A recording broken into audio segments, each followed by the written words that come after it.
know how to help them. But then it just sits it just sits and eats at you, and you want to try to find a way to help them. You guys all recognize. You guys all recognize that. Hold on. You guys all recognize that, like, the system that we all go against is begging you to get involved in crypto, right? Like, they're pushing you into it. Yeah, definitely. Of course, without a doubt, it's not. Yeah, I'll agree with that. Definitely no coincidence. Well, I've been saying for a while that, we don't really have to do anything to destroy the dollar. They're doing it all by themselves, right? With their crazy spending in DC, handing out free money and just printing it 24/7. We don't have to do anything to get rid of fiat currency. Like, fiat currency isn't circling the drain. It's clogging the drain. It's over with. The dollar is over with. And I've said it before, I got too many cars in my driveway. I got a shit ton of bullets. I got a bunch of silver, so much silver that I can't carry. And a bunch of guns. And I'm not trying to hold any fiat currency. So I'm just seeing what's going to happen. And you never know. I might learn my lesson real quick like I did with lottery tickets. But I guess it's a lesson that I have to learn. What did you learn about the lottery tickets? I never win, ever. Ever. Look, I won. The thing with the crypto is as long as you get in and get out, like, at the right times. But the idea behind crypto is they're pushing it on everybody. They're trying to make it the main way that we transact, right? They're trying to make everything go to e-currencies, and digital currencies. And so, and what good is your money when your electronic money when they shut off the electricity? Like this, it just gives them more power over you. That's all it is. Yeah, man. That's exactly. I would totally agree with that. But I mean, it's like there's no way to stop the world from using it. They're going to be using it, so the only way to, like, you just need to use it as a tool. Oh, but come on. I mean, I know what you're saying. Like, if you can use it and get in and get. This is why I said if you can get in and get out, and you can do better for yourself and people around you, good for you. But turn it into tangible shit. Don't try to, like, hold your. Yeah, exactly. You should do that too. But recognize also that when you invest in that, when you loan them your money, which is what you're doing, when you put real money that you worked for into a made up digital currency, you're giving them your labor to help build the infrastructure of which is going to help to control the world even more than they already are. Well, so, yeah, like, because this new currency.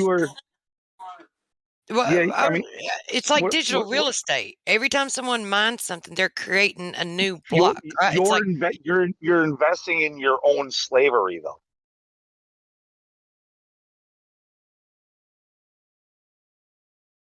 I think we're already slaves. But do you want to tighten your freaking leash and your restraints? Because that's what you're doing. But we know it's going that direction. Regardless, if me as one individual, if I don't engage, it's not like I'm sitting here mining. I'm not like mining crypto. No, it'll probably continue on. It'll probably happen anyway. You're right, but that's because everybody has that mentality. It's guaranteed. Yeah, anyway, it's something that's going to happen. We know it's going to happen. We can't stop it. So you've got to use it to your benefit. It's the only way I know to deal with it. If I could stop it, you damn straight I'd stop it. I don't know how to stop it. Do you know how to stop it? No, you're definitely not going to stop it by investing in it.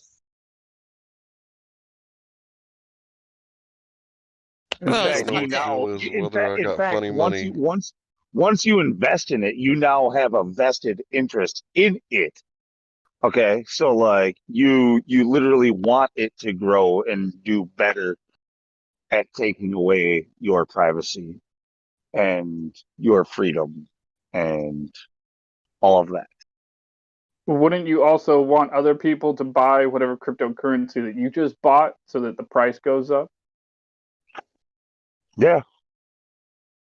Yeah, that's called shilling. Dumping your bags on someone. Well, yeah, that would be pretty bad if you tried to get everybody to buy into it just so that you could sell once they did. That would be pretty bad. But Well, I mean, the oldest that tactic, Truth. That's the oldest tactic, right? yeah, the pumping dubs. Yeah, it's Yeah. like, but I'm not talking about doing that. That's not what I'm talking about doing. What were you I trying just to want to say, know Hank? what's the difference if I got funny money made of hemp or funny money made of zeros and ones? Like either way, it's going to depreciate, right? Not necessarily, No. because The thing is how it's traded and how you can see the way the system we have now is not good, right? Like we can point out plenty of problems with uh currency or like the way we trade or whatever, but you can like you, you could argue, good, I don't want people being able to sell heroin on a dark alley in a dark alley, or I don't want a corporation doing funny business behind the scenes transacting illegally, when they're already rich, you want all that stuff documented, right? Or just because it's right. But it all comes with the tax of oversight from the government, which we all know you cannot trust. Like, or, this stuff is all going to be, everything you do ever is going to be seen once the world is all on this e-currency, which it's coming very soon. That's what this whole move is towards. That's why they're trying to suck you into it. There is no transaction that will ever be made ever again that the government doesn't know about. Exactly. The most anonymous money, right, would be cash. yeah, and as far as doing the drug deals in the back alley goes, it shouldn't be done in the back alley. It should be done in the drugstore legally.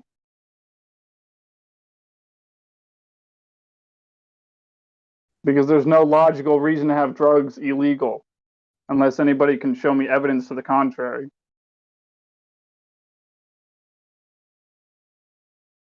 What? Well, I You mean, want to if legalize someone heroin use?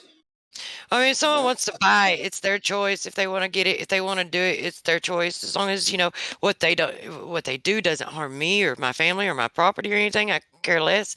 But as far as the currency goes, as far as the currency goes, it's like it depends on how you want to look at like what you're investing in.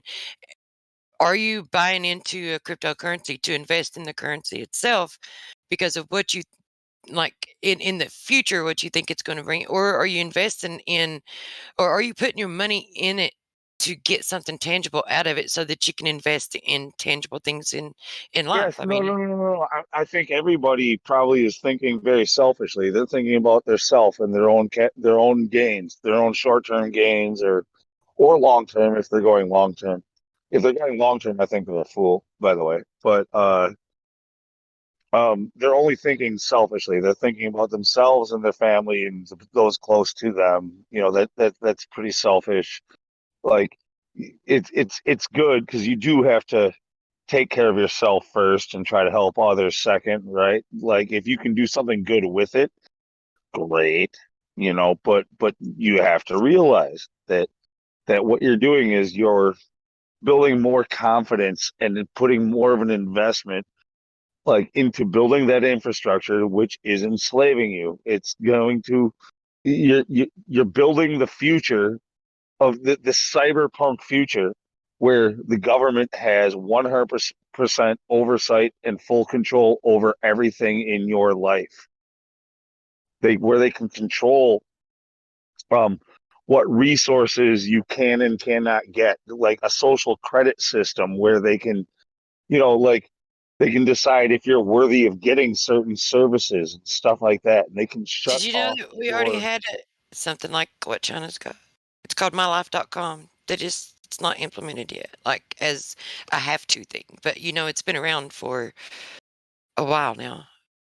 Yeah, when it's all electronic, like they can just literally, like, it doesn't matter if you have $1 billion in crypto sitting in there in some wallet, like they can just limit your access to accessing your wallet. Like they can stop you from getting to your wallet. I don't think that's true, right? Because a blockchain, if you have a private key, then you can always get your coins, right? You might never be able to sell it. You might never be able to use it. Well, they may come up with a way where you can't even access the internet unless you have an access code. They could end up, locking the internet up to where you can't even access the internet unless you have like an access code. And the only way that you can get your personal access code is if you have like a certain social credit score. I mean, I've thought about this. Yeah, they have ways that they could do it. As long as they control the means by which you do your trading, then they will always. Have you ever had a problem logging into your Google account or any other account? Sorry? Oh yeah, everybody has, I'm sure. Yeah, everybody has. Okay, what if they did that when you were trying to get your money? Yeah, I mean that's what I'm saying. Like I'm not denying the fact that as long as they control the internet, and then they have total control over the internet. As long as they control the internet, then if the currency is on the internet, they're going to control it. And I don't see holding on to it like for far future. But if you can use it as a tool to better yourself and get yourself better prepared for what is coming, I think that's the wise thing to do. So, should we stick to cash as much as we can to avoid these problems? Yeah, we should. In fact, we should be ditching our cell phones too. But I just bought like a really top of the line one. But yeah, that's right. So, look, guys, I live in East Texas. I can go to the boats, or I can go up north and go to the casinos. I've never been. I'm 38 years old. Never did a bunch of gambling other than cleaning up my drunk uncle and his friends. Right? I've never done gambling before. So other than a few lotto tickets where I was like, okay, well, that was dumb.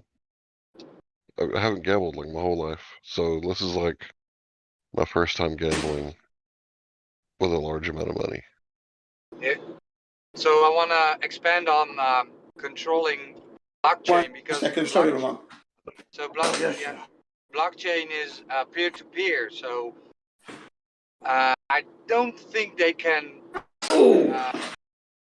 cut that. Yes, I could. All they have to do is stop you from getting online. All they have to do is stop you from logging in. Yeah. Jin, you're out miking. Sorry. Are you getting ready to go now? Yes. It's not that complicated. If they can just keep you from accessing, if they can just shut you off, like they know all of your passwords and all of your sites, all of your accounts. Like if they can just keep you from logging in, you're not doing anything. Yeah, I guess so. I don't know how you could probably go into your neighbor's Wi-Fi or something. Somewhere at the McDonald's. It wouldn't be the Wi-Fi account that you're on. It would be the account itself, like that you're trying to access to make the trade. They just stop you from getting into it. Well, that's the whole deal, right? You can even send coins through an SMS, right? So if you only need the private key. So if you have the private key, you can do a transaction. And then, yes, you're right. If they stop you from sending this transaction, then it will never reach the blockchain. But I'm just wondering how they would, because it's very difficult to stop a transaction. I understand. Like I understand you could try to set up something that seems like, yeah, well, this is undefeatable, but because it's electronic, Like it's everything is just always going to have to advance. It's always going to have be trying to be. People will always be trying to hack it, stop it. The government's always going to be trying to be one step ahead. The hackers are always going to be trying to be one step ahead. And the miners are all going to try to be once like you these people are all going to be just putting in way more effort than the actual gains, and you're gonna be stuck in the future just under their control, basically. So I one time read about guys that even did a transaction through radio transmission, right? So you only need a radio, transmit your private key and how many coins you want to send. And then if the receiver accepts the transmission and reads the private key and transaction and then posts it to the blockchain, it's done, right? Once a transaction is posted, it can never be retracted. So that sort of reminds me of, do you remember dial-up back in the day? Sorry? Do you remember dial-up internet? Yeah. There was people who could spoof like a connection with their voice. Really? You could actually like pretend you could use your voice and pretend to be like a router and spoof a connection. Oh yeah, like the T1000 in Terminator. Right? Yeah, kind of like that. Could you do that with a Bitcoin? No, because you need the private key, right? So if you have a private key to an address, you can send it. That's the whole deal. So you can even send bitcoins through the mail if you want. It's risky because if somebody gets your private key, right, then they can just pull out your coins. So when you have a wallet and it's 24 words, right, you can remember 24 words and you can jump in a plane, go to another country, then give those 24 words to somebody else. Then he can access those coins. Hey, I gotta go to bed. I didn't realize it's as late or early as it is, but I'm outside around a campfire and the sun's not up yet, but the birds started chirping and they alerted me that it's like 4:20 in the morning. So I gotta get into bed. Sure. Have a good night, Luke. Yeah. Good morning, Take care. anyway. Yeah, and Roger, if you know how to get like access to the internet, with if you know other ways of getting on the internet, I would really be interested in learning like how you do that. What do you mean other ways? Like instead of okay. Well, I mean, I know you can go to public access, but you were talking about like accessing it through some kind of signal or something, wasn't you? Yeah, that's something I've read about that some people have sent a Bitcoin transaction through radio, right? So it wouldn't be using internet, but just radio frequencies. Just like when you have a radio station, you can send data over radio, and if the other sides accept it, then that's done, right? And you have made a transaction. You can send crypto through SMS. There are multiple ways. Giving it on a paper, right? So you have a wallet address with like, say you have 100, I don't know, you have 1 Bitcoin in one address and you want to give it to somebody else, you don't want to use the internet, then you give the private key to the other guy. Right? Right. Yeah. Yeah, I get all that. I was talking about like, using a signal to bypass, like say where you have to, have permission like through your router and stuff. Just, I guess hacking the internet is what it would be, wouldn't it? No, because the internet in itself was made flawed. So the first basic protocols of the internet is already a security problem, right? So, and they build upon protocol. So you're now in this mess where you don't have the basics of the basic protocol is already a mess, right? So, and it all goes through ISPs, right? Through hubs. So you have this big hub in Amsterdam, which connects Europe with America, and you have hubs in Asia. So whenever a hub goes down, basically half of the internet is gone, right? So it all goes through landlines, and it comes in Amsterdam. And then if Amsterdam goes down, then we've got a big problem. So there are those bottlenecks, right? From which is called the internet. Get knows. I think he's here. Oh no.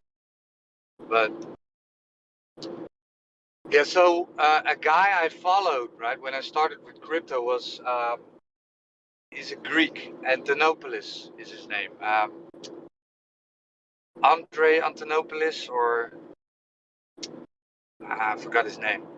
He has a few good symposiums where he was on talking about Bitcoin and how it's going to revolutionize the world, and how internet isn't safe. It's a good because he's an internet expert. But Anthony Antonopoulos or something. Fuck, what's his name? You can, if you find it, sometimes you can DM it to me or something. I'll definitely look at it.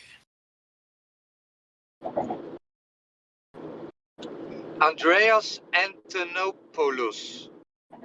Andreas Antonopoulos, and he has a YouTube channel, and he has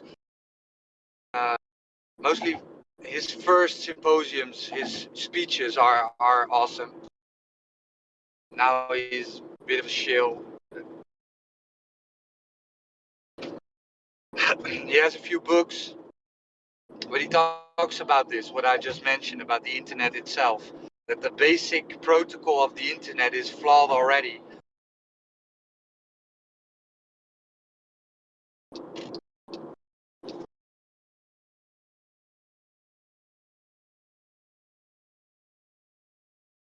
But he is a big Bitcoin proponent, crypto proponent, right? And especially Bitcoin.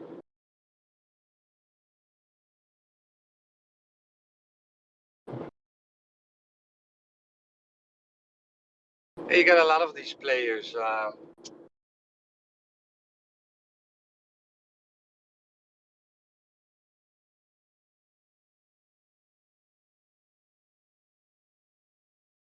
Soundly's Banana Cam.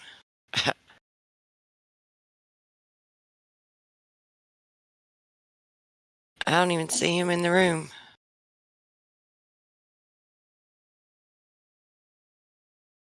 What did Frankie do? You banned him. Yeah. Acted like an idiot. Figures. Who's this Soundly's Banana Cam? Has anyone talked to them? They're not in VC right now, but yeah, he's a flat earther, right? Yeah. Oh, is he? I think he's a Brit, if I'm not mistaken.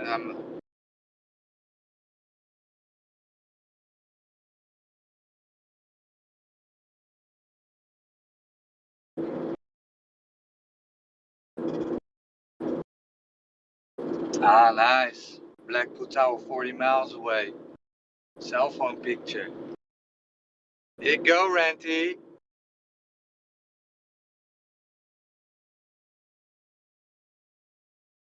Nice stuff. 40 miles, huh? So where's the curvature? It's like, where's that thing at?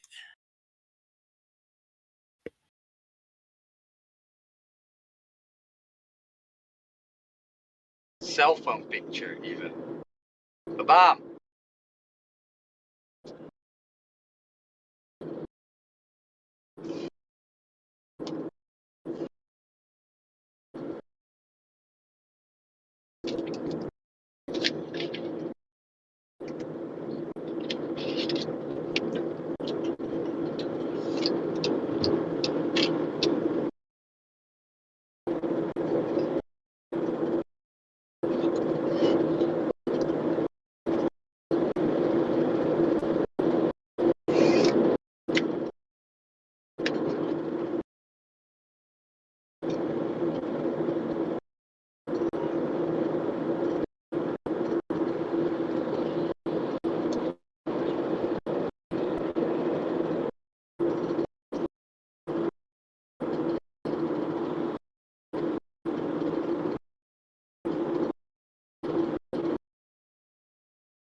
I mean, if I did buy gold, like, what are the chances that, in the future I'll be able to, like, trade this gold and somebody will be like, yeah, gold is what I need, right? Forget water, food, bullets, bandages. Exactly. I need gold, right? How much gold you gonna eat, right? Right. And I already have so much silver I can't carry it, so if I can't carry it, how am I gonna trade with it? Yeah. So, I mean, it's just gambling. That's all it is. I know. And then you got to look too that all it takes, I mean, if they have everyone convinced or in fear of bartering and trading with you, even when it comes to not using any kind of currency, if you just try to barter or trade, the normies will be convinced for whatever reason and however they want to do it, not to. So when it comes down to being part of the system, if they ever do like want to chip everybody or however they want to do it, whether it's through a V or whatever, like the normies will go along with it and they'll turn you in too. In a heartbeat. So you better have you better have whatever you need, have your ducks in a row, and have everything lined up before it ever gets that way. So whenever somebody talks about this chip, right, I usually think about the first episode of Futurama where Fry wakes up, right, and then he needs his chip. Exactly. I never watched Futurama, Roger. I'm sorry. So funny. Yeah, it was funny. It's basically The Simpsons, right? Is it? Yeah.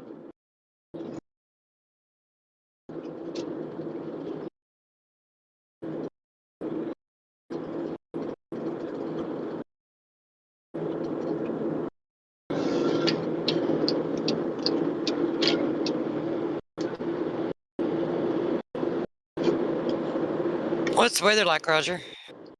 Also, it's 24 degrees Celsius, sunny, here and there a little cloud, but it's, Is it clear? It's sunny. yeah. I see 1, 2, 3 eeny meeny clouds, but sunny all the way.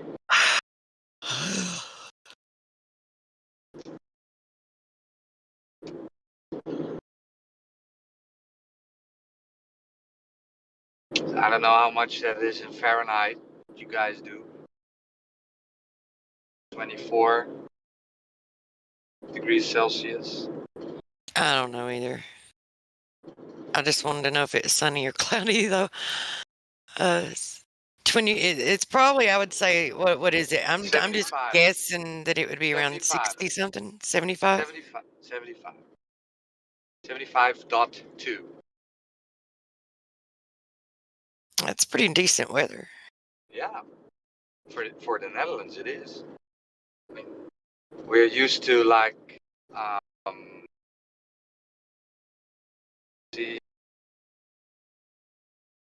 it's usually 59 around. That's what we usually get, like in the spring and in the autumn and in winter it's freezing, right? But this is we usually complain when it's above 75. Oh, it's too hot. Too hot. I never complain. Are the windmills? Are the windmills turning? I never complain over the heat because I can't stand the cold. If it's too cold, it's like I'll never complain about the heat. I just find a way to deal with it. I'm thankful for it. Well, I'm the other way around. I can dress for cold, right? But I can't dress for heat. So I'm usually if it's too hot, you get these. The US usually has air conditioning, right? But we don't have any air conditioning, so it's when you go to sleep with 70 when it's like I don't know 30 degrees Celsius. You go to sleep, you're like sweating in your bed, man. It's horrible. Oh, windmills, Orion. I can't see any.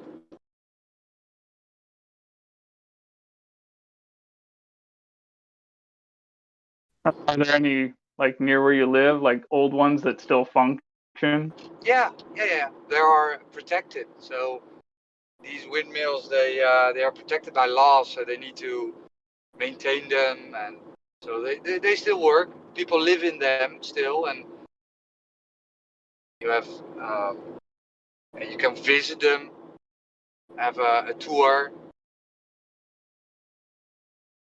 Some still do the work, right? Because in the past they used windmills to dry land, right? So if there was a lake, they put some windmills next to it, they pump the water out of it, and some still do it. Some still keep the land dry of water.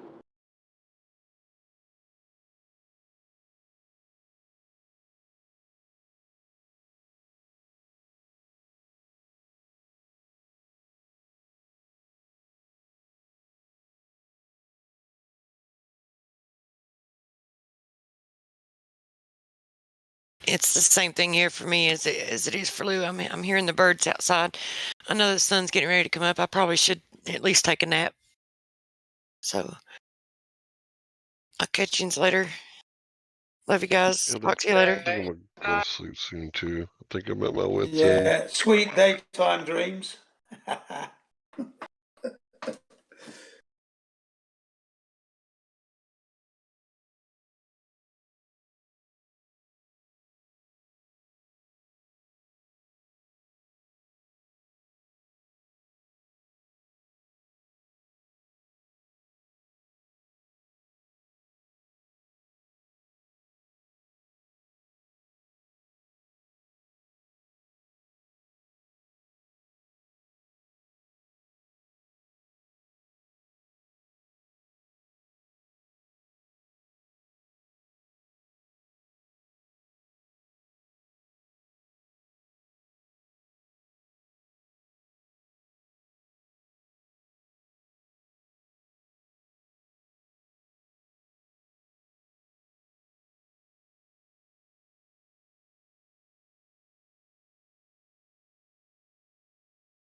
Yeah, so these windmills, right? We've got the trend is putting more and more of these windmills in the scenery.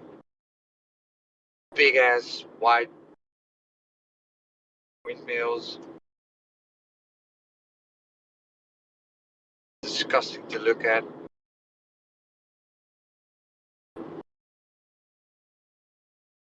And you just drop them in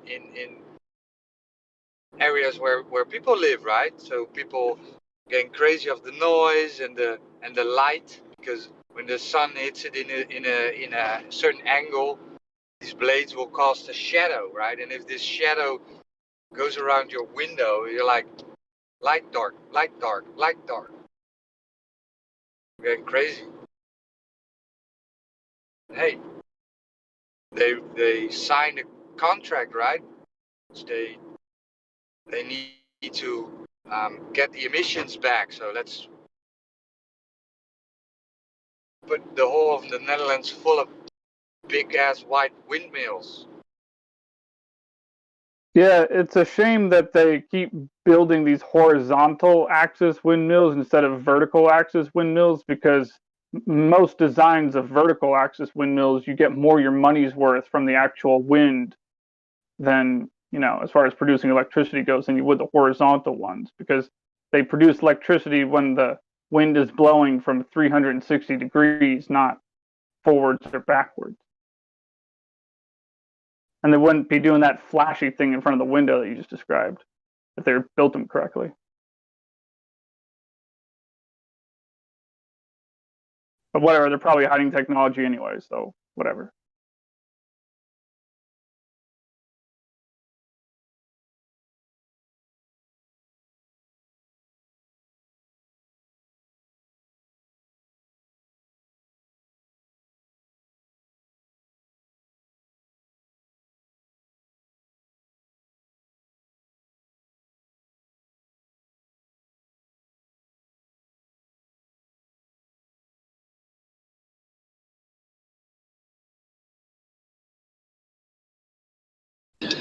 Yeah, and I've learned that I don't know if this is still true, but these windmill blades, they are very difficult to recycle.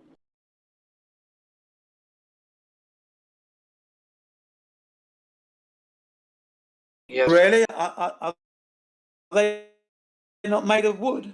Are they not made of wood? No, the new ones, Jin, they're made of what you call it? Oh, the wind turbines wind you're talking turbines, about. The wind turbines. Yeah, fibers, sorry, right? yeah, Like fibers. So these are very difficult to recycle, I've heard. Yeah, that's right. That's right. Sorry, I thought you were talking about the windmills in Holland. The Dutch ones. You know the ones I'm talking about. The old-fashioned. Yeah. Because I heard you say they were a protected species.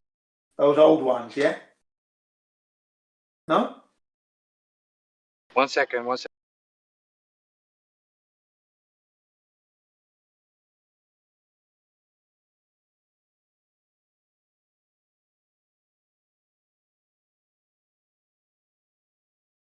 think they're part of the Netherlands heritage, so they have to be protected. Yeah.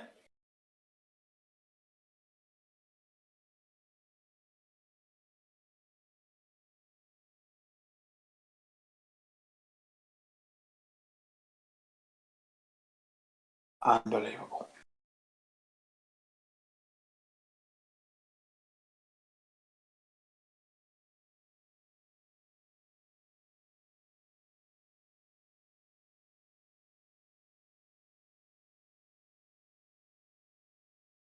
Sorry. Yeah, they're protected. So if you wanna paint them, right? So you need to file a form and ask permissions and what all. So you need they need. Oh, to be, really? Yeah. What? Because they have a certain. You have to get permission to paint them. Really? Well, the thing is, they have this certain look, right? So if you want to paint them another color, they say, well, this isn't original anymore, and you need to. I'm not exactly sure, right? Because I don't have a monumental house or windmill, but Yeah. the way I think So you can't paint it pink, right? You need to ask permission if you want to do something. I understand. Keep it original. Yeah, it's part of your heritage, you see. Right. It's part of the heritage. So yeah, it's listed as that, and that's why they're protected. Good. Yeah. We have similar buildings in Britain that are listed, and you can't change the way they look or anything else. You can't even build next to it. Right. If you're not keeping to the period, you can't even build. Yeah. So yeah. And they even get money for this, right? So for maintaining, because it's part of the heritage, and so they get money for maintaining and what all. Yeah. Much to the British people's disappointment, because it's coming from the lottery money. Okay.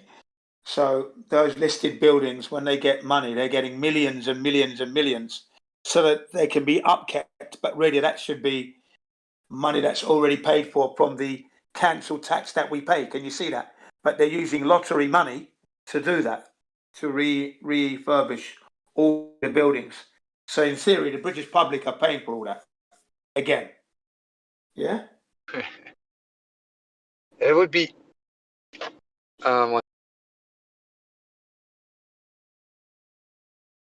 Yeah, that would be. I think that is the same as what we have. We have this national lottery, and I think much is the same thing. Yeah, I think, but I'm not really sure. That's exactly what it is, because in Britain, that's what they use the money for. They use the money and donate part of the money from the national lottery to these special heritage sites that they want to protect, listed buildings and that. Yeah. And Right. most of the participants to the national lottery are thinking the amount of money that the winners get. Okay, in some cases it can be 8 million, it can be 11 million, it can be bloody 2 million. But the buildings that they list, they get hundreds of millions. You know, given, donated. So there's a mismatch. They should give out more winnings to the paying public, is what's being said.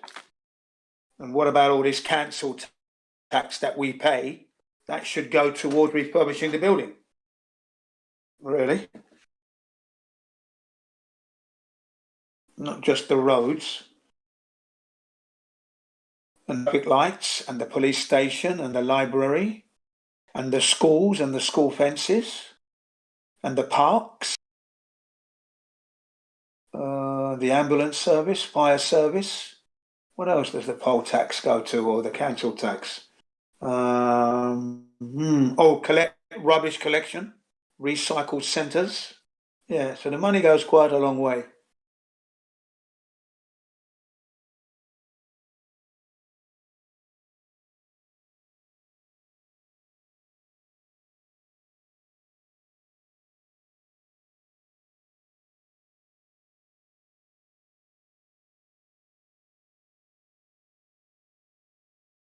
So the windmills are more protected than some of these animals that are going extinct.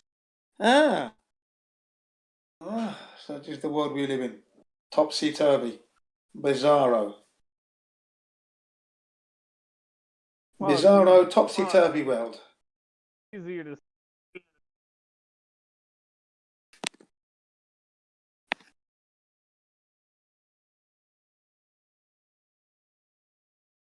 We're protecting buildings more than we're protecting the animals. Hey, I just thought of another example of. You're pretty low, Orion. Yeah, Orion, you're coming in low though. Can you put your volume up? Can you increase the intensity of your voice? Yeah. Yeah. Still low. That's how you're sounding.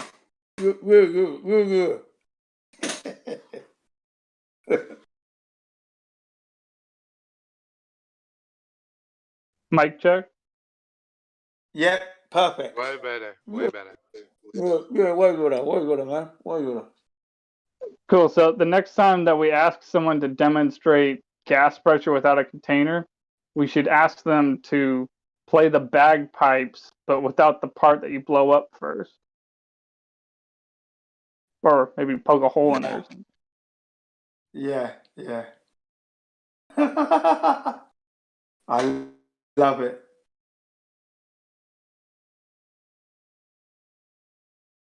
There are already holes in a bagpipe, bro.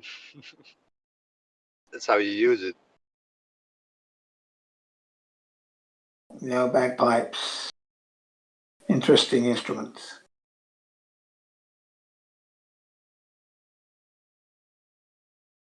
I'm not fond of that sound, bagpipes.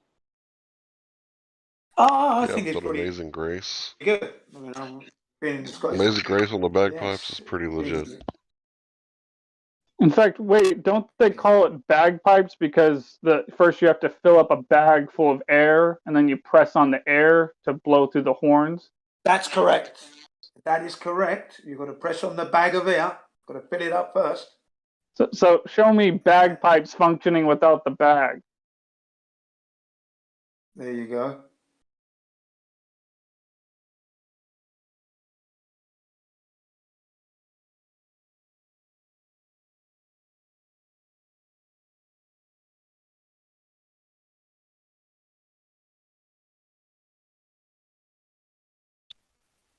Then you just have a bunch of recorders. Somebody should play Amazing Grace for the Globe.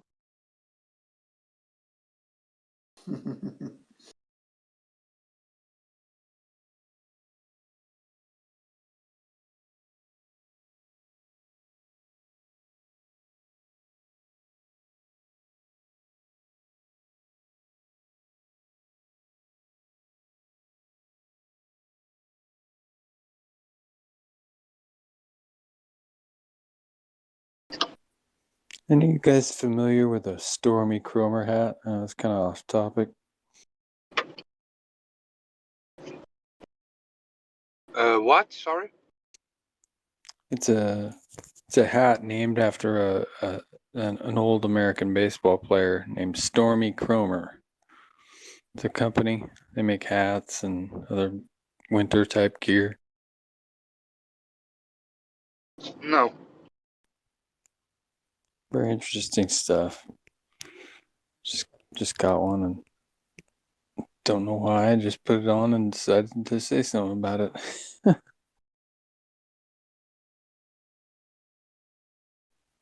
They're those ones that they have this little tie in the front, and you can pull them down over your ears on the sides.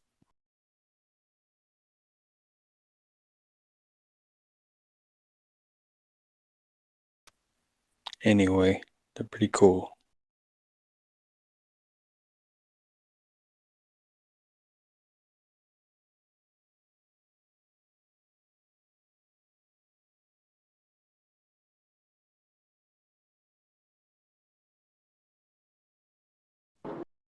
Sorry, what was his name? Stormy, Yeah. like the Yeah. Cromer, Kromer. Okay. Oh yeah.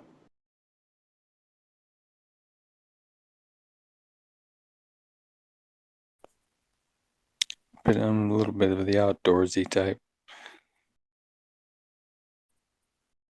Some Cool of those stuff, yeah. Some of those hats look like they'd look like something you'd catch Elmer Fudd wearing. yeah.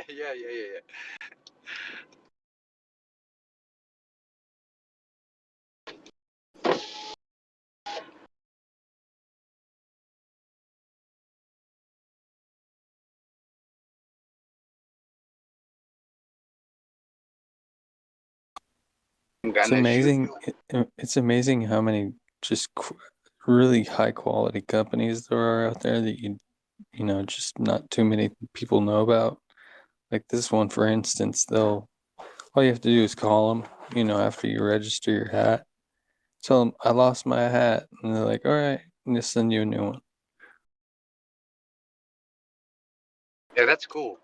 Yeah, I don't know how they end up affording to do that. I'm assuming that there's a lot of honest people, but yeah, the customer service is next to none. But the same is with Zippo, right? Well, not the same, but if you have a Zippo that's broken and you send it to them, they fix it and they send it back. Yeah, that's another old company that's been around forever.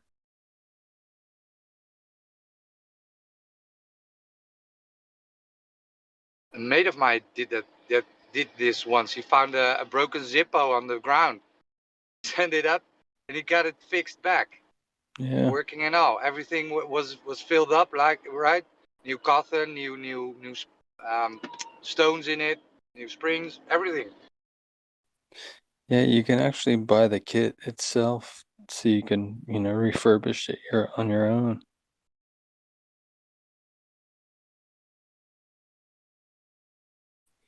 A lot of times when you find those old Zippos, it's better to hold on to them than to turn them in, because a lot of it could be like museum type pieces that the company will end up keeping. Like, okay, yeah, thanks, we'll send you a new one. Yeah. No, it wasn't an antique one, but the lid was broken off, so they just welded the lid on again, There fixed you the go. wheel, and then yeah.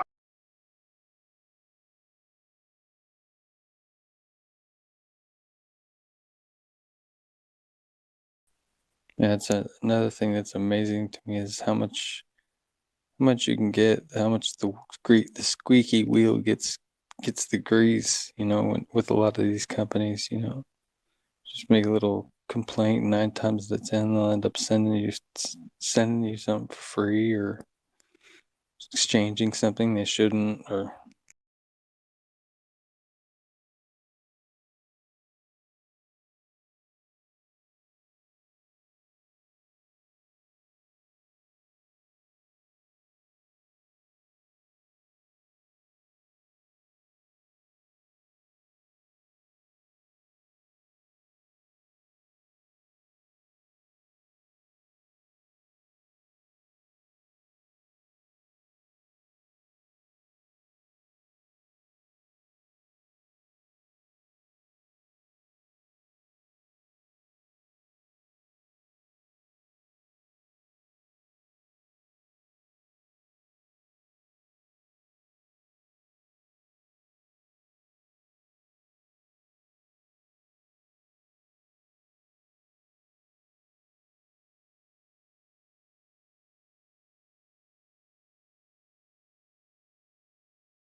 Good morning, Reke.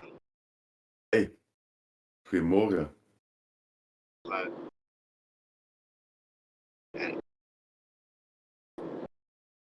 Still 2 minutes morning here, so. Yeah, 2 minutes. It's a lovely day today, right? Sun is shining.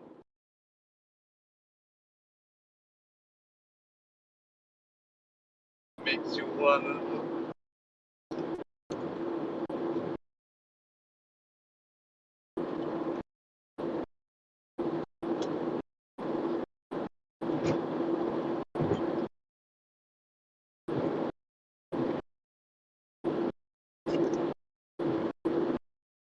Yeah, it's usually a bit quiet these times of in the hours because America's sleeping now.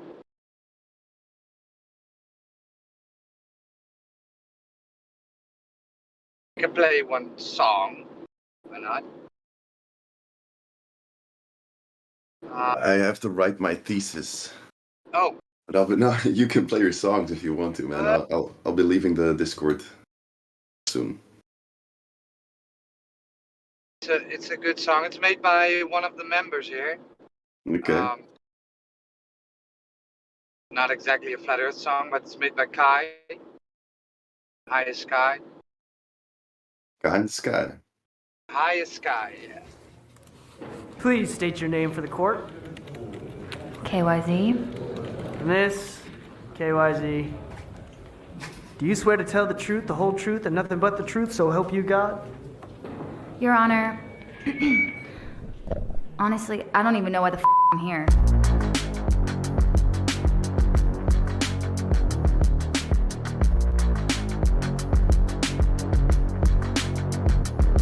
Okay, she wake up in a cold sweat and the nightmares made her upset, and the cycles of the psycho, they just spiral from her childhood. She got that mama drama like a baby daddy Tiger Woods. Bikini pics on Instagram, she claiming she misunderstood. She wipe her tears with a motherfucking Vogue magazine. Sweetie, gotta sell your soul, pay the price of a dream. Pulling up to Mickey D's, buy a 5-piece credit card decline. She can't even fucking eat, yeah. She dance on a pole, shaking her ass. Go to the bank, wearing a mask, pull the gun. Where's the cash? Give me the cash, yeah. Jump in the car, foot on the gas, trying not to crash. They wanna ask how you got stacks. She looking down, try not to laugh, yeah.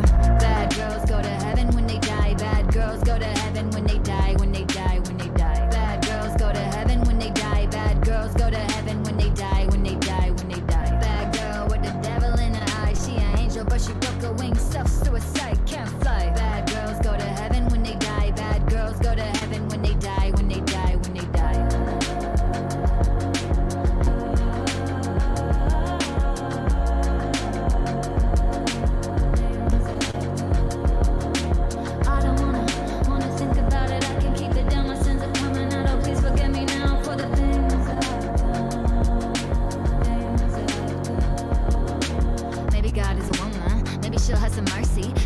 I'm a bad girl only because people hurt me. So drug dealing, trying to make a living, gotta pay the bills. Need to make some money, gotta feed the children. Popping pills, wanna hide yourself and wanna hide your guilt. She's so tired of her crying, she don't wanna feel the feels. Bought a couple lot of tickets, trying to win 100 mil. She for real, she been ready for the kill, for the kill, for the kill. Bad girls go to heaven when they die. Bad girls go to heaven when they die. When they die, when they die. Bad girls go to heaven when they die. Bad girls go to heaven when they die. When they die, when they die. Bad girl with the devil in her eye. She an angel, but she broke her wings. Self-suicide, can't fly. Bad girls go to heaven when they die. Bad girls go to heaven when they die. When they die, when they die.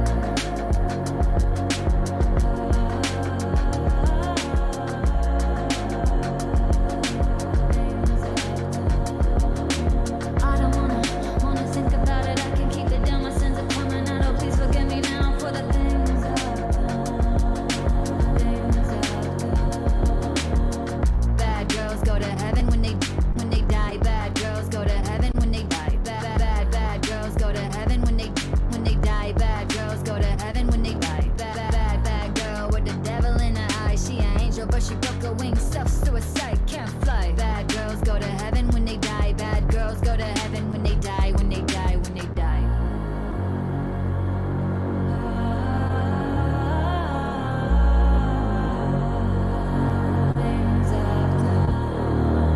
I don't wanna think about it. I can keep it down. My sins are coming out. Oh, for the things I've done, things I've done. So how the world has flipped upside down, right? Because you're singing about going inside a bank with a mask on. These days you can't even get into a bank with a mask on. Well, yeah, but how else is she supposed to pay for her college?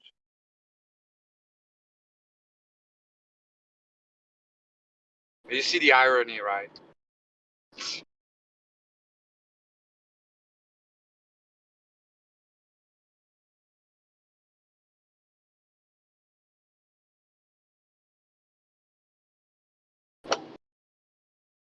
The irony. Would you put your mask on when you're going into the bank?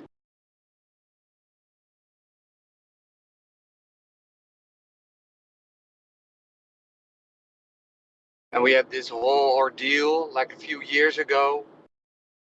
Crazy stuff where they forbid wearing face covering garments like helmets or scarves inside public domain, right? Look at it. Look at us now.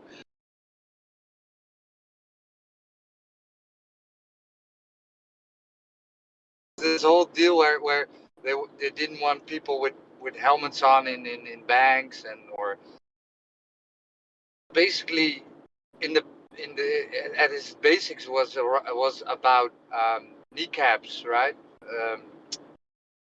Garments that some Muslim women wear, where they cover their face. So they didn't want that happening. So they made a general law where you wouldn't be able to wear face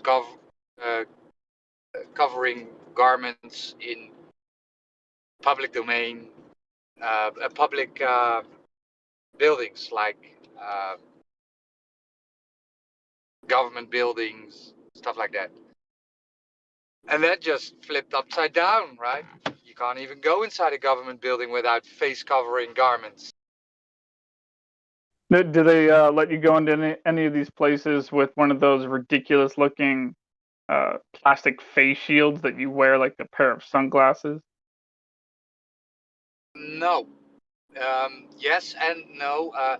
When it comes to government buildings, they won't allow those plastic shields.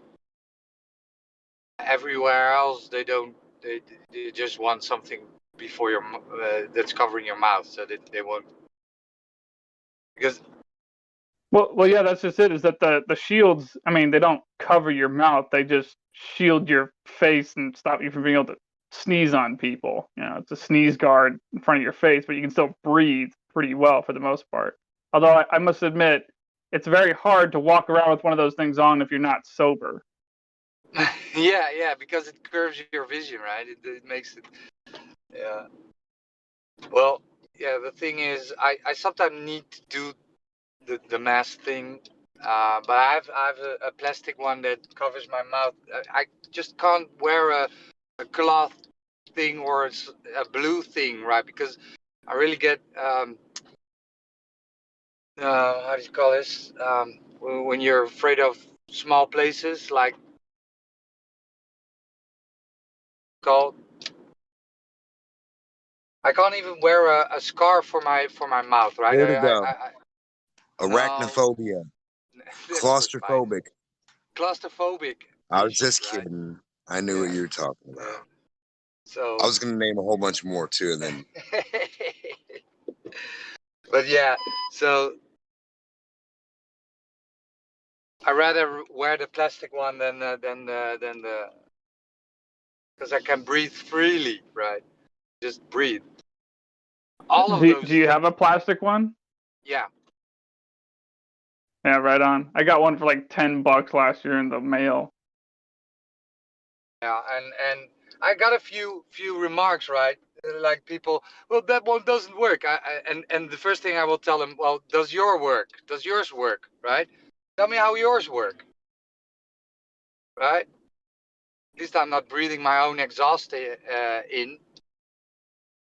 You should say yours is for show too. Yeah, it's something in the line of that. I will tell them, yeah, but no, but you Just still tell have them if I fought right now, yours ain't gonna work either. yeah, but you still have gaps. I'm like, sir, you too have gaps. Your eyes and next to your cheeks there are gaps. So why is mine worse than yours? Yeah, but bip, bip, bip. And then you have the double position, right? That the cognitive dissonance comes in. Yeah, but I really want you to wear the blue one. You should say mine's safer than yours. Mine protects me from shrapnel. Yeah, but I'd say I don't like blue. If you want a blue one, I'll give you a blue crayon. Hello. Hello. Where you at, Roger? Who's talking? Soundly? Yeah. I'm in the Netherlands. All right. Because I've never wore one yet. Sometimes I have to for work, you know. Yeah. I'm just saying shops, banks, never wore one, which is odd because I spent years, well, I'm still a motorcyclist, but I spent years being hassled for taking my helmet off. Yeah, exactly. And I've literally walked out of places that wouldn't serve, take your helmet off, post offices, petrol stations. But we have laws, right? That state that you can't wear face covering garments. It was like 4 years ago that they introduced these things, and now everybody is wearing the face covering garments. We're like, It's okay to rob right now. It's okay. You just put all the masks on, go rob anybody, and you're good to go. Just chill. Have they not created any exemptions for you? Yeah. We don't have to wear them here no more.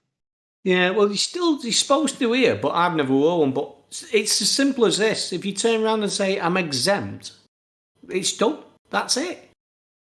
I one time I had this one time I said, well, I just can't breathe through the other thing, and then like, yeah, I need to see your medical thing, and then I don't have one, so I'm like, well, you're in the European Union, so you're covered under the data protection anyway, so you don't need to disclose any. Is there no actual exemption in the law that was put in place in your place?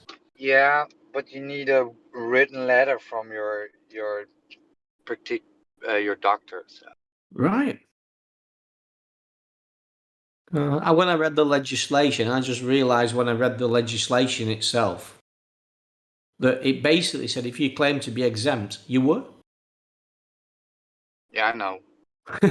So that's how it was for me, and like here in Oregon in the United States, that's how it was for like the first 2 months of this nonsense last year. But then by the time we got to the third or fourth month, they were like, "Oh no, you can't just say you have asthma. No, you got to strap this crap on your face." It's been like that way ever since. Right. Well, I've never had that, and I very rarely even get questioned. So it's just crazy because they were nice and reasonable, or more so at the beginning. Like you had a choice. Yeah, but then the indoctrination wasn't that wasn't it was already started, right? But wasn't that long. Now we have like 1 year and a half of indoctrination, so people are just like on zombie mode. But yeah, when I'm in private, I won't do it. But when I'm for work, yeah, it's just shit.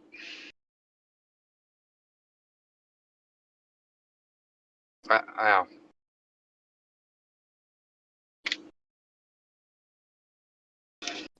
Things were way different in the movie.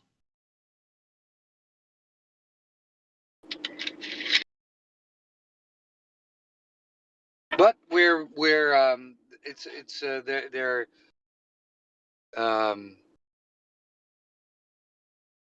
they're letting go of the leash now, so it's getting summer, getting more things to do. Zoos are opened again. Swimming pools, restaurants are allowed to open longer now. You can have more people at home instead of 3, 4. They're gonna lock us down again. Of course.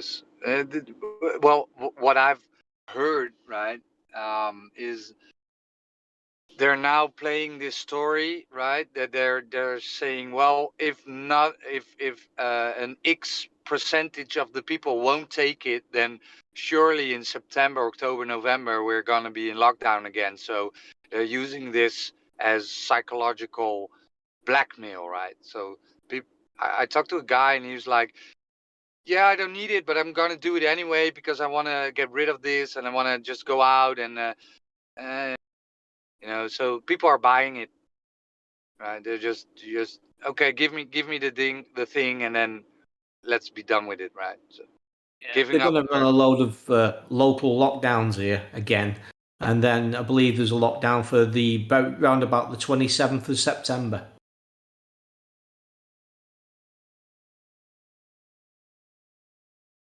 Yeah, well, the thing is, I've heard our health minister said that in September most of the rules will be gone. So, but that depends again on the X percentage of people that take the thing, right? So, yeah. I think it's a good idea to wear those face shields instead of the muzzles, because that way people around you can look at you and be reminded, oh yeah, breathing is an option. Yeah. I was out yesterday and I was visiting a graveyard. There was an old guy actually wearing a mask, and I actually turned around and said, "What are you doing, man? Breathe the air." Anyway, luckily he took it off.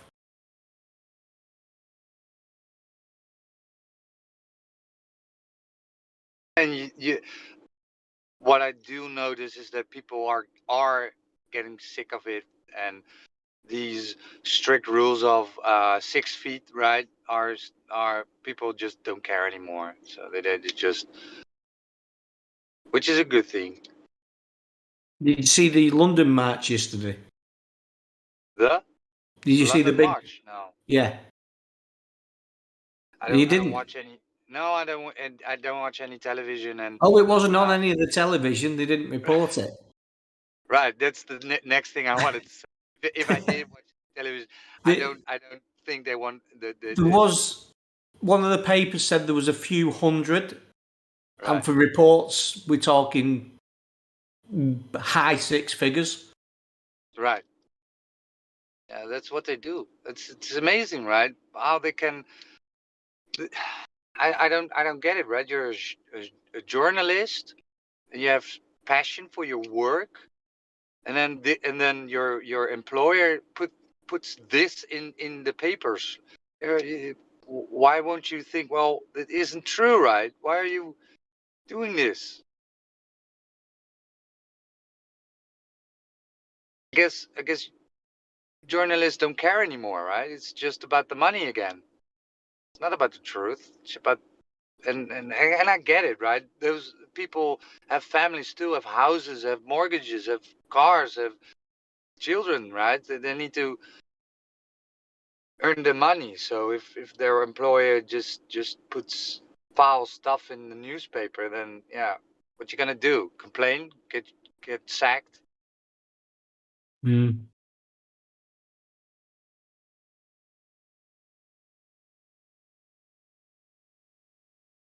You're just so dependent on the money system, right? Because all in debt. We're all in debt.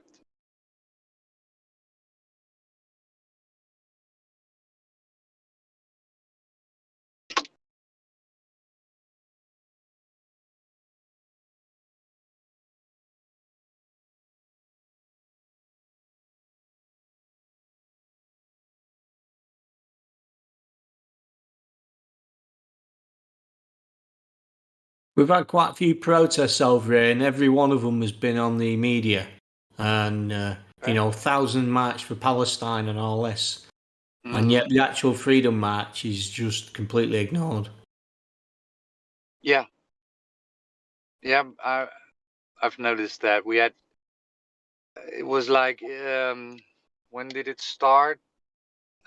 January, right? We the Mexican beer thing started January last year, and then we had the BLM thingy that happened right after that, and there were a bunch of protest marches, and yeah, it was all covered, right? It was all in the newspapers. Everybody was kneeling down, and it was all a thing.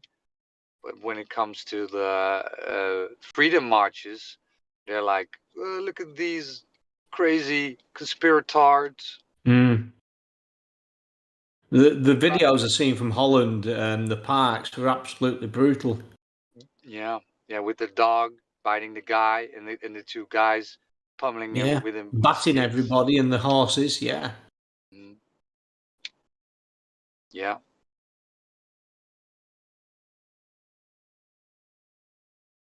Yeah, they took away the right to protest. So. Well, they're supposed to have done that here, but which is good in one way because it means the protest itself is the actual defiance, is the actual rebellion. Mm-hmm. Mm-hmm. And what they did was they funneled it all to one park. So, and this is a park in The Hague, and it's so made that the police can cut you off, right? It's just they know exactly how to line to cut people off and funnel them into a trap. So yeah, I think they're now, what you say, doing these freedom marches. That way, yeah, the police just can't funnel you, right? You're just gonna walk, try and stop you then. But have you seen the big water cannons they use here? Yes. Yeah. Brutal stuff. I mean, you have this video of a girl walking next to a concrete wall, and she was like, I think it was like 5 meters from that big ass water cannon, like literally 5 meters from the water cannon, and you see the water cannon pan to her head, and the guy just fires the water cannon on her head, and she gets blown away against the concrete wall, a big gash in her head. It's like, wow. Yeah, that's ridiculous. Do you remember the German guy that had his eyes ripped out with it? Oh, what's ridiculous is the police guys are actually high-fiving each other over shit like that. Yeah. Yeah, and that's the culture they have, right? They have this culture of being the alpha male, and let's kick some conspirators, right? That's what they basically. That's what I heard. Well, so I'm guessing the solution isn't to get rid of the police. So what would you suggest would be the reformation process to eliminate that sort of problem? I think it's a culture thing within I would say the there's no way to do that currently. You would have to really sweep the organization from top to bottom. Right. It's you see, I think there is a way to do it, but I think that most people around most of the world are just 60, over 60 police officers that are have some common sense and are opposed to all this crap. They've already testified. They have to testify anonymously because they just get, if they point out that they have a problem with using the violence, they just get put on non-active. And there's some idiot with a bat who will happily do it. Or get bullied, right? Bullied by their colleagues. Right. Well, one way or another, we need to stay politically active, even if it sounds tacky to say it.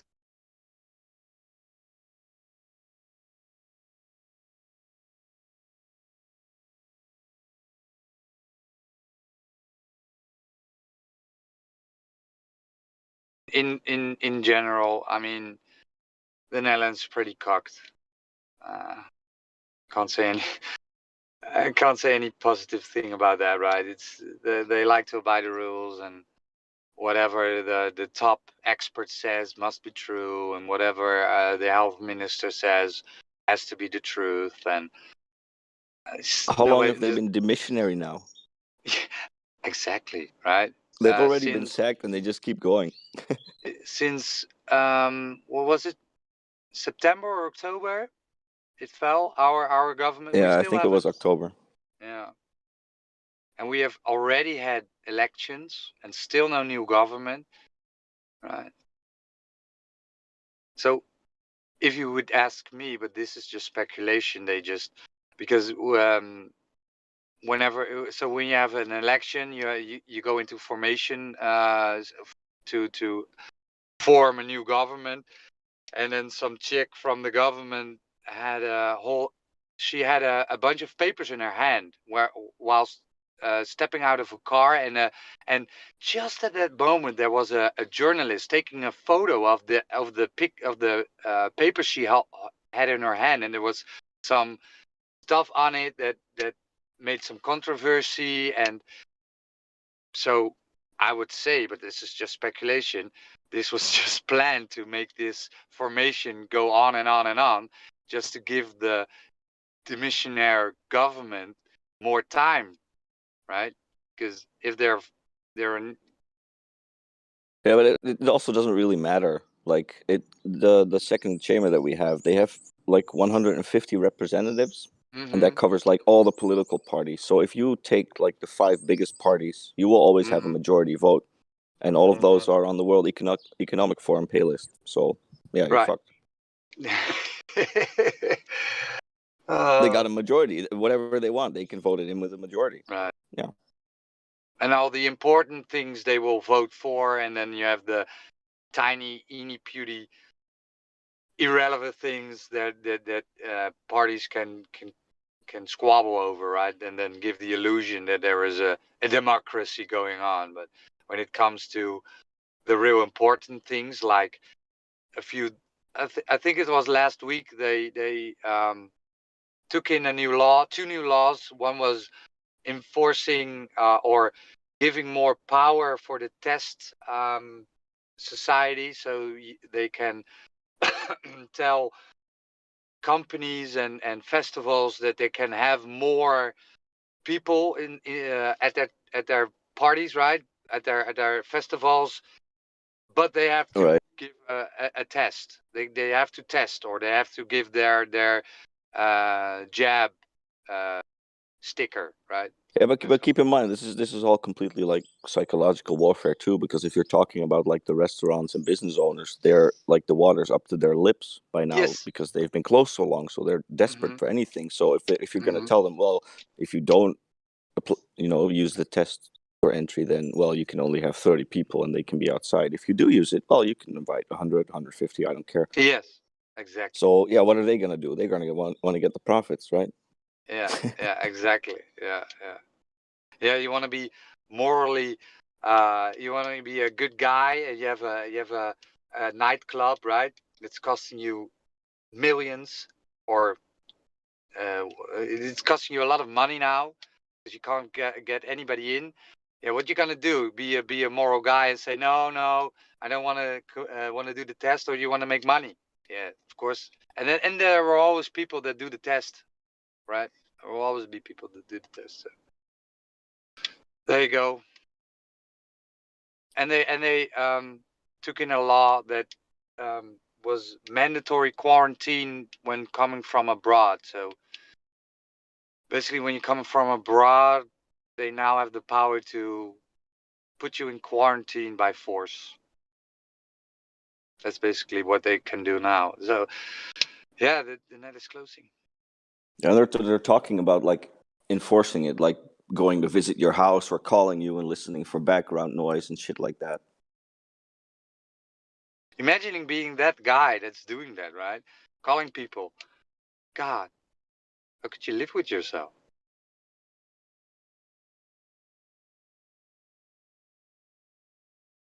I think when you're one of them, it's pretty easy.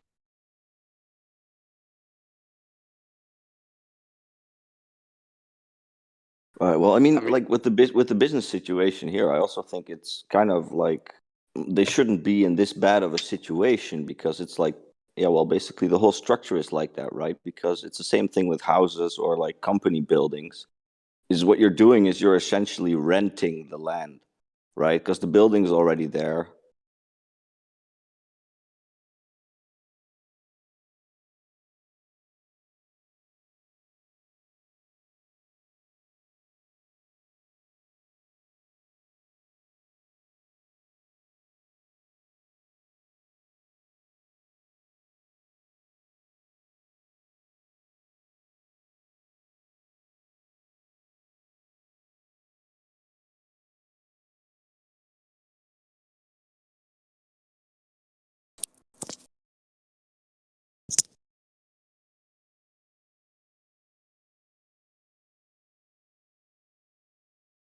Do you like me Blackpool photo? Yeah, I loved it, man. He dead rented. Yeah. Well, I've got one from looking the other way, and you can actually see the Welsh mountains the other direction. And they're 90 kilometres away.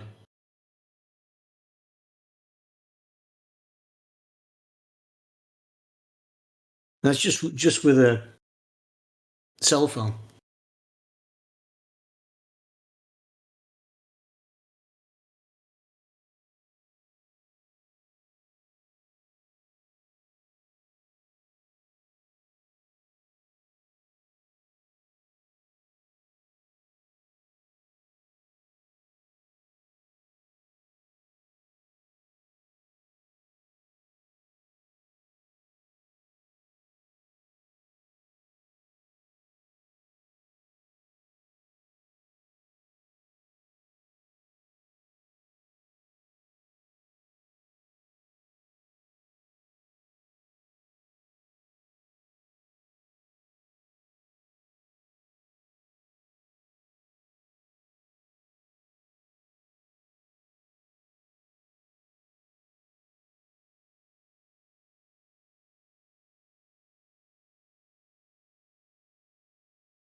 Have you ever looked away from Earth into the black void?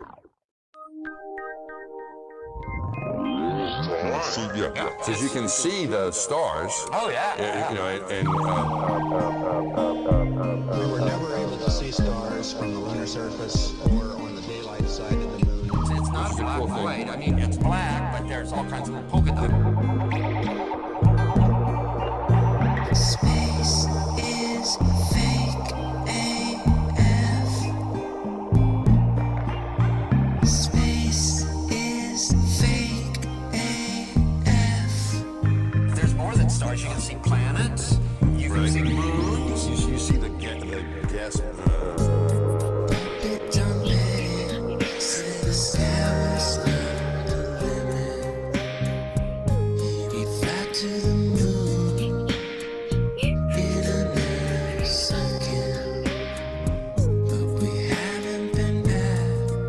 Since 1972, destroyed all the papers and blew up the Challenger crew, except for the twinsies.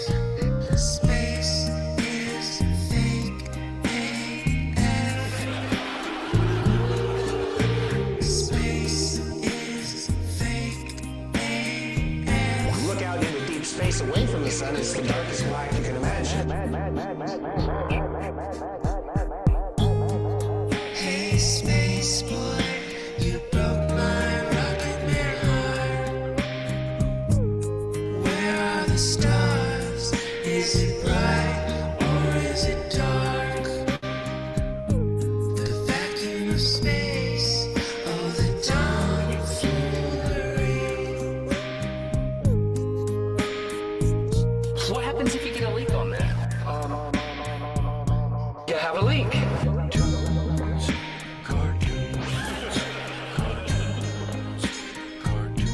Deep over my bubble.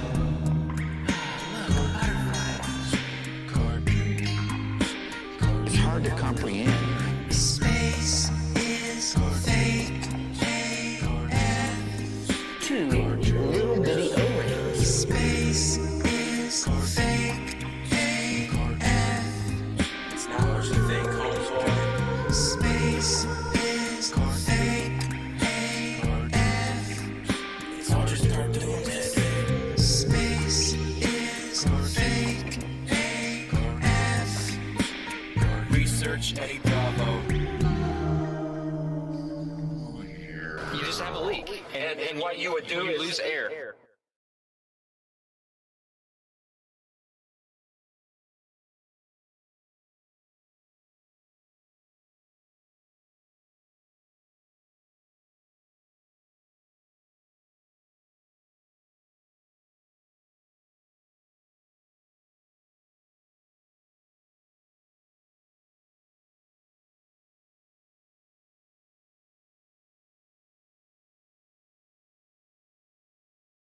Well, then you have a leak.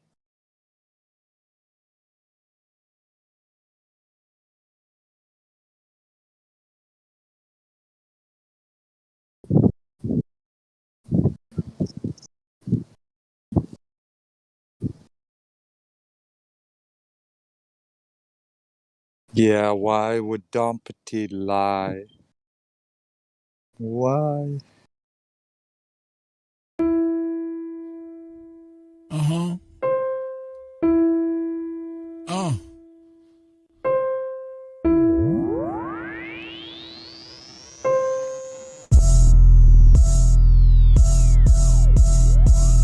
Why would they lie? Why would they lie? Why would they lie? Why would they lie? Why would they lie? Why would they lie? Why would they lie? Why would they lie? Why would they lie? Why would they lie? Why would they lie? Why would they lie? I know you've been hating this, but how about that radius, huh?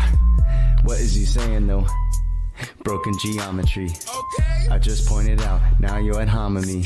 Went to your mommy be trucking and driving, Globers be wildin'. They went out of style. 8 inches per mile squared, never been measured out in the wild. Why would they lie? That's what they cry when it just can't be denied. Defending the government, slave till you die. You ain't got no reply. That stuff is flat. Who told you that? Like I can't trust my eyes? There ain't no curvature, and the swan is black. But nice try. Why would they lie? Why would they lie? Why would they lie? Why would they lie? Why would they lie? Why would they lie? Why would they lie? Why would they lie? Why would they lie? Why would they lie? Why would they lie? Once you go flat, matter of fact, you never go back, you never go back. Why would they lie? Why would they lie? Why would you ask such a question? Coming here crying to ask why they're lying? Dude, may I make a suggestion? It seems to me in your mind that you could use some introspection. Instead of advancing your thinking, you're headed straight to a sad state of regression. People keep thinking it's our job to find them the model that they've been requesting. Meanwhile, they're walking around every day and the world never ever suspecting that the very own senses a human possesses have never attested. Something that's absolutely and completely reversed to the world manifested. How can you think that a person like me could take someone like you even serious? Why would they lie? Why would they lie? Bro, are you fucking delirious? How can we even engage in a true conversation if we can't surpass this? I'm gonna need you and your little fundy friends to pull their heads out their asses. Why would they lie? Are you fucking high? You really gotta be kidding me. The world that you've known, all on its own, has been nice and flat since the beginning, see? No 8 inch per mile square, that's why y'all scared to have this become mainstream. So as a result, we transform into nightmares, waking folks from the daydream. So proceed to ask why they are lying without verifying your story. And at the end of the day, maybe all I can say is that y'all fucking bore me. Why would they lie? Can't even deny. You're sounding just like a baby. Maybe a hero is all that you need. Maybe y'all somebody save me.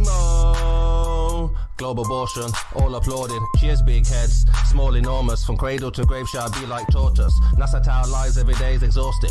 Nothing more boring than the stream they recorded. Yeah, that looks real, is that a joker talking? Composite mind nuts is not a bore you foreskin. Ignoring, distorting the facts with their stories. Entering your mind irrespective of warrant. To say levels curve we expect from a zealot. Spherical excess, now we don't want it. Delusional puppet digesting the stomach. Without any warning, hick on the shoremen. Are you a moron who's not that important? Similar to Karen, always reporting. Endorsing the fraud and effects without cause. Manifest force from a pseudo source. Reversing the curse of what you've been taught. They've been rehearsed in the dirt, but they still fall short. Imaginary planetary alignment coincide with space warp. Astronauts monetary paid for. Submerging the water while they claim that they orb. It's a circus show, clown circle in the globe. Why would they lie? Obvious the creator. If the glove don't fit and the earth don't turn, that's a whole lot of that they have to learn with the horizon. Swan, we eliminate the curve. All our eyes are on only what we can observe. Global lies are wrong while they're hiding flatter. Keep my spies like on hide for the research. You rely upon priest and pirate like a bird. With your lying glove, preach religion like a church. How should they die? How should they die? Why would they lie? Why would they lie? Why would they lie? Why would they try? I got the math and science on my side. I'm running circles, it's easy as pie. Your reification is all falsified. The education is all just a lie. Don't need to replace it. All I need is you to face it. All I got is time and you just waste it. This is a gift staring you in the faces. Where you gonna get the truth from? If not from us, then who you dum-dum? Made the bed of your demise and chose to sleep to count the sheep since 9 to 1-1. Never been a fight, a fact of life, a choice of wrong and right that I would never run from. State the truth, defend the youth and stop the coup. It's just a job that got to get done. Why would they lie? Why would they lie? Why would they lie? Santa was real, the fairy was real. Why mama lie? My brother died, healthcare was bad. Why mama cried? The system is broke, your son is woke. I'm setting this shit on fire. Why would they lie? Why would they lie? Why would they lie? Why would they lie? Why would they lie? Why would they lie? Why would they lie? Why would they lie? Why would they lie? Why would they lie? Why would they lie? Why would they lie? Why would they not? The plot and derive by watching the sky and they know it's a clock. They picking both sides and listed with lies. The people pretend that they pick who they got. The people divide and then they disguise and now they're devising a plot. You ask why they lying from behind closed eyelids. You disguising an iris that's lifeless. You're denialist, but this lie is why you're a nihilist. Guess you're lying for the pride then. They enticing the brightest to get deprived in contrived confinement. Lie about what the meaning of life is. Get a degree in a 9-to-5 shift. Only way that you'll survive this. What's that mean? They have to bribe them. Yeah, it's tragic, their only tactic when the model under attack is asking where a map is. If they lied about the earth, what you even asking? Weaving past them, leaving blasting. Everything you believe is backwards. Occult belief is practice, that's what they achieve in masses. Yeah, it matters, you believe what masses. Massive incoherent magnets have a weak attraction, that's electrostatic.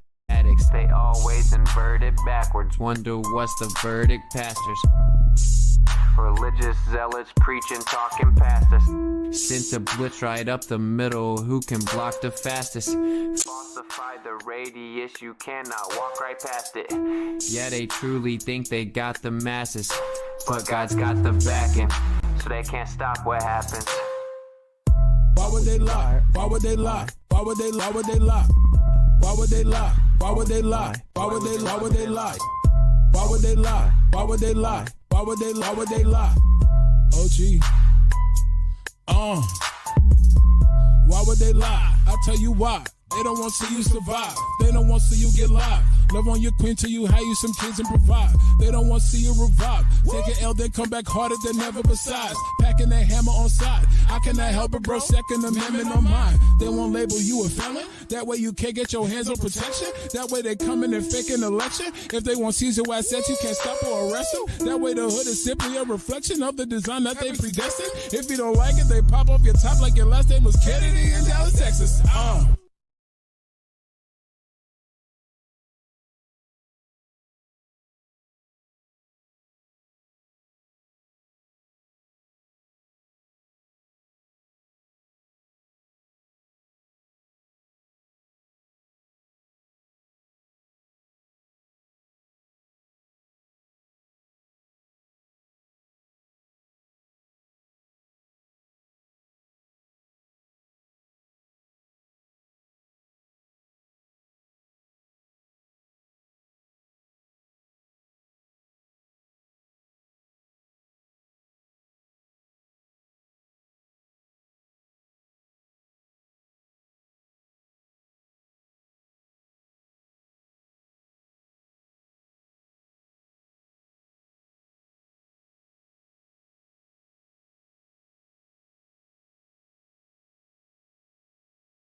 The sharing of biased and false news has become all too common on social media.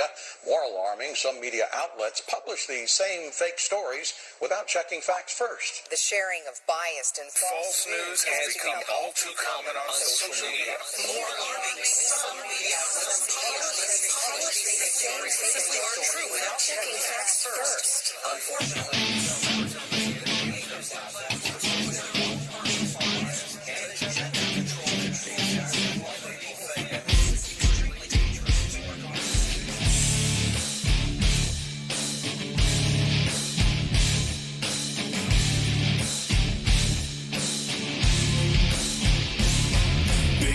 with you, we're in this mess. Forever you will acquiesce.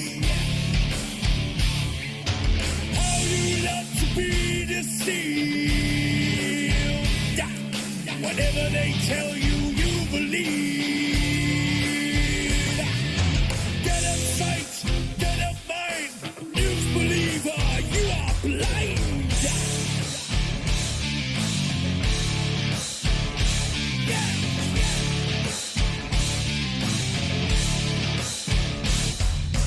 Critical thinker, you are not. Never independent thought. Boxing to your paradigm. Hypnotized with pantomime. Regurgitating all you hear. Spread your terror, spread your fear. Never your mind to be free. Never your eyes will ever see. Lick the boot of tyranny, begging for your slavery. They who have remote control, the TV know your very soul. Tune into the great deceiver, television watching news believer.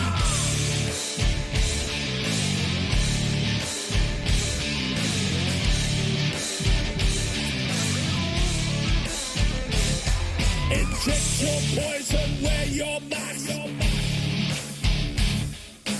All they have to do is ask. Never questioning authority. Blindly following like sheep. Yes sir, no sir, freebacks full. You television watching fool.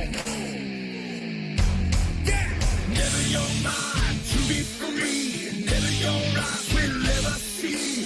Lick the boot of tyranny, begging for your slavery. They who have remote control, the TV know your very soul. Tune into the great deceiver, television watching news believer. This is extremely dangerous to our democracy. Extremely dangerous to our democracy. This is extremely dangerous to our democracy. This is extremely dangerous to our democracy. This is extremely dangerous to our democracy. This is extremely dangerous to our democracy.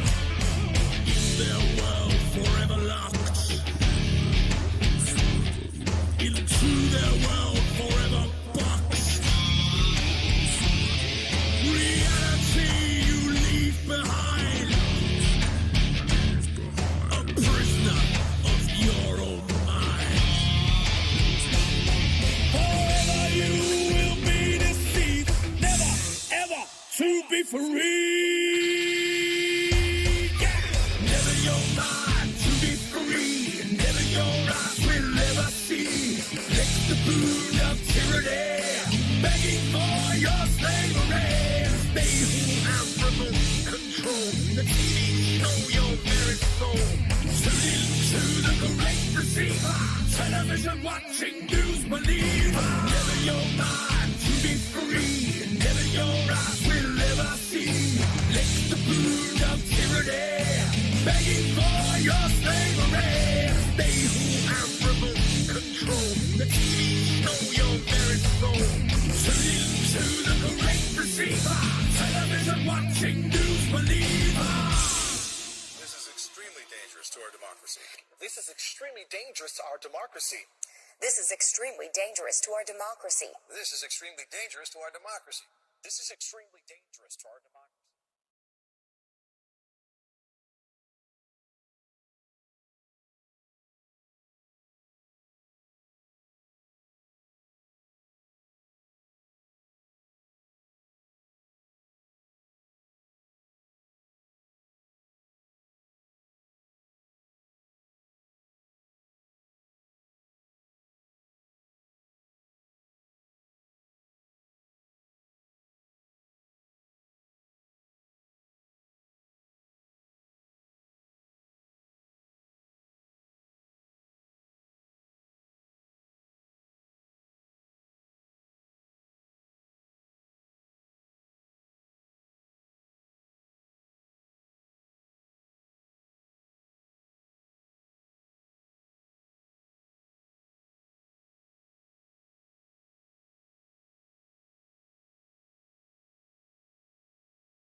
Chickadee, check out the microphone. 1, 2. Is that you, Roger, playing the music and stuff?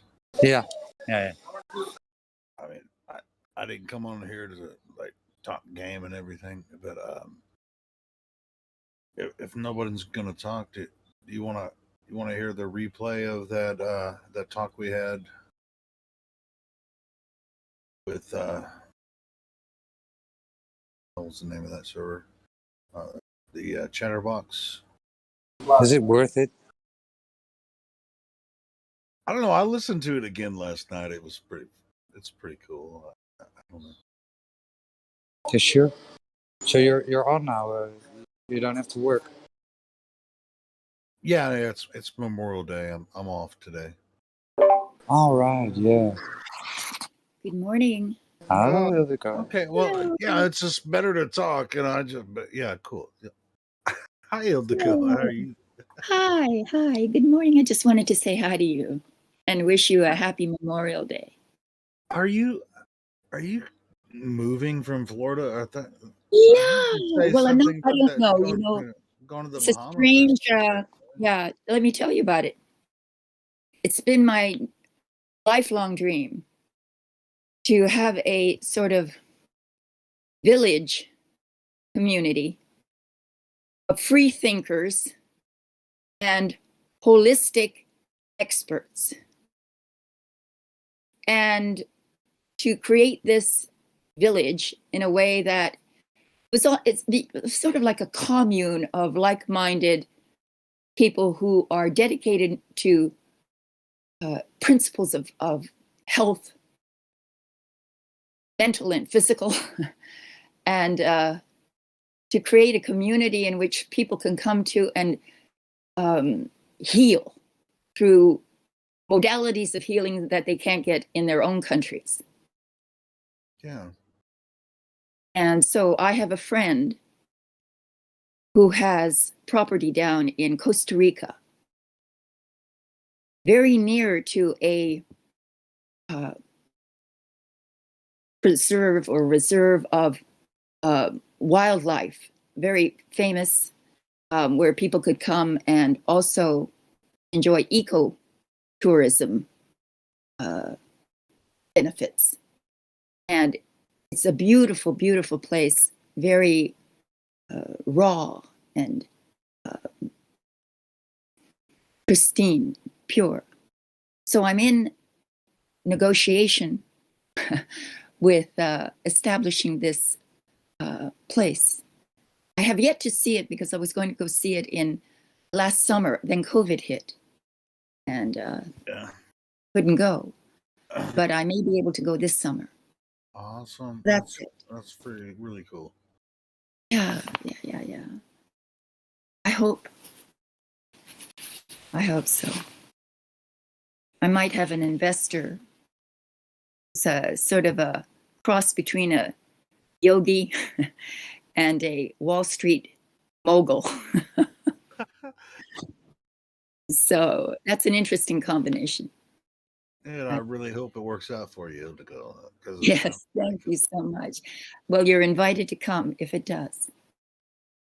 You're gonna like have ayahuasca stuff going on? Oh, I would. Well, not. I don't know if I've never not done on a it, but regular basis. I would like to, and I've never done. No, not on a regular basis. No, not every Monday. So no. No. But ayahuasca is a legitimate form of healing for depression, for instance. And there's a lot of other things. But there are so many others that are not mainstream and yet extremely effective, and people can't find them in their own locale. And so I would like to bring some of those, but it would be a village of each. People would live there and bring their skills, their talents to the place. You see, so wow. How much land are you talking about? Well, there's 50 acres. There's 50 acres, and I don't know how much of it to start with that I want to purchase, but we'll see how much money there is to do so. So cool. That's it. What do you 50 think? It's a nice acres is idea, isn't it? pretty nice. Yeah, that's a pretty nice size place, especially in Costa Rica. That's pretty freaking. Yeah, I don't know if it would be a 50-acre immediately, but you could Okay. at least expand out into it, which would be nice. Wow. Excellent. We'll just keep us up to date on that. I will. I will. And when and if it does happen, I'm going to film the entire thing. So, as part of the way I'm going to raise money for it, you know, as well as the investor. If the investor comes on, maybe I won't have to do that, but we'll see. He's a very nice man, actually.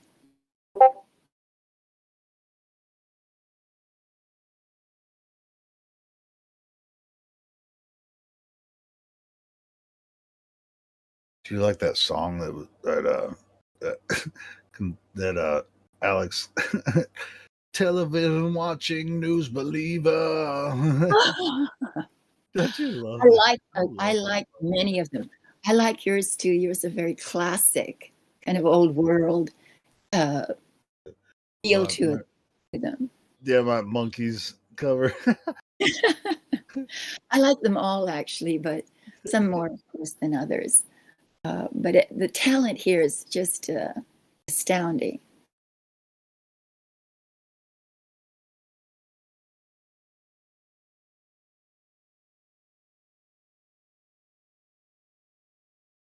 But yeah, I just woke up like 30 minutes ago, and Ah, I understand. which is good. It's good that I'm up now because I have to be up again tomorrow at the same time to go to work. So, Oh. because So do you work? Do you work in the morning?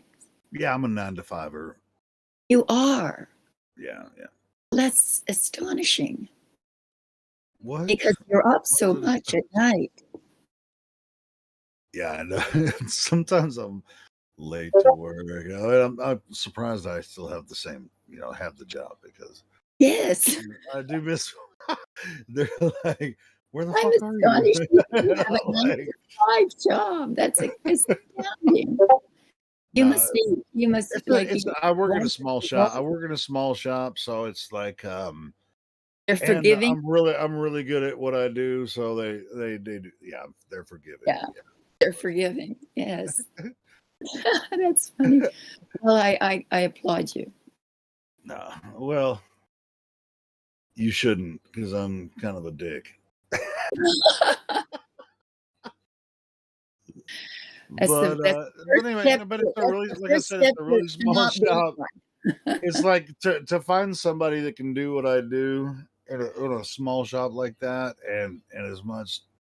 It's like sometimes there's work and sometimes there's not. When there's a lot of work, you want somebody be like me there because almost nobody else can do what I do.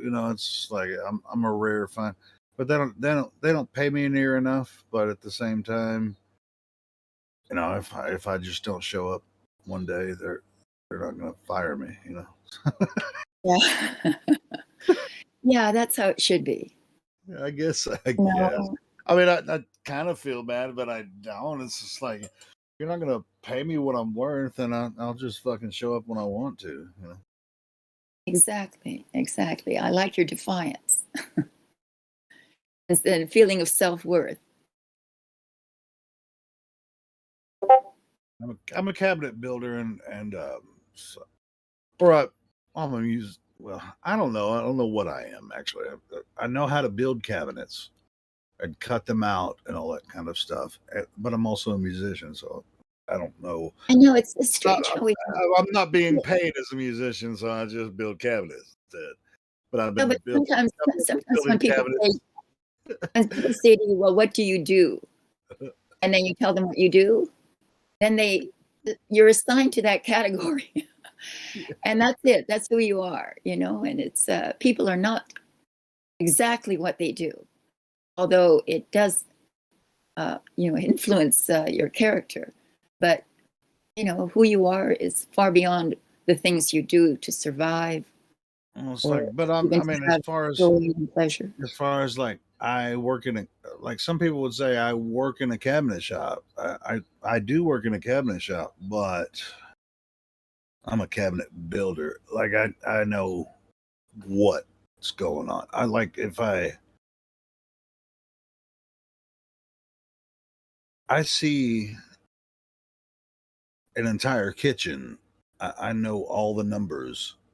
Like you just put a tape measure on the kitchen, I can design an entire kitchen. I know how to do it. You know what I mean? So I don't. You could come to our. You could come to It's our. a little more than just cutting a couple for pieces us. of plywood. You know. No, I understand. I had a very good friend who was a cabinet maker too, and a Finnish carpenter, and he was also a musician and a philosopher, and so it's a profession that allowed him to live in Manhattan and work side jobs and not really have to devote a great deal of time to his survival there.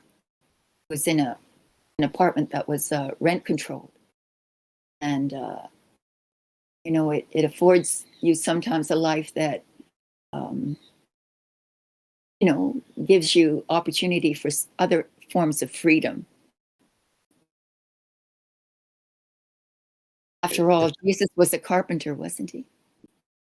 And being a woodworker, it's satisfying as far as like your mind, your spirit. I mean, you put something into it.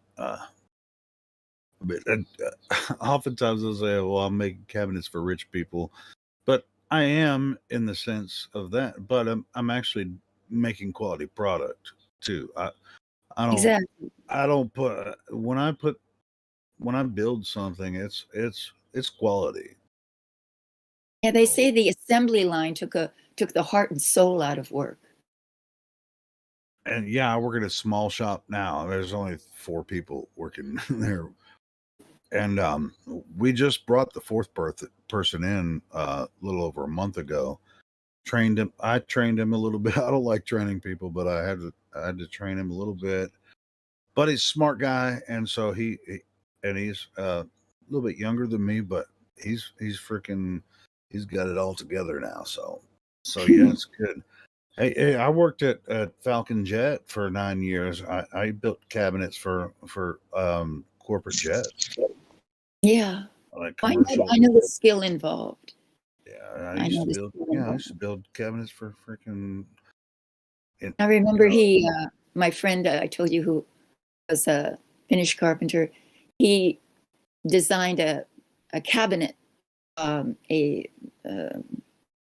chest of drawers, I guess, for my things, and it was so beautiful, and so it meant so much to me that it came from his own hands, and that it was, you know, part of his creative essence. You know. Yeah, it really means something. Like when you, it's like I'll get a design from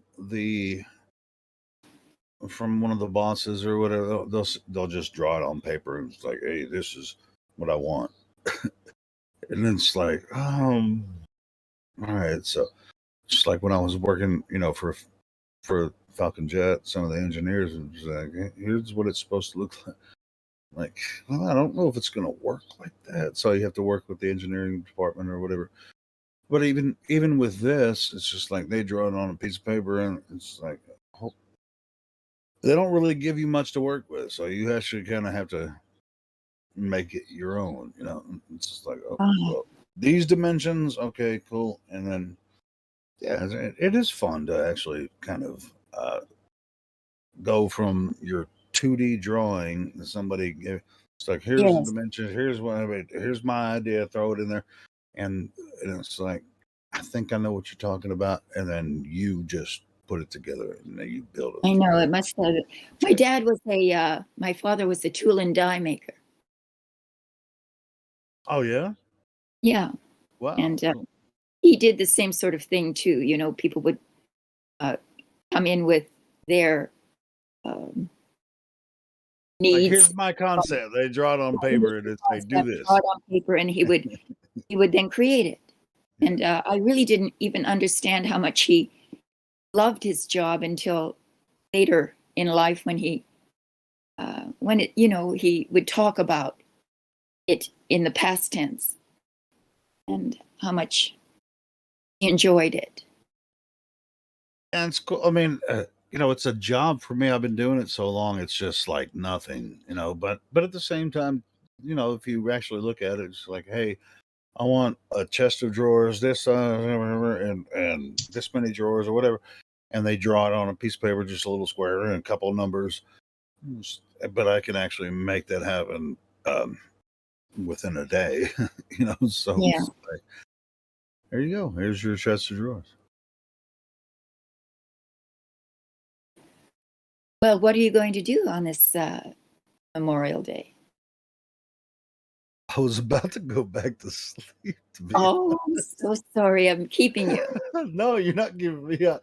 I'm glad to talk to you again. It's been a while since I've talked to just me and you talking. Good stuff. Isn't that nice? We were all alone. Well, I rarely even talk in the morning. I have to admit, I thought it was weird. I saw you in here. I know, it's like if it was a regular Monday, I'd be getting ready for work and stuff. But yeah, I always wonder why all my friends, all my very, very good friends, are nocturnal, because I'm not. I'm a very much a morning person.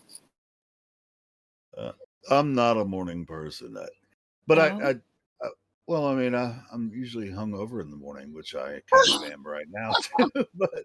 But there's another thing I admire: your physical resilience. Right? Oh my God! Not only do you not sleep, I couldn't do it.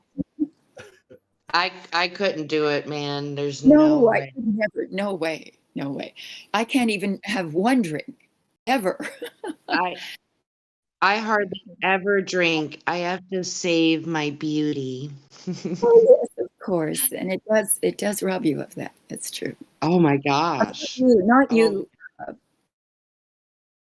The difference between my picture and my mom's picture at my age, drastically different. My mom was she's an alcoholic. Yeah. Oh, yeah. Absolutely. There's nothing that destroys the body's symmetry, beauty. Like it does. Now you give me a big old huge bud and I'm good to go. You know what I'm saying? Doesn't seem sincere, I realize. I know I need to quit drinking, but Nobody's telling you. Okay. No. But I do, I already know. Nobody knows more than me. Nobody, and it's a private thing. All addictions are very private. The addiction is we're addicted to so many things. Nobody is exempt from addiction of some form. Food addiction, movie addiction, whatever addiction is. And dude, I'm addicted to movies too. Holy shit! Movie addiction. That's it. I'm addicted to movies and alcohol. I mean, what a combo! Oh yeah. Well, you'd be a tough guy to live with, I'll tell you. That's why I'm single. Right. I always told myself that I would never be with somebody that played World of Warcraft, that kind of thing, that was totally submersed into some alternative reality. Yeah, that's kind of a standing deal breaker right there. I kind of wish I was good at World of Warcraft so I could actually play it. You'd be great at it. It's just I tried. It's just so boring to me. It's kind of like algebra. You kind of have to be in day one and not miss anything to be exceptionally good at it. It's one of those types of games. I mean, correct me if I'm wrong. Yeah, I mean, there's a lot of different games I've tried. It's just I'm just not a gamer. I just don't like. Yes, that's me too. I'm just not a gamer. I don't play poker. I've been a slight poker. gamer. That's different. I've played That's a different blackjack. thing. Poker, I'm I'd a play those euchre games. player. I'm a euchre. It's hard to find people What? that know how to play euchre. I Sad. don't even know what that is. It's kind of like spades, but you have half a deck and you get to call trump. Oh, so it's a card game. Well, it's Yeah, like yeah. sometimes there's a couple of games that I play. Sometimes I'm not addicted to them or anything, but like blackjack games or Texas Hold'em that you can play Oh, yeah, online yeah, with yeah. people a lot. I love, I can do that for a My while. parents used to play gin rummy, Yeah, gin's a fun game. and it was very much a part of how they got to. My parents with their friends would get together and play gin rummy. Oh yeah, well, you're actually like you talking about sitting at the table with Yeah, with yeah, sitting at friends, the table yeah, around, playing gin. Oh yeah, it's with a cocktail. yeah, gin's a really fun game to play with friends, like sitting around a table. Yeah, they did. I just don't like games myself, so yeah, I I don't have the attention span for it. And you have to be very focused on it. Well, if you're looking for a new card game, look up euchre because it's a short round. Yeah. Oh. That might be better up my alley, right? No, I like to read and exercise and play and all the other things are like so while much I'm more. at work, instead of listening to all the sometimes it gets nonsensical on here. So Yeah, but and you can't just listen to this all day. I listen to audiobooks. I've been listening to a lot of Stephen King books lately. Oh, I like to listen to audio. Oh, I like to listen to lectures, audio lectures. Yeah, lectures. Oh, yeah, me too. You do? Yeah, there's a Rudolf Steiner is one of my favorite because there's a channel that he speaks. There's the moderator of it has taken all his lectures and spoken them so that you don't have to read them, and you can. And he's very clear spoken, and so it's lovely to listen. Is it on YouTube? Oh yeah, all over YouTube. All his lectures are on YouTube. I know that yeah. MIT has a lot of like yes, things like that I enjoy listening to. I do like listening to him, like when I'm driving for sure. Something like that. Yeah. Well, I'm gonna have to check that The out. information that you don't, reading is, of course, I'm not one who says I'm too busy to sit around and read. Right. But listening to it, you can hear the emotion of it too. If someone who is reading, great, yeah. Really It's has like even I mean I know it's fiction, but Yeah. Stephen King, I listened to him read his own books. Oh, that's even better because What are you listening to of his right now? I listened to oh crap, what was the book that Bag of Bones. He read it's like cool. It's like Have you 18 hours of him reading Bag of you Bones. ever- And then there's at the end of it he describes the book and he has like an interview with someone at the end of it. Bag of Bones. Wow, I never read the book, but hearing him read it and then give his commentary at the end, it was freaking cool. Yeah. I'll have to check that out. Have you ever listened to anything by his son, Joe Hill? No.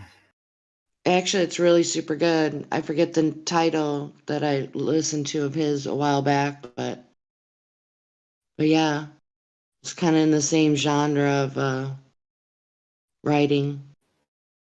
Really, yeah, I was surprised. Yeah, send me a link. Okay. Well, I'm happy always birthday, something everyone. else to listen to while I'm at work and bored, because I was just about to bid you adieu because I have to teach this morning. It's going to be chaos because it's Memorial Day, but I have to go teach yoga on a very crowded beach. So, got to teach on the beach. but I'll try to find myself a little sanctuary away from everyone. Yeah. Yeah. Well, Helio, I'm sending it to you. Okay, Good to see you. Yeah, Ildiko. Yeah, go teach on the beach and do your thing. Thank you. So have a good day. You too. Have a good day, Ildiko. Bye. Beautiful nice. Florida morning. Oh, thank you. It is beautiful, actually. Quite beautiful. All right. Hey, I sent that to you, Helio, and I'm gonna put it in the chat as well for anybody. Wait, okay. I shared it. Okay, I didn't copy. Nosferatu. Yeah, it's. I actually, if my memory serves, they actually made a Is that TV a series. vampire story? Well, Nosferatu, that just makes me think of a vampire story. No, Yeah, not it is. like exactly. It's been a really long time since I'm not I've read against vampire stories. I just want to know what I'm getting into before I click on it. Yeah, it's a vampire story. Dude, have you watched True Blood? Oh, True Blood was great. I read all the books actually. Yeah, well, I watched the series twice, so it's like I watched the first episode 3 times before I really gave it a chance because I thought it was so freaking dumb and cheesy. But then after I Yeah, watched you think it, I was that's like, cheesy? "Oh, it's freaking." You think that's cheesy? The Vampire Diaries is really stupid cheesy. Yeah, I'm not gonna watch Really that bad. Yeah. I haven't watched And any of what's the other vampire love story shit. What's the name of that series? give me a hint. Can't remember who doesn't necessarily matter. That's gonna bug me now. I think we know what we're talking about. It's like these vampire stories. Whatever. I actually read another really long series. No, Vampire Lestat is a good series. But that's not what I'm talking. I'm talking about that. Oh no, Was that's it not what with I was. the Twilight stuff? Twilight? Yeah, the Twilight shit. Oh, I Twilight! haven't seen any of that shit. Sesame Street of vampires. Sesame Street. Vampires. Yeah. Yeah. Okay, so this. Okay, let I me like tell you the about this. vampire stuff, I like vampire stuff, but not that. If you do, I got something for you, Helio. Okay, listen up. Oh, shit. All right. So I'm trying to remember her name right offhand, but it's the main character. It's Anita the Vampire Hunter series, but it's like super long and crazy. Laurel K. Hamilton is her name. I'll find her. But it's really meant for adults. It's not meant for children. So it's not like a Harlequin No romance or anything. worries But there here. is My like child is 20. He'll be 25 this year. So, but yeah, so more intriguing, like a lot more worldly kind of situations than the other examples we were given. Let me see. Laurel K. Do you use Audible or do you just listen to stuff on YouTube? yeah, I was subscribed to Audible, but I freaking $15 a month for one book. Fuck you. Oh, actually, there's comic books as well. I forgot about that. It's been a long Yeah, time. but it's just like there was a lot of free stuff that I didn't want to listen to. So, it was like tried it for a couple months, but I was just like, no. So anyway, yeah, mostly on YouTube. I'll listen to audiobooks on there. Audible, it's just not worth it, man. So I'm paying $15 a month on YouTube, and I never have to watch an ad on YouTube at all, ever. And I can share. Okay, I found it. Six Share it. accounts on YouTube for $15 a month. Can't beat that. Okay, I was looking for that. I didn't hear the very last thing you said. Sorry, you're describing an app or something. YouTube Premium is $16 a month, and you get 6 accounts. Oh You yeah, can yeah. Share it. Matter of fact, Okay, Jen, there we go. I'll DM it to you too. You're on one of my accounts. You still? I am so lucky to be on one of your accounts. Yeah. No, I didn't mean to Thank you.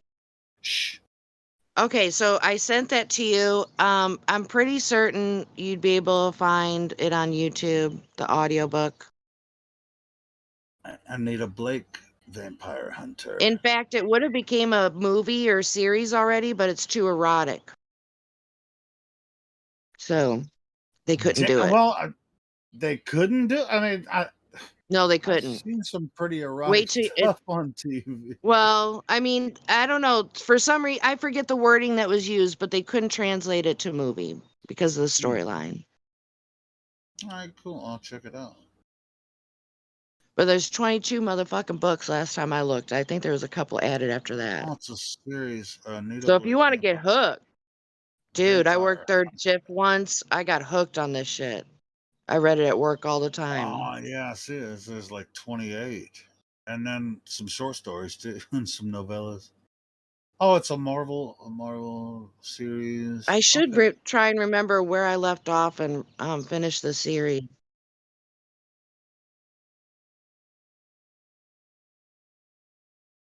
But yeah, Twilight is Sesame Street compared to this. Or anything else for that matter. Yeah, I'm gonna check that out. Yeah, it's almost like Anne Rice level stuff, you know. From what I'm looking at on the Wikipedia page, it looks like they have Marvel's. Yeah, there's comics, dude. Anita Blake is in comics. I used to be into a little bit of digital comics. In fact, one that I wanted to get into more was Neil Gaiman's comics. He's amazing.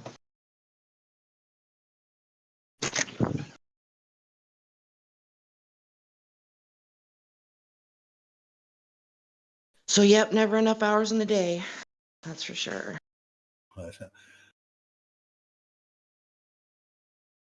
Never enough days in the hours, right? These are the days of our lives. Too right. What is it? What's the days of our lives thing? Like as the world turns. Like sands through the hourglass. Oh yeah. These are the days of our lives. There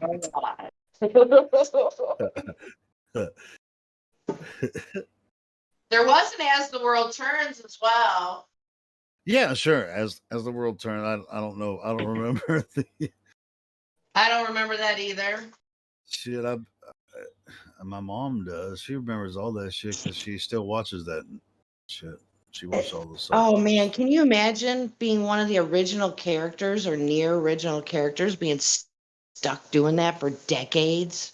Oh my god, Dude, I feel sorry. They're still on there, and I know. Holy shit, it's a lot of the same people are still there. They'll go away for a while and come back. You know, right. It's like holy shit, man! It's crazy. You were dead. Back from the dead, as only soap operas can. For real, though. Shout out to Spiral of Love. See him in there. Chatting in the chat.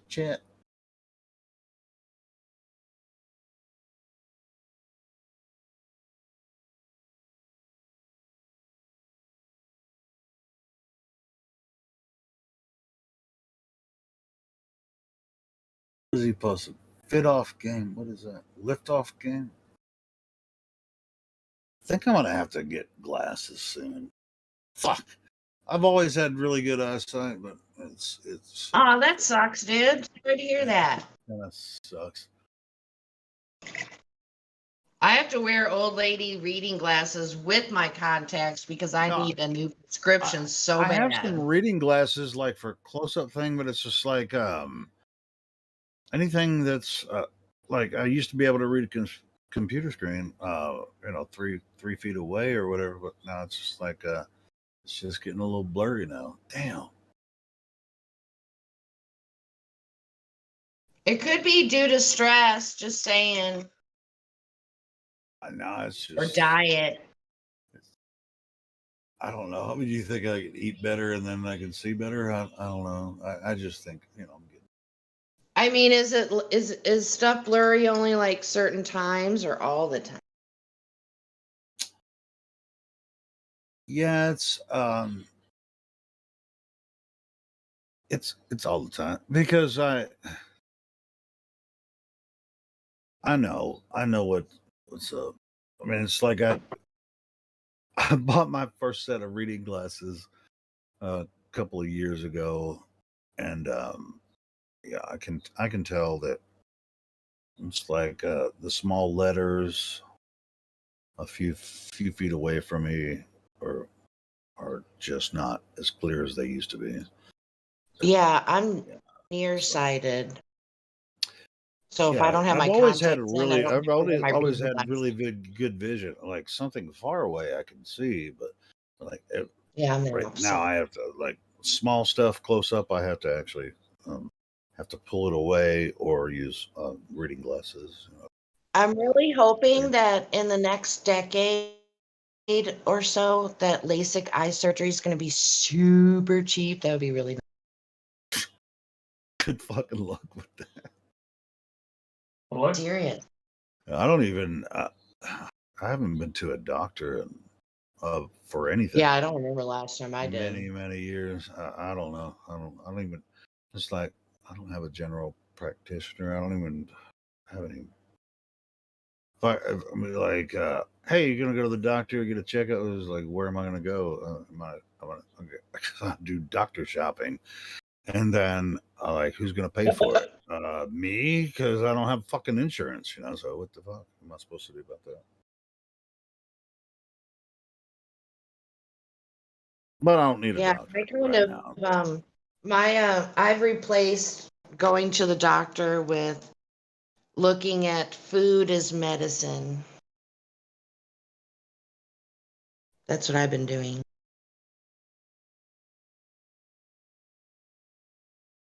I do have a tooth that needs to get the what? I have a tooth that needs to get the fuck out of my head. And oh, dude, that's horrible. I can relate, actually. That shit's expensive. Yeah, it is. That's a problem for me right now. But anyway, worry about it later.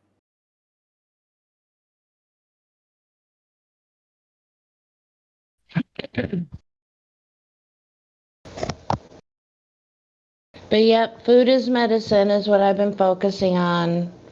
I don't know. My only vices, really, besides smoking weed, I don't consider that part of that. But is caffeine. That's medicine, right? Oh yeah, that's part of it too. Really. But coffee, really strong coffee and cigarettes is my only vice, and I try not to smoke that many cigarettes. I don't drink alcohol. I used to drink a lot. I don't want to get wrinkles. I can't drink like a half a cup of just like McDonald's coffee or just like a regular cup of coffee from a gas station. I get the. It's no wonder why. No, I'm just saying the caffeine. I can't take that much caffeine in. It gives me the shakes. I can't do it. Really? Yeah, I'll drink a cup of tea every once in a while, but that coffee, man, that stuff. Man, a shot of espresso would jack your shit up. I love espresso. I mean, I ain't gonna lie, I love coffee, but I just can't even drink it anymore. It's just like well, that's just a shame. So you don't drink soda either?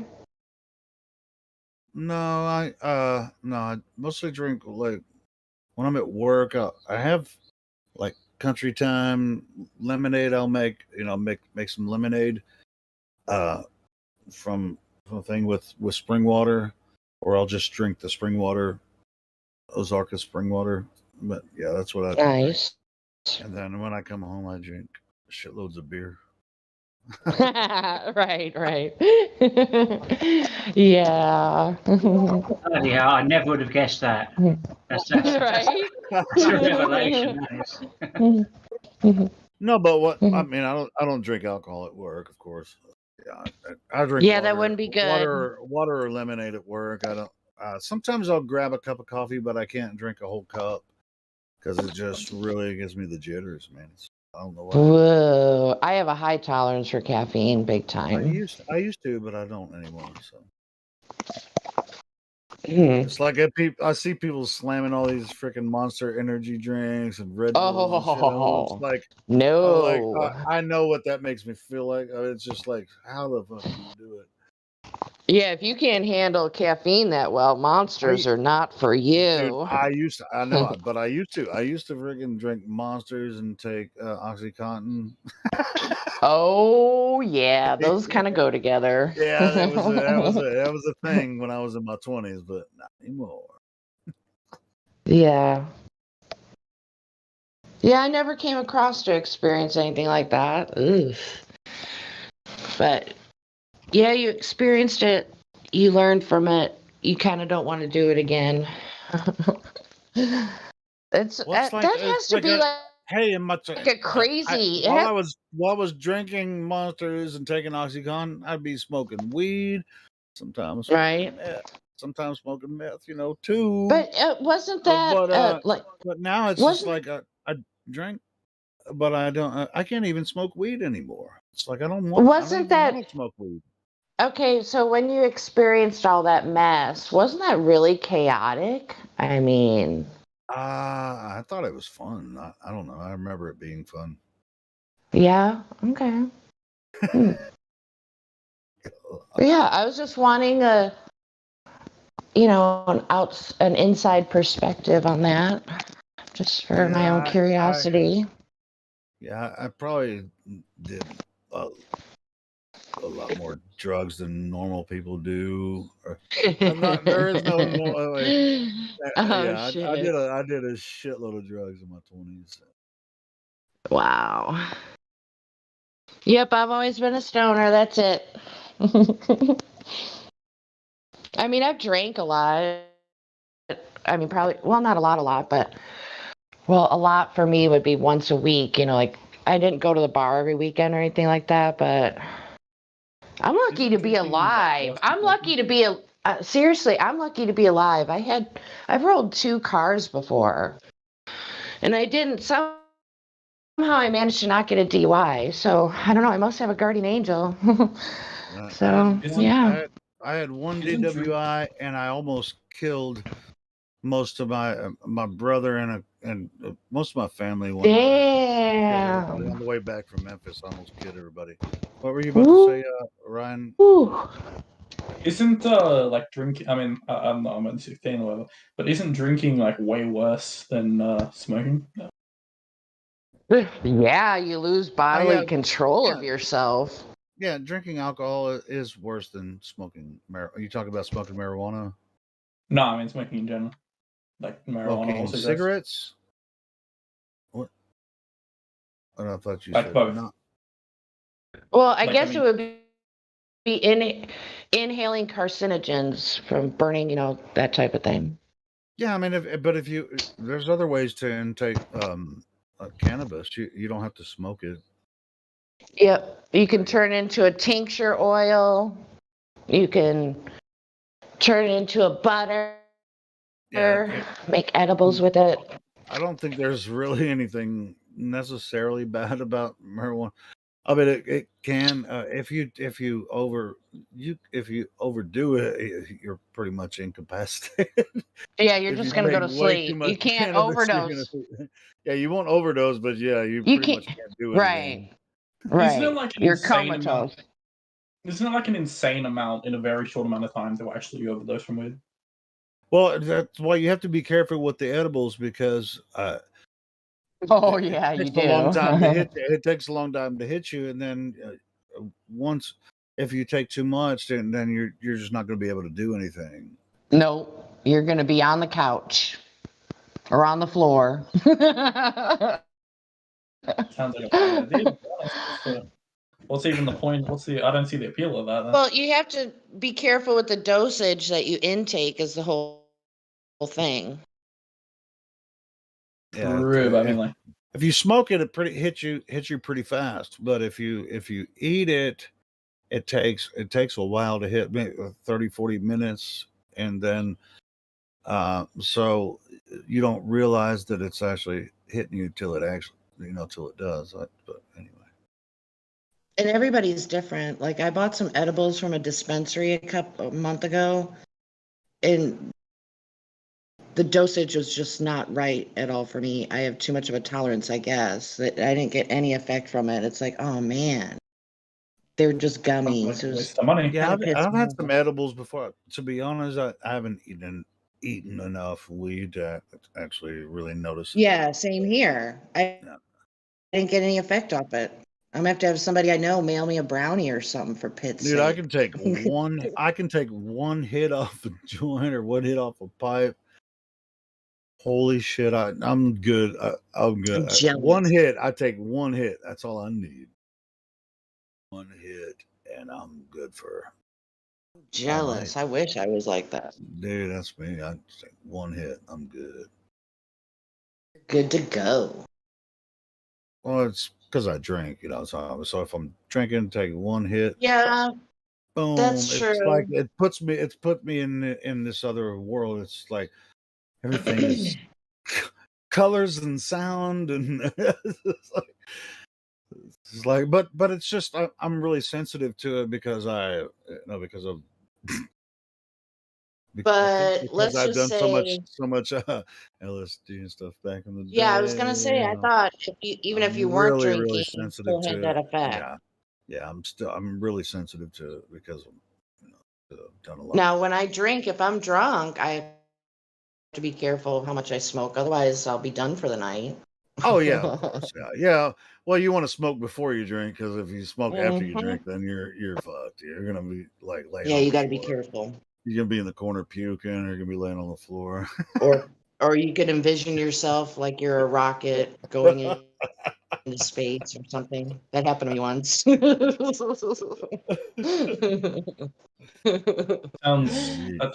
doesn't sound fun, to be honest. No, it's not. It's not. No, if you've been drinking and then It's someone's not like, "Hey, hit something this that joint," and you hit it a couple times, and then next thing you know, you're it's just not like, not traumatizing, and fun it's not anymore. something you can't easily recover from. I've been smoking weed for 3.5 decades. It's okay. You can smoke it. I've smoked a couple times, but I haven't drank at all. To be honest.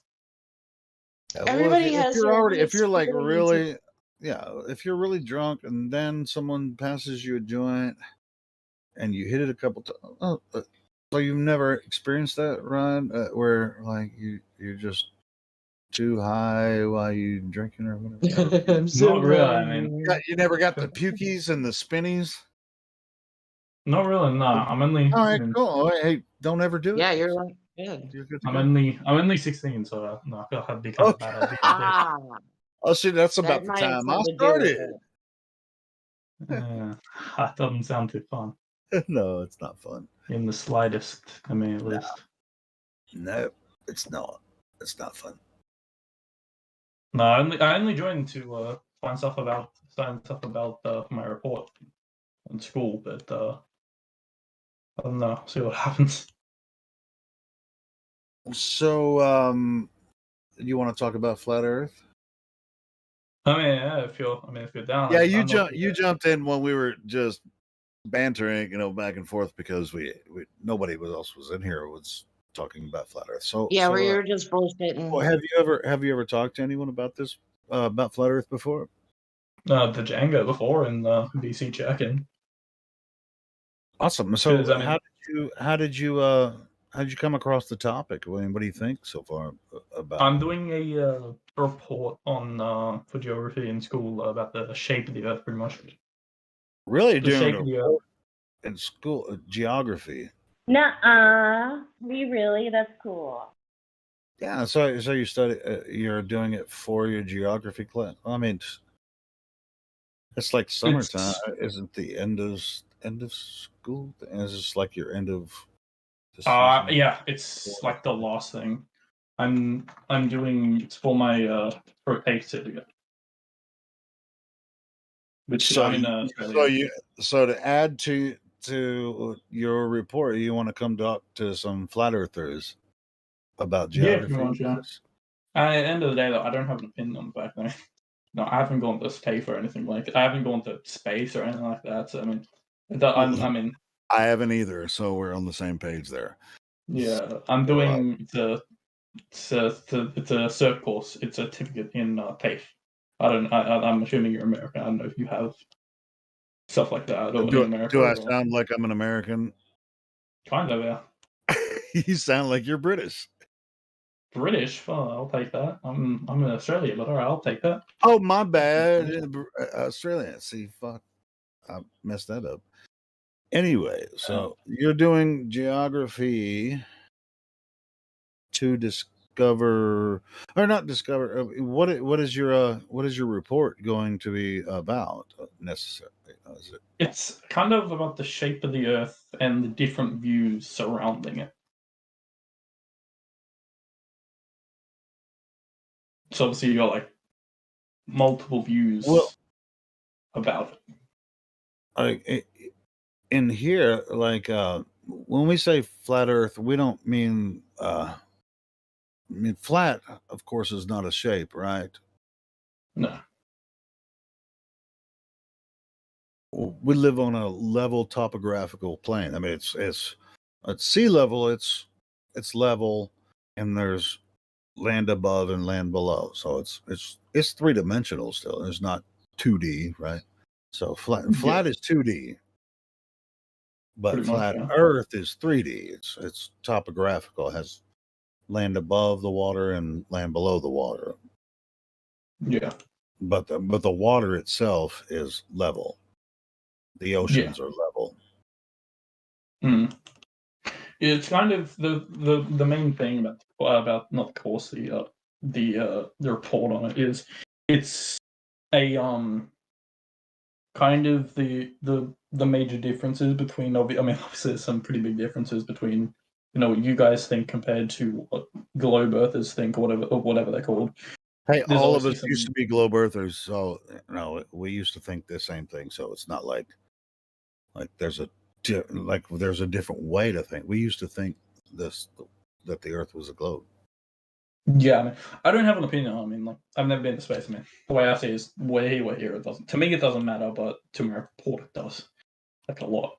And it was pretty. It's mainly about this very serious. Well, not serious. The major differences in the ideology of a flat earther and a globe earther. So it's more. Now you're talking about, instead of geology, you're talking about a study of psychology. Geography. Well, not geology. Geography. Yeah, geography. But actually, you were more talking about the psyche of flat earthers versus globe earthers instead of what. Yeah, it's about that, but it's putting in that report. It'll be putting it into. It'll be taking those sort of ideas of it and putting it into a geography sense. If that makes sense. You can't actually apply. See, what we talk about is what you experience in the natural world, and so geography is a good place to start, right? I mean, it's just let's look at Earth and see and examine it and see how it presents itself. Sorry, I was going to be back in a second. What?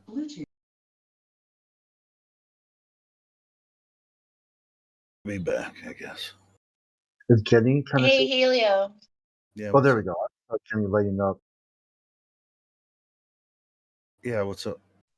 So I was listening, and he was wanting to know the differences between globe earthers and flat earthers.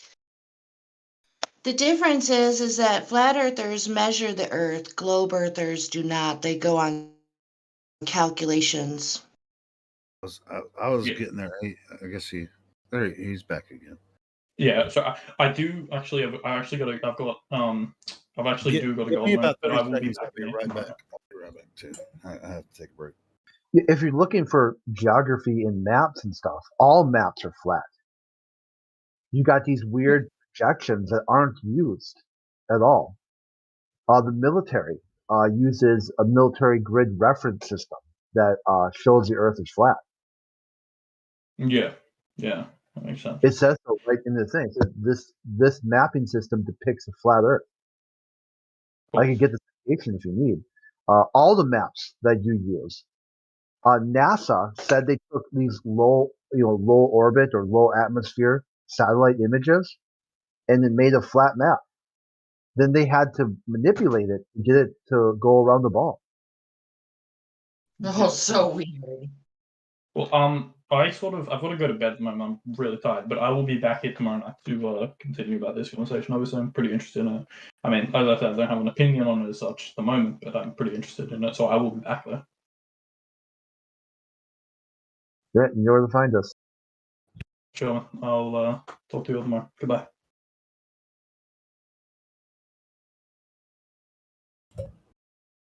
Damn it, man! He's gone now. Yeah, he's like. Yes.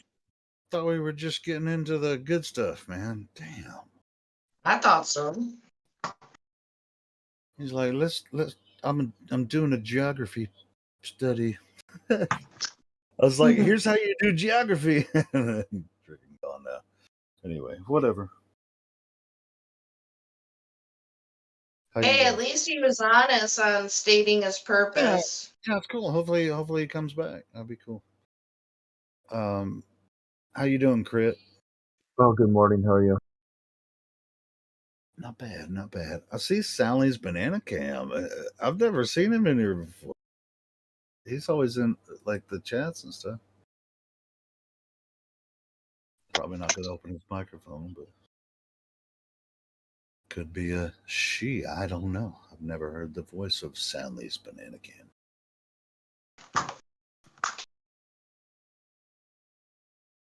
This damsel medic. Damsel medic either. Or maybe I heard her on Ladies Night.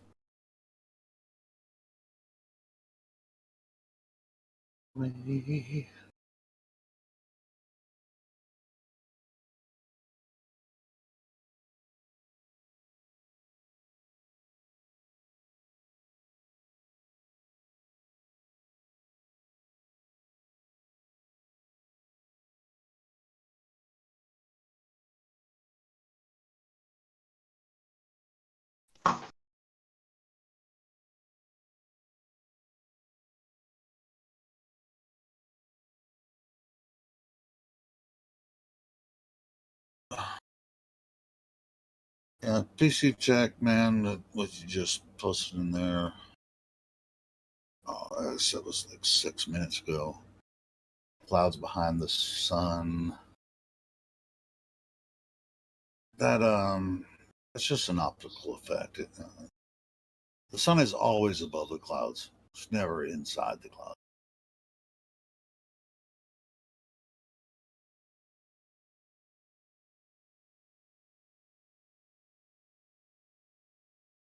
Would you say the same, Chris? Yeah, it just an effect where the clouds are far away, and so is or the clouds are up close, and the sun is really far away. Hey, PC check. Your mic is echoing. If you're going to say something, go ahead and say it. We'll stop talking. I think you're probably trying to use your phone. That same effect too, where they have that Mount Rainier that looks like it's above the sun, so it's casting a shadow up into the air. the Mount Rainier thing where that's it's actually it's optical, not physical. it's an optical illusion. Because it doesn't happen every day. It only happens like this one time a year or something like that. Yeah, there's only a certain time, and it I can't remember now that I can't remember exactly the effect, whatever. But yeah, when you see the sun or moon inside the clouds, and I hate when people share that stuff. It's like, look, the moon is inside the clouds, the sun is inside the clouds, and there's clouds behind the sun. It's like, dude, the sun is never inside the clouds. It's always above the clouds. It just may look like it's inside the clouds, but that's just an optic. Dude, the sun is always above the. It's much, much higher. You can't forget. You're not going to have the sun inside the clouds. That's dumb. So any flat earthers that try to freaking share that stuff, stop doing it. It's dumb. The sun will never be inside the clouds. It's always above. It's way, way above the cloud layer.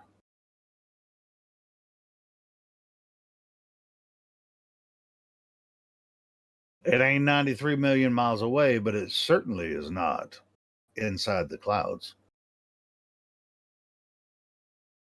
Yeah, that does seem a little preposterous. It is preposterous. I've never bought that. It's like, ooh, the sun behind the clouds behind the sun. Like, what? Like, don't be a dumbass. How can the sun be inside the clouds? Stupid. Now the moon illuminating a small amount portion of clouds. Now that's really interesting. Oh yeah, sure. I mean, yeah, of course. Local light and everything. What were you about to say? PC Tech, did you get your mic fixed? Hopefully. Yeah, sounds good. I see pictures that plain as day show from the observer's point the clouds behind the sun, and to me that doesn't make any sense if it was far away like that. Yeah, well, it doesn't make sense if even on flat Earth. I mean, what I'm saying is people are saying here is the sun inside the clouds, right? Is this what you were talking about? Like the sun, there's clouds in front of the sun and the clouds behind the sun. Yeah, It's an optical effect. The sun is never that low where it's inside the clouds. That's just an optical effect. The sun is always above us. It's not above it's never going to be inside the clouds. You know what I mean? The sun doesn't move down to the clouds ever. It's not even on flat Earth. When you send up those the high altitude balloons, 200,000 feet, you see the sun just it's above anywhere. It's never going to reach the cloud layer. It doesn't move down. It just moves across Earth. It might move up and down, but as far as it's never going to get inside the clouds. Well, from the balloon perspective, I agree, but I don't understand how some of those photos, what kind of optical effect is taking place that allows the clouds to be perceived as behind the sun. I don't know.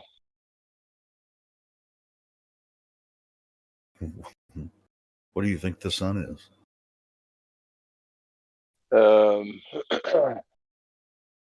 Some kind of light source. Yeah, where do you think it is? I think it's inside a closed system with us. Hey, actually, check this out. Go ahead. Helio, I was thinking while he was talking that maybe the idea that people have that the sun is projected, maybe that would make sense in this example of allegedly seeing the sun in the clouds or in front of the cloud. Dude, I think one of the most magnificent things you can see on Earth is an awesome sunset, right? If you're able to capture if you're able to capture the sun looking like it's inside the clouds, it just looks like that. But all of us know that the sun is not actually inside the clouds. There's no clouds behind the sun. So what about what I said? You only capture that. You only capture that when it's near the horizon. But anyway, go ahead. What were you saying, Joe? So what's your opinion on what I said just now?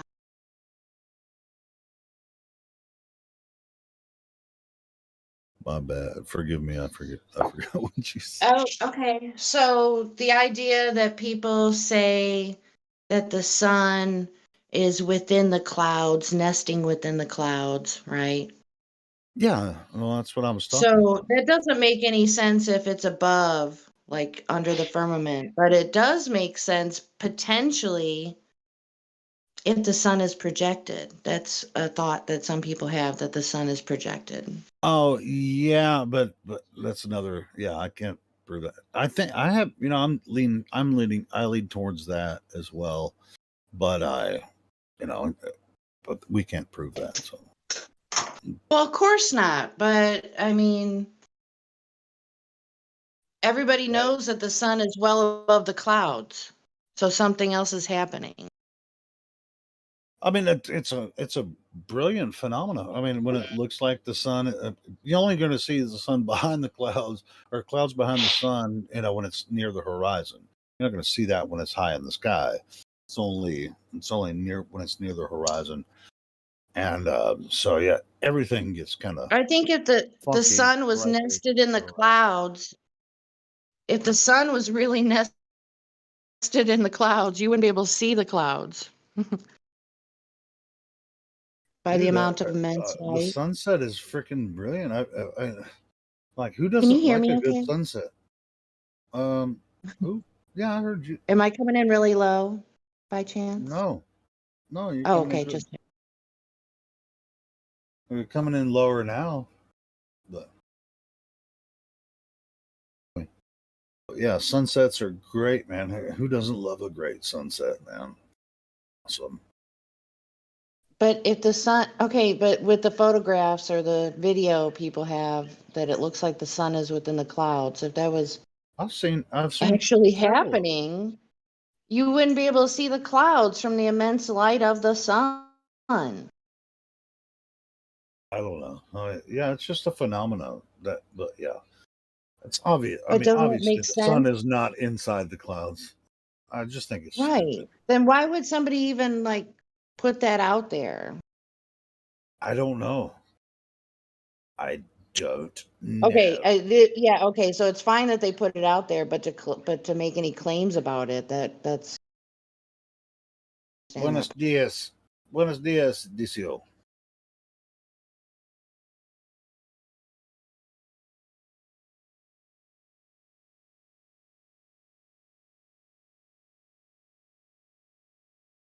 Buenos dias means good day, right?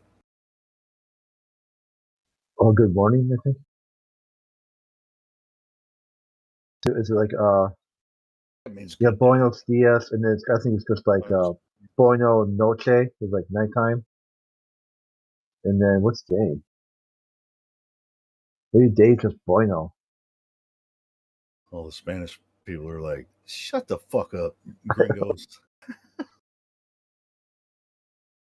Buenos dias. I'm pretty sure that means good day. Yep, I just looked it up. Buenos dias means good morning. Oh, good morning.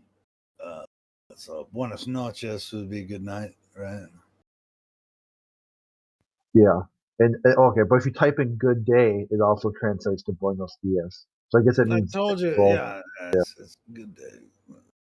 It's kind of like a both, a good morning, good day, or whatever.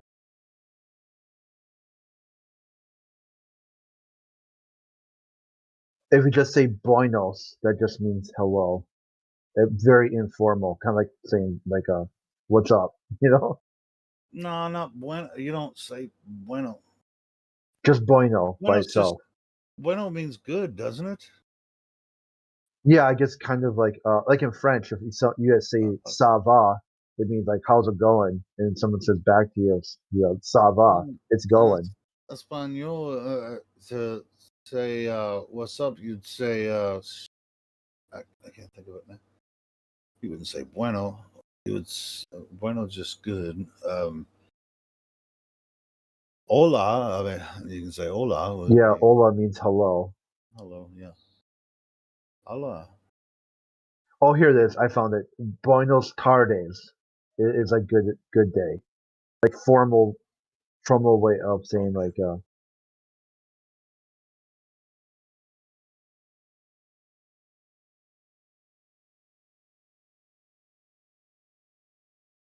so buenos dias, buenos tarde, and buenos noche. Oh, now we got people typing in Spanish. ¿Qué pasa? Yeah, it's like that's how's it going, actually. Yeah. ¿Qué pasa? What's up? Yeah, like sup. Pretty much like what's up. Yeah, ¿qué pasa? What's up? DCO's laughing at us.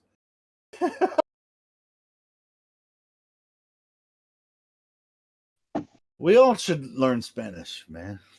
Fucking A. Yeah, I mean, like in high school and stuff, I took like 2 years of Spanish. But you don't even know how to. Yeah, I know. It's like what was that word? I took 2 years of Spanish, but I still can't fucking speak Spanish. Yeah, it was funny. I mean, the best I ever got at language was when I was in the army in Kosovo, and we were like, ahead of like or outside of the base, and we're like kind of just living on the economy there, like in a patrol base, and you had to interact with people to buy food and everything, and constantly talking with the locals, and I just being completely surrounded by Albanian, I just like picked the language up. Albanian? Yeah. Wow.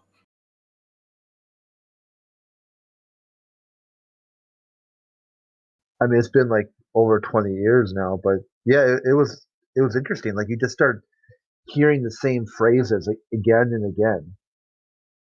That's like I live in Arkansas. That's why I knew Capasa means what's up. It's simple phrases. I of course I can't speak Spanish. I should know more, but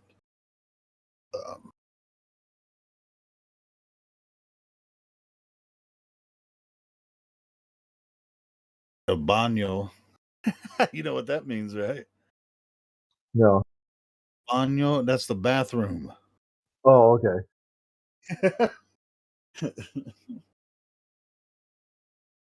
The baño is the bathroom. Here, Juzzy said, Discorda de Terra Plana 24/7. This is a Discord for Flat Earth. Oh yeah, la tierra es plana. That means the Earth is flat.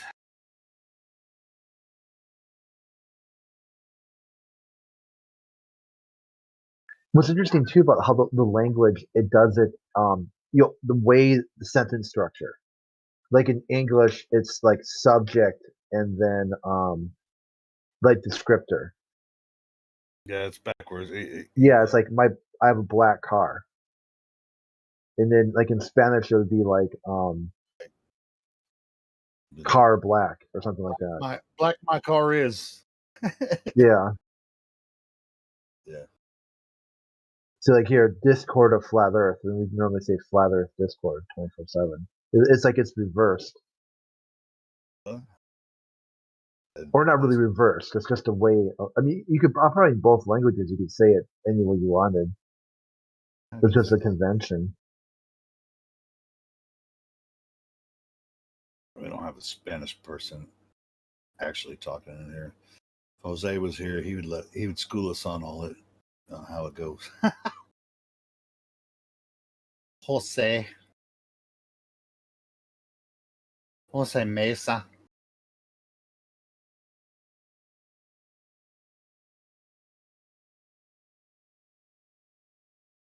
Cordia de Tierra Plana 24/7.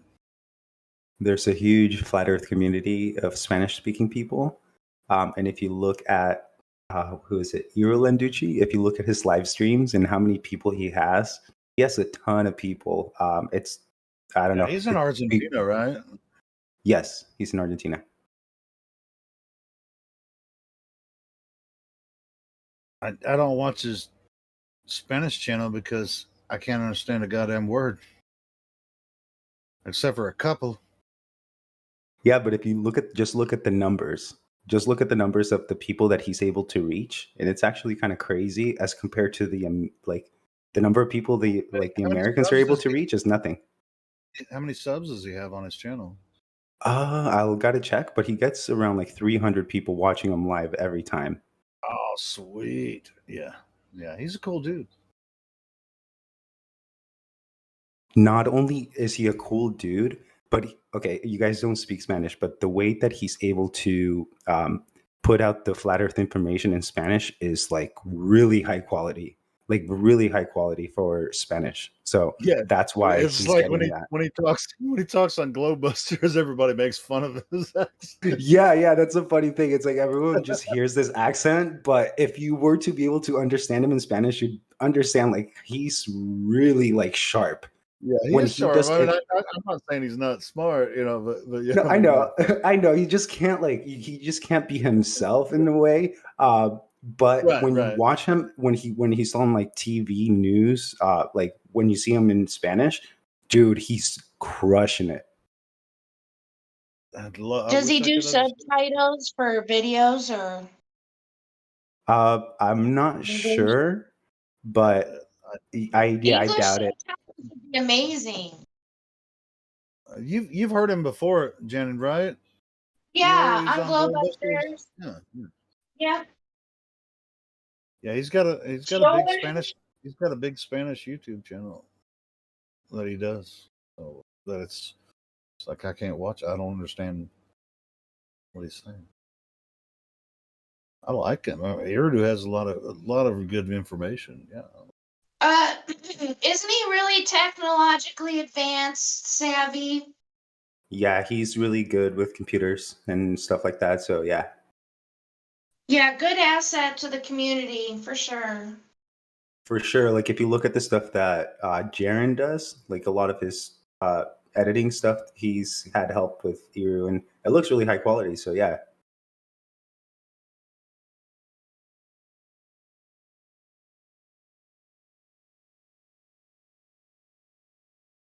Yeah, it's like almost like he's like covering the entire South America. Dude, I wish seriously, we get more people from South America in here. I know that a lot of people are bilingual there.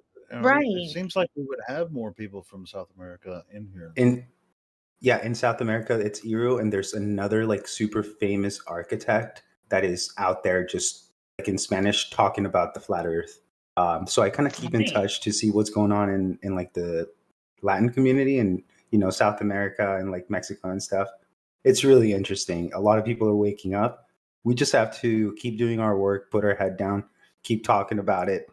And I think it'll eventually happen where most people will realize it. It's just going to take some time. That's cool. It's only been like, I'm only, 5-6 years into it. So, and it may seem like a long time to some people, but to me, it's not. It's going to be another decade. Yeah. I'm good with it. Yeah, me too. Bring it on. Dude, the world is going to change dramatically in the next 10 years. For the better or for the worse, it doesn't matter whatever it's going to be. We don't really have much control over what they're going to do to this place, but to what we can do is help people to protect their mind from the fake mind control shit that they're. Oh, no doubt. So that's what we're each one reach one. We're just sitting here. This place exists to, or we're seeking the seekers. I would say. Yep. If It's you like are a you can't. smart It's glow like believer, it's like we're. It's like I'm not here to change your mind. Just help, But if you found this right? place, and you're willing to listen to the talk, then you're already But we're a step forward, right? but we're totally okay with people believing in a globe. Just don't be a jerk about it. Well, I Right? mean, but you can't leave here believing the Earth is a globe because there's no evidence. Well, either way, I mean, you can believe it if you want to, but you just Yeah, realize it's a believe belief. being the operative word. Yeah, just realize it's a belief because there's no evidence for Yeah, kind of like what Reconor says. They can take their toys and put them back on the carpet. it. Yeah. It's like, we're not trying to take your ball away from you. We're not trying to do that. We're just putting it in the corner, and then we're going to talk to you a little bit, and then you can go grab it if you want to afterwards. Yeah, it's okay. He's like, I want my ball back. Okay, take your ball and get the fuck out. I mean, it'd be really easy for us to just take a sharp object and crush that ball, though. But, the Globers that sit there and rock back and forth and shake their head, no, no, no, God, please, no, no. Like, yeah, this isn't the place for you. Well, why do they keep coming back then? Or a lot of them beg to come back in here and get their globe Because they destroyed. love to argue. And they think they're going to save us all. Dunning-Kruger victims. Oh, we're such poor souls. You poor Yeah, flatter. what's funny about that Dunning-Kruger thing is that it's an internal. It's people who value, who elevate their own cognitive ability higher than someone else based off the It's illusionary. ego. Yeah, and they don't even get that. They Dunning-Kruger, the Dunning-Kruger effect. They couldn't get any more DK themselves. Well, yeah, I find it ironic that they speak on it.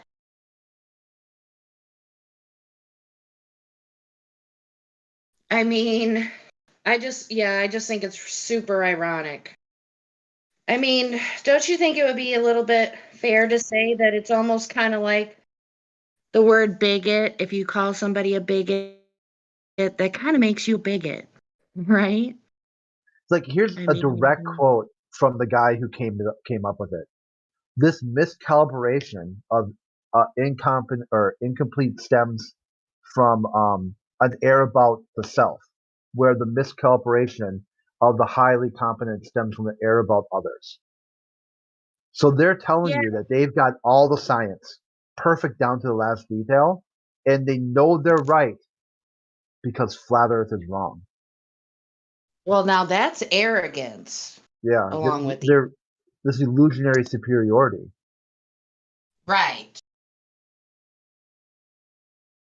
Yeah, true flat earthers are okay with people staying ball believers. My opinion.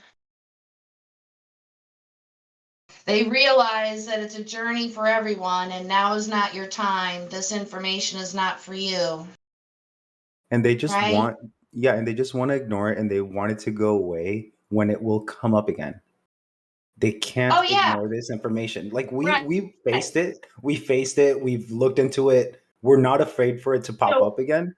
So, and people are just like want it to go away, and they don't want it to pop up again, and it will. I'm sorry. Go ahead, Jenny. Well, it's kind of like planting a seed. That's why I think agreeing to disagree with people is really, really important because, like you said, it will come up again. The bummer is we won't be around when it happens. So, yeah.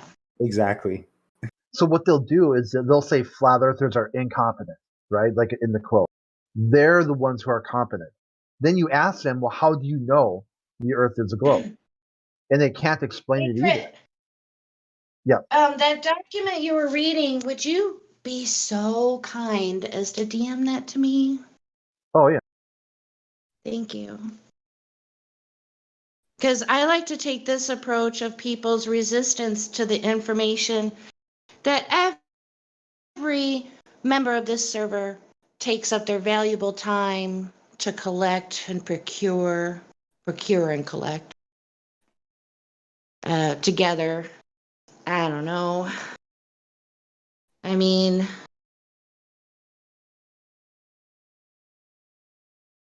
too bad we can't do a lie detector test over the internet.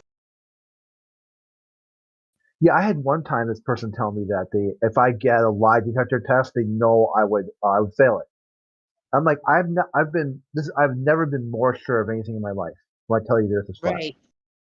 Like I am more sure of that than anything else. Okay? You know, it's like if I sit down a lie detector, you can see the earth is flat and stationary. You have to do stuff and make claims to get it to move and to curve. Right. So if someone were to come to me and say, "Can you prove the earth is a globe?" I would have to lie and say yes, because I just know you can't.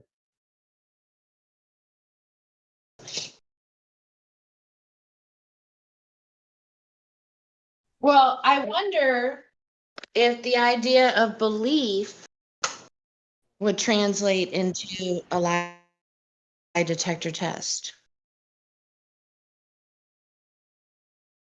That's what I'm wondering right now. So if you believe with all your heart, mind, and soul that it's a ball, will it show you as telling the truth on a lie detector test?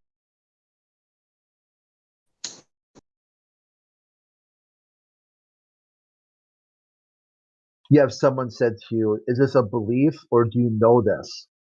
And the person, they know it's a belief, but they say they know it anyway, like it's knowledge.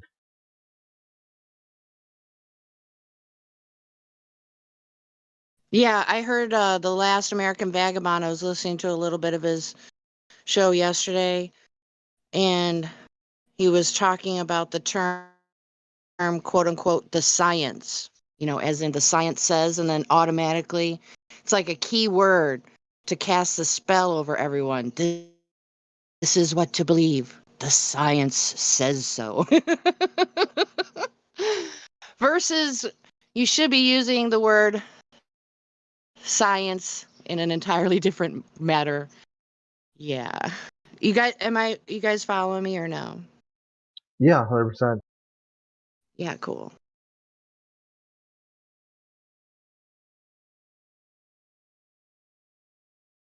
Makes me think of go ahead. I had to let the whole flat earth thing go with one of my brothers.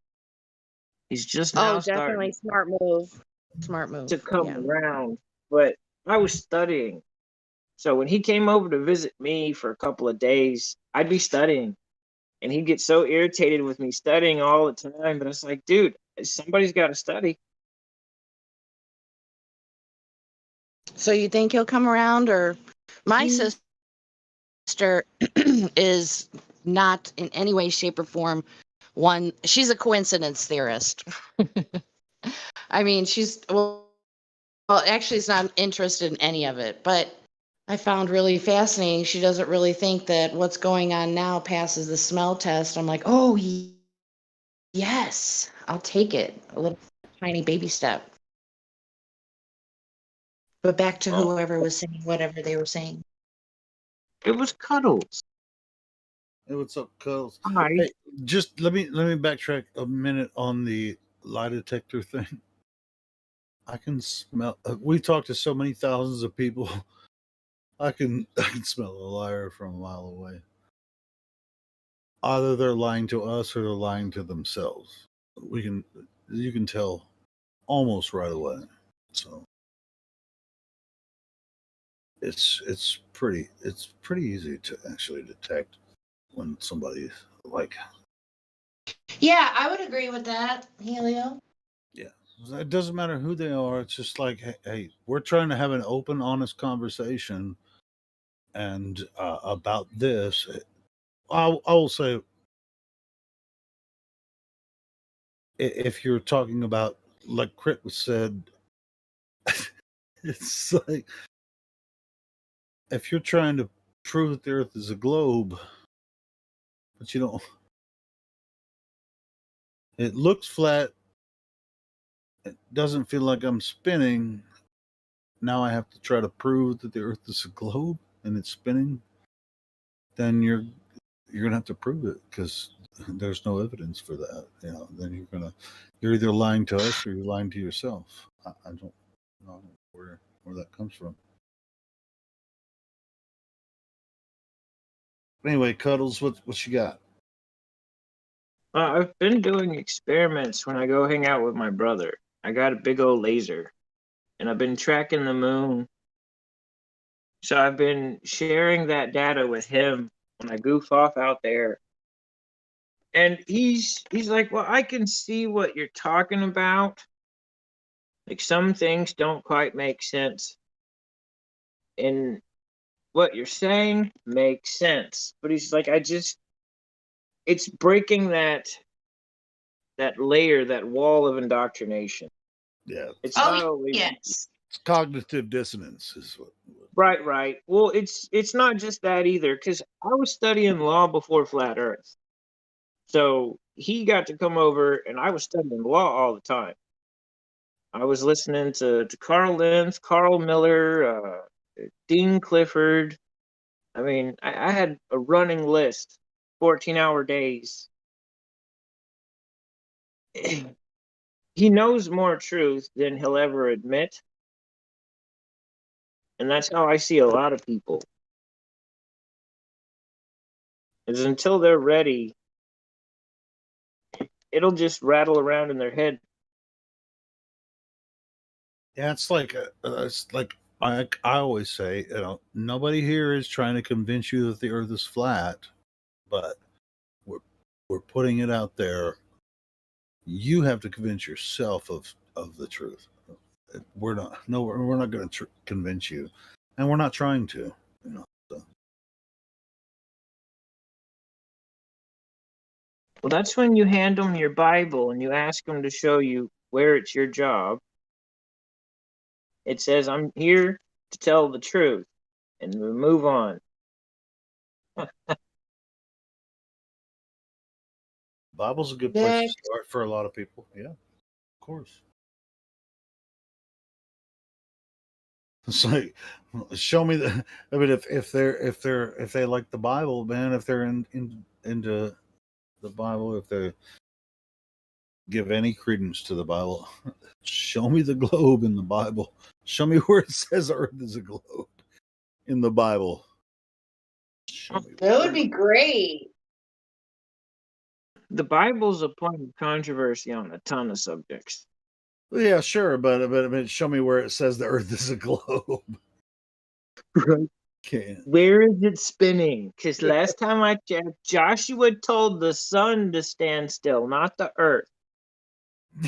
Dude, if in Joshua, if when God made the sun stand still, if it was the Earth that was spinning and causing the sun, imagine what would happen if the Earth stopped spinning. Holy, if the Earth stopped spinning all at once, that would be a disaster. Right. Well, Daniel too. When Nebuchadnezzar had challenged Daniel to have an interpretation for his dream, I think the second time, Daniel had asked for the sun to go backwards, the shadows to move. So the sun has done things that it's not supposed to do at least twice in Scripture. Yeah, there's the reference to the sun moving, not the Earth. Yeah, there's evidence in Scripture that the Earth is definitely not moving, and it's definitely not a globe. According to any part of Scripture. Was that Lemon Bird that was just talking? Yep. Hey, how you doing? Good. Yeah, the Bible says the earth is on pillars, flat, unmoving. It trembles but doesn't move. Covered by a dome under the waters above, under the heavenly throne of God. So it gives a totally different cosmology than what we get in our school books. Something that appears to be a little flatter. Also, when God said to Job, it's pressed out like clay under the signet ring, that implies that it's flattened by something with a flat impression, because signet rings are kind of flat to leave on documents. Yeah. Signet rings are kind of flat. Kind of flat. What? Always like What Earth is saying?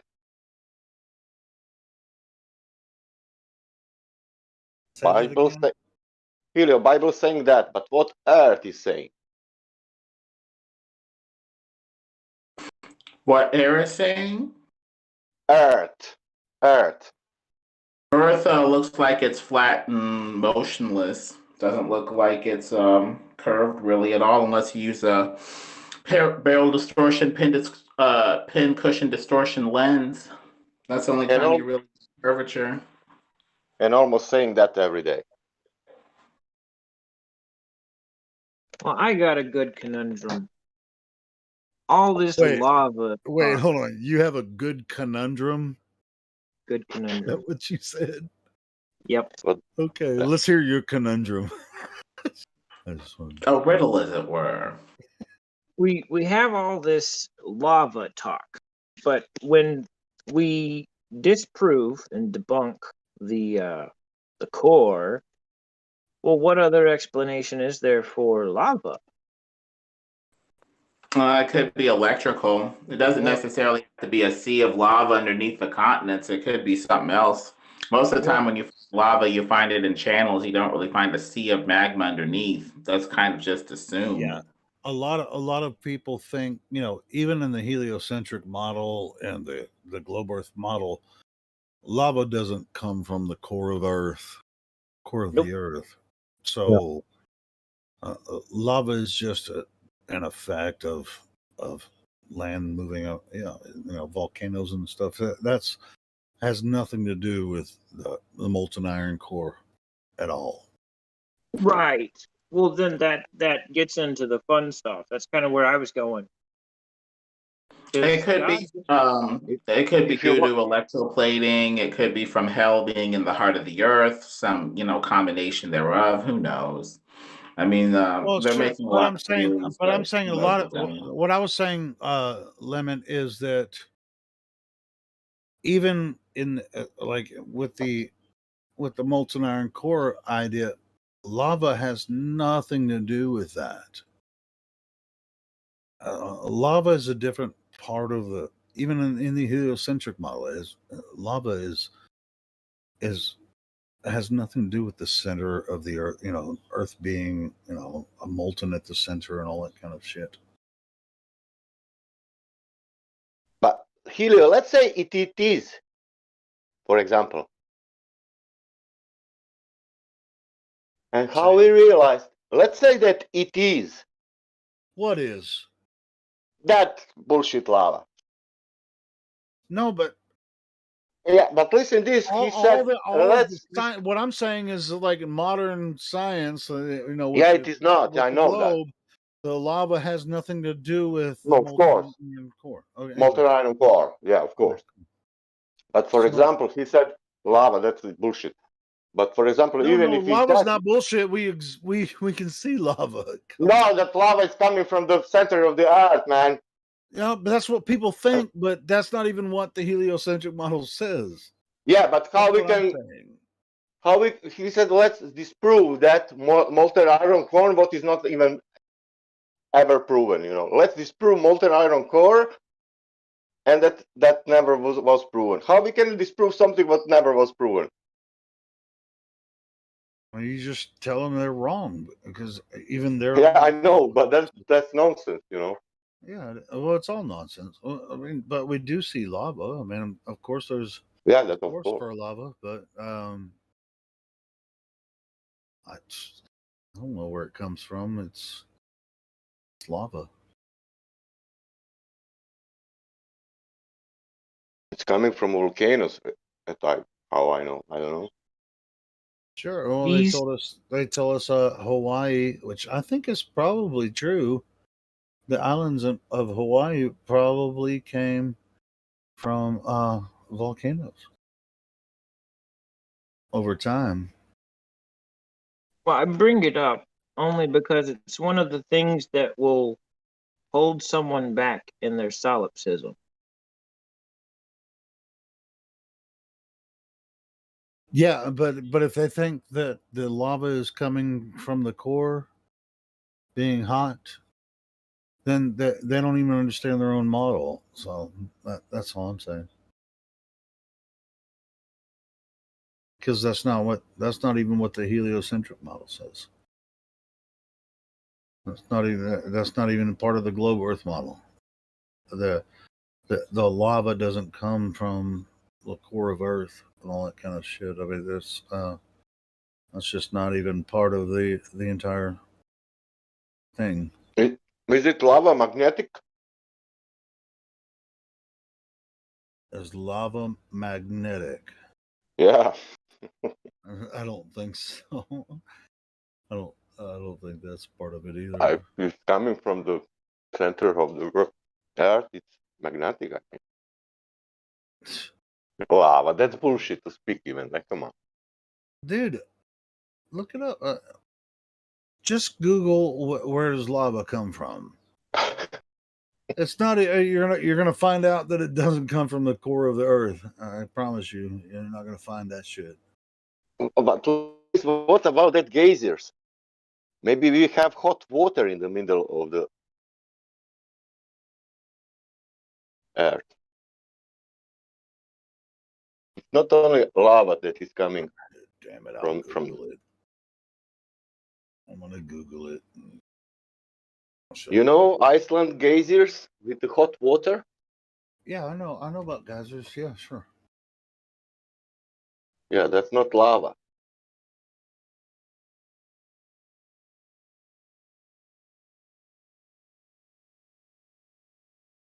I mean, that's what I'm saying. Of course, there's pockets of heat in the Earth, but it doesn't have anything to do with Earth being a globe and there's a molten iron core. That's not where the heat under Earth comes from.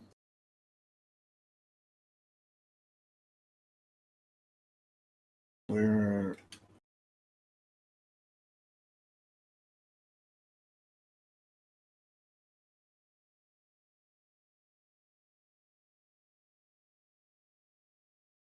I mean, Hey everybody, gotta head off lava. to work. Have a good day. Hey Jen, good talking to you. All right, bye everybody. Have a good day at work. Thanks. But maybe if we say that lava doesn't exist, they can catch us with that. But they can't because we know lava exists, right? Of course. Where it comes from. See, I'm looking up where lava comes from. Check. Let's see. Not lava. Where does it come from? This is Even this is now a question. Can they know from which deep it's coming? Even that lava? From which I mean, side? lava and magma are pretty much synonymous, right? Yeah. All right. So lava is molten rock. This is Wikipedia. Lava is molten rock that has been expelled from the interior of a terrestrial planet such as Earth or a moon. Magma is generated by the internal heat of the planet or moon. Holy shit, I'm wrong. They are fucking lying about this shit. Internal heat of the planet or moon, and it is erupted as lava at volcanoes through fractures in the crust, usually at temperatures blah blah blah. Volcanic rock resulting subsequent cooling is. Wow, so this idiot Wikipedia article is totally full of shit. That is not where composition of almost all lava of Earth's crust is dominated by silicate minerals, mostly feldspars, feldspathoids, olivine, pyroxenes.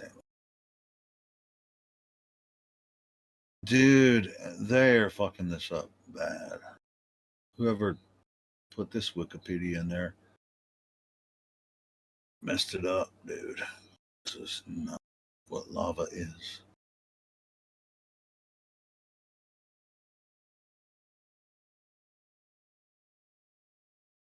Lava is molten rock that has been expelled from the interior of a terrestrial planet or a moon. Wow, I can't believe that I actually said that nonsense. Let me find it.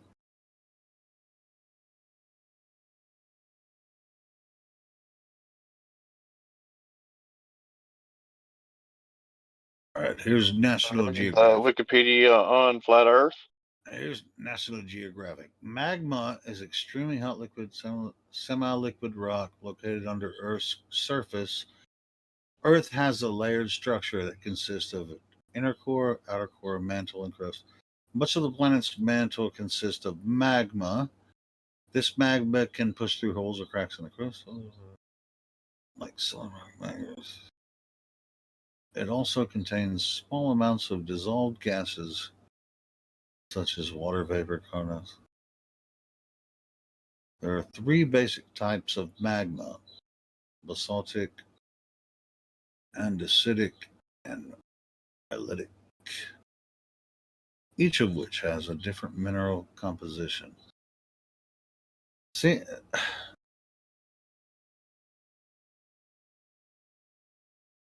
This is why I brought it up, because this would be one of those. This is bullshit, man. Anchors. This would be one of those anchors that's hidden in the brain that we can't see when we do talk to somebody. This is bullshit, man. All these main articles that I'm coming across, even from National Geographic or Wikipedia, they're not even describing it right. Like I can go to scholastic.com. They said, what is lava made of? Lava is mostly made of 2 elements. Psi, which is the symbol for silicon, and O, the symbol for oxygen. Together, they make a very strong bond, and they, with other elements like Fe, iron, magnesium, potassium, calcium, and more. They make crystals of minerals like olivine, which are beautifully yellow green. Blah, blah, blah, blah. How hot is lava? Lava is extremely hot. Lava can reach. Why does the lava get so hot? How do you measure heat in lava? See, they don't even. The source. I read something here. I want to say this really quick. The only one that said the lava comes from the center of the Earth was that stupid Wikipedia article. Actual geologists will tell you that shit is not true. I read that magma it's molten rocks or big shit, I don't know, and when it's come outside from the earth, it became lava.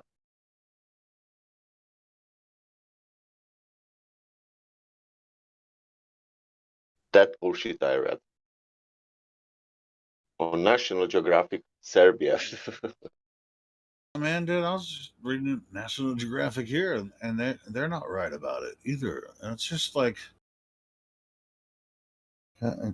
why do you think flat earthers exist? You know, so they can't even figure out what the hell is happening here.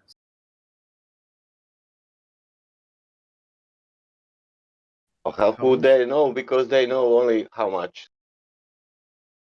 7-8 miles in the ground. Yeah, that's about it as far as Compared to 4,000. Yeah, anything that happens beyond 7 or 8 miles under Earth, they have to guess. They don't know. Yeah, but comparing the air, that is like peeling the skin of the apple and saying, yeah, if you peel the skin of the apple, you know what is in the middle of the apple. Exactly. It's bullshit. So I just read 3 different articles where they said a bunch of different shit. They obviously don't know.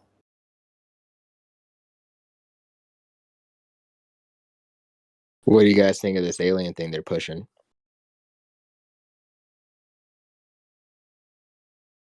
That is like 10 years. They are doing that, maybe more. You're not talking about the border crisis, are you? No, I'm talking about the space people thing. UFOs. Yeah. Space is an illusion. And Fake and gay, right?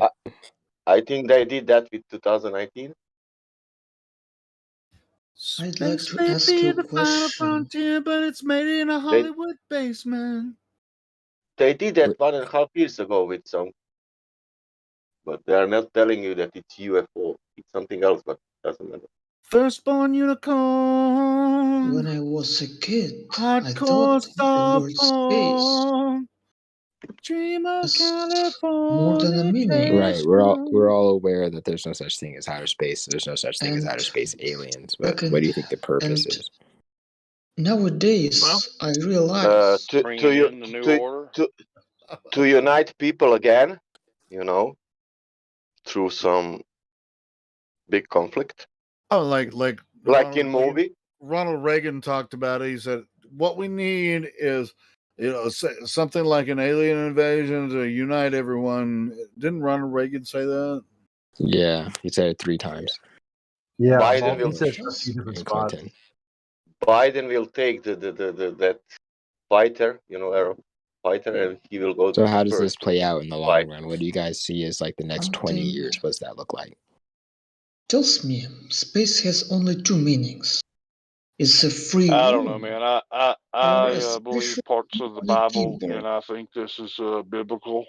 Yeah, I think so too. Well, right now you're looking at the sifting.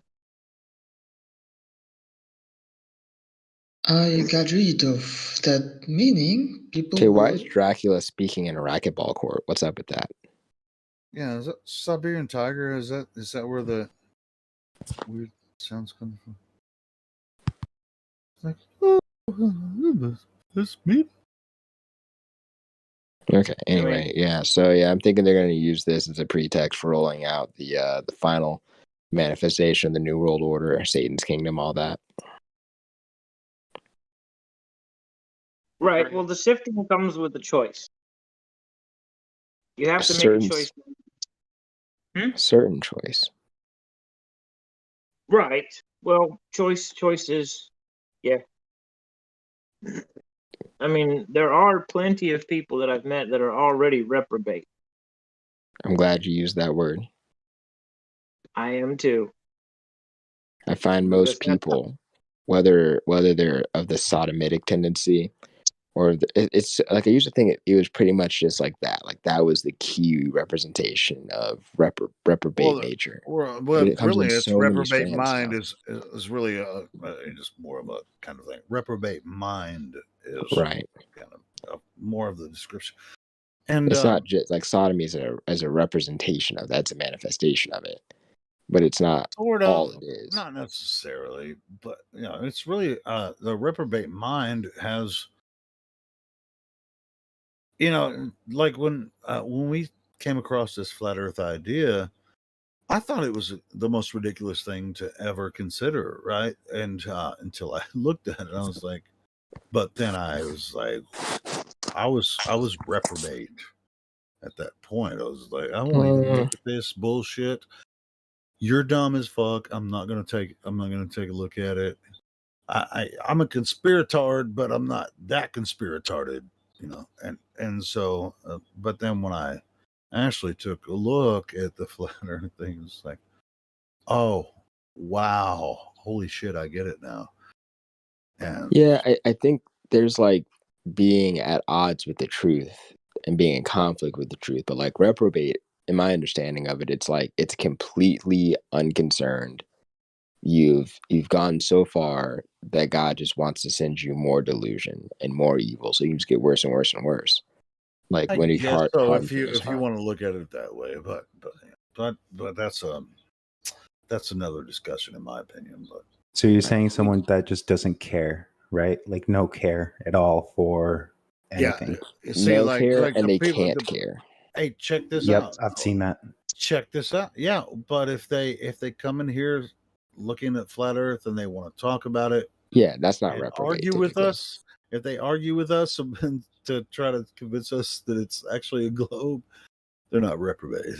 Right, They're yeah, that's they have questions. They're like, someone with heart. why you guys think the Earth is flat? You know, and then we'll answer their questions. So yeah, they're not reprobate. I'd rather someone be mad at me for thinking the earth is flat than just like, yeah, you know, whatever. Is what like what? What do you Well, mean man, whatever? that's why I always like when they come in. When I check people in, sometimes it's just like, "Hey, how did you find the server?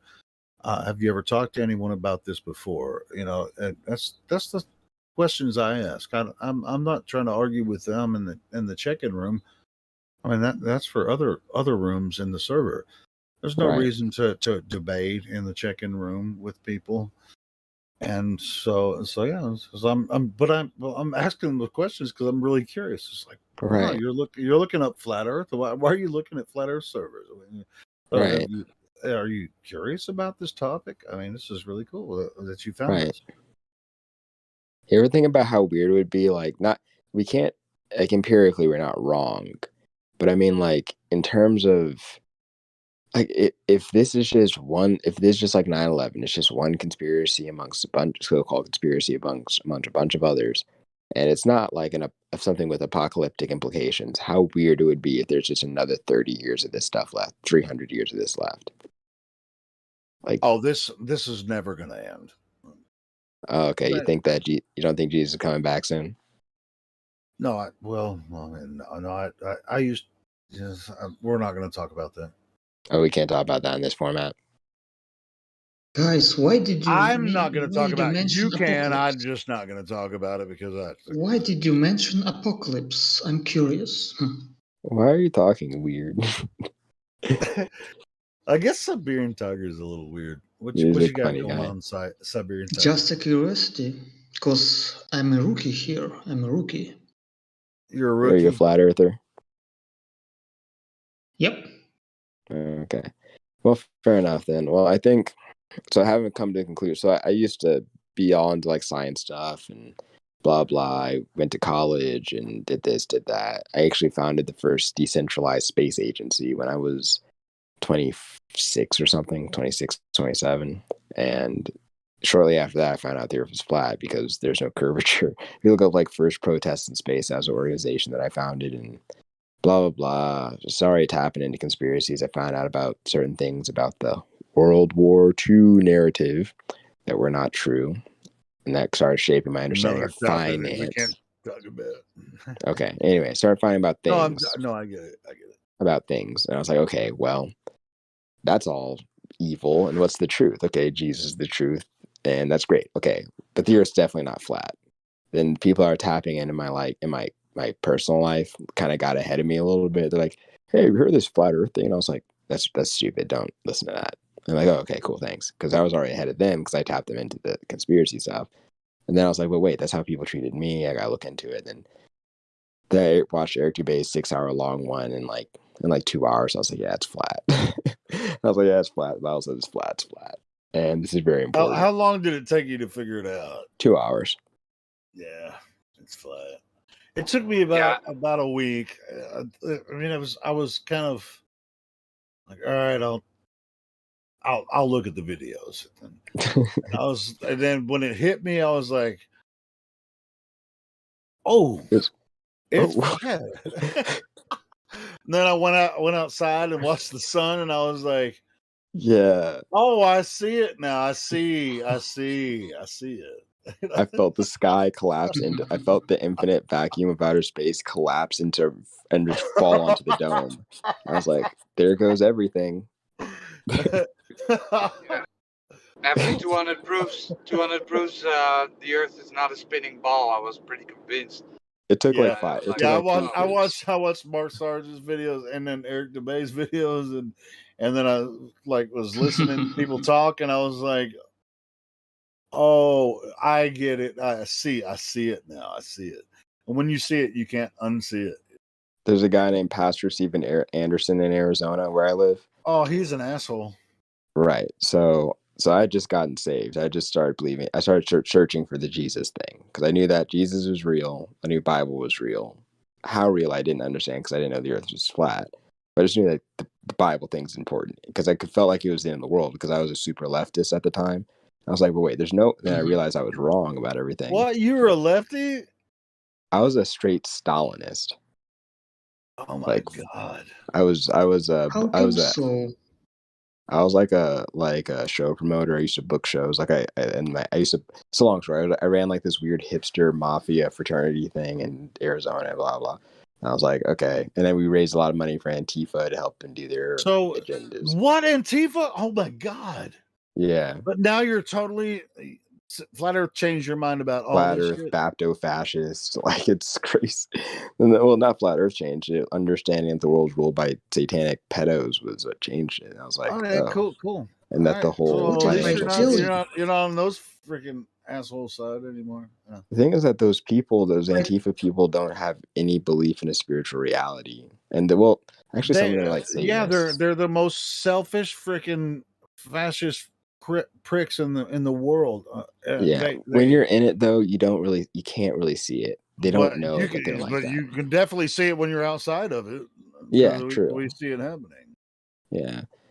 I don't know what it's like to be one of those assholes, but definitely. Go ahead, continue. It would be really nice to see, for you to share your perspective of being one of those selfish freaking pricks. Yeah. And I can say selfishness is a huge part of it, though. It's a sort of selfishness that thinks it's selfish for the sake of the world. It really imagines itself that it's doing a very philanthropic, self-sacrificial thing. It's bizarre. It's just very perverted line of thinking. It's what I tapped into at the time. But anyway, what were you saying about the? May I share some observations with you guys?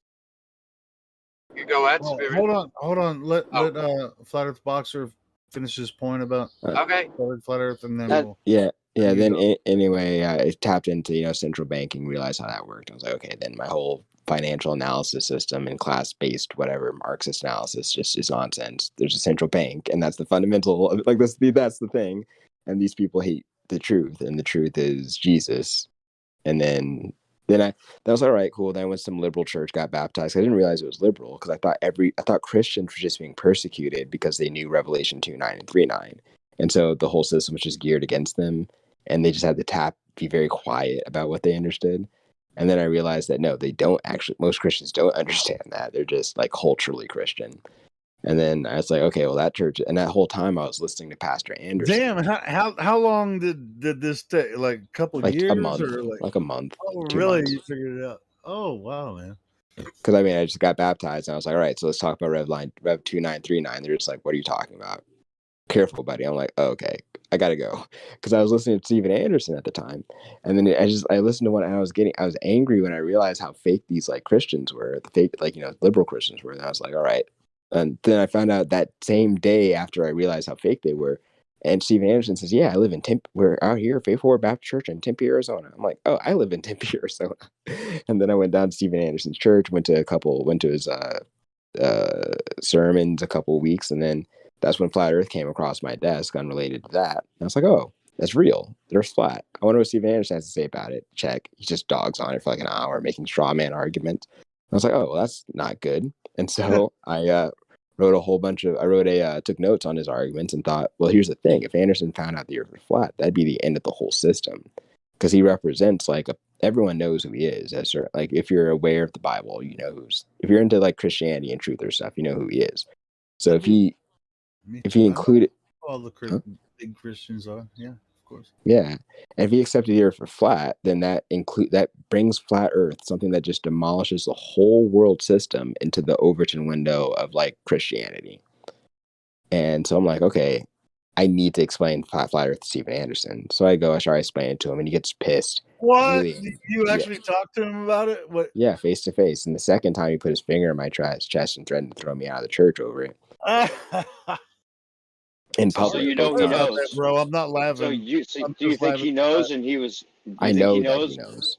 I know that he knows. Unless, well, it's, you never know. It says the heaven for height, the earth for depth, and the heart of things is unsearchable. I don't know exactly what. Yeah, you can't read a man's heart. Only God all knows. The way. Right. But here's how we reached ahead, me and him. I brought flat Earth. He just wrote it off. Said, "Screw you! I don't want to talk about it." I was like, "Okay, whatever." And then right after he said that, he went on to say, and I said, "Well, I mean, I don't think the Earth's a ball." Then he said, "Don't call the Earth a ball. That implies it's a child's toy. The Bible says the Earth is a sphere." Now I'm going to go and preach my sermon. Have a good day. And he walks up to the pulpit and begins to preach his sermon. And the deacon hands him a song, because they have to sing the song before they do the sermon. They do the announcements, all that. The deacon hands him the songbook, and the song that was chosen for that day was "All Hail the Power of Jesus' Name," which goes, "Hail Jesus, Lord of all, Lord of this terrestrial ball. Lord of this after he rebuked me for suggesting a way to describe the earth as a ball in his theory. And then I'm like, then it's a song about the earth being terrestrial ball. That's funny. Right. And I'm like, so at that moment, this was like 3 months of my getting saved or whatever, believing in Jesus. And I'm like, okay, so God really wants me to bang this drum. Like, he wants me to just go wild with this. Because this is this is my hero who just dabbed on himself hard. Right. Could I ask you a question about what you said earlier with you started the first independent space? Yeah. It's decentralized. So blockchain was just starting to become a popular thing. And myself and a guy named Dan Oberhaus, who's now like a staff writer for Popular Science, and he's also a very prominent extraterrestrial communication expert conversationalist guy for C-SPAN or whatever. We look up the name Dan Oberhaus, he comes up. And he was my roommate, and we were also in that sort of fraternity of like music and stuff. One sec. Okay, anyway, so yeah, he's tapped into all that stuff. Fraternity of music. Yeah, punk rock stuff. We were doing like booking shows, funding Antifa, getting drunk. Like it was like it's a college hipster fraternity thing that I founded for. Anyway, it's just hipster nonsense, subcultural nonsense. Right. And then we had both become cynical communists because we both realized we had to make money, and we were both intelligent, so we just makes tech startups, and he worked for a journal. He was a journalist and all that stuff. And then he said, all right, let's just make we learned about blockchain. We saw like a weird decentralized technocratic utopia on the horizon. And, we thought space communism was the future. So let's just, ride the wave and see what happens. And we founded this thing called Asan, which mixed the notion of decentralized authority and space exploration and the democratization of space exploration. This was the concept. If you look up first protests in space, you'll find that it's done by the Autonomous Space Agency Network. It got on Washington Today, it got in Popular Science, Vice Motherboard, it got on The View, USA Today. It was a big thing. And it was... That was you, the Autonomous Space Agency? That's what you got? Yeah. You guys? Yeah, me and 3 other guys. And that. We got in the Wait, news. what happened with that? Did you call these guys up when you figured out the Earth is flat and tell them? Yeah, so that's the sitch. So at the time, so we did the project. So the original plan was just a goof. We were going to throw a fleshlight in space because of all the in contrast, the phallic symbols that all the governments put up. So we'll just blow a fleshlight up. Ha ha ha. That was my idea. And we ran with that for like 3 weeks, and then suddenly the plan changed with the Trump election coming up. And they figured that they could get more like publicity if they decide to do a protest against Trump in space under the premise that because he was defunding NASA. But I was like, well, at that time I was becoming conservative in my politics. As I was still in the Trump phase, basically the Ziocon, whatever. You were Q-tarding. I didn't understand. And anyway, so I was pro Trump. I'm like, why are you guys dogging on Trump when he's actually doing a cool thing right now? Especially when he wasn't even defunding NASA, he was defunding like the environmental science stuff to make more for space exploration. So they wanted to LARP as if he was doing that. Yeah, it was disingenuous. Weird. And I took issue with that, and that caused a rift between myself and them. That rift just kept growing and growing and growing. Right. But we were mutually responsible for their first launch that we did and the publicity that came. So we're celebrating. They knew the Earth was flat, but they were like, no, they have no idea. These guys have no clue. Wait, I thought you were trying to protest. We were protesting Donald Trump. Yeah, they think that they thought it was a globe. We all thought it was a globe. So you still thought it was a globe then too? Okay. Yeah. So then, okay, go ahead. That wasn't even on the table of things to doubt for me. And then so this is kind of new for you because that wasn't that long ago then, right? How long ago was that? 3 years ago, February of like 2019, 2018, maybe. All right. 2018. So then, so yeah, the question was, when you figured it out, did you try to get these guys that were? Yeah. So okay, go ahead. It wasn't that long after that because while we were getting drunk celebrating the thing, so celebrating the success of the mission, some other website started streaming our footage as if it was their footage or something, and then people were flat earthers are commenting on saying this is fake, there's no fake, it's fake, this curvature's fake, and I'm like, and I was saying like, because you were laughing, drinking, like I was like, yeah, I mean it isn't fake though, we actually did that. They're like, no, the curvature's fake.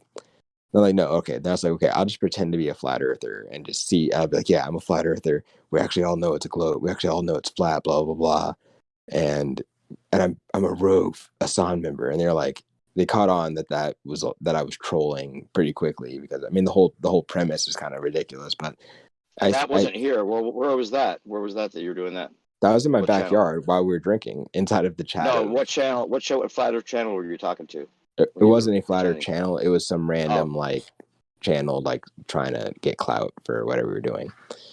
Okay. There were just flat earthers commenting on it. So you put a helium balloon up. And got some footage with a what? With a GoPro. Trump, was it the Trump protest or was it the first protest in space? I just found it. It is the balloon where you see curve at ground level. Right. Exactly. So you used a GoPro and you didn't realize that the GoPro was causing the curve. We realized it, but we also just assumed the curvature would be there anyway. It just didn't enter our minds as like a question. Yeah, it didn't even occur to you that it might not be curved. Right. Go ahead. And then like a couple weeks after that's when I found out the Earth was flat. Like again, at that time in my life, there's just so much going on in my mind. Oh, it was actually only a couple weeks after that? Okay, then it's hard to tell. A couple weeks, couple months. I don't really know. Well, you were still doing stuff with these guys, right? You're still involved with space stuff. Then how'd you break it to them and what'd they say? Well, after the Eric debate video, I'm like, oh yeah, you can't have gas pressure in a vacuum. There's no evidence the Earth is spinning. Right. I'm a clever guy and I can argue stuff pretty well, but I didn't know everything. So questions like, what about the moons or the lunar tidal? I couldn't answer all that stuff. I just like listen. Right. All that. Yeah, lunar eclipse. I don't know, but like you could zoom into a boat that's beyond the horizon. Like that's the point. So there's no curve. Mm-hmm. Like what's up? And then they're my peers are like because dude's my roommate. Everyone around me, I was like high in my social group, but I was lowering my social status because of my support for right wing politics. Right. It's just all bad. Just my whole life was just falling. So the right wing politics came before the flat Earth. Yeah. Okay. And also, I just couldn't shut up about the Zionists. I just couldn't stop talking about it. Like everyone just hated me talking. Mm-hmm. And I was like king of the left. Welcome to the club. Go ahead. Yeah. And they were like, they didn't know what to do with me. And eventually I found out the Earth was flat. And I was like, Daniel, look at this. Daniel's the guy I founded it with. His whole career he's a vice journalist at the time, vice motherboard. Now he's like Popular Science or something. And his whole life, from day to night to day, was just having these conversations with very like established scientists talking about their goofy theories. Scientists. Right, show scientists, yeah, public. He has to believe he has to believe in them, otherwise he doesn't believe in his job or himself. So right, he has to reject you. Yep. Right. Go ahead. That's what happened. I knew that was the case. I would just listen. I would like play videos of like Buzz Aldrin, like clearly admitting that he was lying in different occasions. Like that interview with him and Larry King, Oh and man, just they just got mad, didn't they? yeah. And he got Yep. it was, but he didn't get mad. He didn't. I really sincerely, because we haven't talked since, but I don't think he is sincerely angry at me personally. Though I think I had more moral judgments of him than he had towards me. He just knew that he can't have his life and sanity while living adjacent to me.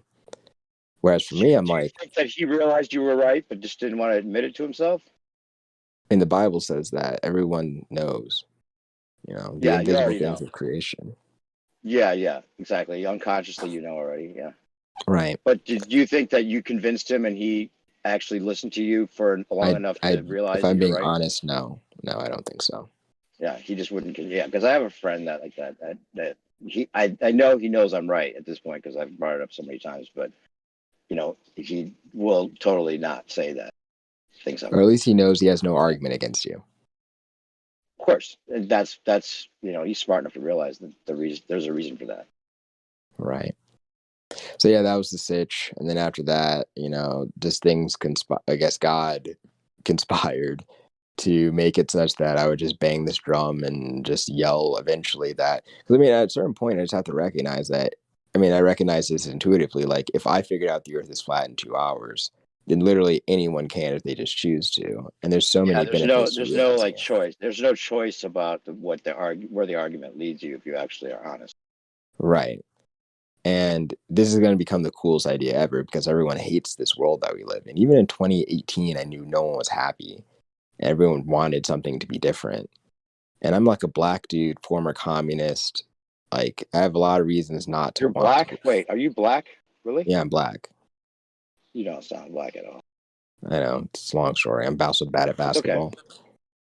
But so the whole You situation. don't sound like you're good at basketball either for some reason. Yeah, that's I'm just kidding. accurate. Go ahead. And then I'm a just kidding. No, boxer. I bet yeah, that's right. I was going to ask about that. What's up with the boxing? I'm a Muay Thai fighter. I'm lightweight champion in Arizona. Sweet. Amateur. Dude. Do you So, want to yeah. give us some highlights, or you don't want to reveal who you are? Probably. No. I'm we can figure Kyrie that out. Billingsley is my name. My social security number is 43. I'm joking. No. You don't need to do that. I'm joking about all that. Come on. I know. Okay. But I don't care about my identity. If you can know who I'm done. I'm tapped out of this. Like, what? I'm not trying to like become anyone or anything. Like, I think it's the end of the world. You could DM somebody or DM me your record. I won't tell anybody who you are. But Right. Interested in boxing. What's up with that? You still doing it? I mean, you said you're. Yeah, the last fight champion I had when? was How in long ago? February. Was like February 22nd, 2020, just before the COVID started, and the COVID lockdown started. And at this point, I mean, there's more fights. There's going to be a lot of fights this summer, but at this point, I'm just dedicated to like getting the word out about this whole situation because I think they're going to run the alien op and use that as the cover up for the whole apocalypse thing that's going to happen for the next 4 years, 3.5 years or less, really. And so, you think the apocalypse is coming up in 3.5 years? Yeah, I think we've been in the tribulation since there's the tribulation, there's the great tribulation. I think the last 7 years, Daniel's 70th week happened and started in 2017 with the Revelation 12 sign. I just was talking to my friend that has the exact same opinion about this. Right. 7 years of tribulation, 7 years. Yep. We're on the other end of it now. We've had 7 years of tribulation. Yeah, we're approaching the in my opinion, we're 3.5, we're 3.6 years in roughly. And that's 1,260 days after September 23rd, 2017 and that's the time used in Revelation 12.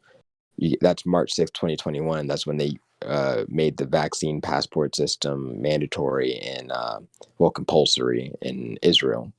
And they call the vaccine passport the Tav, which is Hebrew for mark. The government calls it that. It's called that colloquially, the Tav. Wow. And vaccine comes from the word vaka, which means cow or cattle. And the word for that in Hebrew is behemah. And in the oldest translation of the New Testament in Hebrew, the mark of the beast is translated Tav HaBehemah, which is mark of the cattle. And that Corona goes to 666 in Gematria. And so it is, and Corona comes from the name Koronos, what comes from the name comes from the word korono, which means crown, which comes from the name Kronos in Greek, who is the crowned Saturn deity. And Saturn comes from the Chaldee word Satyr, which is the same language in Hebrew. I mean, same letter system in Hebrew, which is gematria value 666. Kronos is which means time. Yeah, it's all Saturn 666. Saturn represents money. Sat and earn. It also represents sit and you earn. time. It also means time. Kronos, yeah, is time as well. Because it's the slowest moving wandering star. It takes the most amount of time. And it's presumed to be the highest, so it ascends up the sides of the north so as to be like the Most High, but it's not the Most High. Where did these stories come from, though? Wow. Keep going. And Sorry then to interrupt. the word Yeah, mystery, the word mystery that's the comes from the big word. question. Go ahead. The word mystery comes from the word satyr as well. So in Hebrew, it's bimistream or mistream, which is that of the hidden from the hidden things, and that's Saturn, which is again 666. That's just funny. And so the corona is the Saturn virus, which is the coronavirus, is Lucifer. It's all clearly, literally real, no doubt about that. Of course, I'm just saying that it's all happens to also be named after the devil, and they're compelling everyone, great and small, rich and poor, free and bond. Wait, where does it say 666 is the devil? I'm not saying it says 666 is the devil. I'm just saying. Well, that's what you just said, so I'm just wondering where it says that. What I mean is that corona comes from the name Kronos, and Kronos is Saturn, and Saturn in Hebrew is both told you Saturn. that Chronos is time. It's not just time. It also meetings, maybe. It also derives from the Kronos. There's Kronos as in chronology. There's also Kronos, which is derivative of the Hebrew word or Chaldee word. Hebrew word. This Karen. is why I didn't want to get into it earlier. Right, it's a long story, but it derives from the Hebrew word Karen, which means horn, and horn is where you get again Karen or like I don't know. It's just I would just look into it. Just look up Kronos horns. Hell is the word Karen horn. Karen and horn, yeah. So it's Kof Resh Nun, which is Karen, which is horn. That's where you get Krun. What's that got to do with 2021 and? Oh, so 1,260 days after the Revelation 12 sign is March 6, 2021, and the 6th minute at the 6th second. There's a lot of sixes, 21, man. 21. That's 3 and 3. Yeah, March 6, 2021, on the 6th second at the 6th minute at the 6th day of March, a beast with 2 horns like a lamb rises up out of the earth with Saturn in his heart and Saturn again. Yeah, okay, so if you're looking at so the word, okay, I gotta start here. The word zodiac, it derives from the word zoon in Greek, which means what animals. beasts come from the earth? If you're looking at the horizon in the east and you see constellations come up, it appears as if they come up from the east. They come up from the earth, rather. The sun? It appears that they come up from the earth. If you're watching like the sunrise, if you're watching a sunrise, it seems to come up out of the earth. If you're watching a constellation rise up from the east, they come forward. Hey, check this out. Check this out. From perspective, hold on, Flat Earth Boxer. It sounds like you're on the right track. You admittedly said you're kind of new at this.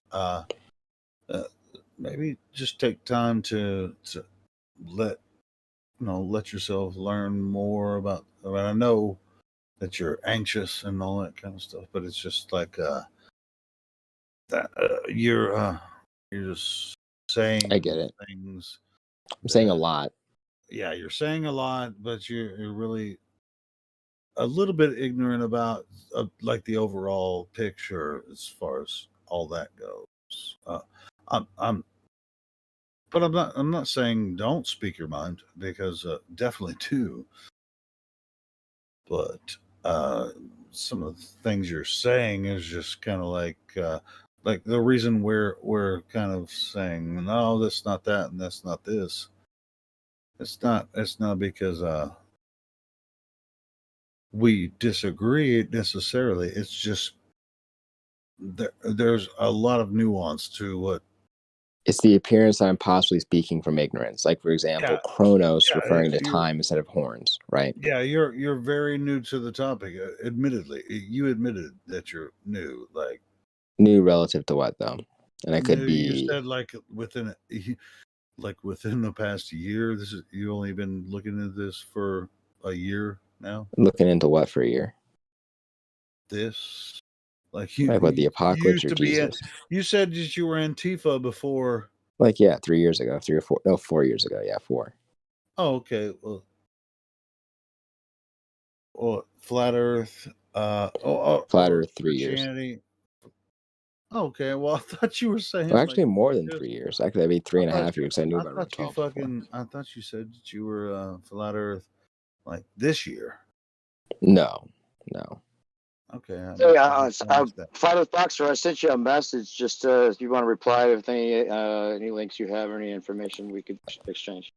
Yeah, I should start from the foundation here. The Zodiac is in the Bible. All right. Hey, I'm talking to you. Cool. My name's. He gets. No, wait. Okay. You Yeah. don't, Okay. you don't need to. You don't need to read it. I get it. I can barely read it right now. So yeah. So what I'm trying to articulate here is that the things that are in the Revelation, they correspond to signs in the heaven. And when it's talking about beasts, oftentimes, not all the time, but oftentimes, it's referring to the zodiac signs. And zodiac sign, even the word zodiac in the first place comes from the word zool, which means beasts or animals. That was in Ghostbusters, wasn't it? That's before my time. I'm just. Watch Ghostbusters ever? I haven't seen it. How many animals? You haven't seen Ghostbusters? Okay, cool. 12. Okay, so in the book of Revelation, chapter 4, you have 4 beasts round about the throne of God, and round about the throne there's also a rainbow in sight like unto emerald. And if God sits above the circle of the earth, and the north is stretched over the empty place, and the heavens are like a tent, all that stuff, the throne of God is over the North Star, roughly speaking. And if there's a rainbow like an emerald around the throne, that'd be the aurora borealis. And round about the throne are also, besides 20 and 4 elders, there's also 4 beasts full of eyes before and behind. And the first beast was like a lion, and the second beast had the face of a man, and the third beast was like an ox, and the fourth beast was like an eagle, like a flying eagle or something. Sure. And reminds me of an octopus. Those are every 3 months of the zodiac. Those are all spaced fixed out evenly, signs. Yeah, those are fixed signs of the 4 zodiac. times 3 is 12. Yeah, exactly. Those all represent three. There's 3 months in each season, etc. And the eagle is Scorpio. And you go with the 12,000 year cycle, right? Eagles eat scorpions, don't they? No. Okay, go ahead. Maybe snakes. For some reason, Scorpio is associated with the snake and the eagle and the scorpion, because you have the Scorpio, you have Ophiuchus, and then you have Altair, all in a line. It's a long story, but anyway, so all this stuff is zodiac stuff. If you include Ophiuchus, there's 13 signs, right? Yeah, so Ophiuchus is right above Scorpio, and then just off to the left of Ophiuchus. What's that sign? So which one? You have like a chart you go by with that included, so it's not 12, because that messes up the space. You could call Ophiuchus, or you can call Orion the 13th constellation, but also Orion is the 13th. You can call it either Ophiuchus or. No, I know. I'm talking about the dates, and if there's 13 rather than 12, it messes up that theory. The 13 unluckiness, like the unluckiness of 13. You know what I'm saying? Yeah, but I just thought that was weird that you pointed out the 13th one. It's just weird. Doesn't matter. Continue. I don't want to for the specifics of this particular point, it's not so critical. But it's just that the Scorpio can be understood to be a snake or an eagle or a scorpion. Okay, gotcha. Okay, and so if those are the fixed signs of the zodiac, and when it's talking about beasts right about the throne of God, we say he sees a beast or whatever. So why, when we got all the animals, do they got Orion? You also have Aquarius too, and you have Libra. And you have Virgo, you know. And who is Orion? What's he like? Was he an actual human or just? In Hebrew, Orion's called Casil, and Casil, I think, is a representation of Nimrod, the fool. Casil means fool as well. Nimrod is he's Nimrod, huh? He's so Orion's belt is Nimrod's belt? He's at least deified as such. So Nimrod is the 13th one representing Orion basically means Nimrod. Could be that, yeah. It seems that way to me. Well, I'm just saying, like the 13 was unlucky for some weird ass fucking group that has to do with everything getting built, and I just find that weird. If you want to talk about Masons and shit and whatever, so I mean, it's just weird. There are things that are above my ability to speak with any amount of certainty, in spite, even with what I think is the Holy Spirit guiding my understanding. I still can't really make sense of Pay that. attention to that 13th one. What was it called again? What was the name of that again? There's Ophiuchus and Orion. Obucus? The serpent wrestler.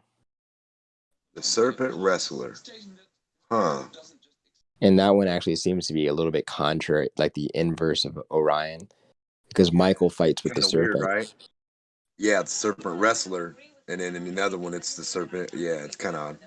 And above Ophiuchus, there's a crown called Corona Borealis, which is a crown with 7 stars. And Revelation talks about a serpent or a dragon who is the serpent, that old devil and Satan. And he has a crown of, not a crown of 7 stars, but he has 7 crowns and 7 horns and 10 horns and 7 crowns, something like that. Well, a dragon is just to keep going, drag on. I suppose from an Anglo-centric point of view. If you sat Saturn, it's just the ability to sit and earn, like a bank. It just earns. It just is. It just gains. Like a dollar when you put it out there, or pennies when you put it out there.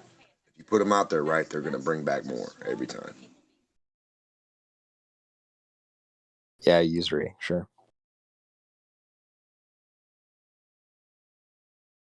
Anyway, yeah, it's the end of the world. That's what I think. And so that's why I'm... Just remember, the end of something is always the beginning of something else. Yep.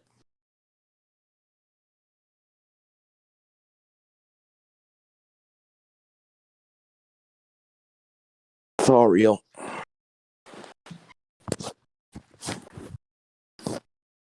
Real as poop is fertilizer. It's true.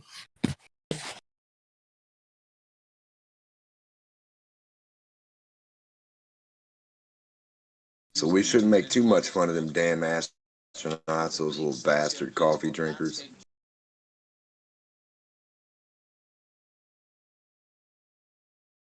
I don't even want to mention that. I just can't even imagine what kind of coffee that would be. What if they marketed that stuff? NASA coffee. A fresh brew every time. Different flavors, different tastes in every cup. You'll never know what you're going to get. Chug, chug, chug. Wake up. Don't tease me, man. Coffee beans are cheap right now. NASA beans are cheaper. I know that's the There were no coffee beans harmed in the making of this coffee.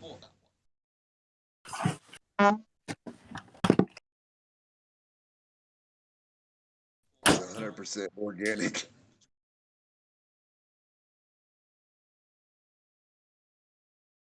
space beans from a place that you can only imagine. NASA coffee mixed with Tang. You'll love it.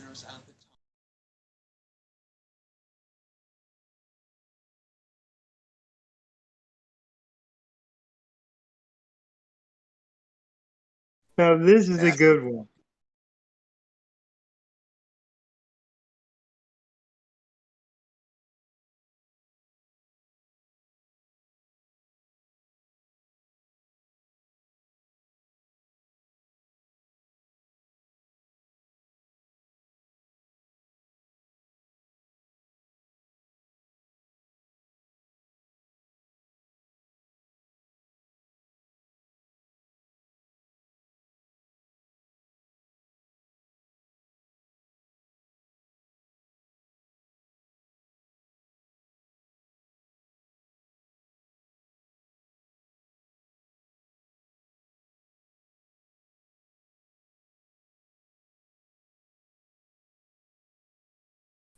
Get your special computer today. It can talk for you while you're sleeping. This Hawker, the little Tommy Falcon Speakeasy. Just sit it next to your bed. While you're asleep, it'll answer all your questions. It'll take your tests. It'll do things for you you never could have imagined. The little Tommy Falcon 3000. Get yours today.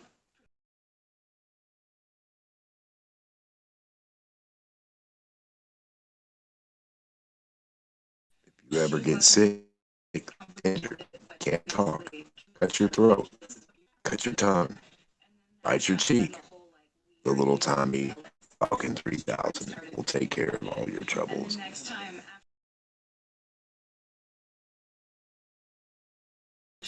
Not bilingual? No problem. The little Tommy Falcon 3000 will take care of that for you. Just sit it next to you. It speaks 80,000 different languages in CNC or 5 different types of speaking.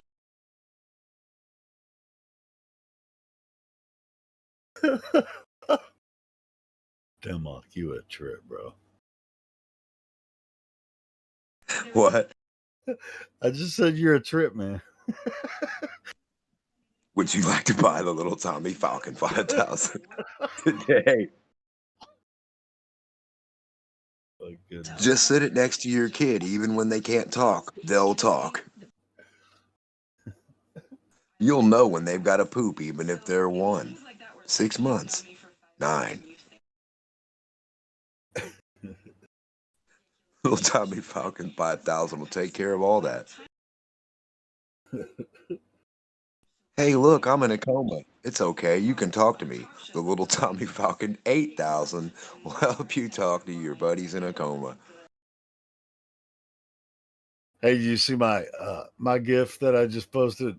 Demo, the globe and the electric chair.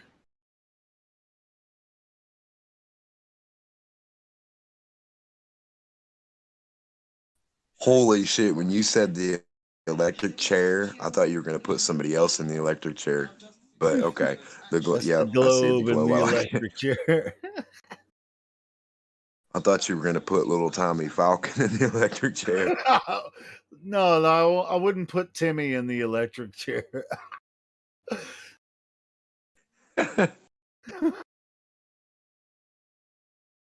Oh my goodness. Yeah, but think about this though. I was thinking about this the other day. How come there's only one person with the machine that can talk while you're drooling and sleeping for you, and no one else gets the technology? Not my kids, not yours, not our grandma, not anybody. I mean, just in general, like no one else That's has a it. good question. Nowhere, anywhere. That's a good question. Well, think about it. All the people that are in comas, all the people that serial killers got a hold of, murdered, still alive, hanging on, like they could talk with that. They could answer who killed them.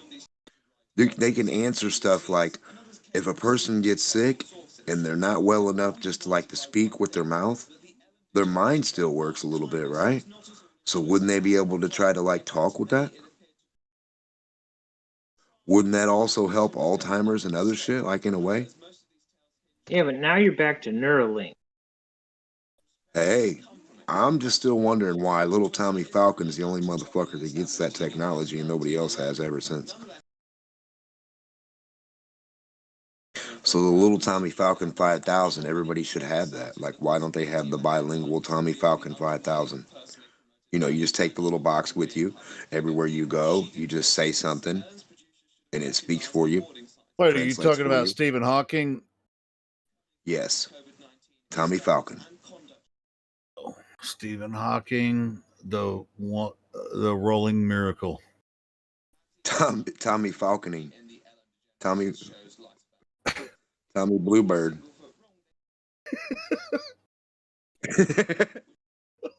Tommy Blue, the mob's most influential member. I just want you to know there's 5 different languages, 5 different settings on the Tommy Falcon 5000. You can talk like your favorite Star Wars characters. Former pinnacle of animatronics technology. Dude, the saddest thing about with Stephen Hawking He says, wonder is like PhD, freaking astrophysicist, whatever, would captivate audiences with his robot voice. And there would be a freaking whole group of, like, a whole room full of people listening to him not talk, but listen to his robot voice and think it's actually him talking. Horizon of the black hole.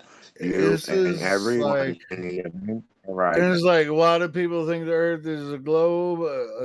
That's why, because you have some of the smartest people and smartest, quote unquote, people in the world that will just line up to watch a robot voice talk through They this dude in a wheelchair. voice. If you can believe in a globe, why can't you believe in a black hole? In a world where one black hole was in my wheelchair, and I went through time to get the space coffee from NASA. By the way, do you know how globes like their balls? How do they like their how do globies like their balls? Two-legged. They like their balls flat. Autobots, flatten your balls out. God, you guys are freaking. They like flat balls. Hey, you guys are nuts. Cannot lie. Yeah. Boy, you're candy and chocolates. Autoball. You're jelly and peanut butter. Autoballs. You're mayonnaise. Huevos rancheros. You're mixed fruit cup.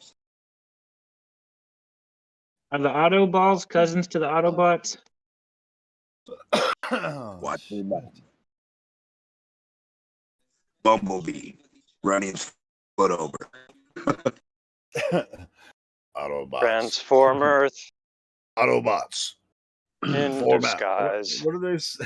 How does Bumblebee burn out all over the son of a bitch? Yeah, you pretty much have the Optimus Prime voice down, don't you? Yes. Yeah. Yes, I'm Optimus Prime. Save your planet. Trust me. Love it. I have the cube. It's hidden away for 1,000 years under my mattress. Oh shit! Way to go. Oh god. To rehide the cube, I just said where it was after 1,000 years of hiding. Oh goodness gracious! I'll be back. Wait, no, I'll be back.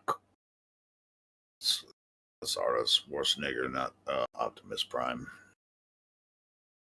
What if Hawking was about to reveal the whole thing and they gave him locked-in syndrome, so he had to sit and watch them put words in his mouth for the rest of his life? That idiot that they put in the wheelchair, that's not even Stephen Hawking. Not the original Stephen Hawking. The guy they've been rolling out in front of everyone for the past several years. It's not even him. Me, George Elroy. Here's the new Hawking. Just roll out some fucking dude. It's not even the original Stephen Hawking. It's like, how much shit are we gonna put up with? You know, I mean, it's fucking A, man. Think about it, though, And in a man. group thing All doesn't this look crazy stuff. They really just told you that they sit on a machine less than of a certain age. Denmark, you're certain robotic. stature. Denmark, you're roboting. I mean, what do you guys think that was the real Stephen Hawking that's been there for the past several years or whatever before he supposedly died? Nope. I think it was animatronics. Well, it's just, it doesn't even look like the same dude. Like, if you look at old videos of Stephen Hawking, that's not even the same fucking guy. I think somebody won a bet that people will believe this guy in a wheelchair talking through a box. Well, somebody won because people believed his ass. He would fill up stadiums. He'd fill up stadiums of people. He'd fill up freaking theaters and shit where he'd somebody that was typing on a keyboard where there were all these scientists, quote unquote scientists. If you could really talk. What'd you say? If you could really talk through a computer, from the computer just sitting somewhere near you, dude, come on now. They claim that he just used his cheek to say all that. Dude, do you know how many fucking people on death row and all these people and all these other, like, if you can just put something and touch to them and it's gonna tell you all the shit. There's no way. There's no fucking way. Dude, there are a lot of people that had strokes and paralyzed and shit. And Stephen Hawking is the only one that could utilize this. He's Stephen Hawking. He's the only one that could utilize this software and use his cheek to talk to people and spell shit out. It's like the ultimate example of It's the saddest thing. All these freaking master's degrees and freaking PhDs think this motherfucker is actually using his cheek to spell shit out and give a speech. They got decades of laughter out of that. It's the ultimate example of duper's delight. Yeah. They're like, we can't even believe they believed Einstein. That's like I like that Darren Nesbitt song. He's like, I can't believe they believe that shit. I can't believe they believe that shit. Yeah, I can't believe I believe that shit.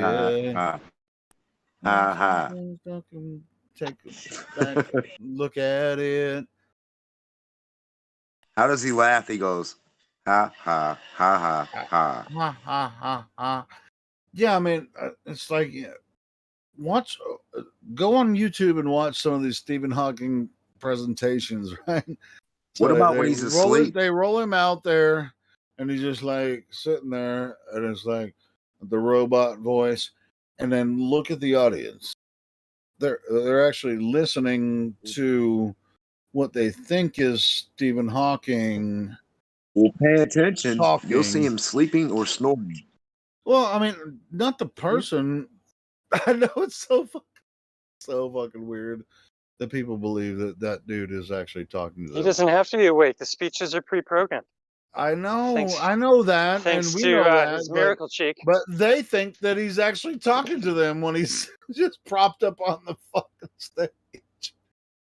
And it's not even him. I've seen the real Stephen Hawking, in like the 70s and stuff. I've watched the video. You know what it is? It's not the same fucking guy. You want to know what it is? No, I know what it is. It's not some guy. It's a guy, but it's a narrator, a guy talking through something, and it comes out like a narration. The narrator reading his fucking book. Yeah, they type it out. There's somebody typing, or they typed it out, and if there's any questions asked, they could actually do it real time, with a computer voice. I mean, it might as well fucking be. You know who looks just like Stephen Hawking? Who? You know who looks just like Stephen Hawking? I'm not even gonna say it. Which version of Stephen Hawking are you talking about? I'm not gonna say it. Stephen Hawking, the one that can walk and talk to everybody, and he talks to you and does interviews and stuff. I'm not even gonna say it. Let me think. Because I remember looking at some videos. Bob Lazar. Say Bob Lazar. I don't know. Yes, I said Bob Lazar. I don't know who that is. So he's a little squirmy motherfucker that says he knows all kinds of shit about Element 115, 116, aliens, Area 51, all kinds of shit. Fuck it, might as well be. What I think it is he was an actor for some shit for that Stephen Hawking, and he's got that on him, so they let him roll. Let it roll. Or he's just a part of their Let shit altogether. yourself go. Slow and low. That is the tempo. Hey.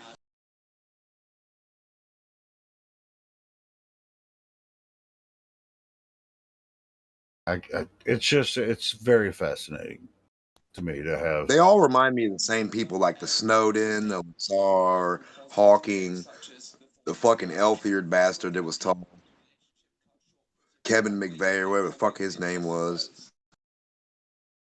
Tim McVeigh. Yeah. Right. All them That son of was bitches, man. Oklahoma City. All of them. Right. What about them two motherfucking the Bogdan twins? You heard about them goopballs? Bogdanovich. Yeah. The only thing I like about what they ever say is they say the same thing as me about the temperature, which I find that weird. That's weird, right? No, they say it all has to do with temperature, and a lot of people were like, "Oh, they're fucking retarded," but I don't think that part of what they say is retarded. Everything else might be, but I mean, when there's something that's true, and I mean, if you take a whole pile of shit and there's something true in there, just one piece, you still got to take that out. You can't leave it behind. So yeah, they might be shit and everything, but you know, just like the alien thing, you know, there might be the government working on technology. It might be some type of lights they just fucking play around with at night, and we think it's a fucking Well, object hey, or people. to be honest, I mean, Jebby Jed just posted something about Area 51.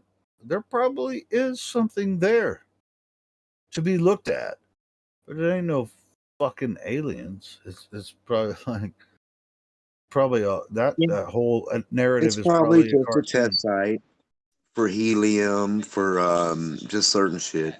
Probably just an ideal spot for weather. It's where all the tech is, all the suppressed tech. It The could kid, be where, yeah, I the mean, well, it kid, could be where some of the advanced aircraft are built. You know, there were a lot of interviews that were let out after 25 years about people 25 years ago that had invented things and were taken to Area 51 and shown. They give vivid descriptions of the things that they saw while they were there. Now, I get that people can go, oh, well, that's not true. Okay, well, 25 years ago, here's this general, here's this kid talking about their experience 35, 40 years ago.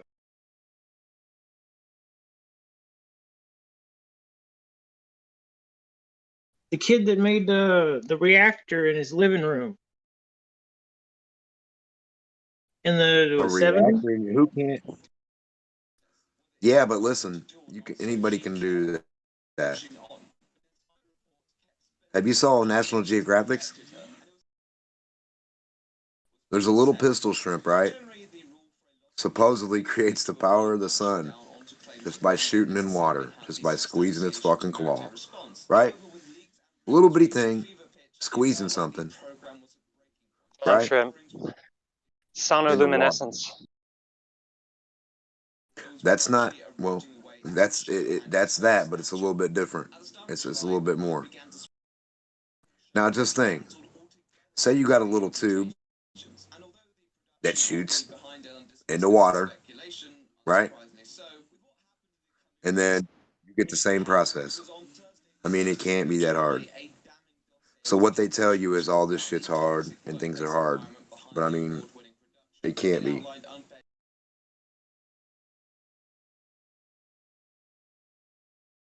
I mean, don't physics only happen one way? Like when you do physics and you do like how things work, like don't they work like one certain way most of the time? There's not like 80 ways that you can do like everything.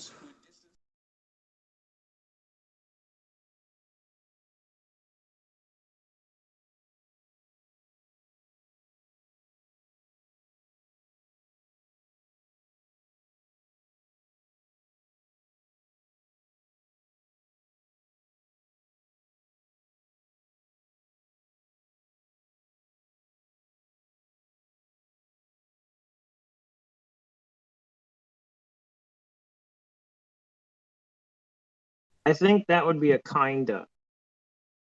Because everybody went dead silent. They only work one way sometimes. They work other ways when God wants it to work another way. Oh, exceptions to the rule. Fucking love that shit. I didn't make the rules, so I don't make the exceptions. The big guy No, does. I look for the exceptions. That's all. That's all I'm saying. I'm curious about all exceptions. Like if somebody says this happens every time, like the idea of a black swan idea, just that idea.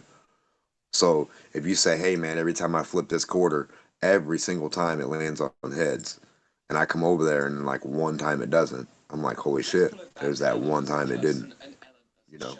And to me, that's fascinating about the exceptions.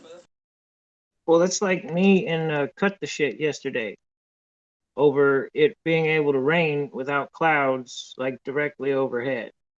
It happens. There are clouds up in the sky, but there's not enough for what you're getting on you or anywhere around you. They just call it something different in that whole meteorological system. Probably called blowover. I can understand how it could be possible to happen because I mean, fuck, it's rained frogs before. I mean, not necessarily rained frogs in the terminology of that, but frogs got caught up in a fucking storm and then blew over. You know, they got caught in some type of wind or whatever current, and then they went over. And then so many other states away or whatever, they came down. And the people were like, what the fuck? It's raining frogs. It doesn't happen all the time. It was just so happened to be a good enough wind from a good enough storm at that point in time. Well, it shows that there are things that we can't explain. Even rain falling from cumulus clouds, we Oh can't. no, they can explain it. At first they couldn't because it did never happen. But after similarities around the world, like spider webs, ended up in this one place everywhere. And people were like, "What the fuck? There's spider webs everywhere." We'll come to find out there was a storm like a week before that, and the wind current carried over, and a whole bunch of spiders came down, and the webs they were like floating in and shit. You know, yeah, it was crazy. It's crazy. It's happened with like some type of It's fish, not just the certain wind; insects. they can fly with electrostatic tethering. So, well, no, not the babies. I mean, these were big bastards and like some type of fish sometimes, actual frogs. I mean, they were getting caught up in like a fucking tsunami tornado type fucking thing, getting thrown way up, caught in like one of those jet currents or whatever the fuck, taken over just enough and then dropped down. A lot of different things. I mean, shit. What about the mega cryometeors? Those are fascinating. Those fall on clear sky days. Imagine a hailstone times like 100, like a big ass hailstone. But this is like there's some that have been like half a meter wide that have fallen. What's in it? Have you ever like got close to one and seen it? Like, no, I suppose it could be fake, but there's a ton of these stories all over the place. Fake. I'm saying I just curiously wonder what the material would be when you saw it. When you got it's ice. It. If it's it's ice. Yeah, it's That's ice. Weird. It's like imagine a hailstone on steroids, basically. Okay, well I know we have shit that flies overhead, and I know they drop waste, and I know it either gets frozen or burnt, one of the two. So you never know. I wouldn't say it's fake in the sense that it doesn't exist at all. That you're not seeing something. I mean.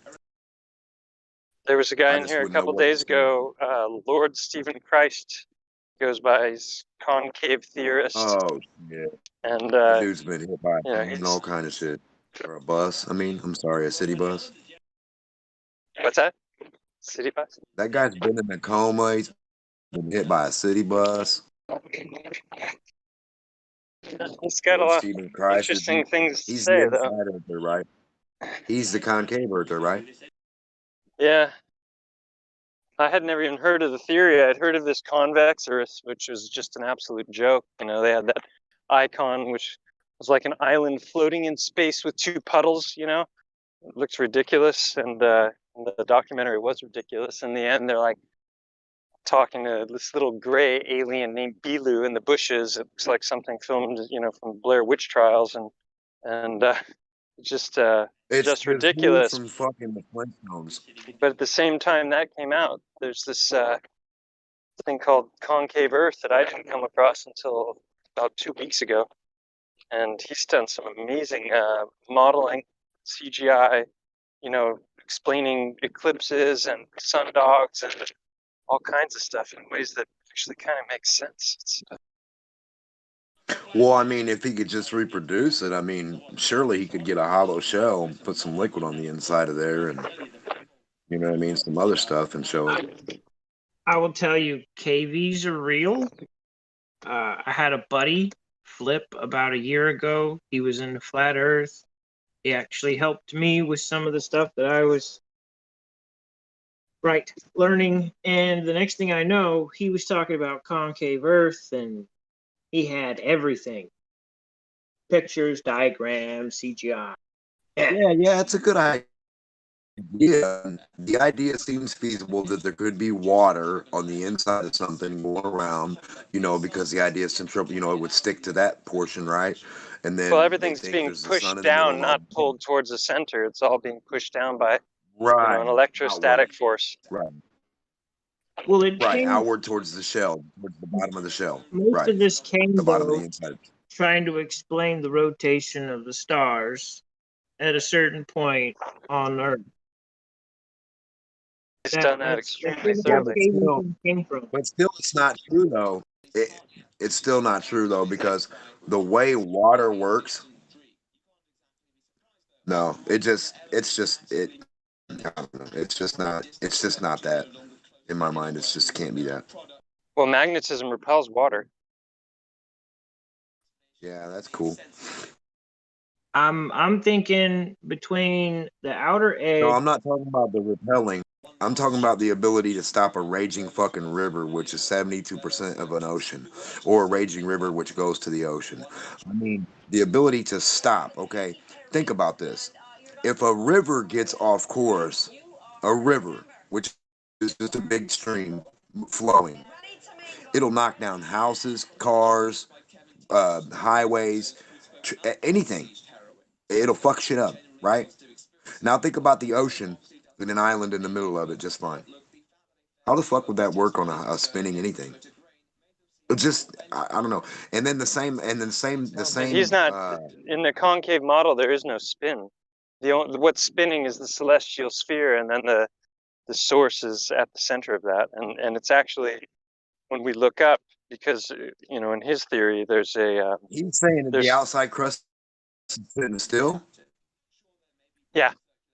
Yeah, the movement, the rotation is the celestial sphere, which is basically powered by whatever singularity god or whatever's at the center of that sphere, and then it's interesting. He has theories about the Libyan desert glass, because they've done testing on the glass, and it has a polarizing quality that has a, what is it called, inverse refraction or something.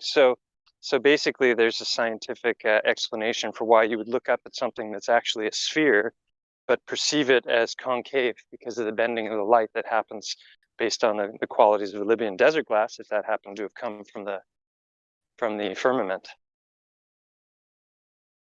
It's pretty fascinating. There's a channel called Cellular Cosmogony. It's not his theory. I mean, this goes back to 1902 and 1922. There's a book called Cellular Cosmogony. You can download the PDF. And Well, no, I'm sure. Yeah. I'm sure there's been a lot of people with a lot of different thoughts and a lot of different ideas on how this shit and what this realm or what this thing or what we're on or what it could be, if not a ball, from I'm the just way they describe it. fascinated by the topic, because I've been looking at all this stuff for 4 or 5 years now, and I never came across this until a couple of weeks ago. And then all of a sudden, I run into 2 different people who were former flat earthers that are now talking about concave Earth. And I saw these documentaries, which nobody here on the Discord has ever talked about, that at least when I've been in. And I actually mentioned it to Bob with Globebusters, and he started talking about it on the next show, because he was fascinated by this. There's a 6-hour video on this channel, Cellular Cosmogony. Well, listen, air, okay. Waterfalls. If the waterfall is to a certain way and the air is strong enough against the waterfall, the air matches magnetically the potential of the water. I don't know. It might sound stupid, but once they do so, Wasn't that once how the the air mass, vortexes work? Is you have this spiraling so, of the water in relationship to the well, the air around it? water won't. Well, the water won't even come off the. It won't even go down the damn waterfall. It'll stay right there, and like it'll just stay there and like roll back, and just little If what? particles that keep going in the air and thrown in the air. It won't really go If what? down that way. What do you mean if If what? what? I'm trying to understand what you're saying. You're saying the water won't do these things if the wind current is strong enough coming up the side of that mountain or the side of the waterfall edge. So the oh wind matches the okay, but potential of that's the water, and they have a magnetic reaction, like you were talking, which is true.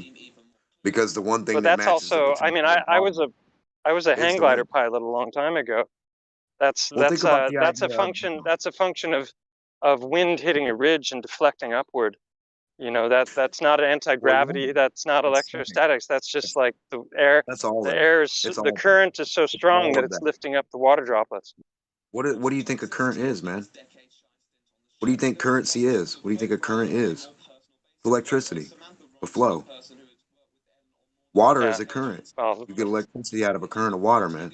Listen, it's all the fucking electricity. You don't have anything without that. I don't know what you're talking about. we're in agreement there. Yeah, are you a concave Earth person? Like you think No, I'm a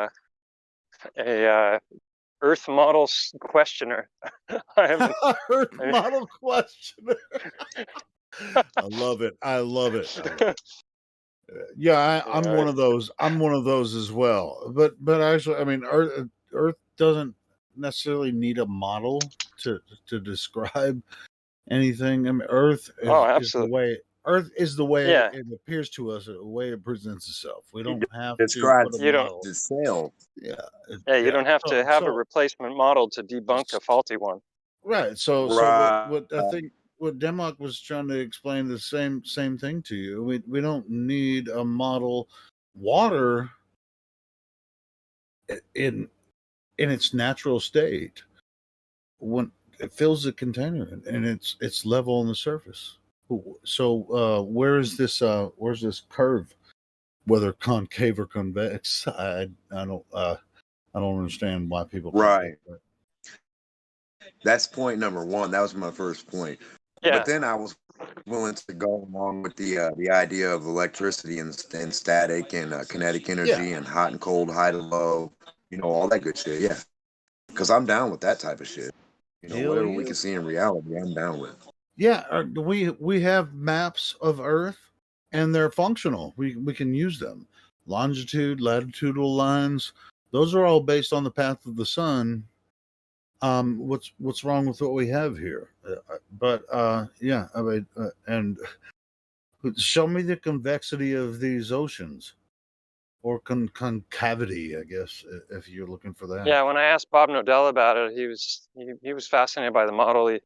But in the end, he said that the experiments that he's done with rectilinear force the line kind of stuff showed no convexity, and concavity or convexity.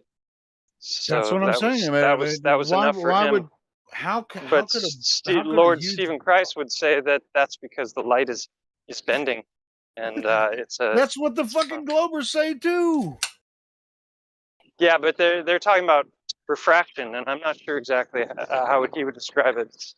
The model that he's presented is pretty complex and comprehensive. It's really more simple than that. Water in its natural state, just like I just stated. Was it 30 seconds I get ago? that. It lays flat. I get that. Except when you have salt water that has it repels when you add a powerful magnetic field. All right, so that may be an explanation for our tides. All right, so no, it would push. In his model, it's pushing downward. In Lord Stephen Christ's model, on a cartoon. Yes, I've actually talked to that dude before, so it's not like I don't know what the hell I'm talking about. I'm not on board with it. I just think it's fascinating. It's something that I never had run across until very recently, which is shocking to me considering how much work has gone into it and thought. It's not a stupid thing that he's put together. But there may be some major flaws in it. Hold on. It is stupid because water doesn't do that. Water doesn't do what? Bend in a convexity. Yeah, bend on the surface. Yeah, it doesn't display convexity or concavity or convexity or concavity. Either way, water in its natural state does what it does. Now we don't. That's why I thought that you were going to say that it spun. And when you said it didn't spin, I was like, whoa, there's the real big problem for the fucking inside of the globe idea. Yeah, the concave is total bullshit. Yeah, I mean, you've got hollow Earth theories. You got concave. Much bullshit. Well, no, hollow Earth is totally different than concave and convex Earth. I mean, I've thought we were inside of a toroid for about 2 years, but I assumed we were on the accretion disk, not like stuck to the side of the donut. Now, you were talking about magnetism. That is a thing here on Earth.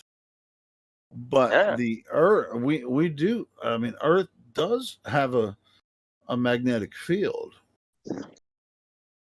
but the water's not curving on the surface anywhere. Bodies of water at rest, they're definitely not.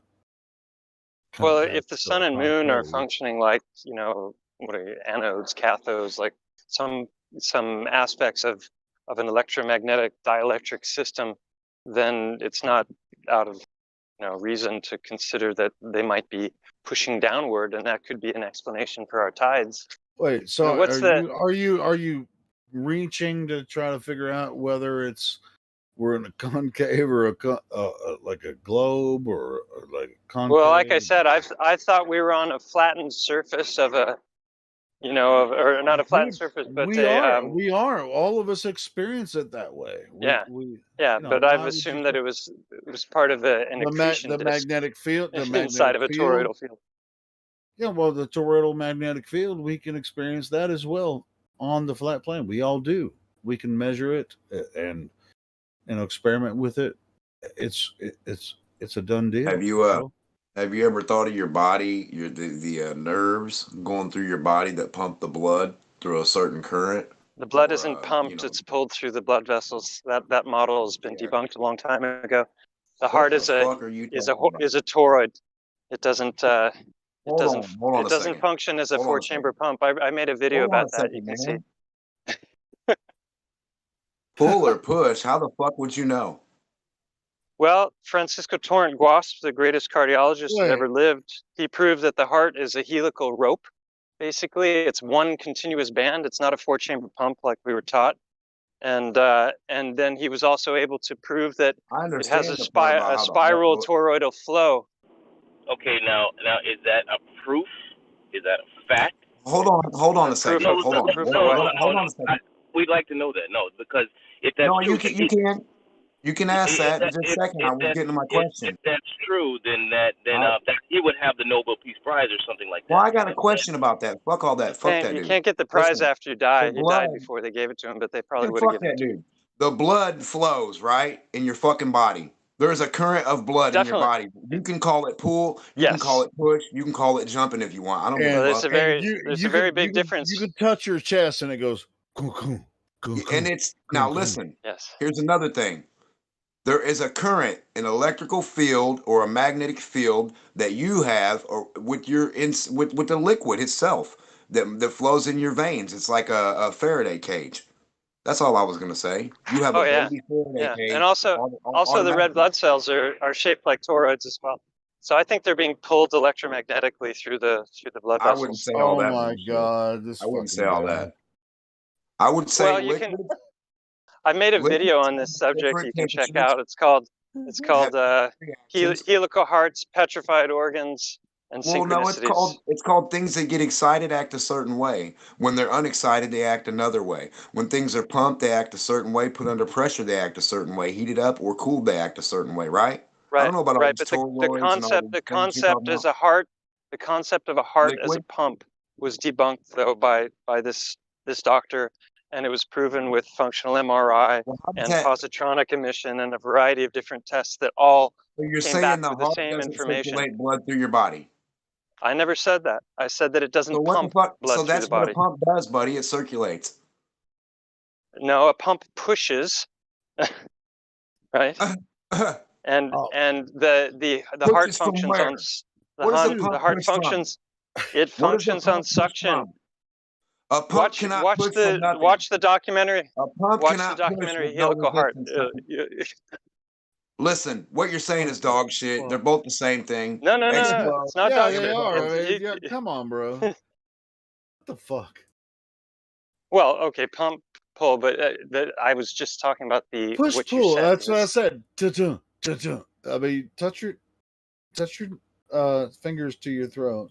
I'm not going to argue whether the heart's a rope or not, or what the heart is, because I haven't had one in my fucking hand. I haven't ate one. I haven't dissected one. You know what I mean?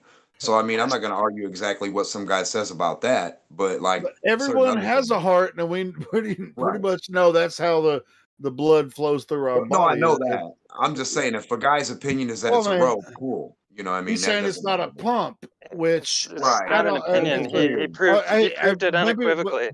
could we say it's a sump? What is it then? If it's not a pump, That's what I want to know.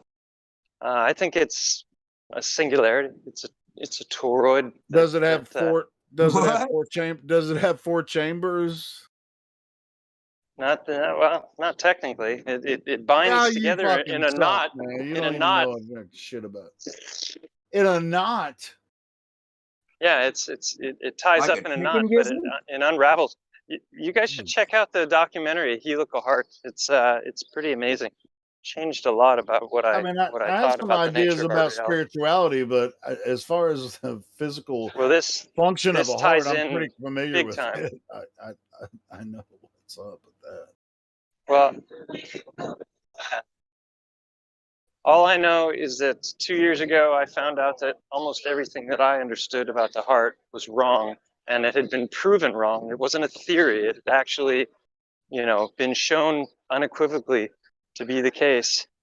And I work as a chiropractor, so I've studied a lot of anatomy and physiology, and All right, I cool. understood how it works. And since we're wrong about the four chambers of the heart and it being a pump or a sump, whatever you want to, Yeah, but I mean, it really the doesn't heart, fucking. it does It work. doesn't matter. I mean, the thing is, none of us are fucking cardiologists. I mean, that's Well, he a said he's a chiropractor, so Well, what you I'm don't have to saying, be. he's a doctor. What I'm just saying is that everybody's saying shit that they don't fucking know.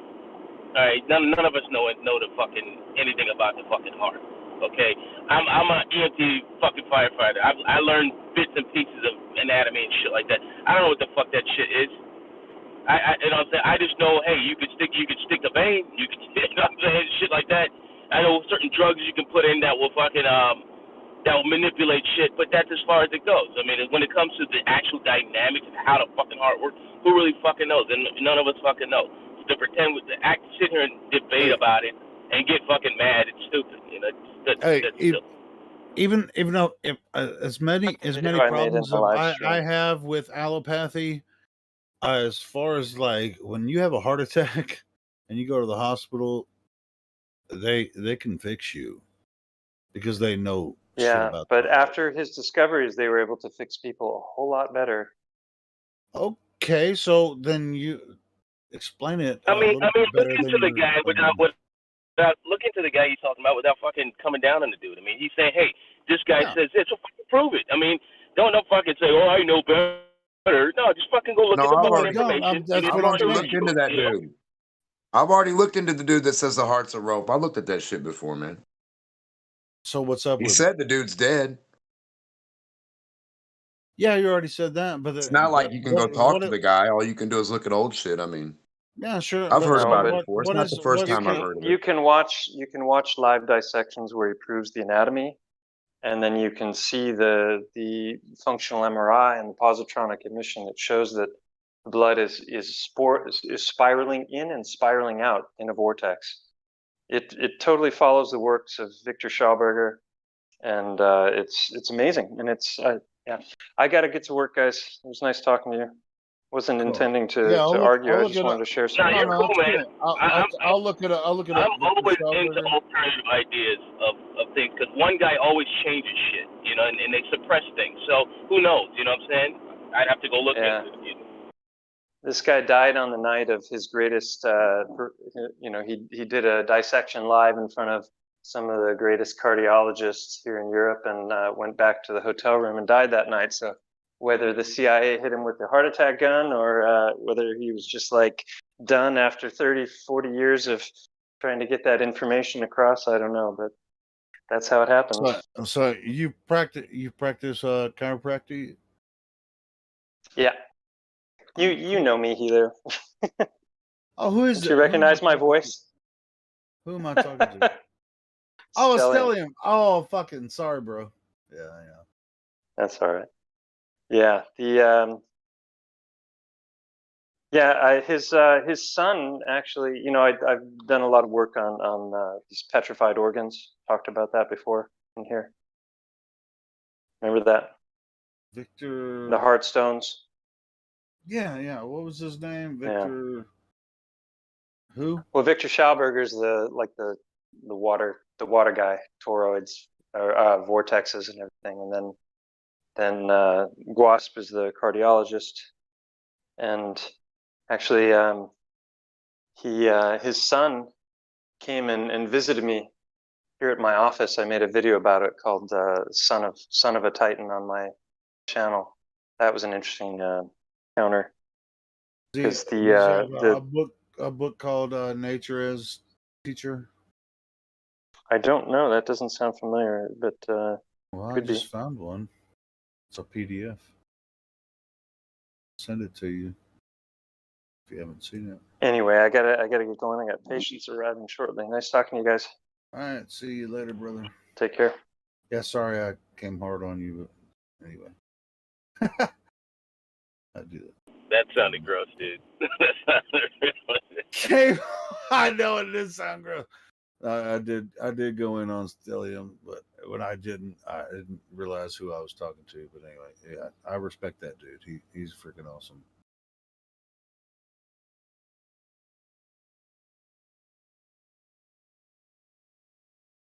I just think it's funny if you point out this weird shit like flowing liquid has current. They're like, no.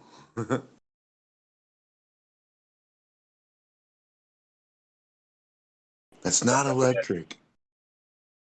Everything's closed on Memorial Day. Went to pay bills and fuck it. I forgot. Shit's closed.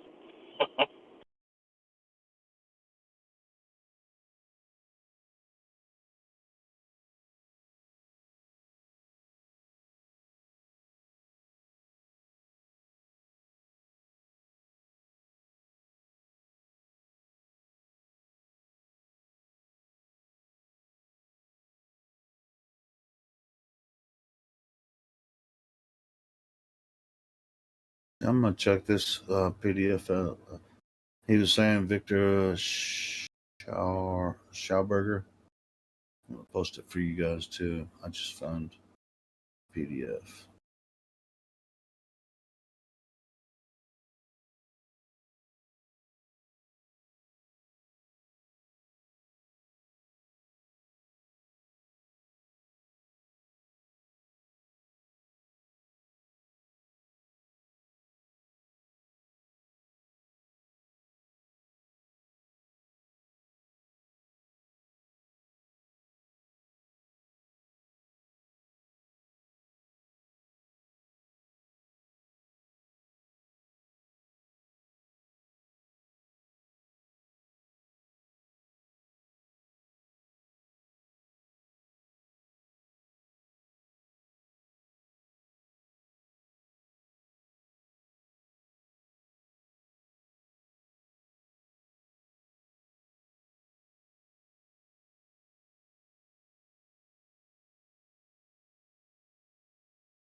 Delium, like, really, like, doing the concave thing? Posting videos. It's just...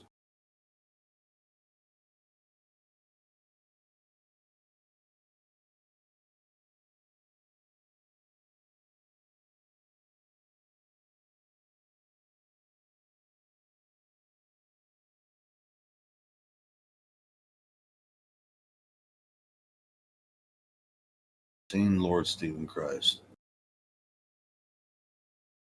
I seriously have had my fill with the KV thing. No, it's just like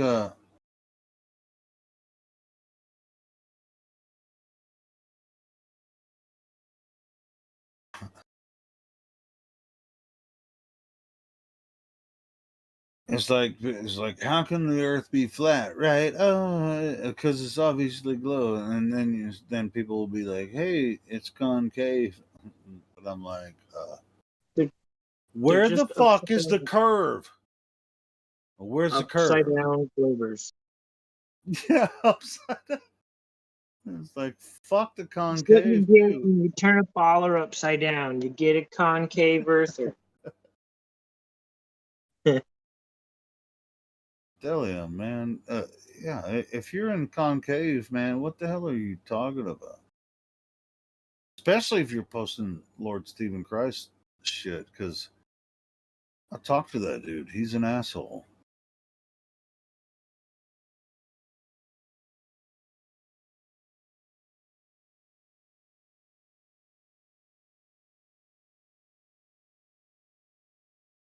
But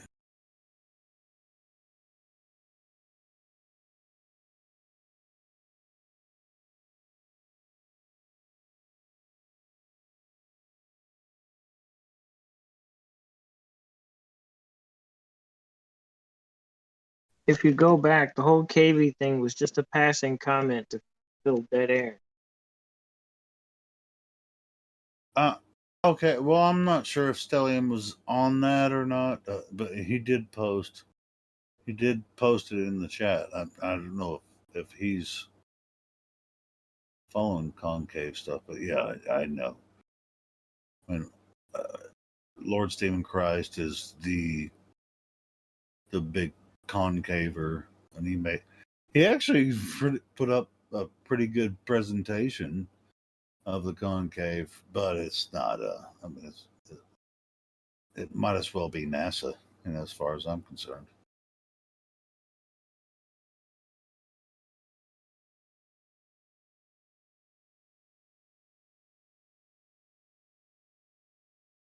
Because water does not bend Where he was going though with the toroid field and us having our own, that's all spot on. Each one of us have our own I vibration. agree.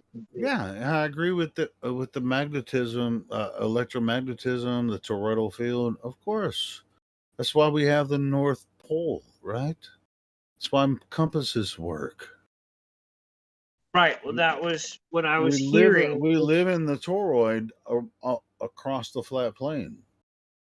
Right. Well, that was the basis, though, for questioning the mainstream in the first place, is what I was understanding from what he was saying. That's why the video was done. That's why the MRIs were done. That's why people actually did more research, because they were questioning the medicine. It's weird that I just figured out who you were talking to. But Stellium, he's a chiropractor. He's a doctor, and I forgot that it was him. I wasn't paying attention to who we were talking to. But yeah, he's a doctor, and I don't know why he's posting Lord Stephen Christ's bullshit in here, but Right. But he is questioning the mainstream narrative. oh yeah, well he makes videos about I'm not sure if you know who he is. He has a mainstream doctors want to feed me pills. He has a YouTube channel where he posts stuff about like Titan. He's into like Titan stuff. Like he posts stuff where you go and like you can walk into somebody, somebody's heart or whatever. Anyway, he makes a lot of. Just go Stellium7. Just look him up on YouTube. I'll find his channel. I'll post it. Yeah, he's a cool guy. I didn't realize I was talking to him earlier when I was talking to. I respect the dude. It's all Man. He's good. a really smart guy. I like the interesting stuff because I've had chronic back pain from injuries and commercial construction. And I've been to chiropractors decades. Oh, dude, I wish I could afford a chiropractor right now. I love going. Dude. When you can go, I've been to several chiropractors. I only have one that's my favorite, and I can't go to him anymore. So if I could actually, if I could go to Stellium, I think he'd probably treat me right. But yeah. I only know two in my own experience that are worth a damn. Right, one in Rockwall, Texas, I think, and one up in Waterloo, Iowa. That's it. I've been to other places, other states when I've moved Dude, around. I mean, when you find the right chiropractor, you don't want to go to anyone else. And yeah, hopefully. Right. Well, I've changed how things are done now. I'm actually doing myofascial release with a physical therapist. And before I went and saw her, I was getting to the point where I could not walk without a walker, and I am a young man. That's his YouTube channel. I just posted in the live stream voice text. 4 sessions in, I was up exercising and walking, and I was not in most of my chronic pain.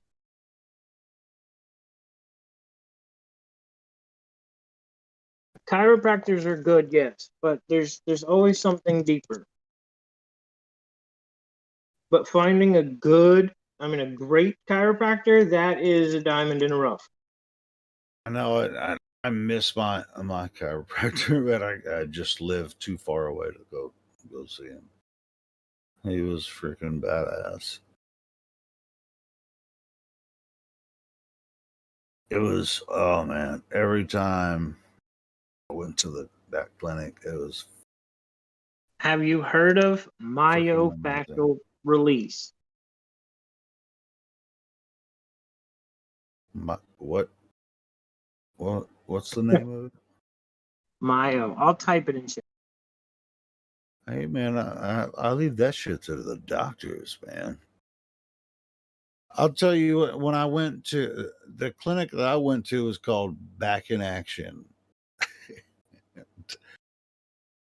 It was him and his wife. It was a small clinic. This dude was so freaking cool. When I go to the clinic, oh my God, the way that he did his chiropractic, freaking, oh my goodness, it was so badass. Only took me about 30-minute visit, and I left feeling great. Just saying. And he actually helped me get off of the opiates as well. So, Dude, I had back pain and I was taking opiates at the time, and he helped me get off the opiates. Yeah, that was the early 2000s for me. Really good. That was right after I got out of school. Yeah, I messaged him on Facebook last year and said, "Hey, man, thank you so much for everything you did for me." Yeah, Back in Action, Cabot, Arkansas. If you're in Arkansas, go see. I think it's Dr. Jones. I think his name's Dr. Jones. Back in Action Clinic. Go see him. He's one of the best that I've been to. I've been to some other chiropractors that they're not as good as him, bro. He's a freaking badass. He's a good chiropractor. Anyway, what? I put that in chat. I should go find the website for you. They have people all over the country.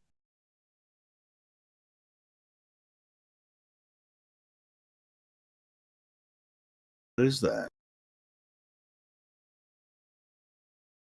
I'm gonna click on it, and then I'll know what it is, right? It's something a lot of people, even in the major medical community, overlook. Oh, something about Kai. Is that Kai from here?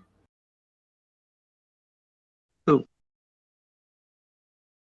Hold on, I'm gonna listen to it. I didn't post a video. I just posted text. Oh, who am I talking to? See, I don't even look at who I'm talking to sometimes. Who's this? DCO. Who am I talking to? Cuddles. Oh, Cuddles. Okay. Oh, Myofascial release is what I put into chat for you. Okay. If you have I thought for a second you were DCO because he just posted something. I was like, I think I already saw that song. Nope. But yeah, it's a good song. You should listen to Kai's song. Anyway, so my official release, what is that? It is the connective tissue webbing between there's a motorcycle between all the muscle systems from head to toe. It deals with muscles and other connective tissues.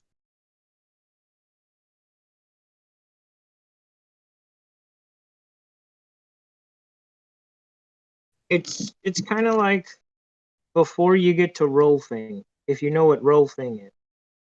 Well, it's like a lot of people would discount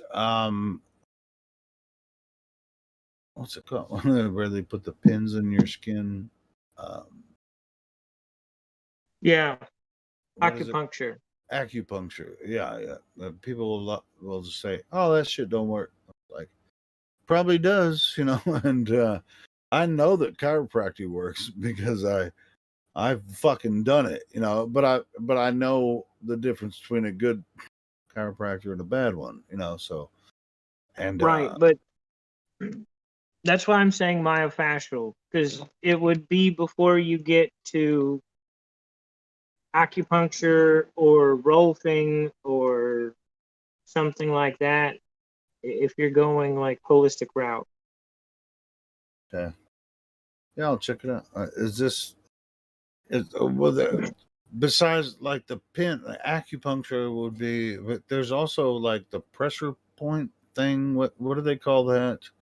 Right, like that works on the nervous system, and you can do certain things in other systems with them. Yes.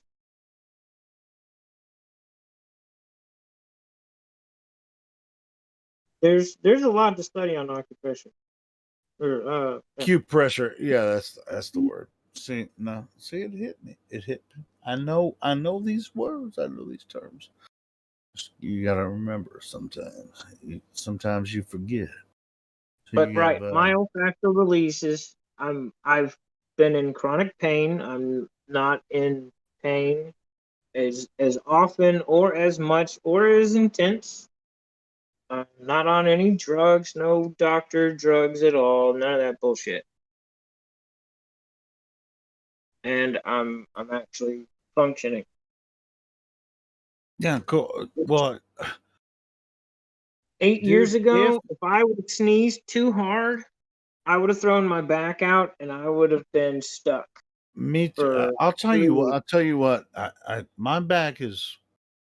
I'm not gonna say it's fine now, but I think people with back problems, it usually happens between when they're 20, early 20s to 30s, and a lot of people will go have surgery if they have good insurance or whatever. But that's a bad idea to actually go and under surgery.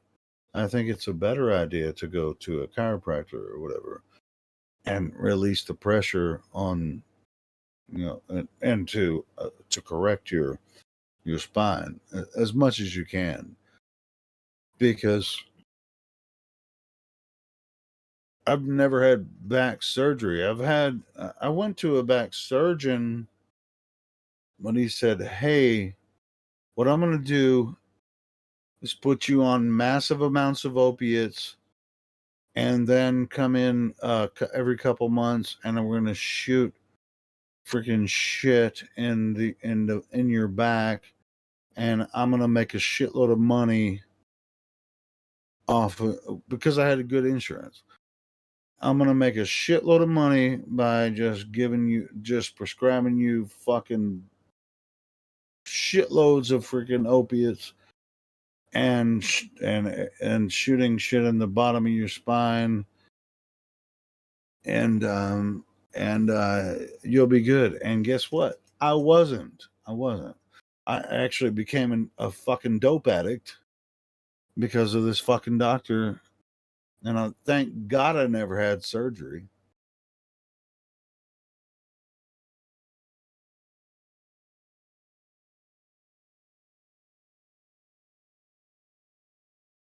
Because I'm okay now.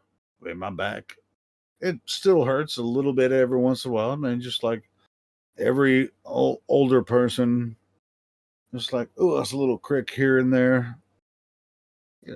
My back's okay.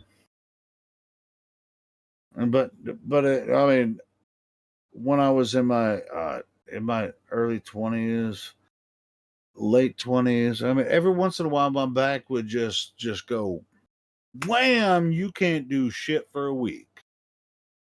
I'm like, well, fuck you, but you can't do anything. You can't even move. Feels like somebody's stabbing you in the guts with a knife every time you try to even take a piss. It's like you have to crawl down the hallway to take a piss and just launch yourself on the toilet just to take a piss. And yeah, it was fucking miserable. But some of these back surgeries have fucked some people up. I ain't gonna lie. But I mean, it works for some people it don't. I'm saying. I'm glad I never went under the knife. I'm okay now.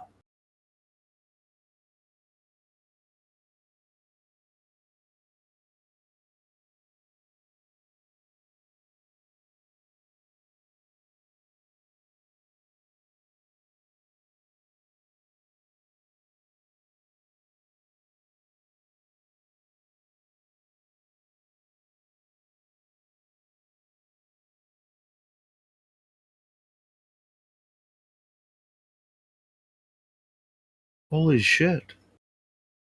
I just spilled my guts and you guys just don't have nothing to say.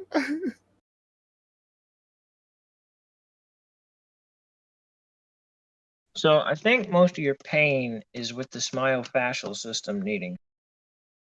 Yeah, the fascist. Oh, Have you considered giving Kratom a try? yeah, I've talked to people at Kratom. Yeah, but I don't need it as far for pain. I don't need anything for pain. I'm not in pain. Not that big. Yeah, I've been taking it for a couple of years now, low dose. It's supposed to be really good for your immune system, and rightfully so. I haven't been sick in years, but yeah, it does. It has that same kind of feeling and same kind of effect as like a mild Vicodin. You know what's fucked up, Ryan, is it's illegal in Arkansas where I live. I can't buy Kratom. No shit. Yeah. Yeah, I remember Tennessee was trying to do something too. It'll probably change. I mean, they just legalized medicinal marijuana in Arkansas, so I figure Kratom probably will, like. But not Kratom, huh? Yeah, But hey, I live close to the border of Oklahoma. I can go up there, and get it.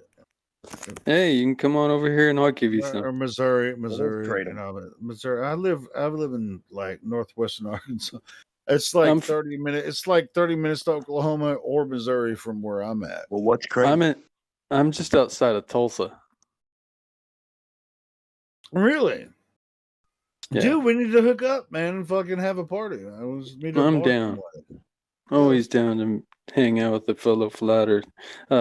As far as what you were saying, what is kratom? It's a plant that's related to the coffee. It's in this coffee family, and it affects your brain similarly to how opiates do. Yeah, I'm in Fayetteville, Ryan. Fayetteville, Arkansas. Yeah. Nice. Is it really addictive or? No, I mean it can. It's definitely nothing compared to like Oxycontin or anything like that. You can get a little monkey on your back for a couple of days if you don't, if you've been taking it for a long time. But as far as addiction, I wouldn't go as far as saying it's something that's dangerously addictive.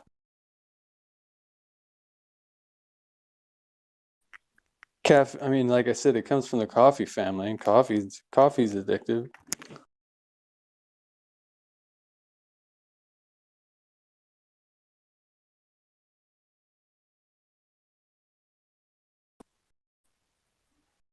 You're in fucking Tulsa? Oh, he just dropped out. Anyway. You came back. Hey, Ryan, so you're in Tulsa? Holy shit, man. Yeah, we definitely should hook up. We have meetups in Fayetteville sometimes. Flat Earth meetups. Been a while. Last one we had freaking 70, I think it was 70, 75 flat earthers in Fayetteville, Arkansas. Freaking awesome. Rob Skiba. It just happened. I mean, it just happened that he had a conference here, and we had like 75 people. We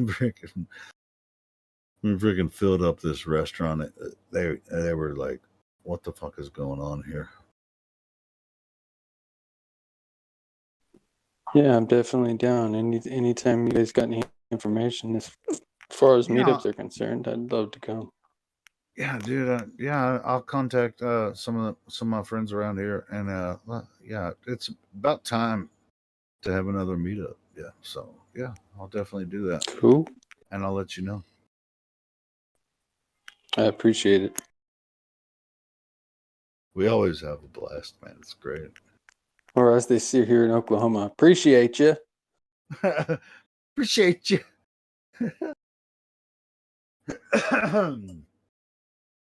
Anyway, yeah, I didn't know you were in Oklahoma. That's cool. Yeah, you're pretty close to me, man. So I just moved here. I left, or not just, about a year ago. Once I started seeing all this stuff coming down the pipeline, I got out of California ASAP. Oh yeah, Midwest is best. Cheaper, and it's cooler. Well, it's not cool. It's fucking hot. In the summertime, it's hot as hell. But it is cooler in the,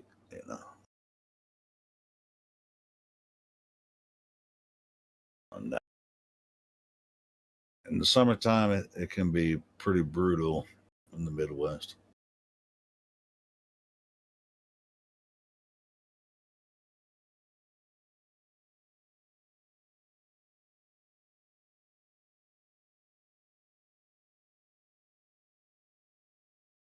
But yeah, I've lived in Arkansas for over 30 years. Have you gotten 109 yet? 109? What? Yeah. 109 degrees? Yeah, you said it gets hot. Yeah. It's been 109 degrees here before, and 100% humidity at 109 degrees. Yeah. Yeah, it's like I said, summertime is fucking miserable here, and it's just gross. It's not as bad as Louisiana, but it's pretty close. Here in Arkansas, it gets really hot. Like 100 degrees for weeks on. Sorry, I dropped on you. Now, someone was asking about the temperature. Yeah, it gets 100 degrees Fahrenheit for weeks on end in the summertime here, and yeah, it's miserable. It's fucking sucks. Humid as hell. Yeah, humidity is 100% too. So it's like you feel like you're gonna die, but you're not gonna die, but just as long as you drink a lot of water. Yeah, I love it. I'm digging it. I don't love it. I fucking hate it. What the hell are you talking about? No, I'm talking about just the lifestyle, the way of life here. I've been to California and Las Vegas. I lived in Las Vegas for like 6 months. It was hot as fuck there, but I was like, I love this dry heat.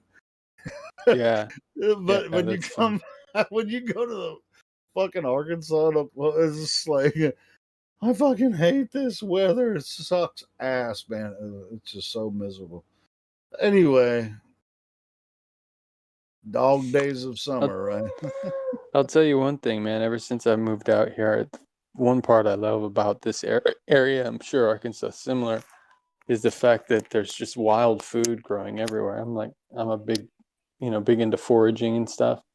Oh, really? So you know what to find out in the wild that you can eat?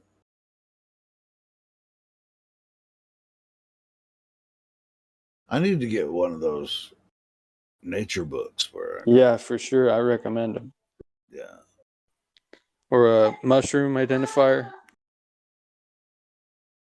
Yeah. That makes me think.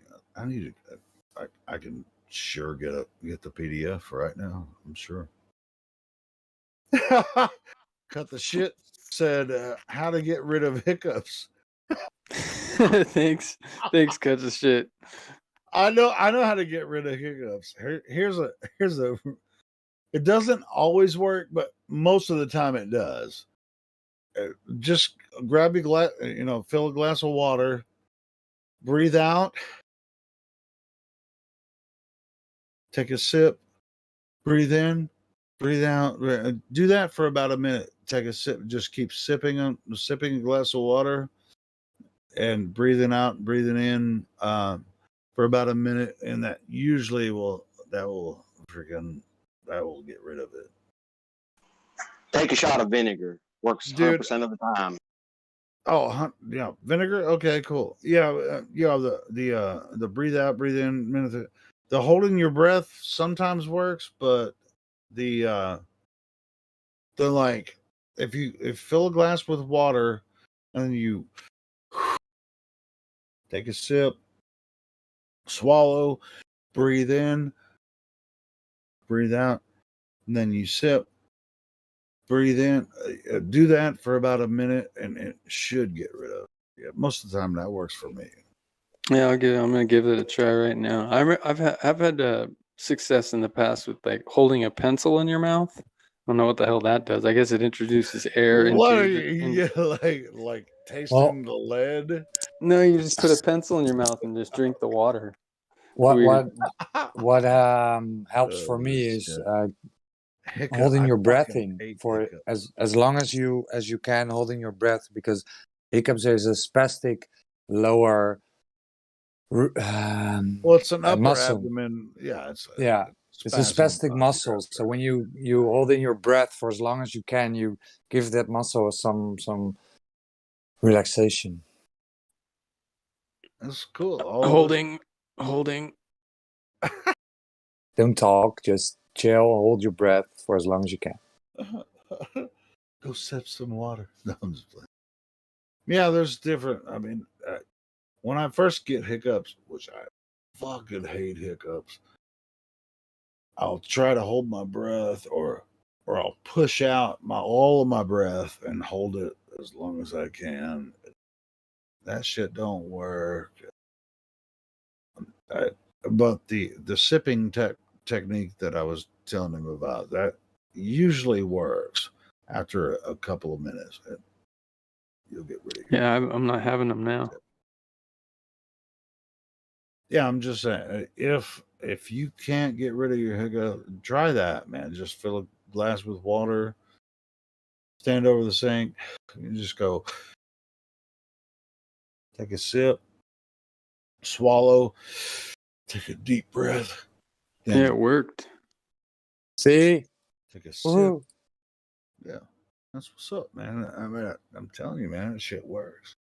I don't know where I found that technique from, but that shit eventually will work, man. If you get the hiccups really bad, that's how to get rid of it.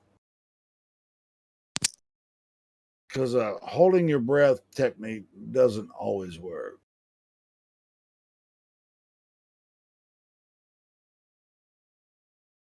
But that one, if you keep doing it, even if it takes 2 minutes, eventually it'll stop. Yeah, definitely feel relieved right now. I've had those since last night. Dude, I fucking hate hiccups, man. It's like I can put up with a lot of shit, but when I get hiccups, I just want to kill someone. To be honest, I'm just like, who's the first person I'm going to punch in the face right now? I'm just no, but I do hate hiccups.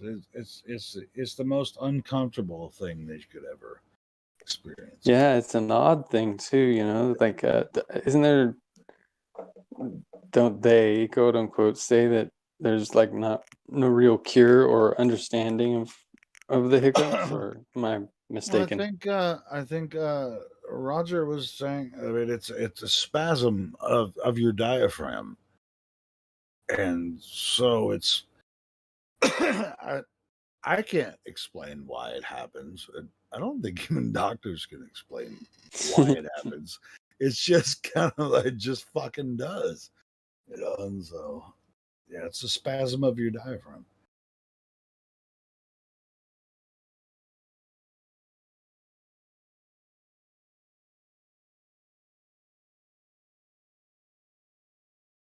Every time I get hiccups, I'm just like, just leave me alone until I get this shit out of me. There was a guy I worked with that when he got hiccups, he'd be like, it was like every time he hiccuped, it was so fucking loud. He's like, and I'm like, David, what the fuck? He's like, he's like, oh, I'm hiccuping. It's like, dude, your hiccups are fucked up, man. And he's like, damn. Yeah, he was and I tried to tell him about that method. Did you use that? What I was saying, the sipping and swallowing, breathing out, breathing in. Yes, sir. Yeah, and I try to tell him about that because, I mean, I have hiccups, you know, sometimes, but the way he has hiccups, it's like everybody in the fucking room knows he has hiccups. You know what I'm saying? It's like every time he hiccups, it's like, so I was trying to tell him about that, but try it. But anyway, cool, man. I'm glad you just use that method, man. Fill a glass of water, take a sip, breathe out, breathe in, take a sip. You'll settle your diaphragm down. Settle that diaphragm down. Anyway, what else we got?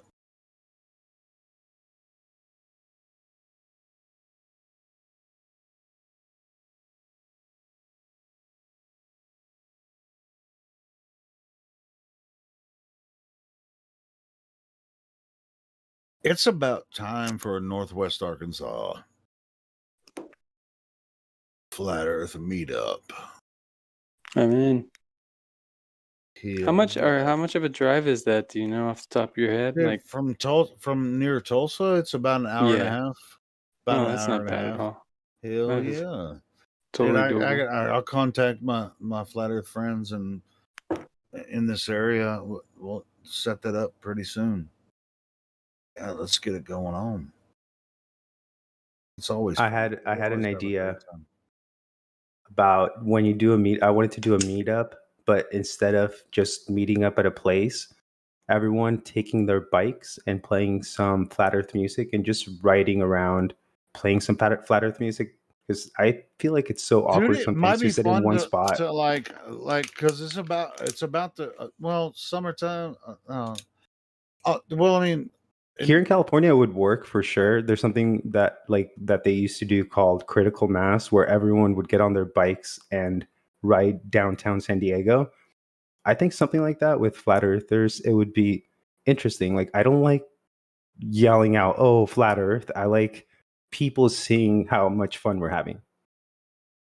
I know. I was just thinking, like where I live in Fayetteville, this is Razorback country, right? So it's like we could have when we have meetups. It's right downtown Fayetteville, where where it's college and everything. But summertime, not nobody's going to school, but anyway. So, but yeah, I mean, it would be cool to have like an outside. I know perfect places to actually have meetups. I mean, and people who live around here actually know where. I got to show you a video I saw on YouTube of this guy in England. He was going down the streets and he had his bike with his DJ equipment and he had a microphone and he was literally just going down the streets DJing live while he was riding his bike and he had like a group of people behind him.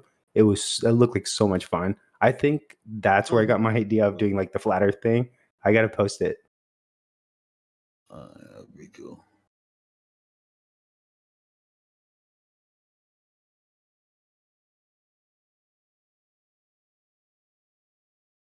It's like I know where to set up. If I wanted like to do just a flat Earth outreach or whatever in like near the university where everybody hangs out and stuff. I know exactly where to set it up, and if I had a bunch of flyers or whatever, hey, flat Earth, it's right near the university. It's where everyone goes by. I think it would be a blast. I want to have a few people with me, and I don't want to do it by myself. But dude, I know exactly where to set up. I already know where to set it up. It would be so fun to talk to people about flat Earth. Holy shit, college students. It would be so fun. I just posted a link on the chat of the guy that goes around with this drum and bass DJ set. Check it out, Helio. I think you'll like it. Yeah, I'll check it out.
Like at the end of that video, he's going around the park and everyone's just sitting down and he's blasting the music. It looks like a lot of fun.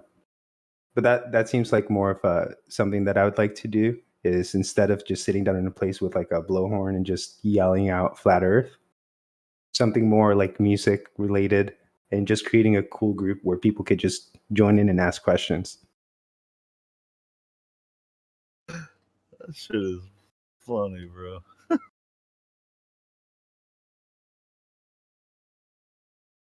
British dude riding a bike, DJing. Shit is freaking badass. And he's doing a live stream, I think. And I think like just how crazy is that? Like, dude, he's like triple tasking on that. Like, This is like, is that legal?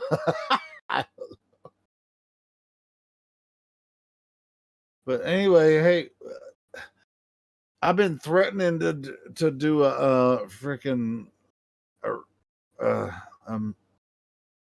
flat Earth freaking shit on the street in Fayetteville for a while now. So I won't do it when school's out, but when it comes back in the fall, Ryan, would you be willing to come and help me out? I was just unmuting to say keep me informed. Hell yeah. But I want to set up a meetup sometime this summer to just get to know you and Yeah, sooner the better. I mean we've had meetups here where people have come from Hot Springs, freaking from Little Rock and everything up to Fayetteville to meet with us. It's good. And Nathan Thompson, we had a meetup with Nathan Thompson. And like I said, we had a meetup here in Fayetteville during a conference that Rob Skiba had, and we filled up the entire restaurant with like freaking 70 flat earthers, and they were freaking, what the fuck is going on here? Yeah, we have a lot of fun in Fayetteville. There's a lot of flat earthers in Fayetteville. Yeah, I'm looking forward to it. Yeah. I haven't this is about all I get as far as interaction with other flat earthers. My sister just flipped, but she came to ladies' night a couple weeks ago, but Oh, did she? Sweet. yeah, it was really cool. It's just nice to know, you got your whole family calling you a nutcase, and finally one of the smarter ones of them all comes out and says, "Hey, I think he's got a point here." Yeah, great, man. That's awesome. As far as hear. my family goes, my family lives around me, but they don't get this. So my flat earth family, you guys. My brother, he knows that there's something to it, but he just won't. He just won't go there. He just can't. Yeah. My brother too. He was really into Trump. Now that that's gone, I think he's getting closer to getting there. But still, I wish I had my brother just say, "Hey, my brother's got a point here," but he won't. He'll stay away. Yeah, and my brother's the same way. But he's married and got his family and stuff, and I was just like, do you guys do you? I'm gonna do me, Yeah, well, my brother has time and he's not married and he should look into it, but I can't force it on anyone, It's too scary. It's just that's what it boils down to. People are scared shitless to come across some information that might change their paradigm or will change their paradigm. It is fucking scary. I mean, look at what they're doing to people, man. It's fucking scary. Like, honestly, I'll just keep telling him facts and he'll agree, but he will never just be like, look into it himself. You know what I mean? He'll listen to me and he knows that there's something to it. He'll never look at it. Like, maybe in the future, if something really hits him. Well, hey, man, like I say, a lot of times I say, hey, we're seeking the seekers. We're not here to convince people. We just want to let people know that this information is there. If you're going to find it, you're going to find it. And if you're interested, yes, but there's some people that are right at the door. I mean, they know about the lies, they know about the conspiracies, and they're right. There's some people, but there's some people that are so far away that I just go, okay, forget them. Check this out, man. We are doing the best we can to put the information out there. And if they're looking, they're going to find it. They're going to find it. So that's true. And when they see it, once you see it, you can't unsee it. So you're going to see it. You know what I mean? Yeah. So, but if you spend a lot of time trying to convince your family and friends of this truth or any other type of truths or anything, and they're like, you're a fucking weirdo, it's like, just don't bother with them. We're seeking the seekers. Don't bother with people that aren't looking, because they're okay. To be honest, they're okay. They're going to continue to participate in the system and all that kind of stuff. They're going to be okay. And yeah, I think you're right. The people at the door are right there. If something switches, they would be on our side, I think, for the most part. But there are some people that are so far away that it almost seems like they're just on the complete opposite side. It's kind of scary. It is what it is. It is what it is. They either see it or they don't. That's the conclusion I've come to. It's like, you either can see it or you can't. It's not. And like the people that we argue with on here, they're just like, I want to debate flat Earth versus globe all the day long, and I'm globe, and I'll never be anything otherwise. And I'm going to make ridiculous arguments and act like a retard and make stupid shit up to defend the globe for the sake of humanity. Whatever. You're just bringing some stupid ass arguments that there's no evidence for the globe. Stop it. But either way, stop it. Yeah, well, but don't stop it, because if you're going to argue the globe, bring that shit correct so that we can expose the non-globe. Bring it right. Don't act like a dickhead, and then we can expose how the Earth is definitely not a globe. It's obviously not a globe. Anyway.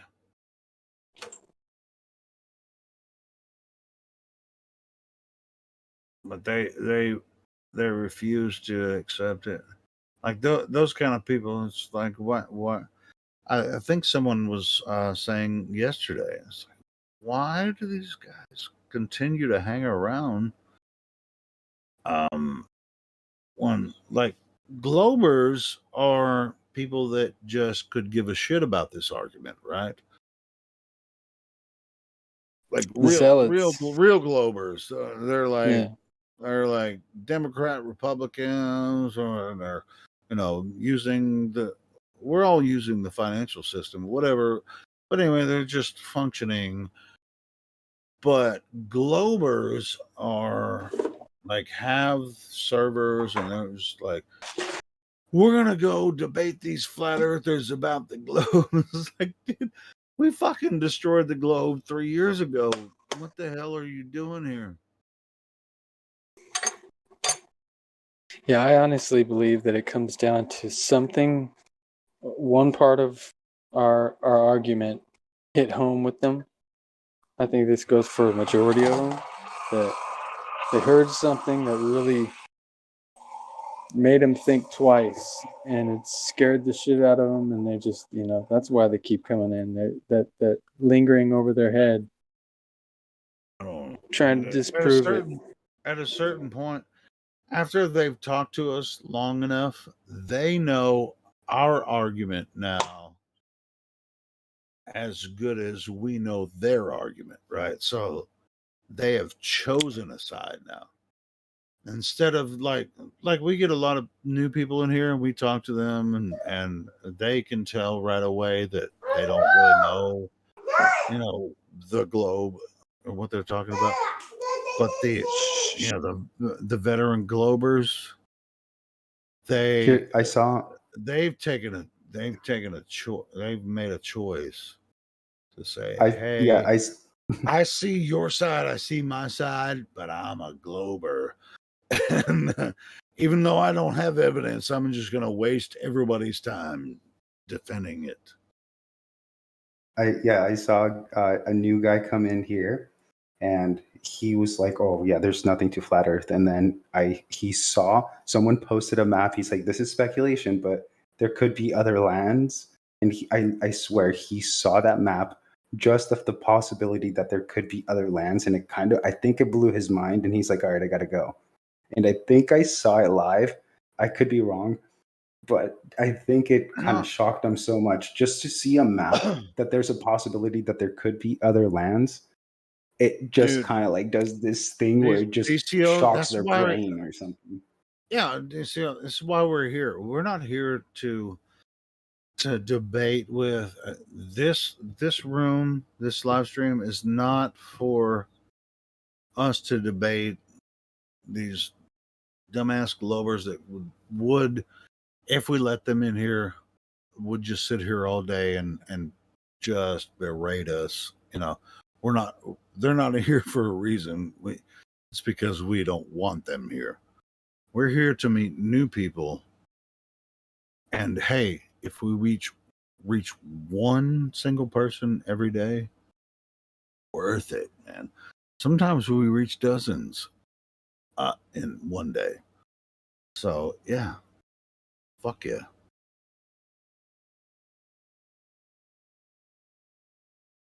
It's like they'll come in and they'll say, "Hey, what about seasons?"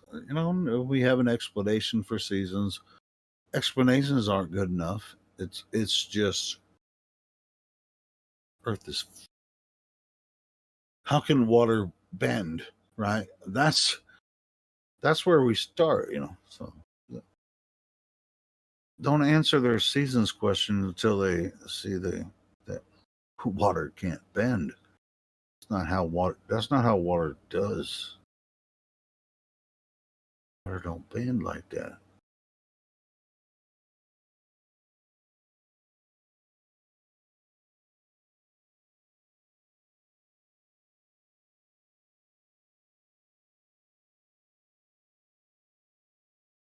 Yeah, Helio too. If there's ever anything you need as far as meetups or whatever, or anything in general, help with, just don't hesitate. Yeah, hey, are we friends on Discord? So we make sure. Do you have a Facebook? I'm on Facebook too. So I try to steer that's usually clear. where I contact people when we do meetups. It's usually on Facebook contact and we collaborate there. I use Messenger with that. Does that work? Yeah, just look me up. I'll give you my Facebook. I'll send you my Facebook channel. Yeah, I'm gonna try to set because it's been a while since all that COVID bullshit has happened. We haven't had a meetup for a while, man. I'd love to hook up with some. Let me send you my Facebook.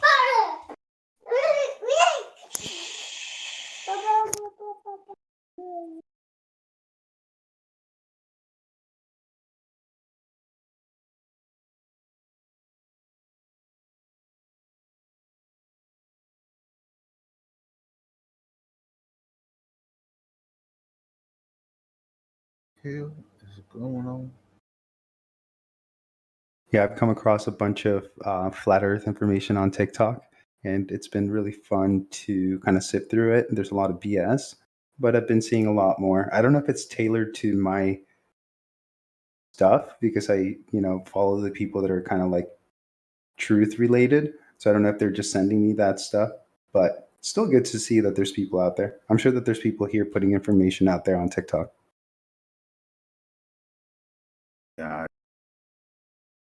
TikTok. The thing is that everyone is on there now because of the pandemic. Everyone has a phone. Everyone's able to post really quickly. So a lot of people with just really quick knowledge post stuff there, and some of it, some people don't know there's some flat Earth stuff that they post, and it's just good to see stuff. I mean, I watch some people share TikTok videos on Facebook. I mean, Yeah, that's true. it's like Facebook is like really easy to use. I know it's a fucking shit platform or whatever, but it's just really easy to use. So, but Yeah, Facebook is really good if you have a business and stuff like that. Yeah, and I'm so concentrated on YouTube, doing the live streaming stuff and paying attention to the chat. It's just like I don't have time for TikTok stuff, So I just don't bother with TikTok. Just make it like when you go to the toilet, you watch TikTok, and that's it. Fuck. When I go. Anyway, I'm not going to tell you. No, what I'm just joking. I'm not going to tell you what happens when I'm shitting. Anyway, so yeah, I sent you my Facebook there, Ron. So yeah, just message me anytime, on Facebook. And, yeah, I want to set up a meetup with some of my flat Earth friends around here, and yeah, let's get it going on again.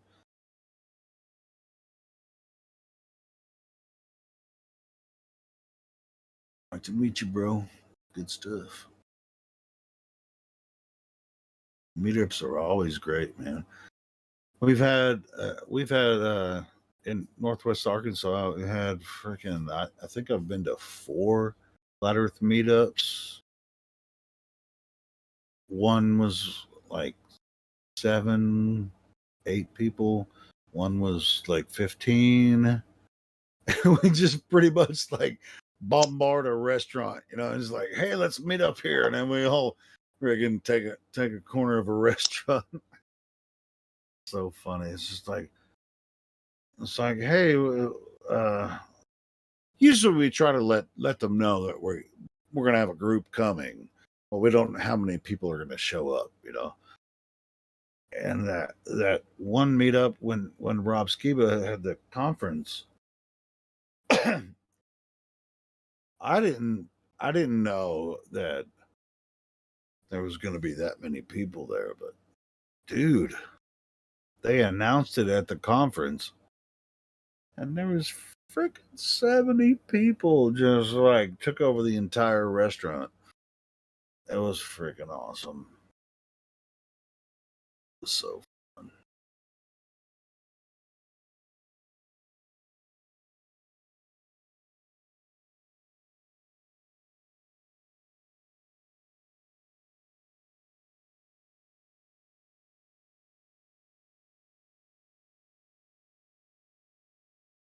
Yeah.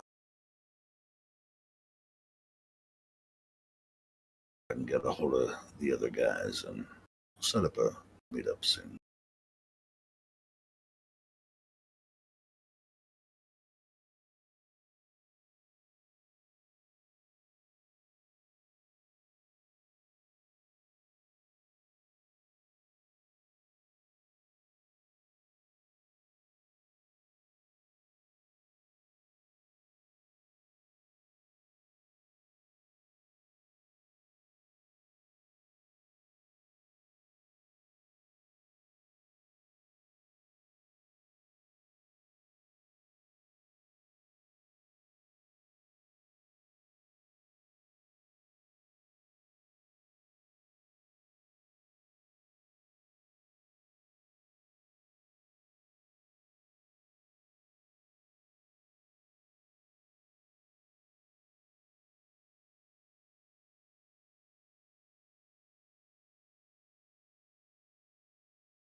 Hey, since no one's talking, I'm gonna play the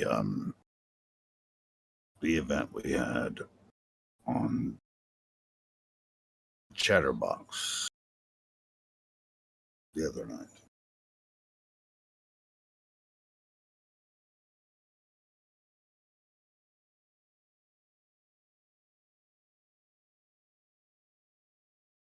Just started the live stream. Go ahead, Cyclone. Thanks, Julio, and thank you, Corvo, for having us over again. We've had some good events in the past, and we always appreciate you reaching out. This is the best conversation and subject to be discussing on the Earth, in our opinion. So we appreciate it, and we know it's a sensitive subject for some, but it's a gold mine of information, and it's a great thing to get into. So I would just kind of like to frame it beforehand with a bit of introductory comments. So if you're new to this and you've not really looked into the flat Earth before, you're probably going to have a few ideas in your head about what you think we're talking about here. Primarily a disk in space, like a disk Earth floating around a heliocentric solar system. That's not what anyone's saying. That's not what we're saying. That's the images that are put out and the idea that is put out in the mainstream to make curious minds turn away from the topic because you dismiss it as obviously ridiculous. So that's not actually what we're saying, but there's a lot that you can get into in terms of what we actually are saying. So that's what we're going to try and focus on. It's going to no doubt have some points of debate in it, and I would just say pay attention to who is presenting empirical evidence, observation, and data, and who is presenting ideas, concepts, theories, right? Another thing I would say is that it might sound like a ridiculous idea, and it sounded ridiculous to most of us when we first heard about it. But in reality, this is what we experience in our everyday lives. It's all we ever experience, which is that the Earth is a flat and motionless Earth, as far as we can tell. So that's not to say that that's the beginning and end of the question, but it is where you start if you're honestly wanting to figure out where you live. Another thing I would say is come at this from an open-minded position and understand that the more valuable thing to do here is not to try and argue with a concept that you don't necessarily like the sound of, but you don't really know that much about, but rather interrogate your belief in a globe, right? Which is what we all ended up having to do. Most of us got into this trying to prove the globe and debunk flat Earth. So it's more useful for you to think, right, what is it that makes me believe that what I live on is a spinning ball in a vacuum? And then raise those points to us and say, okay, I think I live on a ball because this. And then we'll give you our explanation as to why that isn't actually proof that we live on a spinning ball. That's what a lot of this comes down to. So it's more worthwhile for you to ask the questions about what you believe and how they pertain to the globe than it is to kind of try and argue against a concept that you maybe don't fully understand. But we're looking forward to taking your questions. And if you follow the text chat alongside, we'll be posting articles, images, and information to go along with what we're saying. So we'll try and keep that relatively on topic if we can, guys. And yeah, we look forward to taking your questions. So unless any other flat earther wants to kind of jump in with some more intro remarks, then we can get going.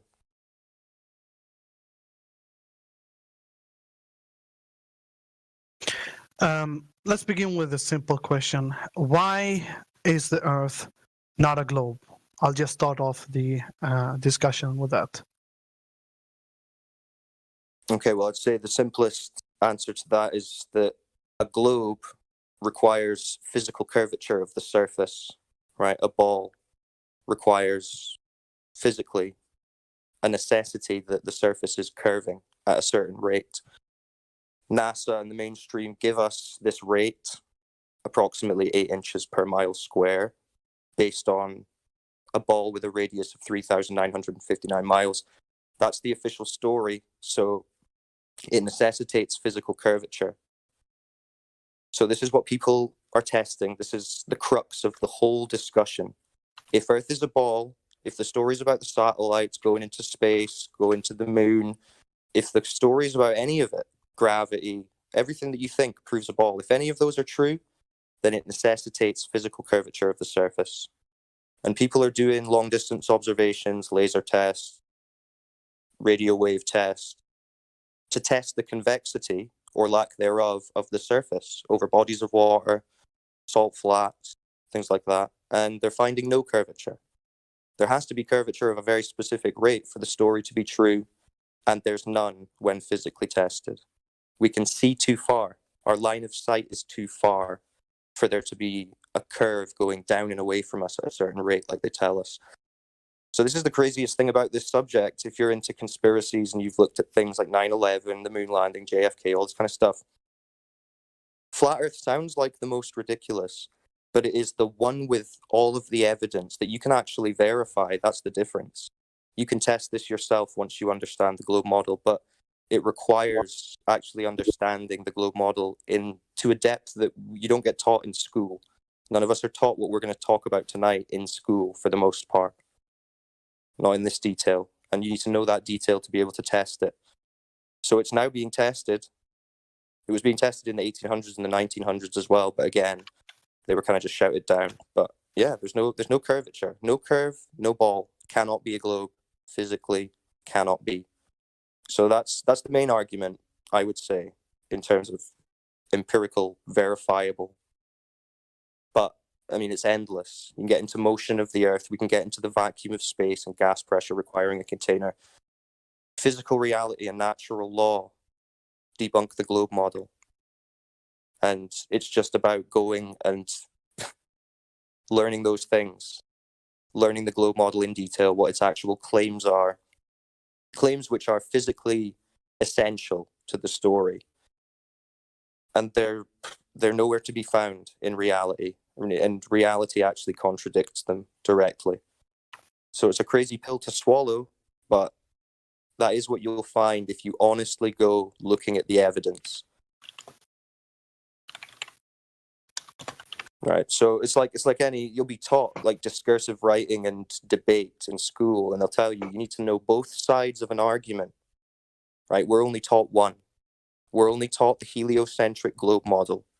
We were taught nothing about a geocentric flat Earth model, which has been believed for the majority of all of human history and was still widely debated between the best scientists in the 1800s and 1900s, contemporaries of Einstein.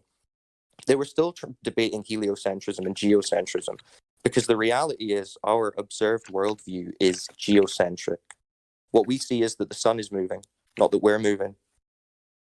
So there is a positive burden of proof on the side saying, okay, I know we don't see us moving and we only see the sun moving, but in reality, we're moving as well, right? We're the ones moving, causing that apparent moving sun. Okay, cool story. What's the evidence? And this is where it falls short. And you believe, like all of us did, that well, someone's done it, someone's figured it out, someone's done some test somewhere at some time, and has proven this because everyone's saying it. This is what our world is currently thinking. But you haven't actually looked. You haven't actually checked. You're just presuming someone has. Well, therein lies the rub. They haven't. No one has. No one ever did. It was always an assumption. It was always a model created by Copernicus at the behest of the Catholic Church, saying, come on, Copernicus, give us the math for how this observation could be possible on a spinning ball. And Copernicus was like, oh, I don't know about that. They'll eat me alive. I don't want to do it. But they pushed him, and they actually published it for him. And he even said himself, it isn't necessary that this is true. It isn't necessary that I even believe it, but this is how it could theoretically work on a spinning ball. And he did the math. Right? That's not proving anything. That's creating a theoretical model and backwards engineering from existing observation. So this is a lot of stuff to get into, but I would implore you to think with an open mind and ask questions about the globe that you currently believe in, right? Because that's how you learn, right? It's not going to do you much good to challenge an idea that you don't believe in, but it might do you some good to really interrogate your own beliefs and figure out what the evidence is for them. So yeah, let's do some questions with some new people, unless anyone else wants to jump in from the far side. I think I saw a nice warm dad you might have lit up. Do you have a question? Oh no, sorry. I have my push to talk key is mapped to something else also. All right, it's fine. So any questions, any challenges? I'll go ahead, God 420. Per hour drift that we all measure, including me with my gyroscope. Your microphone is barely audible. Like, I don't know, there's too Very much low. static. Yeah, it's very low. Sorry, Can you explain the 15 degree per hour drift that all of our gyroscopes pick up? All of them. Sorry, Corvo, just quickly, could you give Indio perms now he's here? I got you. Okay, so who was with the question there? Who was speaking to? 15 degrees. Funny how The they go 15 to degree the per hour gyro drift. instead of curvature. Drift of what? Explain it. The rotating globe that we are on. Explain the 15 degree per hour drift on a flat Earth. Wait. The rotating globe that you're on. Correct. It has the 15 degree per hour drift. And So it's you- not the 1,000 mile an hour silliness. It's 15 So the degrees land, per hour. so the globe that you're on, you're saying is rotating. Once in 24 hours. Okay, so where do you detect the Earth to be rotating? All of my gyroscopes, all of Your my pendulum gyroscope? gears, all of my testing gear will pick it No, up. we're talking about the Earth rotating. Yeah, you can pick that up using mechanical means as well. Okay, how do you pick it up using mechanical means? An ultra low friction gyroscope. Right, so the gyroscope's moving. Didn't understand. So how do you link that to the Earth moving exactly? Only true explanation, period. Oh, so because you say it's the only true explanation, you don't have to provide any evidence for a causal link. Is that what you're saying? Well, I could bring up the readings for the scopes and stuff if you need me to, but you know. But you're assuming this motion. What's that assumption based on exactly? So high altitude observation of the sun and the planets and the stars. So you see the sun moving, right? So how is that telling you anything about the Earth moving?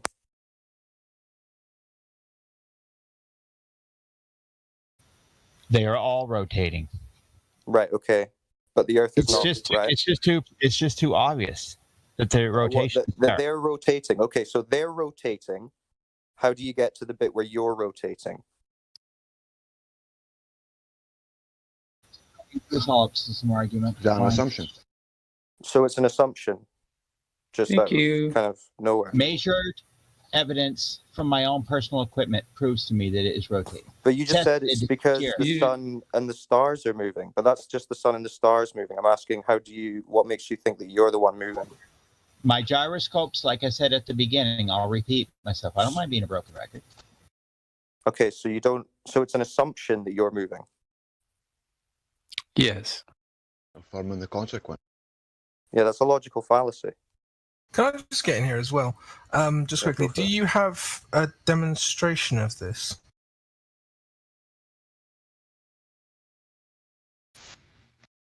Demonstration? Yeah. Let me get yourself off this fucking push to talk. Language, bro. Chill. No need to get angry. Relax. There. Now I'm off push to talk. I don't have to keep pressing keys.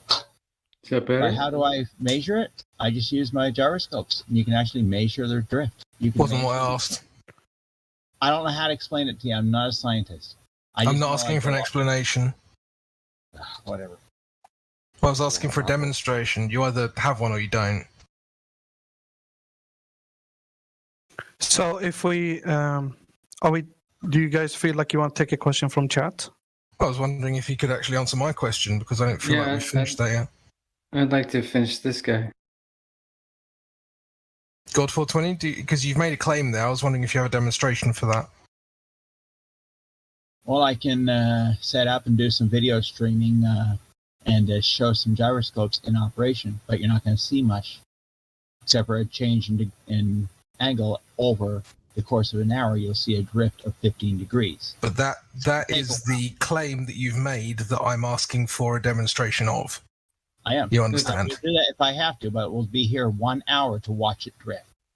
Well, look, dude, if you don't have it, I'm not going to judge you. I'm not like saying if you don't have it, then you're wrong. I'm not saying he doesn't have it. Listen, he doesn't have it. I know he doesn't, but okay, so I'm asking let me tell you why he doesn't have it, and this is easy to demonstrate. Because you would only measure a 15-degree drift at one of the poles. Are you at the North or South Pole? Wrong. You're going to measure 15 degrees, and you're going to measure Okay, listen. You want me to tell you the formula? Because you're not going to measure a 15-degree per hour drift unless you're at one of the poles. You would need a 3-axis gyro, and you would measure a cumulative. If you summed all 3 axes, then you would measure a 15-degree per hour drift. But you said you had a regular gyro, regular mechanical gyro. I also have the aeronautic gyros that they use for aircraft. Yeah, and those are single-axis gyros. No. Yeah. It's for the ones on the main. They use multiple gyros. They use multiple gyros in the aircraft. Yes. And in fact, they're called an attitude indicator. No, I'm not talking about the indicator. I'm looking at the gyro. The attitude indicator is the gyro, and the gyro isn't the purpose of it.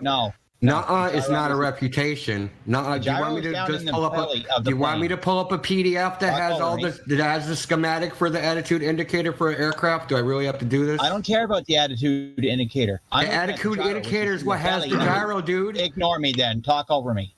The attitude indicator is your reputation is nuh-uh. Okay? That is what your nuh-uh. Listen, the fact is, the attitude indicator is the device in the airplane which has the gyro, and the purpose of the gyro is to damp the sway of the device.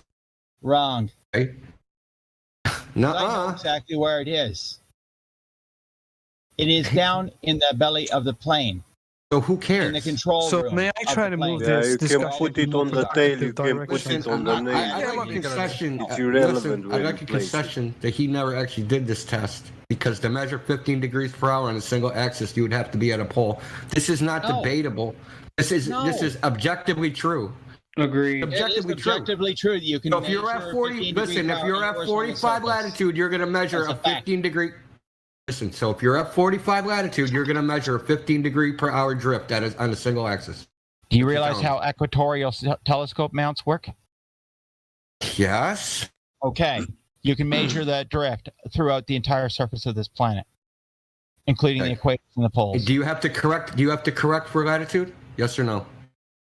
You have to program it for latitude. Oh my God! Talk over me. Fuck it. Talk to someone else. Just answer the question. Yes, You're yes or no question. Listen. May I? You guys are both trying to lie, and that's why I'm acting like this, because you're both trying to lie. It is. Like, I've been doing this for 4 years, dude. I know how all these devices work. Argument. That is because you're lying. Yeah, well, listen, I mean, God 420 can't get to the demonstration, which he would then have to beg the question of. So yeah, I think we can probably move on. Okay, so we will see. I will get the display set up, and we're going to sit for 1 hour, and you can watch the machine physically fucking drift. Yeah, you won't do shit. You won't do shit. So listen, don't move the goalpost. You said 15-degree per hour drift is what you've already measured. Right. So we'll set for 1 hour, and you can watch it drift 15 degrees. Okay, let's do this. Mechanical gyros. Okay, go for it. Set it up, God.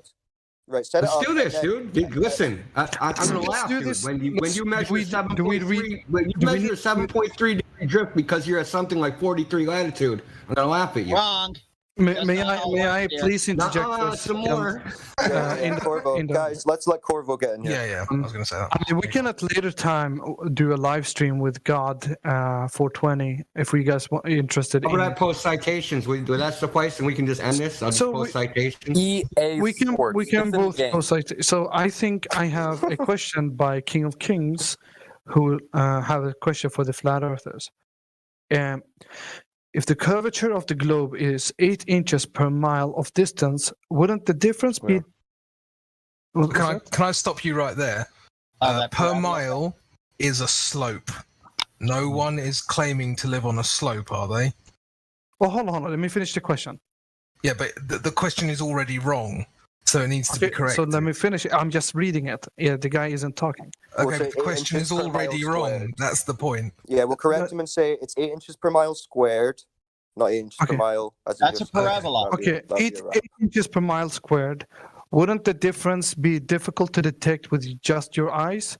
To me, it's like trying to spot a ruler a mile away and be able to see it move 8 inches to demonstrate the difference in position.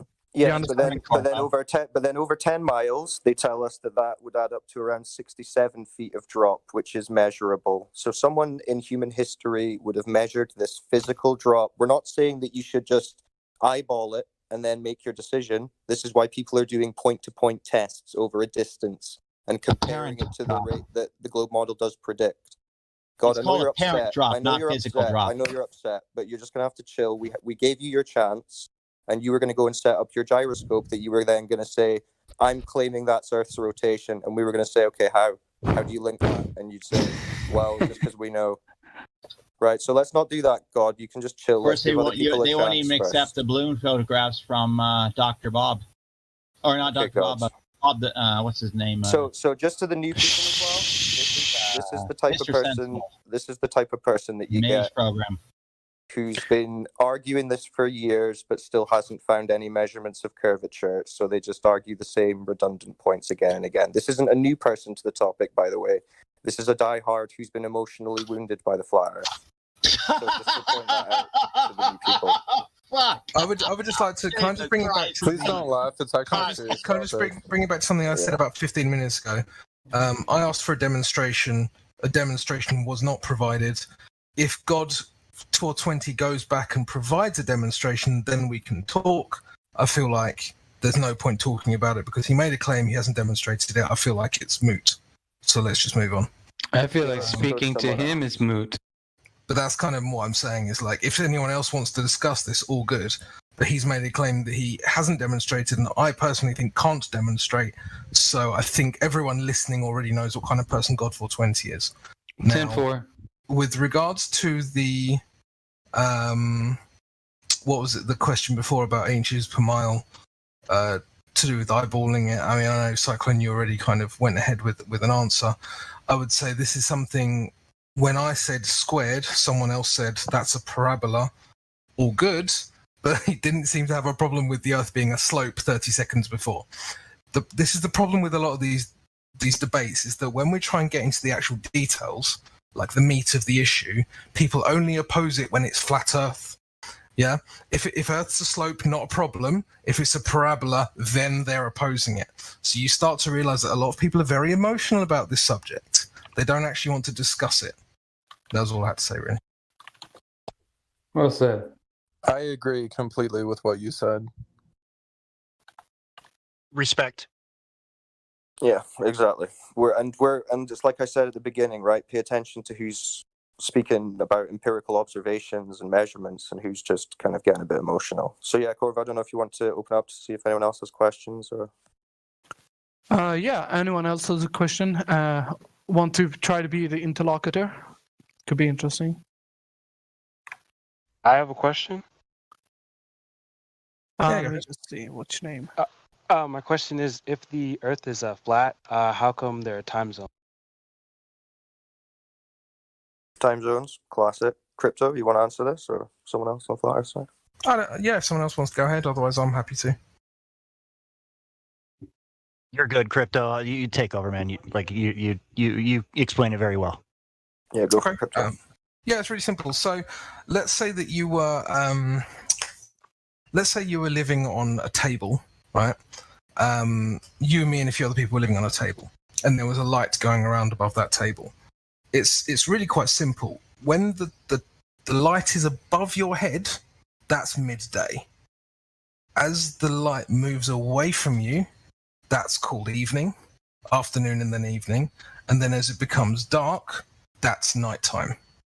So your proximity with midday defines the time, right? So it's got nothing to do with the shape of anything. It's got to do with the cycle of day and night. And that's all it is. Because it's a repeated cycle, you you call this 6 p.m. and you call that 3 p.m. and this is 10 a.m.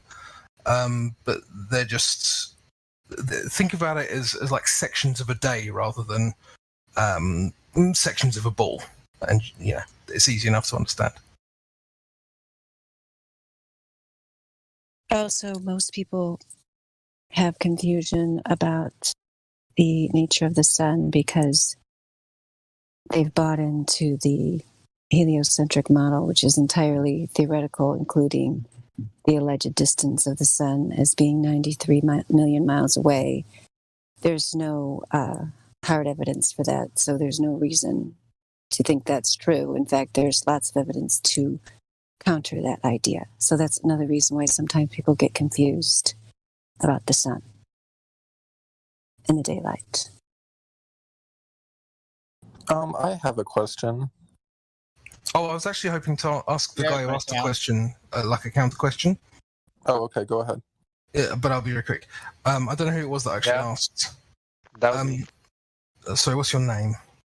Shamron. Shamron, why do you think that time zones would only be possible on a ball? It's a fact. Based on the way you're saying that, the way that if it's like a light shining on a flat surface, essentially. Okay, how do I put? You think that the sun would illuminate everything, right? Yeah, wouldn't the sun like a table lamp over like a dinner plate or something, right? So everything should be lit up. In the text. Yeah, so that's why I wanted to ask this question, because often that's what people think. So I wanted to kind of lead into this. Think about a massive warehouse, right? So you've got a massive warehouse and you've got one light in the middle of the warehouse. Does the light in the middle of the warehouse illuminate the entire warehouse? Well, if it doesn't illuminate the entire warehouse, but I've worked in a warehouse myself, and if there's a single light and it's in the middle of the warehouse, you'll see some of the light from even the farthest corner of the warehouse, as long as it's bright enough. Absolutely. Well, the warehouses you've worked in aren't the same as the one that I've worked in. We'll have to agree to disagree on that one. I've worked in massive warehouses where you can't see. Like, every inch of the warehouse needs to be lit or there's no light. Well, there'd be a limited Or zone either of way, coverage, imagine that and if the warehouse is light like is 20 circling, miles long and there's a light at the far end. Then you won't see would it. you then say that the size of the Earth is like larger than way larger? Yeah, the sun is more small and local than they tell us, and that movement over the face of Earth is what dictates day and night. Like a small light over a flat table. Would you have proof to provide that? I mean, proof to justify these claims? Well, do you know how you see the sun move every day? Yeah. And do you know how when you see the sun move away from you, it starts to get dark? Yeah. Okay, so prove to me that that's not what's occurring. Because you're saying that's not what's occurring, right? You're saying you're the one spinning, and that's the reason that it's actually going dark. But in reality, you just see the sun move away from you, and when it gets a sufficient distance away from you, it gets dark and it's nighttime. Crepuscular rays help too. So another distraction. Really, that's your logical axiom. The sun moves over your head, and eventually it gets far enough away that it becomes nighttime. The light is not reaching you. This matches what we observe of light. It doesn't go forever. How can you see the sun rise? Because that's when it's moving towards you. But it's not actually rising from beneath the earth, right? That's an optical effect. Okay, so over distance, due to the way optics work, it'll appear to compress with the horizon, but it's an optical thing, right? You can demonstrate this if you have a long table and you take an object and you draw it away from you, get a friend to pull it away from you, you'll see the bottom of it start to disappear bottom up, right, on a flat surface. So when the sun's moving towards you, it has kind of the reverse of that effect. It appears to rise from the compression point of the horizon, but it's just traveling towards you over a distance. And we can show you footage of the sun not doing that, not appearing to optically sink, but rather shrink into the distance as it travels. You can see this in areas on the equator when the atmosphere is a bit drier, generally, and Africa and places like that. I'd like to counter that, because if you measure the disk, it doesn't change in size. So that makes no sense what you're saying. Boris, it's good to hear you again. Been a while. Yes. So what was your factually incorrect? Boris. Boris is back. Where's Natasha? Yes. So I want to ask you, I asked this a long time ago, and no one was able to answer it, because you believe there isn't a vacuum. So why does the ISS not burn up? What are you talking about? What's that? Because it's at Building 9 Space Vehicle Mock-Up Center, Houston, Texas, and it's climate control. No. You can see it with a telescope. You can see it with a telescope. You can That see was it a with good answer. Good pair of binoculars. You can even see it with the naked eye. But So you what can do you see see? clearly What what do it you is, see? and it doesn't burn up. It's not clearly what it is. Explain dude. that. It's not clearly what it is. It doesn't matter. It's an object that's It's an object that is way. Listen, now tell me, if the ISS, what you think is the ISS, was at 40,000 feet, was 7 feet across and going 350 miles per hour, would it look any different than what you see now? That's not my question. I'm asking why does. Well, I'm asking you, you think that you positively ID'd a space station flying at 17,000 miles per hour, 400 kilometers in the sky, and 300 feet long, that you've positively ID'd it with a telescope or binoculars. And I'm asking you. I don't care what it is. It's an object that you can see. It doesn't matter. Yeah, and it could be at 40,000 feet. Why does it not burn up? Why would it burn up at 40,000 feet? Because things screaming that fast tend to get 350 miles an hour is not fast. What's that? He wants it both ways.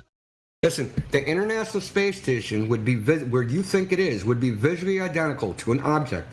It's going 350 miles per hour at 40,000 feet and 7 feet long. It's not. That's the same angular size. It's the same angle that it would travel across the sky. It's just everything is identical. Be visually identical, but you could not tell the difference. But why would it burn up?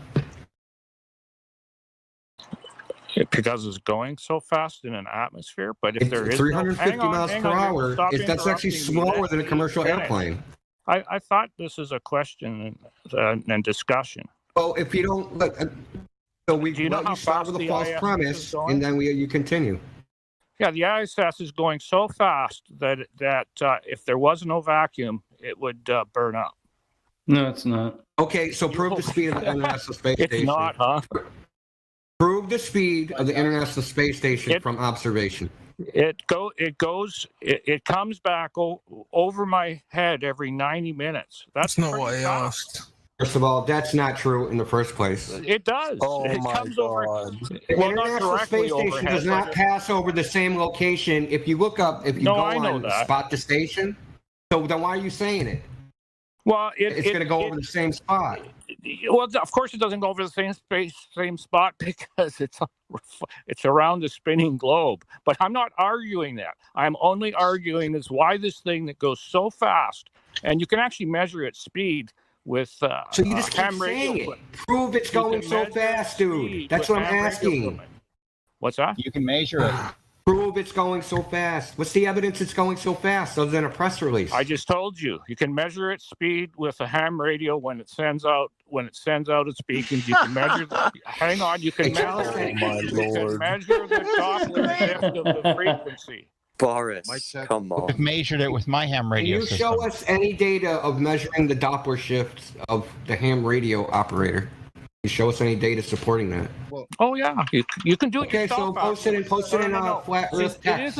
It isn't that I need to show the data. You need to do it yourself and see that. Oh, That's called an owner's probandi fallacy, where you're trying to switch the burden of proof to me. No. Yes. You're. I'm just asking you, why does this thing that travels so fast not burn up? You don't know that it does. It's like you say it over and over. Yeah. Can I just get in here very quickly? For a minute. Go ahead. You can't just keep claiming the same thing over and over. I didn't finish. You can't keep claiming the same thing over and over, and when asked to prove it, you just assert it again and again and again. At some point, you have to actually. I'm still talking. Didn't finish. Sort of thing. But moderator, can I be allowed to finish my sentence, please? No, you are. One of mine. Boris, chill. Let Crypto finish his sentence. Yeah, you can't just keep reasserting the same thing over and over. Obviously, anyone listening knows that that's the case. If I tell you over and over that unicorns exist, it doesn't matter that I tell you they exist. No, I get what you're saying. I didn't finish. But you don't didn't finish. You don't need to repeat. Why are you talking over me, bro? Let him talk, dude. Fuck me. Chill. Like, I'm just trying to emphasize the point that over and over again, saying unicorns exist isn't proof that they exist. India has asked for proof. You haven't provided it. It's the second time tonight a claim has been made with no proof. Just worth knowing. You know, the audience that doesn't listen to the stuff very often, you guys should be considering this. Many claims, zero evidence. And that's going to be the theme for the night. Yeah, I feel like all Globers try to use these sneaky debate tactics. He left. Still waiting. I would like to add that in order to have the speed of the ISS, right, you must first assume that you have a distance between the center of the Earth and the distance to the ISS. Then you're going to be figuring out, you got me, bro. Then you're going to have to be figuring out how long it takes to make a circle around the entire Earth. And from this, you can calculate how fast it's going based on the assumption that you know the radius. So at some point, we should talk about how that was proven. I think he left. Are there any other Globers in here?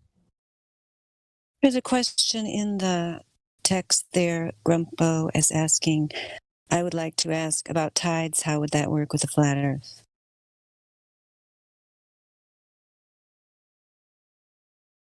Yeah, I mean, it's a simple. It's very simple.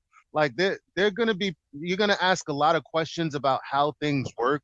That in reality, since we can't scientifically provide evidence for how something is working, you have an assumption on one side, and then there's a burden for us to say, well, how does it work if it doesn't work in the heliocentric model? When the reality is, you're standing on the beach and the moon is heading over you. You don't feel the hairs on the back of your neck or the top of your head stand up. Nothing is happening. There's no change. There's no difference. It's quite obvious that that's just a story that's told. Yeah, if I could just add on to this point. So tides it's a good question, but again, like we're saying, it's not really something that you can scientifically test all over and empirically validate any of these stories that they're giving us. But an important thing to note is that they'll give you the story that the moon's gravity is causing tides. So then wherever the moon is, those tides would have to be occurring, but they only occur in oceans, right? Salt water. They don't occur in inland seas and lakes and any other body of water, which should experience it if it's simply the moon's gravity. So observably, you can see that the heliocentric globe model story isn't correct, but what it actually is a bit more complicated. Sorry, just quickly, I think Indio wanted to add something, and he's usually got some good info on this. Indio? Oh, yeah, hold on. I was muted at my mic. Anyway, it doesn't even tides don't even occur on over 50% of the ocean. There's something called tidal nodes in which there's absolutely no measurable tide difference at all. So there's that. It's like nearly the entire like southern ocean. Yeah, let me just remember to add. So tidal nodes is a good one to look into, but also if you join the 24/7 Flat Earth Discord, where someone can post a link in the channel, you scroll down to the additional information section. We've got loads of channels, all alphabetized, and Currents is one of them where it speaks about tides, but it goes through, we've got channels on gravity, NASA, astronauts, sun, the moon, stars, all this stuff. And it's stuff that you won't find on YouTube or Google because they censor Flat Earth. So it's worth joining the server. So I'm getting some background noise. high viscosity liquid. Could you chill? I'm gonna pop you on mute. Sorry, I was actually. But yeah, so check out the Discord server that someone will post a link to, and there's loads of information on this kind of stuff. But You can join the Discord in announcement page. yeah. And I wanted to give the gentleman that underwater currents probably are the best explanation for why tides happen. Well, I would say this about tides, that there is a weak correlation with the position of the sun and the moon, but not really that strong. So if you look at actual tidal data, so the theory is that the moon is pulling the water along, and that sometimes the sun, if they're in the right position, interacts. But if you look, let's say, the tidal data for the UK, right? So the pull of the tide, high tide should follow the moon when it's at its local meridian. That would be directly overhead, right? The water should be going towards the moon, like where it is. But if you look at just the island of England, you'll see that the difference in high tide can be up to 12 hours, and England's not that big of an island. So the tidal theory, the gravitational tidal theory, is demonstrably wrong just from data.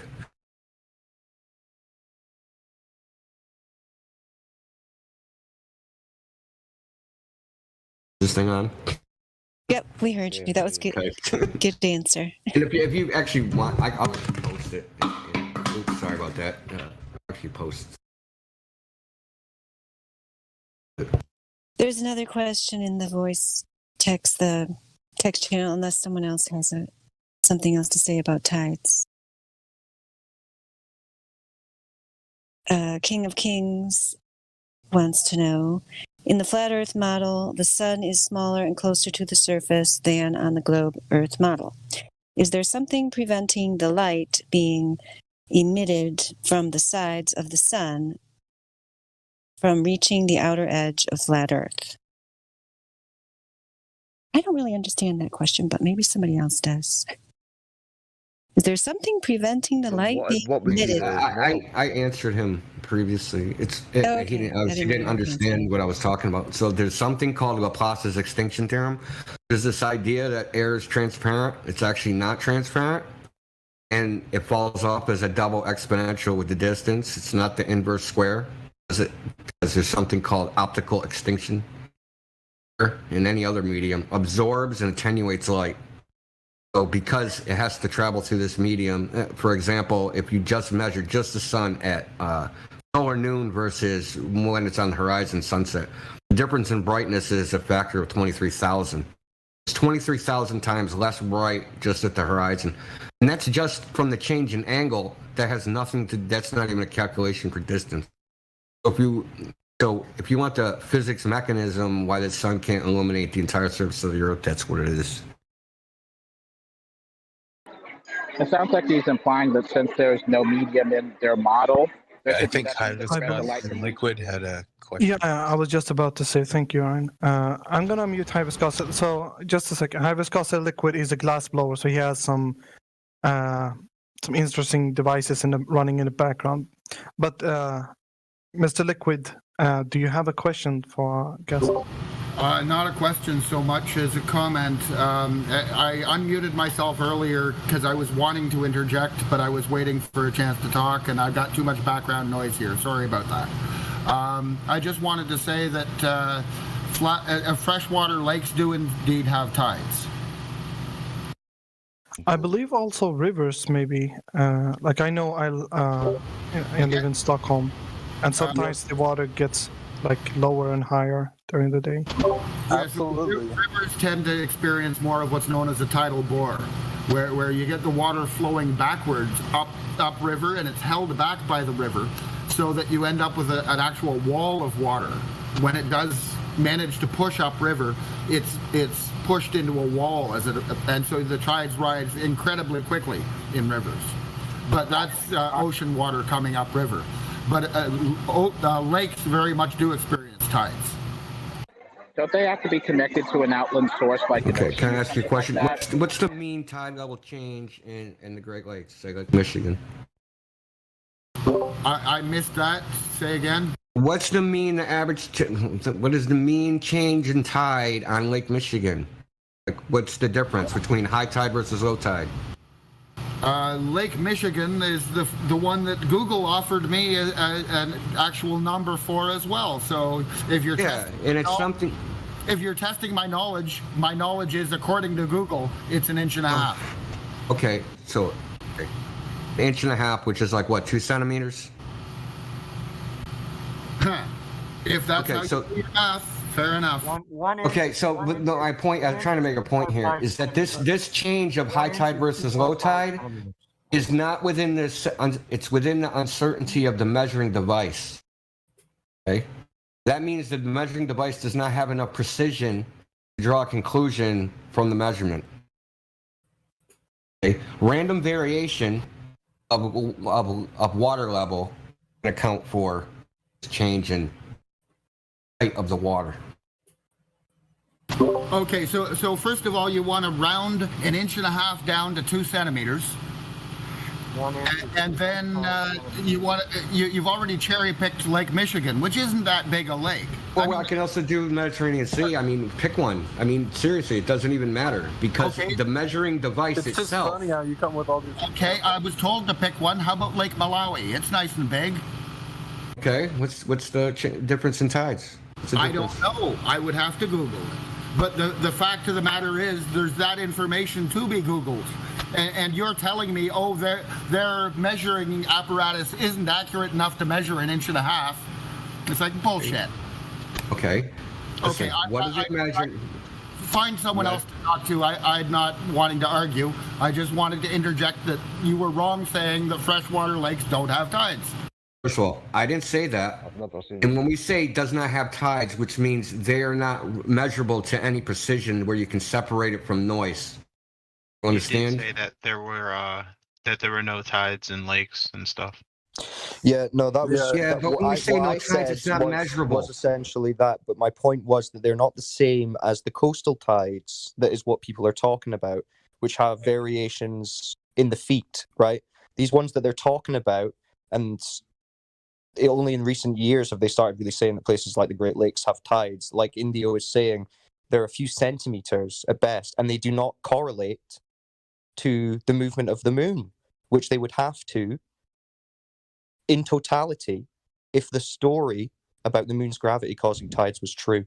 So even if you want to quibble a few centimeters variance in freshwater lakes and rivers, that's not the same as the coastal tides, and it doesn't correlate to the movements of the moon. So what's the point? It doesn't say anything for the globe. All I can found is that I'll just underline that. The maximum 5 centimeters. Yeah, can I just underline that just by saying that the real point here, which Cyclone, more or less touched on, is that when people say lakes have tides too, it's a massive oversimplification and it doesn't actually mean anything. And again, it's just another claim without evidence that doesn't actually support the globe, even though people think it does.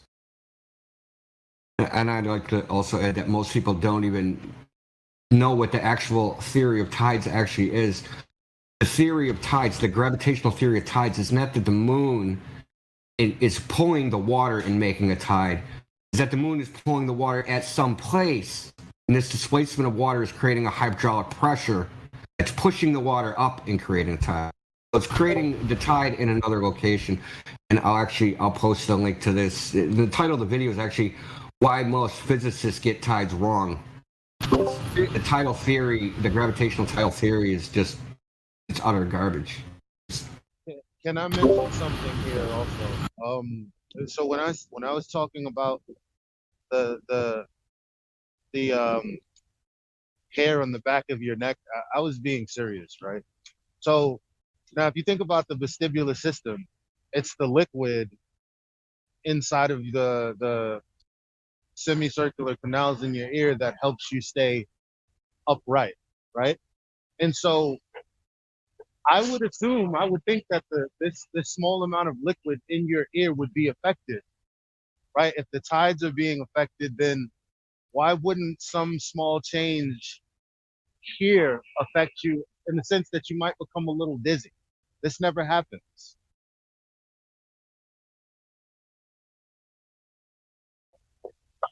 Is that crazy to say? Well, if we're 70% water, surely the moon should affect. Are you measuring your 15-degree drift with the vestibular apparatus in your ear?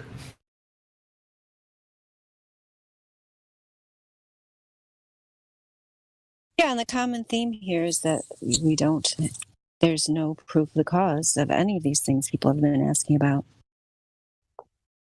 There's another question. I'll tie both of these together. So with the vestibular system, I would assume that this would be affected the same with the tides. Because it's like, okay, well, we're going to make a correlation somewhere and say, well, the moon causes tides. And I'm like, okay, well, if the gravity of the moon causes tides, then shouldn't it affect other things? And that's the same way for this, the gyro that's supposed to be detecting a 15-degree shift. Well, if that's the case, then shouldn't we experience the movement of the Earth? Like, say, when you send a drone up in the air. So when it's in the inertial reference frame, shouldn't the sun or these other things that are also in the inertial frame not be moving?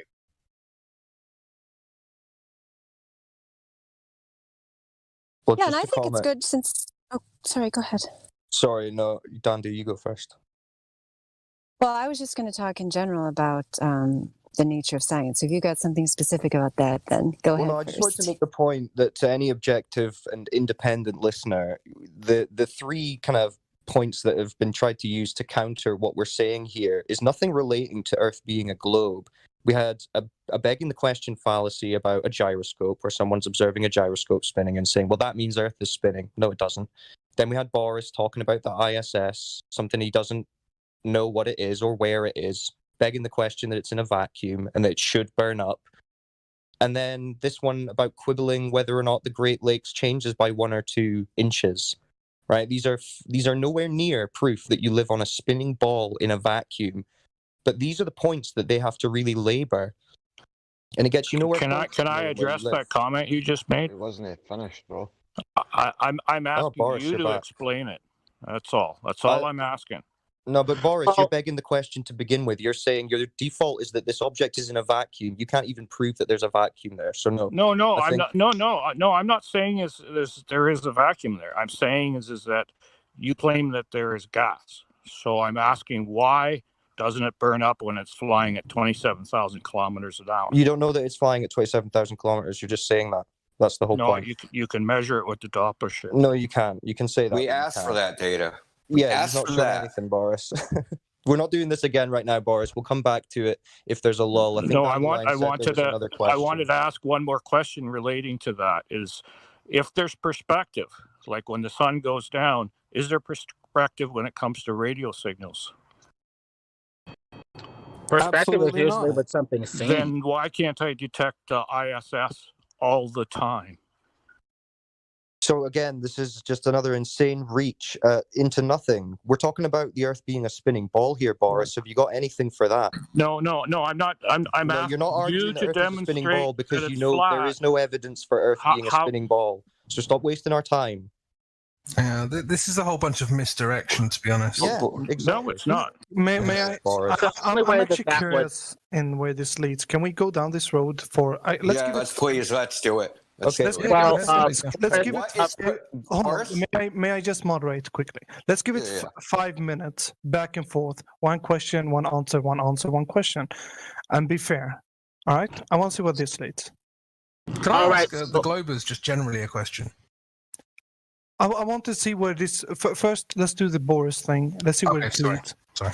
Let's give it 5 minutes. Does that sound fair to you, Boris? Point about perspective on the It won't horizon. take that long. I just wanted to address the claim is that the Earth is flat, and Globers claim that the Earth is a globe.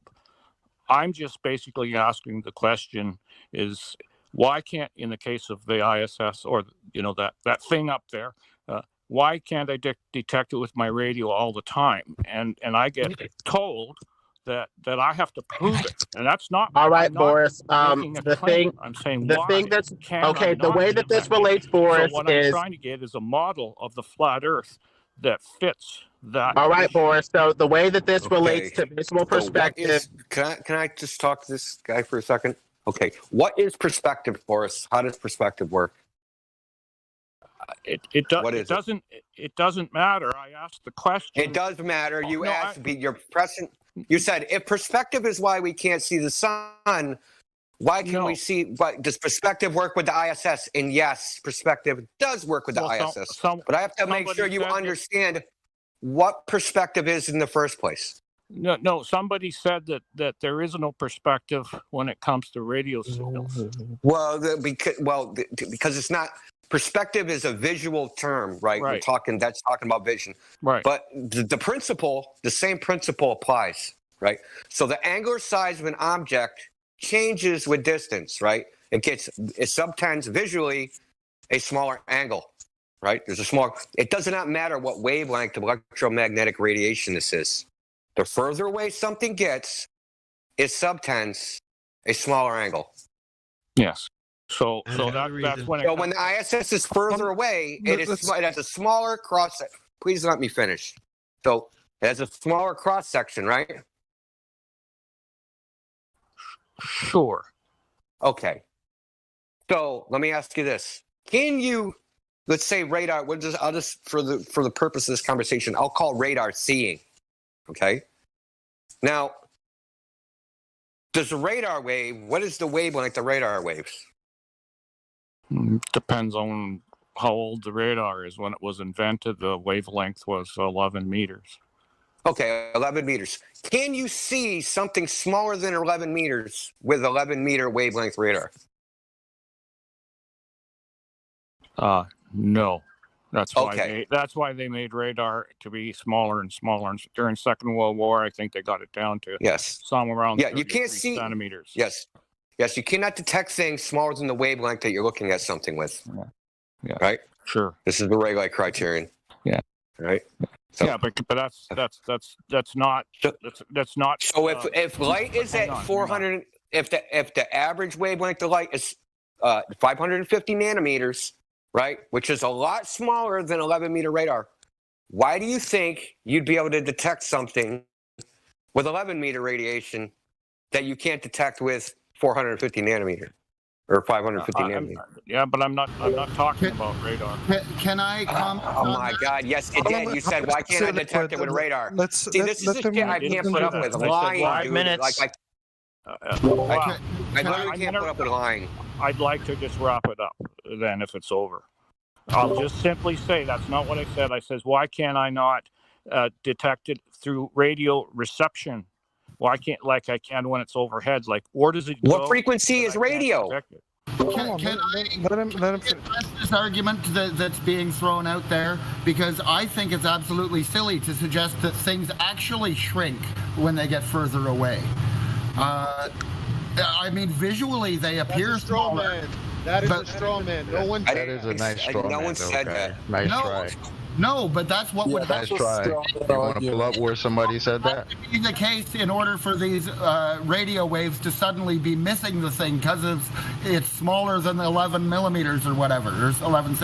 Yeah. Anyway. Again, that's a straw man. You're straw manning. It's a straw man. You don't understand the conversation. Okay. Now you said radio waves. What does radar stand for? Hang on, I'm saying is radar radio waves? Yes or no? Can I explain it? Because I think you're missing something here, and you're not gonna let me deal with the part you're missing. What I meant was not sending out a signal with radar or any radio wave and getting a bounce back. I'm talking about the fact that this thing, the ISS, as it's called by a lot of people, puts out a beacon and they can talk to people. Why can't I detect its beacon when it goes off into the distance? Why can't I detect it if it's a flat Earth? Because theoretically, from a flat Earth, I should be able to detect it anywhere on the planet. No, you're wrong. You don't know how any of this shit. You don't know how this shit works. Okay, you're just talking outside of your pay grade or something. Oh yeah. Okay. So the antenna. So the antenna has a size. Just please. We shouldn't insult each other. Boris is an engineer. Are you kidding me? Let Indio finish. Please go ahead. Are you really kidding me? He's an engineer. And what? Sorry, I'm mind boggling. Listen, because I think he should know better, and I kind of get I don't know. The antenna itself, the antenna is an emitter, right? And that emitter, that antenna that's on the International Space Station has a size, right? It has a size. So let's say the antenna is 50 feet long. Say the entire International Space Station is an antenna. It's a 300-foot antenna. That antenna can only emit, say it's full wave, radio waves, right? So the wavelength is the entire size of the antenna. Or let's say there's a bunch of emitters on the antenna. The angle subtended by the entire antenna is smaller than the wavelengths. Can't see it, dude. It's sub-wavelengths. Okay?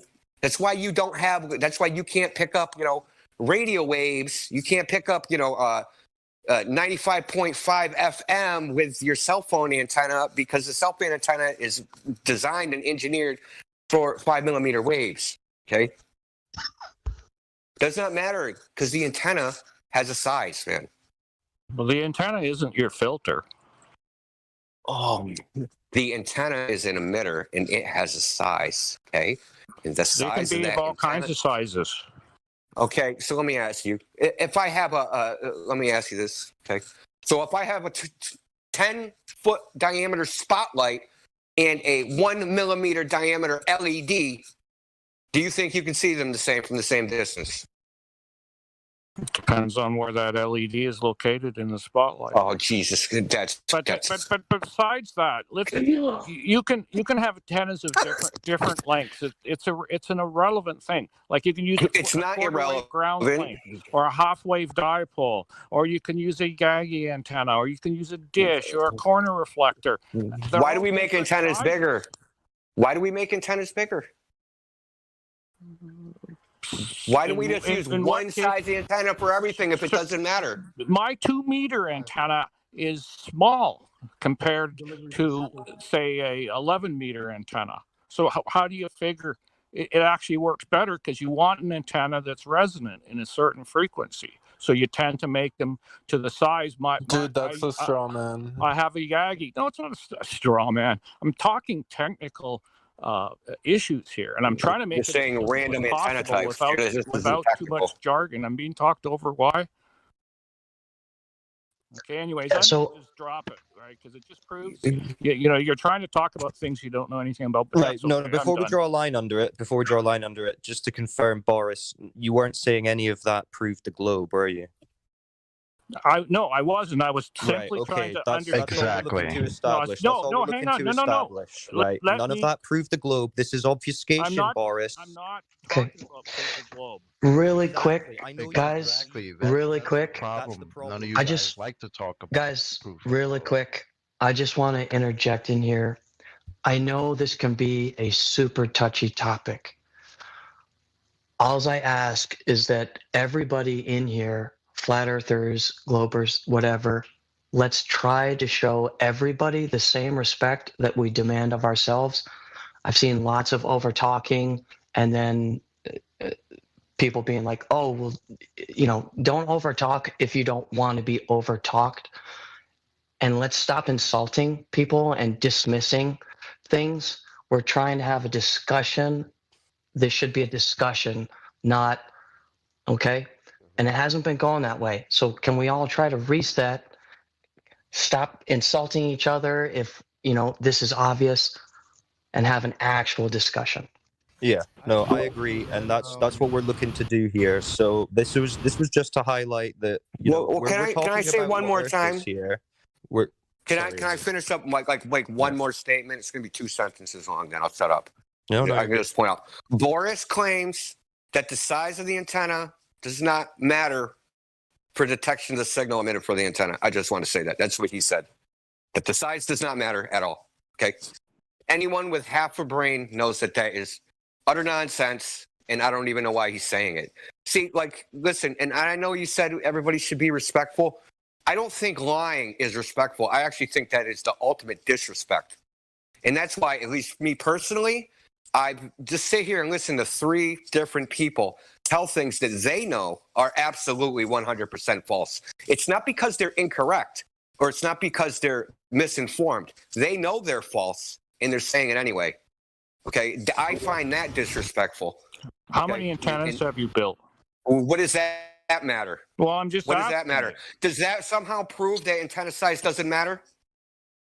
Obfuscation. I'm trying to determine how much you really know about antennas, because antenna length you can tune in any Instead of length of actually antenna to trying to any prove your own point, you right? want. Indio, please don't respond. Let me respond to that. We're trying to move the conversation along. You yourself said, hey, I'm going to drop the conversation. And now 2 minutes later, we're going to get dragged back into something about antennas. I find that, hold on, I'm going to be done in a second. I agree with the guy that just came in to say, let's calm things down, because this isn't calming things down. This isn't talking about what we came here to talk about. I actually want to ask the guy that came in here to try to get some good conversation going. Would you like to ask a question, sir? Sure, I'll go ahead and ask a question. So to me, there's an interesting experiment that was done. It's a flat earther who has a channel. His name is Jaron. I think his channel is Jaronism or something like that. He's associated with Bob Nodell. And I'm not sure if you guys have seen the experiment, but he did an experiment on a canal with some lights, with cutouts.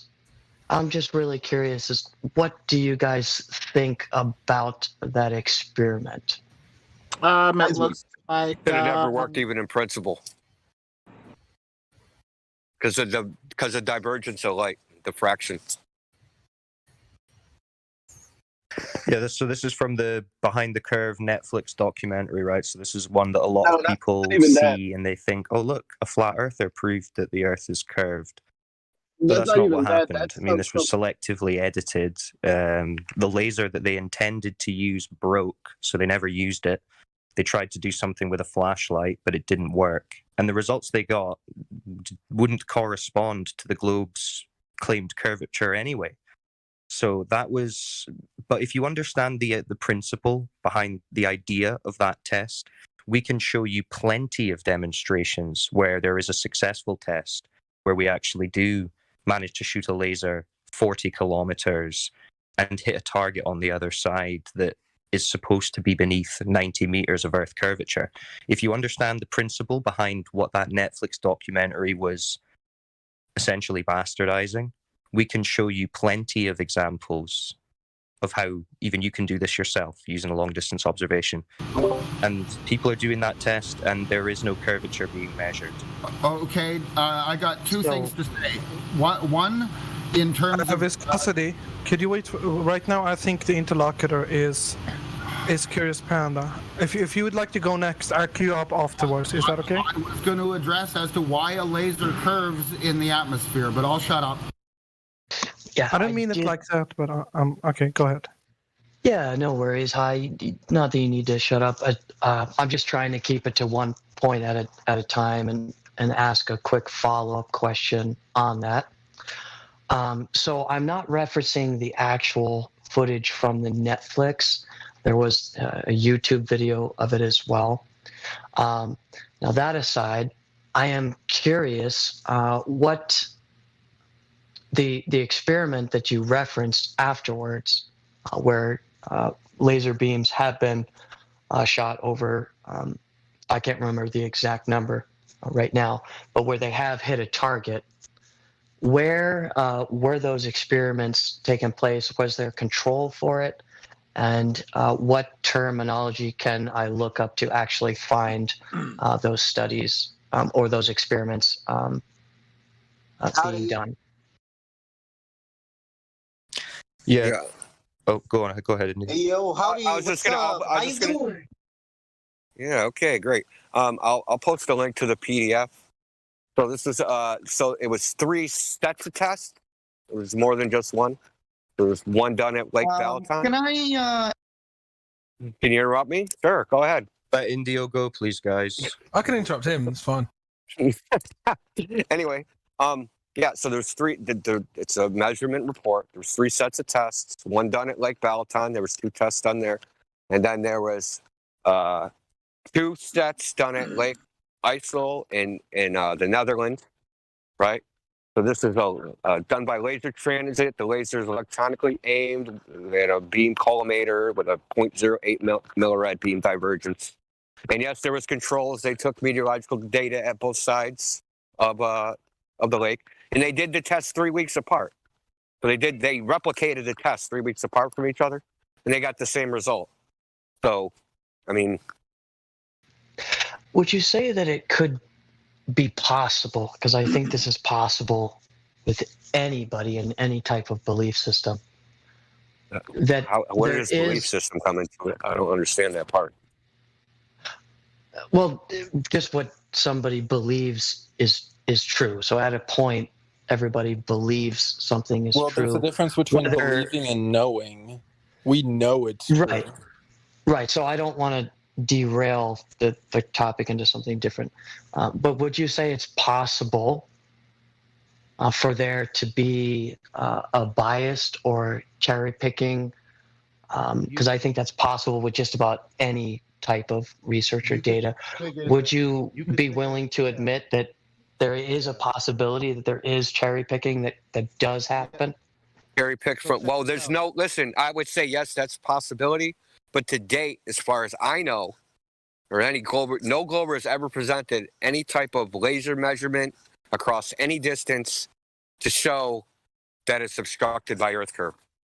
Yeah, I would argue that. So there's none. There is no data to cherry pick. There's only ever been one result.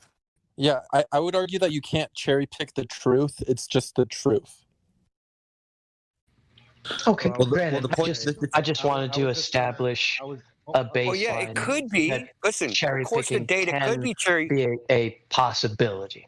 It could be, and if you had contradictory data, but we don't have the contradictory data to cherry pick from. So there's more. There's more than just like one person did a laser test. There's multiple of these. It's something like 20 I know of. So, and they all get the same result. And there's none that say another result. And none of them are funded by NASA or any government agencies. They pay for it out of their own pockets. We try to stay focused on just like the experiment and not like weird Yeah, so I shit. think Elijah's trying to jump in, is he? Yeah, I was. Go for it, Elijah. So all that I wanted to say was you asked a question, good question. Indio provided an answer. You asked where you can find this information. Indio provided an answer. So I would. Well, I didn't post a PDF. I'll post that. Okay. I posted. Yes, please do. You can DM it to me. Right. So the next step is to actually go ahead and look through the information and to really, really make sure that everything in there is up to snuff. You might want to recreate the situation and do it yourself, given all the information provided, to see if everything checks out. So could things be cherry picked and all this? Maybe, I guess. But based on what you asked, it was provided. And that's all we can do, right? Yeah.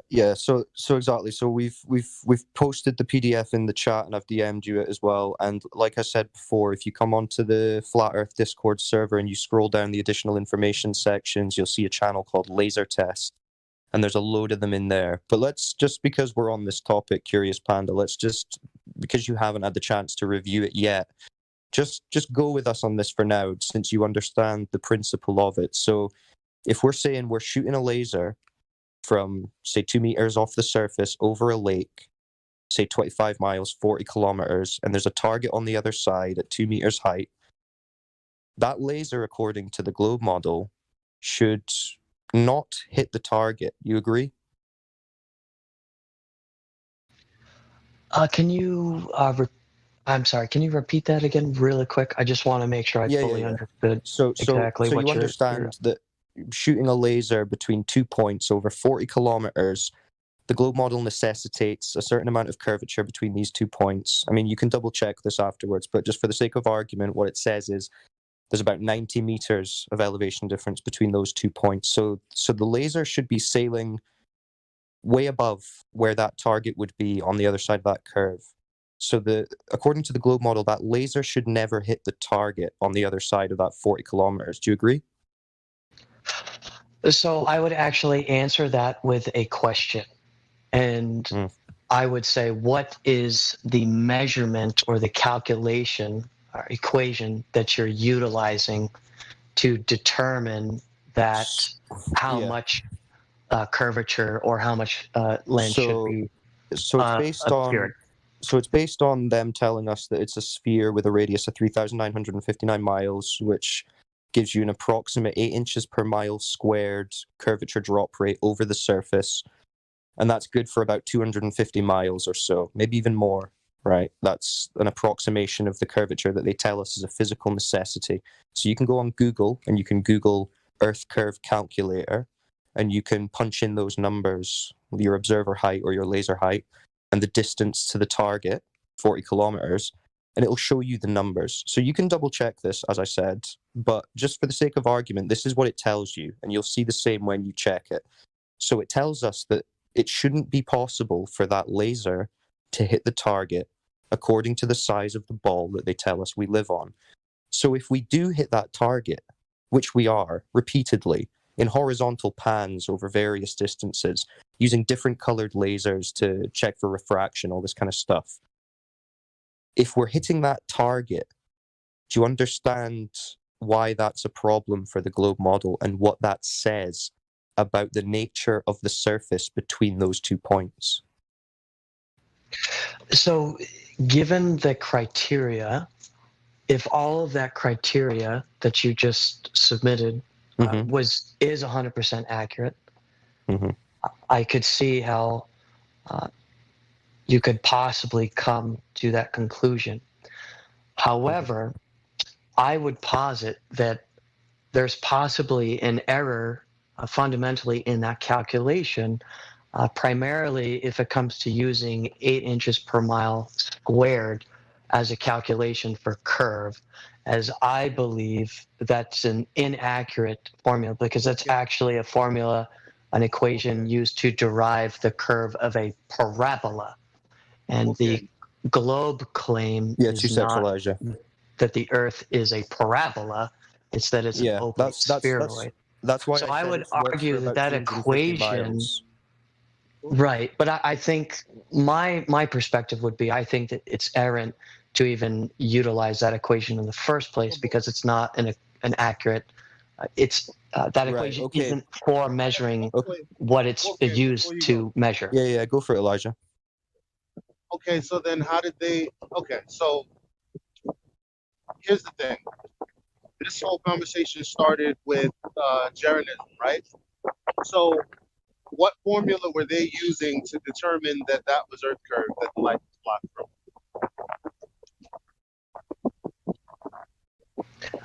Can you repeat that again, Elijah? It's a little difficult to hear you. Sorry about that. I apologize. What formula did they use, did globe earthers use to determine that Jeranism proved that the Earth was curved? So that's a little bit of an aside. We did kind of already move on from that. I'm actually referring to yes. So what Cyclone was talking about is something different, and we moved a little bit towards the calculation or the equation that's used to measure curvature. And so my reply was I think it's possible that there is errors in that based on improper equation being utilized. I'm sorry to interrupt, but if we can focus on not repeating ourselves. I heard it, everyone heard it, no disrespect. I took the mic away from Wolfgang, so I think he was going to respond to that point. I'd like to respond to it. I'd like to respond to the parabola thing because it is a red herring. Okay, and I'll tell you why it's a red herring. So in the chat, I just posted. So this, I just buried my posts. So I just posted. So there's the equation, right? So there's the drop using cosine and the radius and all that stuff, right? And then it compares it to 8 inches per mile squared. The distance at 41 kilometers, the difference in values of the drop is 2 inches. Between 8 inches per mile squared in using sine and cosine circular functions to calculate it. So it's 2 inches at 41 kilometers. So do you really think that that is a bigger difference? That's not even detectable. Right. So listen. So let me start kind of from the beginning, right? The globe model makes a prediction, right? They say the Earth has a radius of 3,959 miles. The globe model says that the Earth has a radius of 3,959 miles. It makes a prediction of how much something should be obscured at every distance. At this distance, the distance in question, okay, the drop from eye level of the surface at 41 kilometers away should be 127 meters or 440 feet. Okay, so that's the prediction. What was measured was the laser was seen at 1.5 meters. This is a this is a typical thing that always happens, right? So can you mute that person, please? Yeah, I put him on mute. Every time, dude. We can unmute him after Indio's finished, but T-Pan, I'm sorry for that. That was just some background noise coming from a random user. So the difference, so this is a 2 order of magnitude difference between what was observed versus what the prediction is. 2 orders of magnitude. This is not a measurement error or a calculation error or some insignificant, or like where something's in doubt, right? This is a difference between the height of a person and the length of a football field. Now that is not like, oops, I thought it was, 4 feet, but it was actually 400 feet. Nobody's going to make that kind of error with measuring with a measuring tape, right? That's not that's a huge difference. So this is not within like the measurement error or the uncertainty of the instrumentation. It's way beyond it. So my reply to that would be that if it is a red herring, that the difference between that we're not using the right calculation of 8 inches per mile squared. At this distance, they're so similar that it's irrelevant. It's 2 inches at 41 kilometers when the actual difference that was measured is 2 orders of magnitude. Right. So my reply to that would be is that I wouldn't say it's insignificant because if you're dealing with the distances that we're talking about, that 2 inches or whatever exponentially creates a gap or an error in measurement. So the longer the distance you have that you are measuring with that discrepancy, the larger the discrepancy that you're going to have. You haven't understood what he said. Personally, I think it's something that shouldn't be discounted. Dude, you haven't understood what he said. You don't understand what I'm saying. If we draw I do understand. right? I'm just disagreeing. No, you actually don't understand. You're disagreeing with mathematics? Okay, disagree. Yeah. Let's give Indio or Crypto a chance just to clarify the point. Go ahead, Crypto. Right, but I'm not going to give him a chance to like shit on me. No. We're I'll be very quick. Disrespectful. No, it's not about you, Curious Panda. We're not trying to do that. It's not. No, I'm not trying to shit on you. I'm saying objectively you haven't understood what he said. Like this isn't I'm not trying to make you feel bad or look bad or anything. You just haven't understood what he said. So when he said that at a certain distance there's a 2-inch gap, there's nothing exponential about that because he's given you a snapshot. He said at this distance, this is the difference. There's exponential doesn't mean anything when you're talking about a specific point. It only means something when you're talking about you're going on from that point, then it matters. Right. And so that's why I was saying I didn't misunderstood. I was just taking it to the next step. Yeah, but Curious Panda, what I would say as you get larger distances of measurement. What you said doesn't make any sense then. Well, yes, we know that at larger distances the error becomes greater. But we're only talking about. But we understand that. But that's all we can't see 1,000 miles anyway. So it's it doesn't matter because first of all, we use the correct calculation, but you can use 8 inches per mile per mile squared. As a rule of thumb, if you're close to the surface, right? If you're not at like 1,000 feet elevation, you can just use it as a rule of thumb, but you wouldn't use it as proof of anything. You would just say, okay, say you saw the photograph and something was 150 miles away. You're like, okay, 150 miles. You can do the quick calculation in your head and say, oh, this mountain's this height. Well, that's problematic. So let's do something more rigorous and use the actual formula and get that observer elevation and all this stuff. Then you go through all the steps. We just use 8 inches per mile squared as a rule of thumb. It isn't something that's a proof. We wouldn't use 8 inches per mile squared as a proof of something. No, that's just an approximate for the globe model. But Curious Panda, if I could just quickly, what's being missed here is we get your point about the exponential nature of it, but we're talking about this particular distance, and the crux of it is that the laser is hitting the target. So if the laser is hitting the target, how is it possible that there's curvature between those 2 points as described by whatever formula you want to use? Use the 8 inches per mile or use your sine cos, and it's going to be 2 inches different, right? Either way, it can't hit that target if the Earth is a ball. So this is the main crux of it. So if it hits that target, how is that possible on a ball the size they say? So I'll take a page out of your the way flat Earth can kind of comes. Can you show me? And not to be any disrespect, but I've generally when a globe Earth claim is made, the standard answer, and as I can show in text, it has been given many times, is that show me, prove it to me. So what I'm saying, shouldn't you guys be held to the same exact standard if you're going to make these claims? Should you also not be able to show me? Yeah, but that's why we posted you the information, and I said at the start of this, I know you haven't had the chance to look at it yet, so just follow along and entertain it, because you can check this for yourself. Just assume that what we're saying is true for now for the sake of the conversation, and then if you later go and check it and you disagree with what's being observed and recorded, we can discuss it then. But I'm saying for the sake of argument, that we're telling you that this test shows... Sorry, I'm getting some background noise, I don't know who that is. But anyway, if this test, when you review it, you'll see what it says.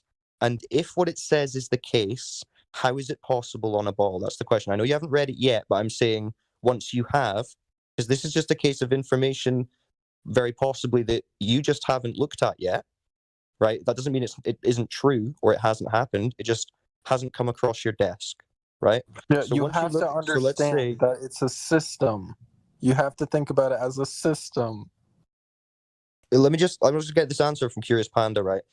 For the sake of argument, the laser hits the target at 40 kilometers. How is that possible on the globe? Now, I'm sure there's probably some certain things that do make it possible. Now, for the sake of argument, like you said, though, if I have to grant something to you guys for the sake of argument to prove a point, would you also be willing in the same fashion to grant certain information from a globe side argument? We're talking about something specific here right now. I mean, if you've got something that you can present for evidence, that you've got a test and you can say this is what this test shows, then we'll have something to discuss and we'll have to review it. But at the moment, we've presented these tests and there's plenty on the server. And the question is, how can this be possible on a globe? The answer is it's not possible on a globe. What that shows is that there's no curvature between those 2 points. If that laser hits that target, which it does repeatedly, verifiably, then there is no curvature between those 2 points. And that's a problem for the globe because the globe necessitates physical curvature. So you understand why people hitting targets at 40 kilometers away with a laser is on paper a problem for the globe model, right? It would have to depend. What is the elevation of the observer? Yeah, we've told you it's 2 meters. It's impossible on the globe. All this math's been done. It doesn't. Is the laser verifiably being fired across a point that we know is 100% water flat level? Now the other numpty across water. We're all trying to let each other finish, right? Yeah, So go for it. Well, answer let's all give each other the Wire same across courtesy. water. Now, if I would grant that experience of a laser being shot over 40 meters, did you say, or kilometers? 40 kilometers. Okay. To you, if that's indicative that can't be possible on a globe Earth, would you, and that's something that you accept as an experiment being accurate and true, would you grant the experiment that Bob Nodell did using a laser gyroscope picking up a 15 degree per hour drift? So my question is why is that experiment easily able to be discounted? Because the results of that experiment, the conclusion would be inevitable that we do live on a globe. Right. No, So it feels like it's not being treated fairly. So they're totally different, though. One's a line would that not be test. right? But they still are going to prove either flat or no, because if so if one experiment proves globe and the other experiment you believe proves flat, okay, why is No, but it one doesn't prove a experiment globe. more Oh, valid than the other? Hold on, let me finish. Let's not talk over. I'm almost done. Would that not be an exact example of cherry picking data? No. Now, listen. Hold on a second, Wolfgang. Please let me answer this. Please. And that will be my last question. So why don't you post the report My that they last did? response. Okay, so I'm going to answer you. Your question was, why aren't we giving them the same validity? Please post the report of Bob Nodell's experiment. Post all the data in the chat.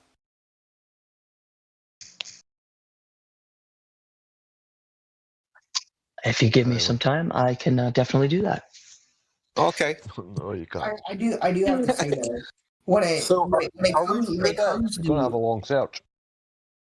when it comes to flat Earth, it's kind of like it's insane to me that like do you think that the government or something or someone is lying to us about the Earth being globe? Like, what do you think? Oh, absolutely. Yeah. Can I answer this? So my question is, who's doing it? Answer this?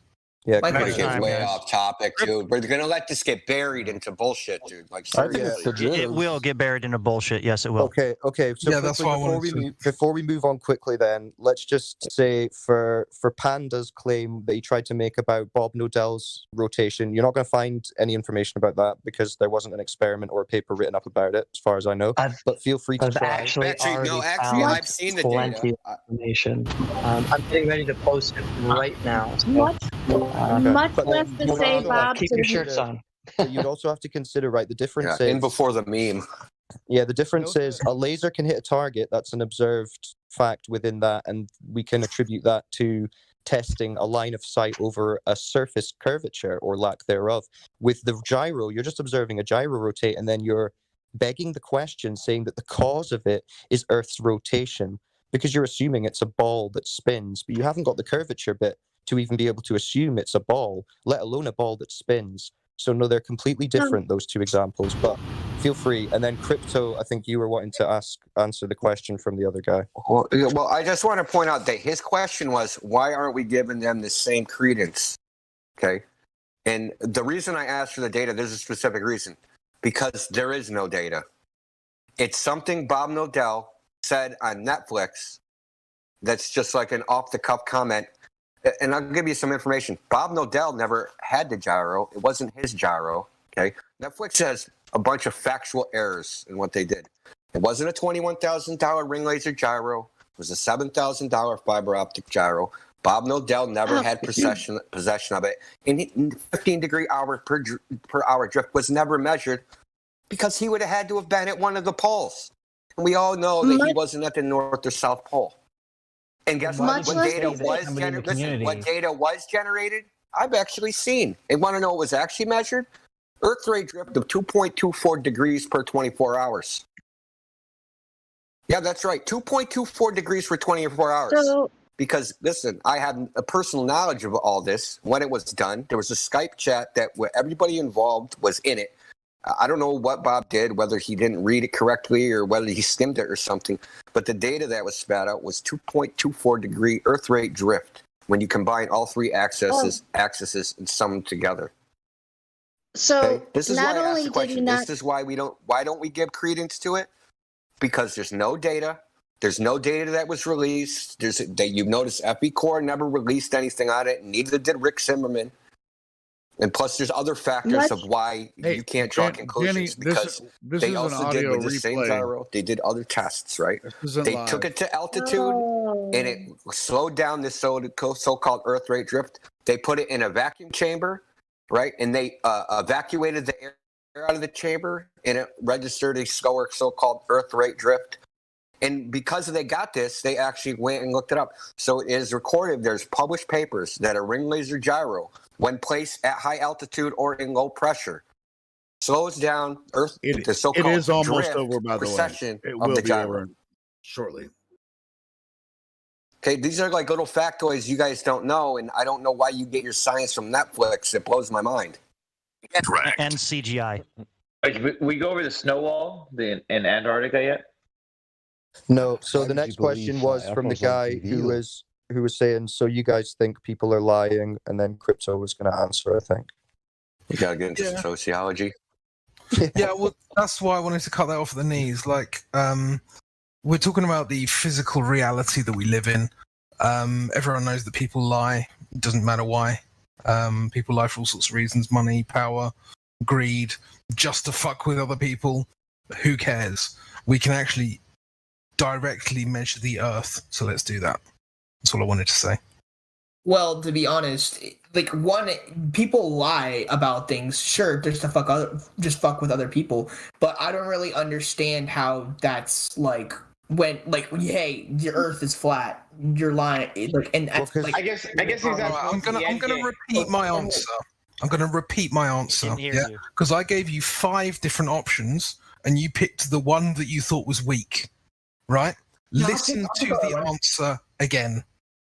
People lie for all sorts of reasons, including money, power, control, and to fuck with people.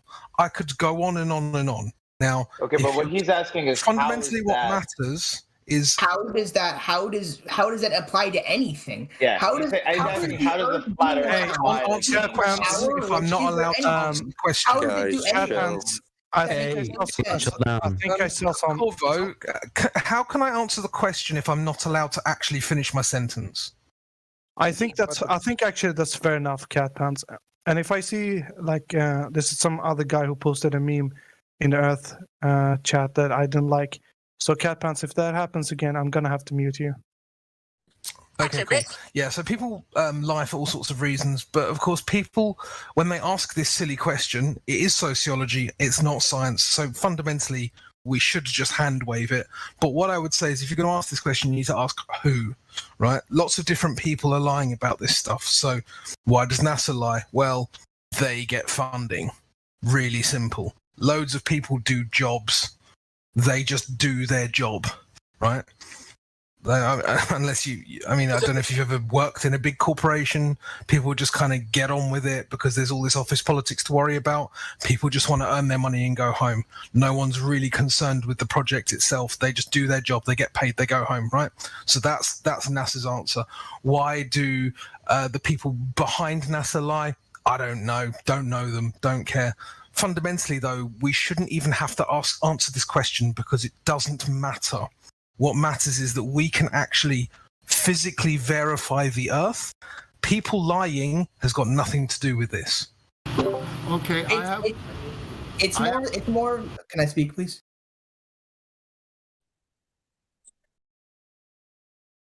Yeah. Is that it? Yeah, I went ahead and stopped it. That was a good little rant from Crypto at the end of that thing. That was good Yeah, stuff. I actually listened to it the first time around. I don't know why I didn't pick up that you were doing a commentary. Well, it was like there was dead air, and I was like, "Hey, I might as well play this." So anyway, why you let it finish, man? It was almost done. Well, it's almost. I mean, well, we might. Shit. I mean, it was Might going as well to end. be thing, for the next 15. You know, I don't think it's only like 15 minutes left. That's okay. And it's So pretty much the same shit, I don't know. I thought, okay, so I'm not surprised that they're a little bit confused about what Bob did with his gyro from the movie. It's not a surprise because they don't understand the process of the scientific method. And the very last part is that it's repeatable. Well, it's never been repeated. I mean, Yeah. isn't that keeping it really simple? The crux of the story is they run with the story. It's a 15 degrees. Well, there's no, you can't. There's no It hasn't been data. replicated. There's no data. So there's only Right. someone saying Manipulating what that somebody thing said out drifted. of context. Yeah, and remember, everybody just watches that one clip. They watch the other Right. clip with the, and they think they know. Oh, look, globe Earth the truth, the globe. I mean, flat Earth the truth, Well, the they're globe. used to following stuff that says scientists say in short format, like in one phrase, and then they base their beliefs on that. So, for them to hear Bob say the one thing out of context and then it gets twisted, it's no wonder why their underwear's all in a bunch. These kids That was literally, Netflix. these kids literally got their science from social media. You folks are not understanding this. They got their science from TV shows, movies, social media, little circles of conversation that are isolated, that have nothing to do with reality, more about feelings and thoughts and philosophy. You see how lofty they get with all these words, a bunch of big words that have no backing to them. You can hear it. There's nothing there. It's just smoke and mirror. It's amazing to me. It's the most incredible thing in human behavior that I've ever even imagined, or let alone heard of. They go into great lengths to believe the lie. They're apologists. Like they think that wordology or something is gonna bypass actual meanings of things and realities of something hitting a target. Like that's simple. They can't even get that idea. They don't even understand that idea. That a laser shoots something straight. They're pulling it all out of their asses. They're making it up as they go. They're just putting together a bunch of talk about word salad. They say people on our side are word salad. No. The people on our side have backing to what they're saying, but the people that don't care if there's backing for anything are just going to try to ham wave everything and then cover it up with word magic. All right. Well said, Sonny. But yeah, there's lots of stuff that people, like the younger people do. That makes you feel old. Actually, I see them. I'm starting to see them more instead of getting angry. Why would I get angry at people who are so ridiculously dumb? It's sad, really. And ignorant about almost everything that has to do with actuality of this life. So anything but, having an awareness of where we are, what we are, and I totally don't understand it. It's anyway. Help me out here. Yeah, is it 1 second? Denzel Medic, are you there?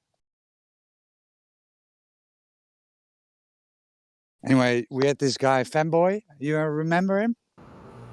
Yeah. Yeah, that was the same guy. The same. Oh, you kidding me? Yeah, this was the same guy as the Curious Panda. That's the same guy. I just posted it in. What does that mean? I just posted my live stream in the voice text. It was 26 over the hour with a timestamp. You can hear him talk. It's the same guy. Yeah, I believe it. Lying sack of shit. He got raked through the coals over here. He got raked through the coals over here for a couple of weeks or something, and. Well, no, he came after. I guess I think he came after the event. I don't know exactly when. Oh, he did. Yeah. No, I thought he was on here a couple of weeks ago. Was he? Okay. Okay. That's when I saw him on here. When I came in, I came in at the part where when I came into this live stream, I came in at the part where we were talking about the antennas. I'm over here trying to answer, hold on. So if about antennas, why would it create big towers of antennas if length wouldn't matter? But I realized I realized it was a recording. Oh wow, you were about to respond to that antenna thing. I'm like, that's funny. We can respond now though. So the guy's pretty much saying that the size of an antenna doesn't matter. So then you could just use a paperclip and straighten that sucker out Exactly. and What? pick up Why would any. they have to build big towers for antennas if they don't it doesn't really matter. So Why don't you see, guys play the? Why don't you guys play your clip and then you guys can talk about it? The one you mentioned. Oh, Fanboy. we had that was in the video. Are we talking about another clip that they have about him? The one Roger posted. Sorry. Yeah, Roger, play it. Oh, I was just saying, why don't you play your clip that you timestamped and then Can we? I think so.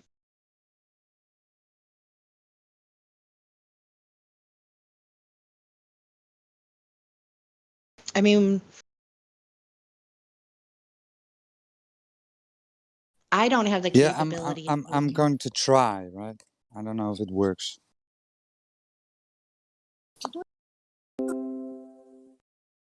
See, some of the stuff we produce, they're better than There we go.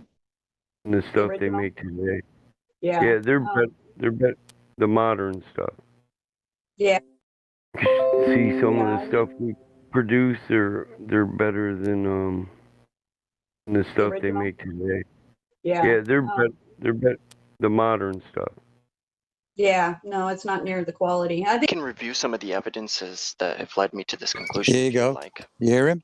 Well, present anything Yep. you have, right? Really good. Yep. Let's see. Yep.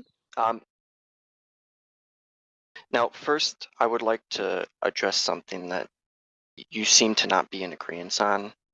Now, I would like to ask one question. Now, the black swan image.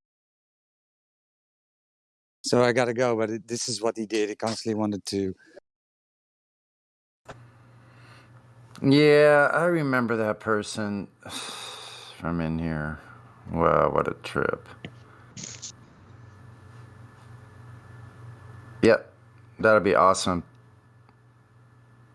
Saved in the archives. That'll go down in history as one of the premier numpties. Yeah, that's what I was just thinking. Another numpty clip.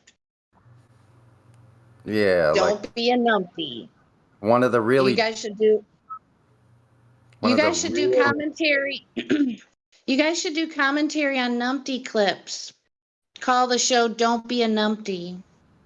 That's a good idea. Yeah, we could do that. We could play those short numpty clips and then comment Yeah, after. and you could.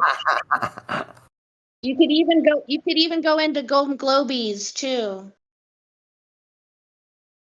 I know Jose Mesa used to have a separate Discord just for Golden Globies.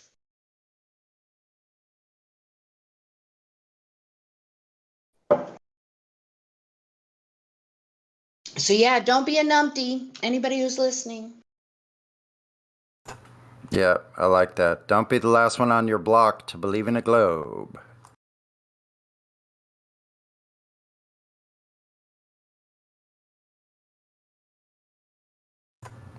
Okay, then you're gonna make me whip out the DJ roll here. Hold on a second. All right, all right. I'll pull Oh me man, up. I love the parrots. Are so cute. Look at those little parrots. I love parrots so much. I would give anything to have like an Indian ringneck parrot or two. Oh, pull me up some numpty clips. Yes, I will. Here we go. Danny, I like to pose those parrots when the Globers ask, but how does the sun and the moon move? Well, To show you know, them. it's actually more accurate than you may think because I know for a fact the moon oscillates. Yeah, So it doesn't go like in a smooth straight line or anything around yeah. on the globe. I always used to think it did. That's why I think it's so fascinating because, you know, that's what you think about the moon, that it just goes in a straight line around the earth. They don't. They spin above us. They actually dance. The moon doesn't spin, it rotates. Well, it like a It's clock. dancing in a circle. So check it out. We could do this like they do on like pre and after shows, like at Oakley and the different servers in different places, right? So Sure. we could play this. We could play the Numpty clip, and then stop it, and then we have a general discussion. How's that sound? All right, hold on. Nice.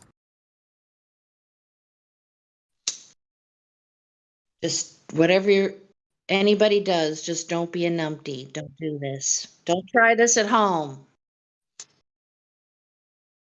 Numpty dip biscuit. Okay, this one is No Name, and we'll let QE tell the rest of the story here. Set it up. Oh, One second. Okay. Wait a minute. Before I start, make sure everybody's got control of the Groovy bot if you want to listen to it. If not, you can turn it down locally yourself. Just thought I'd put that in there. Alrighty. Groovy's always really low for me on the volume, just saying. I think someone turned it down overall, like a moderator or an admin. Oh, okay. That's good to know. So they might have turned. I remember seeing something that they turned it down 50%. So it might have been Lou or somebody like that. I don't know if Lou's there. I'll have to find out how to. Yeah, just right click on it and you'll get the Groovy Butts volume. Oh, okay. Let's see. All right, here we go.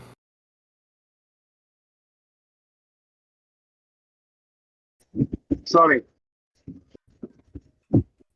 Hey, Sonny. No name, more like no integrity whatsoever. White knighting for Sean the Crackhead Hawkins with. Yeah. Yeah, you roboted out. You roboted out, Lou. Come in again, Lou. Yeah, see if it's not better yet. Yeah, you're roboting. Sounds really weird. It sounds like one of those voice changers. Whatever. I'm driving. Do you understand me? Yeah. Okay, go ahead. I'm gonna shut up and so I can hear you. Hold on. All right. Type dash V100 in the Groovy commands. Do what? Dash V space 100 in Groovy commands. That's what I was just gonna do. Dash V100. Oh, thank you. Oh, Dash V. You got it. There we go. I figured out just okay. for resetting. Thanks, man. That's a great tip. I'll remember that one now. Dash V. Gotcha. Glad to know it works. Okay. I'm not sure what it was. But I usually find like 70% is kind of like a nice. I think that's a good level. Yeah. Here we go. Let's do that. What did it, when you typed in dash V100, what did it say that the volume was changed from? Yeah, I just changed it to 70%. Okay, what was it changed from? From 65 to 100 when Jenny did it she did. Yeah, and then I just changed it down to 70. 62 to 70 won't change much. Just stick it at 100. Stick to 100? Okay, sure. Stick it to 100. Yeah, everybody can take care of the rest themselves. Yeah, good idea. Okay, let's see here. Can I go resume? Thanks for that, you guys, because I could barely ever hear Groovy like all the time. It's like, damn, I want to. Yeah, let me repost it. Okay. But Sonny, were you gonna play something? Yeah, I'm gonna play this Numpty clip that I was started. So here we go.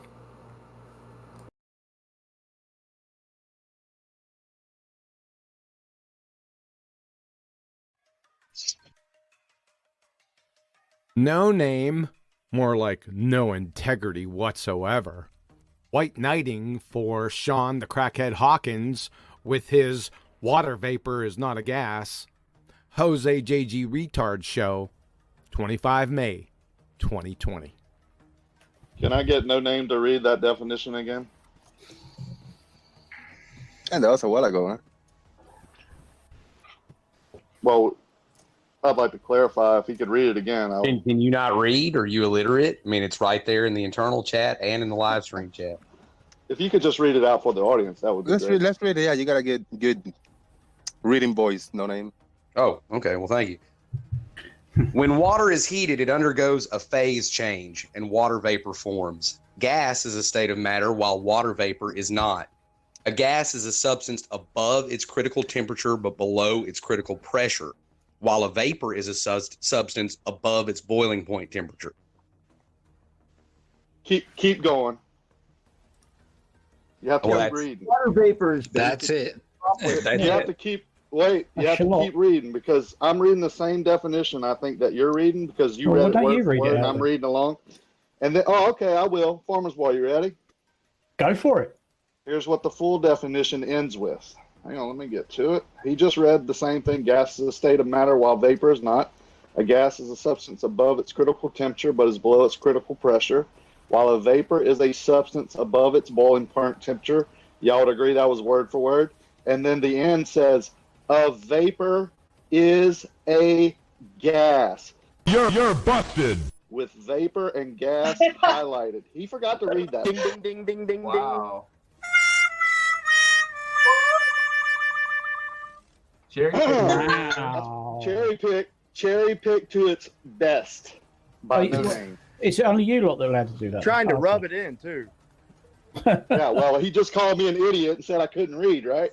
Yeah, I'm gonna rub it in. Go That's ahead. not cherry picking. That's No, not you, Rocky. It doesn't matter. Brian, hold on. No, I'm just pointing out. Brian. Come on, Boom, Jose.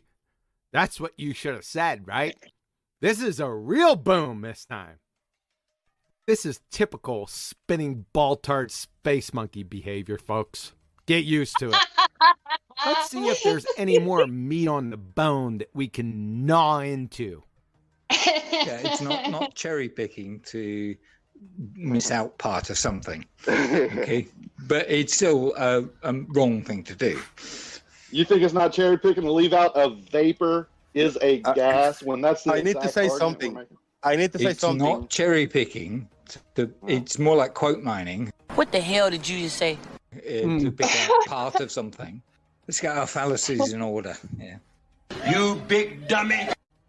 So we have Mr. Helper, the pinnacle of intellectual integrity, Miles the Liar Davis, letting everyone know that what just happened was quote mining, not cherry picking. Thanks for that. Did you know, Mr. Helper, from your alma mater wiki, in argumentation, the practice of quote mining is a form of cherry picking in which the debater selectively picks some quotes supporting a position or exaggerating an opposing position while ignoring those that moderate the original quote or put it into a different context.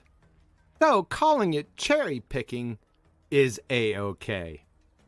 You see, baltards don't know what logical fallacies are, and they most certainly don't know what cherry picking is. In conclusion, all you have to do is let these baltards spinning space monkeys open up their incoherent pie holes. That's all you need do, folks. They'll do your work for you. Thanks again.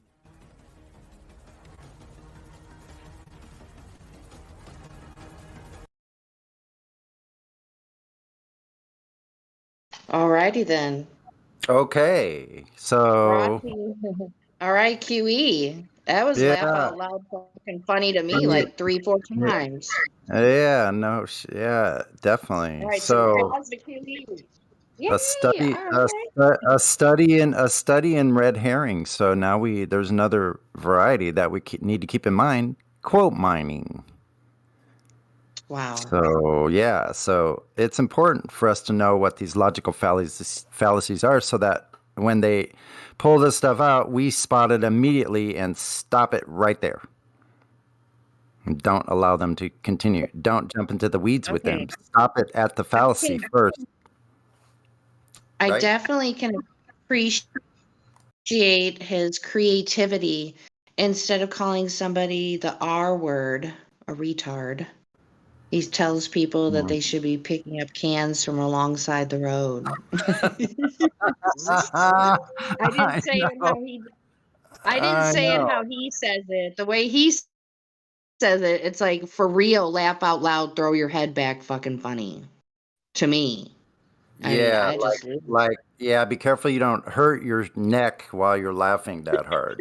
I don't know if that'll happen, pay attention still to body mechanics. Don't throw yourself out of whack laughing that hard. Yeah. You could fall down. noted. Yeah, you can fall down like I did. I fell down off my chair and hurt my elbow. So be careful you don't do that. Okay. All right. Thank you for the good advice. Okay, so let me see. I may just go to the next one and we'll just continue.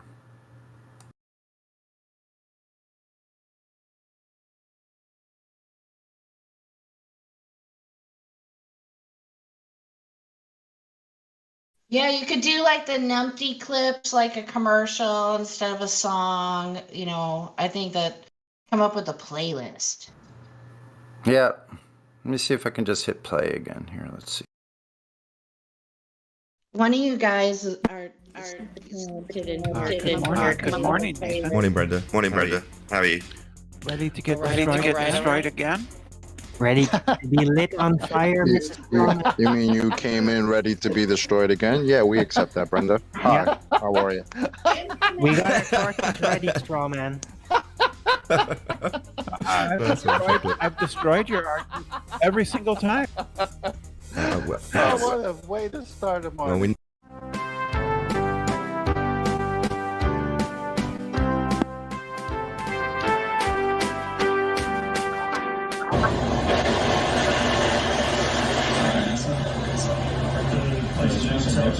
Just south of Houston. This is a great time to forget. I had about half my time. What the heck? What the heck? Ryan. What's Yeah, going on? We got an echo. An echo. Holy crap. That was weird. Yeah, please. Hello. That was some good radio there. Good job. Hey, you gotta start somewhere. Hey, Jenny. Hello. Just chilling out for a few more minutes and I gotta bail. My lunch break will be over. Just lounging around at my place. It's a beautiful day. I had my herbal remedy taken 3 times daily. Yeah, I get that. Yep, I live 2 minutes away from work, so it's pretty sweet. I get an hour lunch. Nice. So right now I'm looking at this robin in this tree. There's all kinds of birds all over. It's beautiful. So I'm here myself. Who's doing Echo's it? back. All right. Yeah, So, what's yeah, up with there's this like echo? Yeah, echo. Did it stop? Who's doing that? Echo. Ryan. So yeah, there's like an owl or two out here. Whippoorwill, all kinds of like. Ryan, you got to turn your settings down on your mic. Oh shit. Somebody mute him. He keeps jumping in and out with his mic full blast. There's even like a hawk out here. I don't have shit on full blast, son. Ryan, everything we say is echoing from your mic, though. See? How can that be? I have headphones on. It's true, Ryan. It's true. I don't know Straighten how. out your stuff. Yeah, well, it's technical difficulty Just rejoin. that every single person in here has had to deal with. No, it's unbearable. So you would need to go to your settings and turn the Yeah, sensitivity, like make it so it's harder to activate if you're on voice, because you're bringing in like everything and echoing it back. So guys, So here's yeah, another day of it's almost like a. Jenny. Before you have to go, so my question is, which one looks more like the sun during sunset? I guess they could be the same picture. I don't know. Focused in Sure, really. sure But the one on the top, I guess I can like look at it close. But we don't really see the sunset when it looks like that, right? It just kind of disappears. So most people, when they say, "Well, how do sunsets happen?" they're usually thinking about the one on the bottom, right? No, that doesn't look realistic to Yeah. me. Yeah, but I've seen sunsets over the water like the one on the top, and they just go for a long time, and it just keeps on going till it reaches a tiny little point. I asked that I wouldn't question mind doing. because I'm gonna post a video of the sun filtered through clouds, and then ask which looks more like the sun, the one on the bottom or the one on the top. That's a good exercise. I can appreciate that. But the video is taken. That would be kind of Oh, like what it's Karen actually B almost did done. with the spheres. Did you hear me? Yeah, That would with be kind of Karen like B, what. what she do? Yeah. Oh, Yeah, I think it's a great idea. I'd so love to there's the see it. video right there. When you watch the Yeah. video, tell me which one looks more like the sun. Never mind the color. Think about the like the form of it and how it looks shape wise. There is a double rainbow kind of around the sun, like a fog, like through the chemtrails. It's pretty bizarre. 2 rings, Yeah, I've seen like that. on my I've seen lunch. that with the moon too. There was rings below the chemtrails.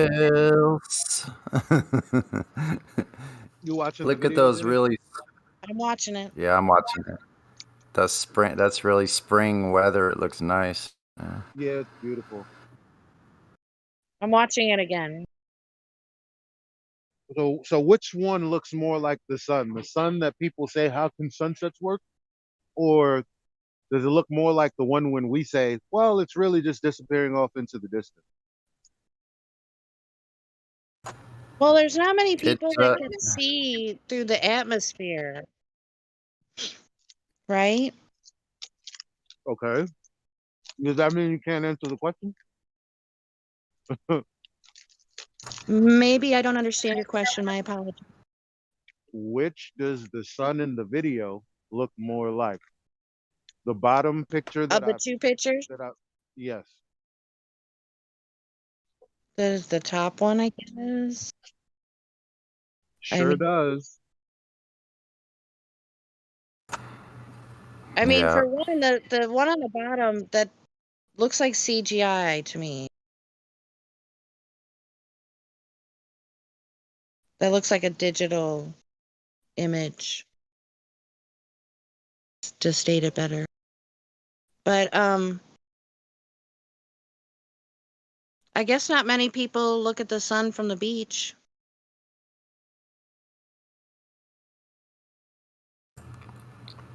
See, now they. that's a moonrise right there. But again, does the moon look like that, or does it look like this? That big orange thing. Wait, that big orange thing is the moon. Hold Well, on. it's time for me, guys. I gotta run. Talk to you later. Later, Jenny. All right, Bye. Jenny. Have a good day at work. Nice to see you. Thanks. Nice to see you here today. Yep. Yeah, same. Yeah, if you go to that actually I could find the video. it was a time lapse of the moon rising because I've been looking for that. So I'm like, oh, okay, Yeah. they do exist, but look what it looks like. It's looks like the sun. It's so orange. The sky is so orangish, right? Yeah, Wow. it's super red, like a red moon. I've never Like a seen a full. moon that made everything around it look that way, though. That's interesting.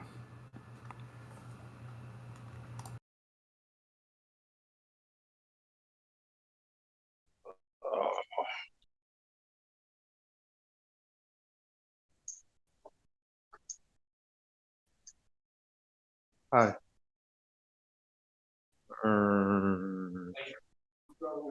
Hi.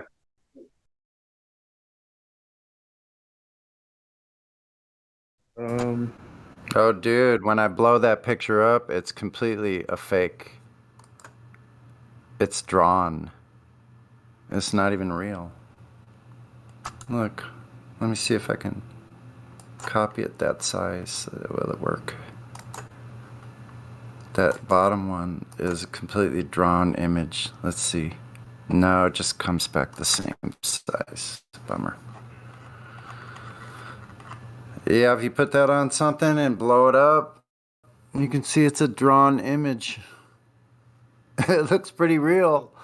It's not real, bro. Point out is that the sunset question, it's cherry picked Yeah. from a specific um observation, which is variable because there's many different kinds of sunsets, so to speak. So there's only Yes. one that's cherry picked, and that's not okay.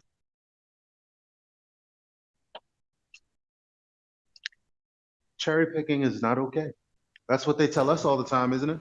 Yeah, that's true. It is not okay. And now we know that they'll try to data mine, which we catch them on too, that data mining thing. Same thing. Quote mining. I know what you mean. Yeah, quote mining, right.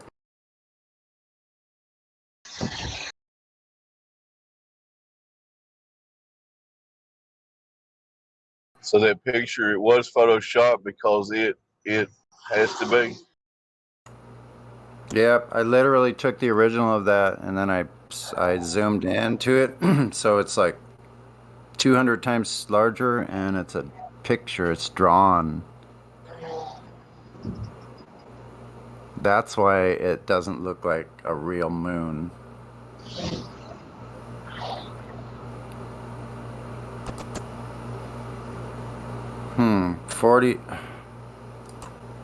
41 kilometers at 2 meter height. So let's see, 2 meter height,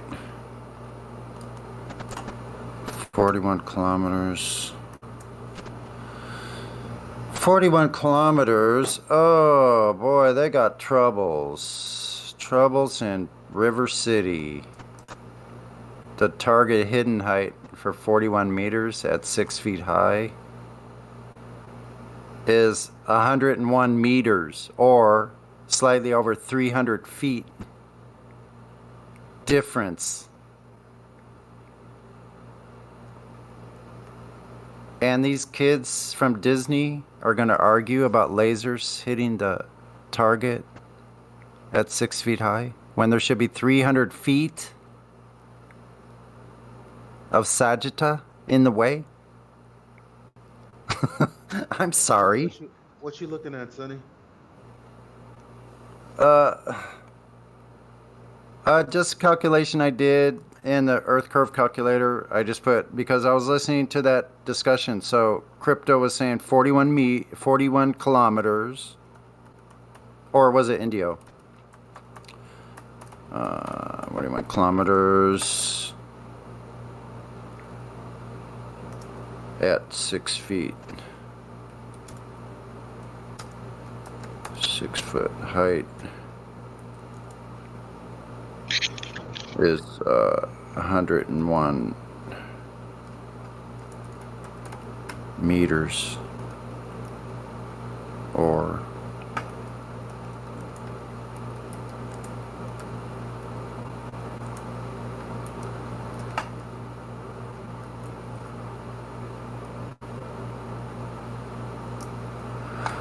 yeah, I just think it's funny.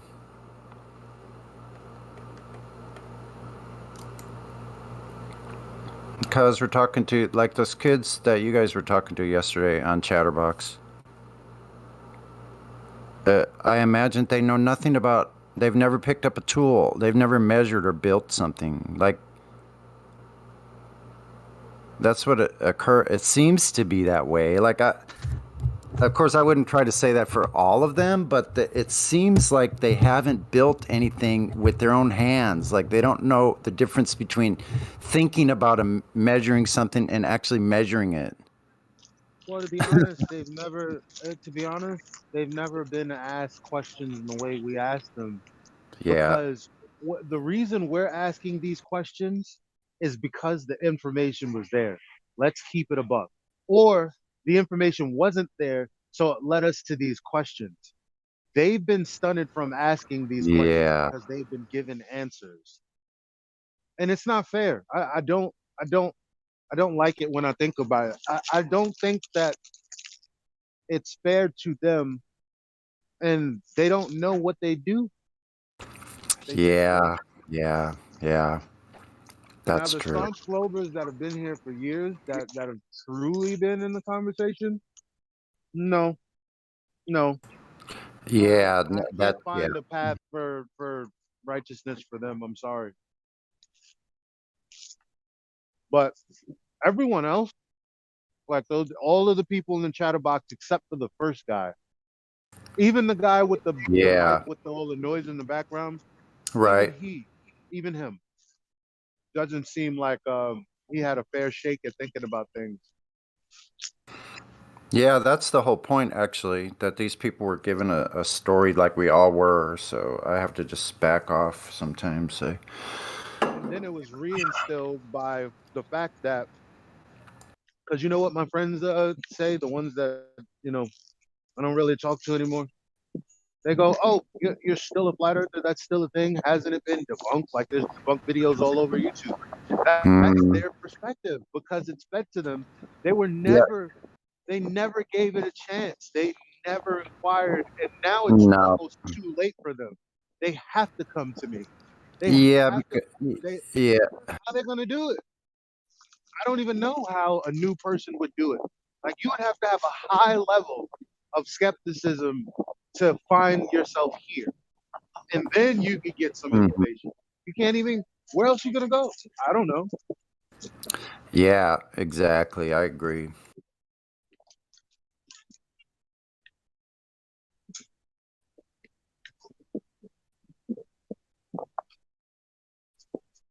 It just pisses me off. Like it sucks that people think that they're in the age of information still. Maybe it was at one point, but you didn't take advantage. Because if you were in the age of information, you would know that it's no longer the same. Like it'd be apparent to you.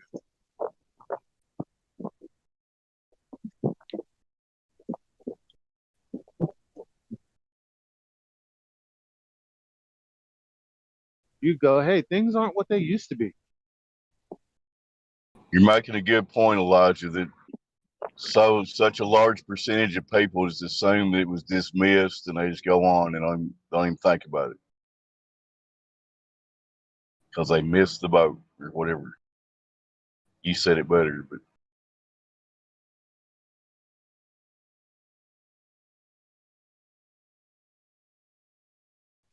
I'm just glad that I'm not the only one who feels like this.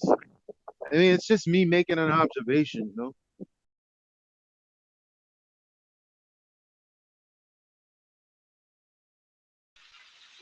I think all we can do is just keep sharing the videos with our friends and family. As a matter of fact, I remember being a Glober. I remember. You know what? I can't believe it, but I remember. And it had nothing to do with flat Earth. So I have this friend named Angel, right? And she comes to me one day. I forget what we were talking about, but ultimately, like, she was a believer. She follows the Torah, the Old Testament. And at the end of the day, good. I think I was on that. I think I was on that. You guys got to wake up. Politics is fucked up, and then the religious people of the world got it fucked up, and nobody's waking up. That's where I was, but I was ignorant.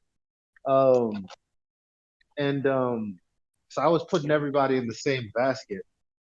And, oh wait, mic check before I even go on this long diatribe. You're good. I Go hear ahead. you. Yeah, good, very good, Elijah. Okay, so what happened was, um, we were having a conversation, and she was like, "You really believe what you're saying? Like, you believe that, like, the universe and the sun and this, that, and the third? Like, she's like, this place was created." And I'm like, bruh, what the fuck are you talking? Just look at the story. Like, I was so strong. I was like, no, you're not listening. No, you don't know, because you don't watch the thousands of hours of Vsauce and Vertasium videos that I have, ma'am. Okay, so you listen to me. Okay, sun is 93 million miles away. Okay, where the fuck does that fit in your little Genesis story? All right, makes no sense. Okay, the people who are smart, they figured it out. Huh? You hear me? Yeah, they figured it out. Yeah. The Big Bang. Where's that? Where's that? Where's evolution in your little Bible story? Huh? Your mind is fucked up. You need to wake up to science. That's Okay? a trip. That's really a trip to hear I you was say on this. I was on some shit.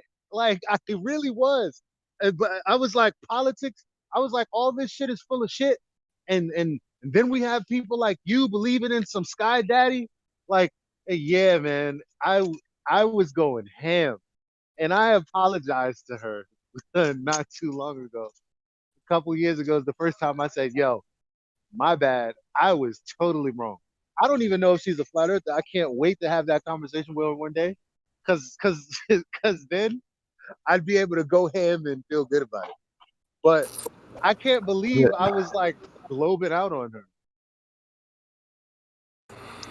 Yeah, I remember being a Glober too, but it's funny, I never fought for it though, but I used to like try to spew out numbers to people, like all these numbers of the sizes, like how long light would take. Like, I thought I was being smart just because I could look at all these numbers. Oh, 93 million miles away. Like, I'd take all their numbers and just accept them blindly and then just spew out all their math and stuff. Like, I thought, yeah, like it was interesting to me, you know?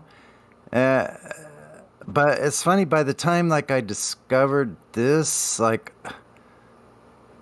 I was perfectly willing to just throw it all in the trash at that point. I don't know how that occurred because, like most of us, it's like this long line of investigation and not just one area, but just all kinds of different areas, how we branch out and start sifting through like leads that we get, like an investigator, you know what I mean?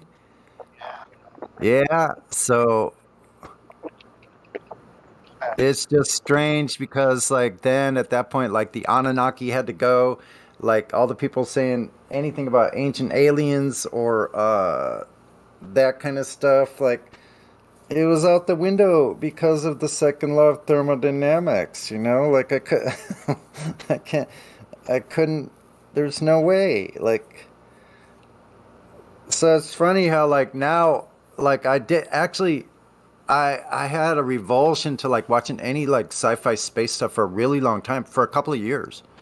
I couldn't stomach it like for a long time, but now I watch them and I still do the same thing I do with a movie. Like I suspend my disbelief for a little while and just get like look at the characters and what they're saying and the dialogue and stuff like that instead. You know what I mean? So you kind of get attached to these characters in stories. And what I'm finding out is that when I pay attention on that level, I see all kinds of programming in the dialogue. It's amazing. You know? That's what's Like, awesome about TV now. Like I can see it, mhm. and it's not like, Yeah. oh, I can't watch it. It's like, wow, this is how they're doing it. Yeah. Exactly. Because they're pushing social agendas through these shows and they're doing it through space shows. It's really bizarre. It seems subtle. But, well, I guess not to us. So either it seems super, you don't even notice it. You're not thinking about it. Like you just either identify with what someone said or you don't. And so usually, like after you've watched the news and then you've seen it on TV, you're like, man, I like this character because I identify with that character. No, you just heard them say what someone else said. And you like, yeah, that's my idea. But it was never your idea. Yeah, exactly. And so what it's a setup so that what they'll do is they'll set up the scenario so that it will build like these artificial alliances with certain characters. And you're not even aware that they're doing that to you because you're just flowing along with the whole thing. And it's like a form of hypnosis. They're like, look at the swinging, you know, whatever. Look at the swinging pendulum. Don't pay attention to like, I don't know. It's kind of odd.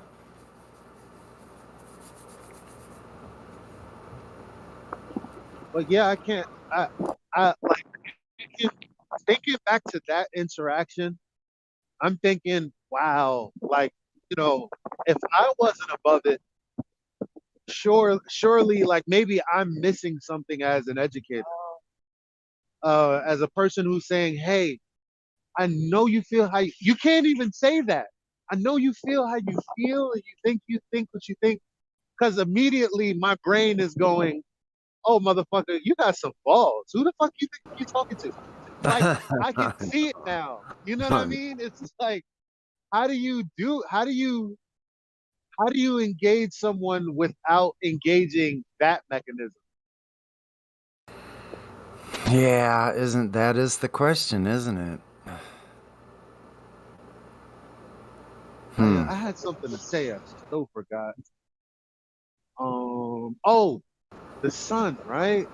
Like, cause keep this in mind when they talk about weight and the atmosphere being layered. That's a giant red herring.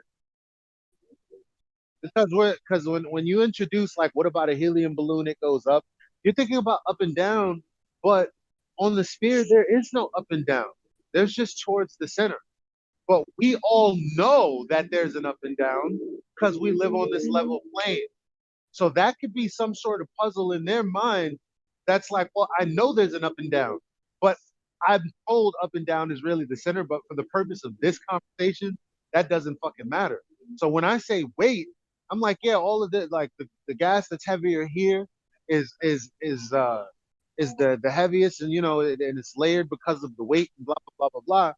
But the moment that you say the sun, that shit doesn't make any sense.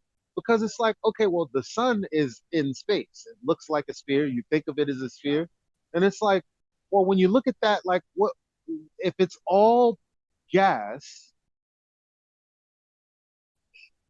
and then forget about what they say, it's under so much pressure that the gas is formed into like it's in a plasma state. Like, just think about the gas for a second. Like, where is the pressure coming from if there's no weight?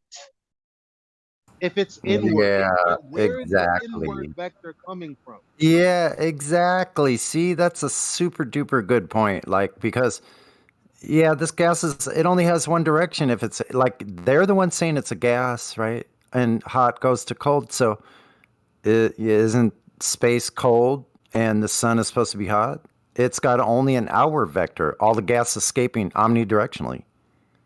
You're right. Like how are they saying that this thing? Oh, the center of it is so massive, and teaspoon weighs 10 tons or something. You know what I mean? Like, Where does that come from? There's no sign It's of it. crazy. Huey's been saying this for a minute, but I get his frustration because sometimes he'll say some shit and people just like gloss over it like it wasn't the most amazing shit you ever said, right? Like, and so he often brings up how the fuck is the Earth's, is the sun's atmosphere hotter than the corona? Where did he Yeah. do that? That's like the air. No, that's a non sequitur. Yeah, you No, can't even do how it. the hell? How the hell is the atmosphere of the sun, the air around it's all air? I don't even know what I'm saying. How is the outer part hotter than the inner part? Yeah, so Up. that whole thing is wrapped up like a onion. Like so I guess like entropy works in opposite there in that instance then. So then the hotter part is a ring closer in towards the center. Or how does that correlate? There's so many presuppositions and all this. Yeah, I think it's literally like an onion. Even the sun itself is this onion of all these presuppositions doing things that never occur in the What's fucked natural up, bro? world. You know what's fucked up, Sonny? What's that? The media got us fucked up. Let me tell you why. Yeah. If you're a person who's really into this shit, like Scientific American or any one of these publications, they've all been saying this shit for years. There's a problem with relativity. There's a problem with this. There's a problem with that. This may not make sense any. Like, it goes on and on. Yeah. As far as I've bothered to look into, back to '98. So they've been actually saying this. Because Flat Earth came up, all of a sudden the media is acting like none of that exists. They still have issues within their own. It's almost like they've been to university. They've been fighting the same fight that we're fighting now. And everybody's acting like they're not. Everybody's acting like, oh, wouldn't there be more flat earthers? Well, maybe they're not flat earthers, but they're saying there's something wrong. They've been saying it, trying to keep their jobs, but still saying, yo, this don't add up. Right. And we still need to keep looking, and science is not settled. We need to keep exploring and discard things that don't work. Yeah. And now all of a sudden, you're right. And that goes really deep, especially right in the last 2 years, right? Like it's gone deep all the way through these institutions where they're just saying, no, we didn't say that. We didn't mean that. Here's the new idea. Like we're going to make up any shit we want to. So just listen. Again, Google has shown me an article about how the dark energy is saying that relativity is wrong. And I'll find the article because I know. Oh, sorry, hold on. Yeah, the willingness to throw their own priest and priestesses under the bus is astonishing. Yeah. So because I know we like to read articles sometimes. Let me find that because right now might be a good time. Then you'll get some young kid who has been inundated with all of the stuff on YouTube and it's like, so you guys think that gravity's not real? Like after everything that we just said, you know what I mean? And again, I'm not blaming them. It's just look at the position we're in. Yeah. Mr. Wes Tyson, he might have been trying to tell us this shit for all this time while still saying, well, I've been talking at kitchen tables. My family. I'm a fucking astrophysicist, damn it. And I'm telling them you don't see the curvature of the earth, not even from the fucking ISS. He has said that. I don't know where he said it. I've heard him say it. It's fine. Felix Baumgartner. You can't see it from there. Right. But I've heard him say whatever they're doing on the ISS, whatever cameras they're using, they're deceiving the public, and I don't like it. Like I've heard him say this. So whatever, Wow. the Yeah. same people that have sent him to Katy Perry are probably the same people that came to him. Listen, you have a contract with HBO. Do you want this money or do you want Yeah. help? Yeah. What is he gonna Yeah. do? It's just whenever he goes to family and friends, what are they gonna say? Derp, derp, Earth's a globe. What Why is he would they gonna lie? do? Why would he lie? Like, it's so weird, man. Why would they lie? So I don't even know how much I can fault these guys. Fucking Michio Kaku says no one in no one in our field does anything with the scientific method. No one. Eh, Look, he said this himself. You don't think he knows what he I want to said? see that. Yeah, exactly. Of course he knows what he's saying. Come Hmm. on. Hmm.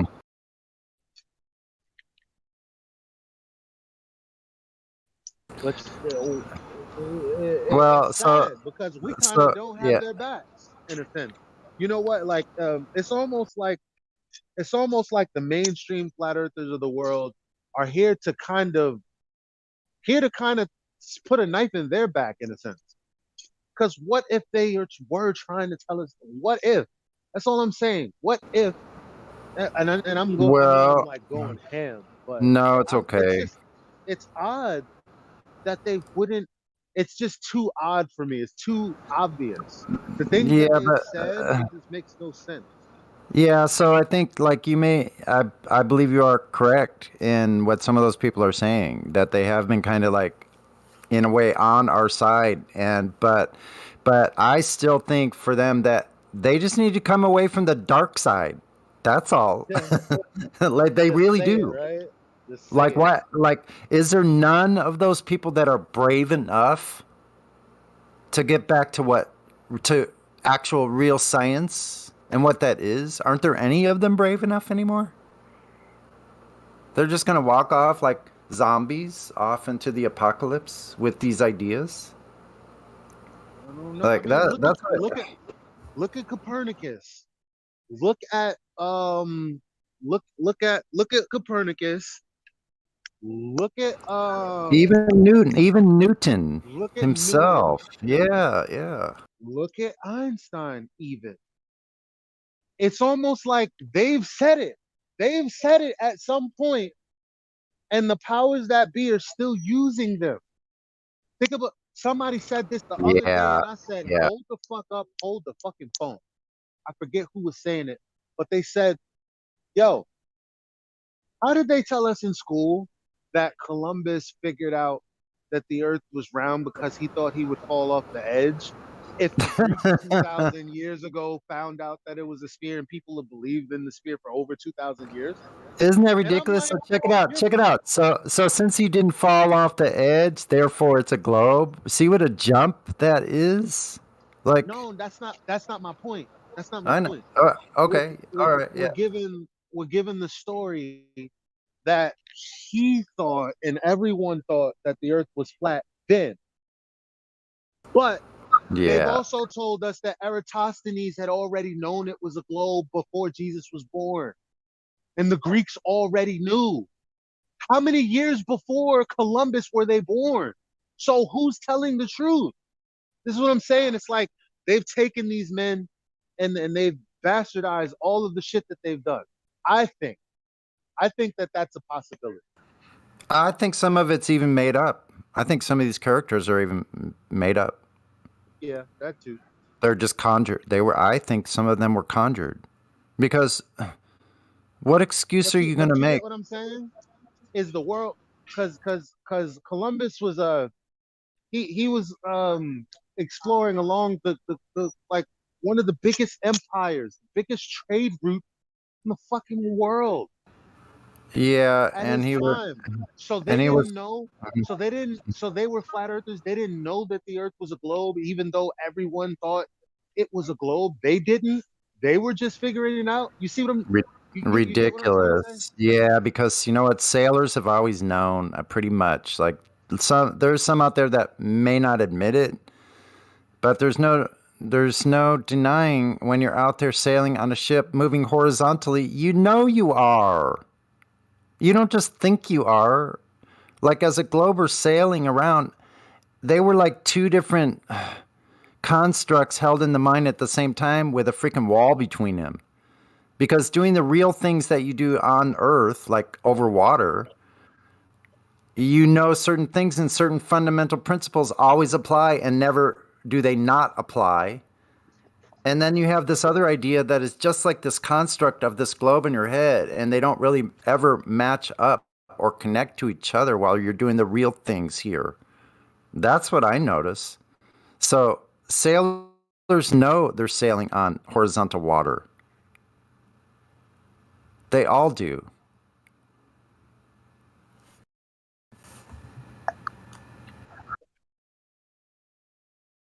Thank you. Sorry. Yeah, that's okay. But also, you know, this thing about Columbus that was portrayed to all of us in these fake history books, you know, was that he was basically that Red Cross. I never understood that that was like a Templar flag, you know. So, like, why was that that symbolism allowed to come through? I think maybe in order to change the idea of that symbolism, to portray something other than what it really is. So put it out there in front, but use a red herring to make people think it's not, that it doesn't symbolize what it actually does.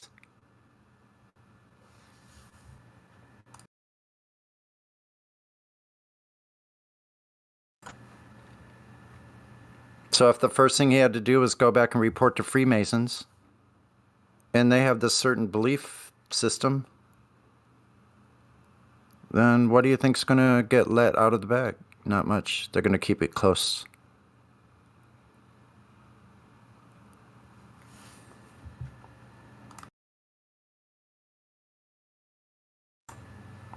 And I've seen information that shows that Columbus, when he was sailing for the King of Portugal, not for Spain, and he came back and spent like 2 weeks with the King of Portugal before he reported back to the people that funded his voyage.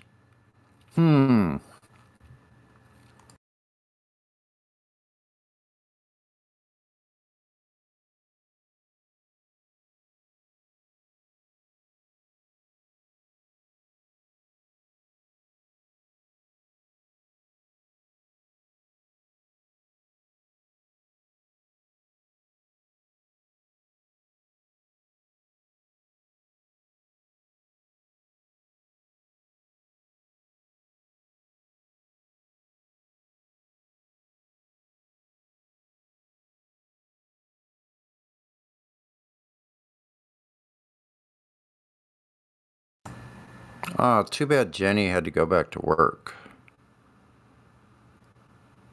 Anyway. Yeah, I hear people clicking in and clicking out, but I don't hear nobody talking but you and me. You hear that noise? Like, this is going on and off, but ain't nobody saying shit. Helio's about to come on, I think. What's up? Hey, check this out. I've been working. There's a local flat earther here. We've had several meetups, but it's been a long time. You know, all that bullshit last year. We haven't had meetups here where I'm at, and we're setting one up now for July 10th. It's gonna be freaking awesome. What? My birthday. That's your birthday? Yep. Well, you gotta fucking come to Arkansas, man. Shit, how am I gonna get to Arkansas? Ride your bike, bro. Yeah, what the hell? It's only 2,000 miles. No, yeah, that's really cool. I'm looking forward to it now. Yeah, I should be able to make it in 20 days. I don't think it's quite 2,000 miles, but it's close. Yeah, I mean, it's over 1,000. I know that much. Where the fuck is Arkansas from New York City? The same distance? Yeah, it's probably it's right. Short. Arkansas is the heart of America. Oh, shorter. Yeah, it's shorter to New York than California. I've driven to California before. Yeah, it's a fucking long way. I I'm sure there's like an Amtrak or a train or a bus I could take down there. Yeah, there is Amtrak's. You can throw your bikes right on the Amtrak. They have racks for them and everything. That's even better. Yeah, because I was thinking me bus. and But you're right. this guy Randy, he's the one that set up the first Flat Earth meetup that we had here, and I think there was about 10 people there, which was really cool. You guys have no idea how much like I need to meet flat earthers. Like I need to talk face to. Yo, the other day, Dude, you gotta when all we you gotta were- do. You live in New York, and I'm sure there's probably freaking 2,000 flat earthers in New York. I know Fuck. that's what I'm saying. Like I was just chilling, right? Just do it, no, I man. wasn't Just just do it. chilling. I was talking to you guys on here, and I was saying something about the geometry, and this dude just looked over. He was holding his daughter in his hand. So this older gentleman, he just turned around and he was like, he looked at me with like the eyes of a doe in headlights, and he was like, yeah, and I was like, yeah, like we kinda, like we were talking without talking. It's like, yeah. Whoa. All right, bro. Like that's what happened. It was the most amazing feeling in the world. And I realized, like, I don't want to put pressure on the people that I know it's like, if you're not there, I don't know why. And it's like, but I really would like to hang out with my own kind. No offense. I really would. Hey, bro, all you got to do, Elijah, just pick a place. Start telling people. You can probably get Issa and freaking Mitty to come. Just let everybody know that you're gonna host a freaking Flat Earth meetup, man, somewhere, and people will show up. You're man. right. I promise, You're right. bro. You're right. They will I met show up with Mitty before. That was very cool. We met up a he's few freaking times. awesome. Where the fuck has he been anyway? I'm You not. talked to him I lately? should probably hit him up. No, He's should probably hit him up for a I'm late sure night he's busy, session. but fuck, he needs to get his ass in here sometimes. But you're right. If I put it out there, who knows how many people would show up? Dude, I did it one Flat Earth is time. probably gangbusters out here. Well, I don't even know. Hey, check this out. Blaze. I just happened. We had a mod meeting one night. Blaze said she was coming to Fayetteville for a Rob Skiba conference, and that's where I live. I was like, wait, I live in Fayetteville. so I was like, hey, let's see if we can get Rob Skiba to come, and have a Flat Earth meetup. And the guy that I'm talking to now about this one, I talked to him and I was like, let's just set this up, see if we can get Rob Skiba to come.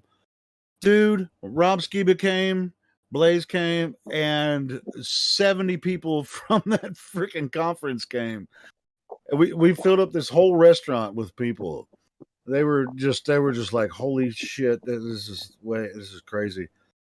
So now I want that to happen every time. I'm gonna pump this up, man. We're gonna have one in Fayetteville, or it's in Springdale. It's gonna be Springdale, which is town next to Fayetteville, on July 10th. It's gonna be fun.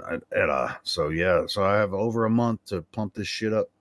So anybody anybody like Oklahoma, Missouri, whatever, maybe we get freaking Quantum Eraser to come. That'd be fucking awesome. Helio, What's up? pay for my ticket. I'm in Oregon. I don't have any money. Bruh, but you want me there. You want me there. I'll rump this in real life too. Oh, well, you're gonna have That's to what find people you're with gonna have big to find your bank accounts way say. your testing. People I'm with gonna big try to. I bank mean, accounts say, I don't have any Quantum money. Erasers in Missouri. I'm gonna try to get his ass here. See if we can get him here. Helio, that's All like right, a well- 7-hour drive for me, but I'll try to make it. July 10th. Dude, if you got time, yeah, July 10th. It's a Saturday, so yeah, you can drive all day, man. We're gonna do it about 7:30, I think 7:30. I might do it. Thank you. Yeah, I mean, I picked the location. Me and Randy are working it out. This guy Randy, he's Yeah, same. on Facebook, and we every meetup we've had here in Fayetteville, me and him have been working on it together, and so yeah, been really cool. Oh, we had Nathan Thompson at one of the meetups, and then we had Rob Skiba, So yeah, it was really cool. So yeah, I'm gonna pump it up, man. I got over a month to do it, so it'll be fun. I'm gonna let them, at the restaurant know that, because I drive by that place every day on my way to work. So I'm gonna let them know that on July 10th we could probably. Let's hope. I'm gonna there's tell not. them probably like 20 people, but I think it could be up to 40 people. I don't know. I know it's just gonna be freaking. We might fill the parking lot. I don't know. You know that's Tesla's birthday too, right? Really? July 10th is Tesla's birthday? I didn't know that. Yepper. Let's hope there's not some kind of alien invasion or something that you have to cancel it. Hey, Just by the saying. way, I'm not sure if you guys know. I actually talked to Jimbo. You guys know who Jimbo is, right? He accidentally burned down his freaking apartment. Oh, A couple of days we ago. were just Yeah. asking about him. Yeah, I posted in the mod chat. Yeah, he's supposed to get back with me. I want to help him out. I said I don't have a lot of money, but I can send him like $10. But he's supposed to get back with me. He's in a hotel right now with the clothes on his back. He has nothing. They won't even let him in his apartment to kind of salvage anything, and he has nothing. I mean, he's just like Red Cross is paying for him to stay in a hotel. Or Yeah, I already did. I talked to him yesterday, and so he's supposed to get back with me so that we can help him out and get him some money, because yeah, he's in a bad spot right now. I actually talked to him on Facebook yesterday, like voice call. Did you get any details on how he accidentally burned down his apartment? Or yeah, he fell asleep while he was cooking something, and he had a pan. You know how, like, if you have a pan of oil, like French fries or whatever, and he had a pan of oil before. Yeah, he had a pan of oil sitting on the back burner, and he was cooking something on the front burner, and he fell asleep while he was cooking it, and it caught that pan of oil on fire, and so yeah. Oh shit! And they're actually charging him with criminal negligence. So they won't even let him see what he can salvage from his apartment. They won't even let him go in there and see what he can salvage. So yeah. So he's not only homeless right now; he's facing charges. Is that what you said?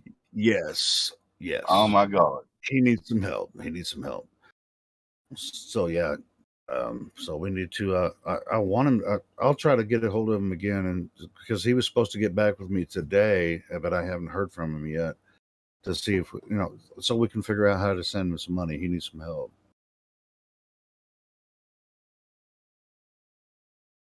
Because he told me that he woke up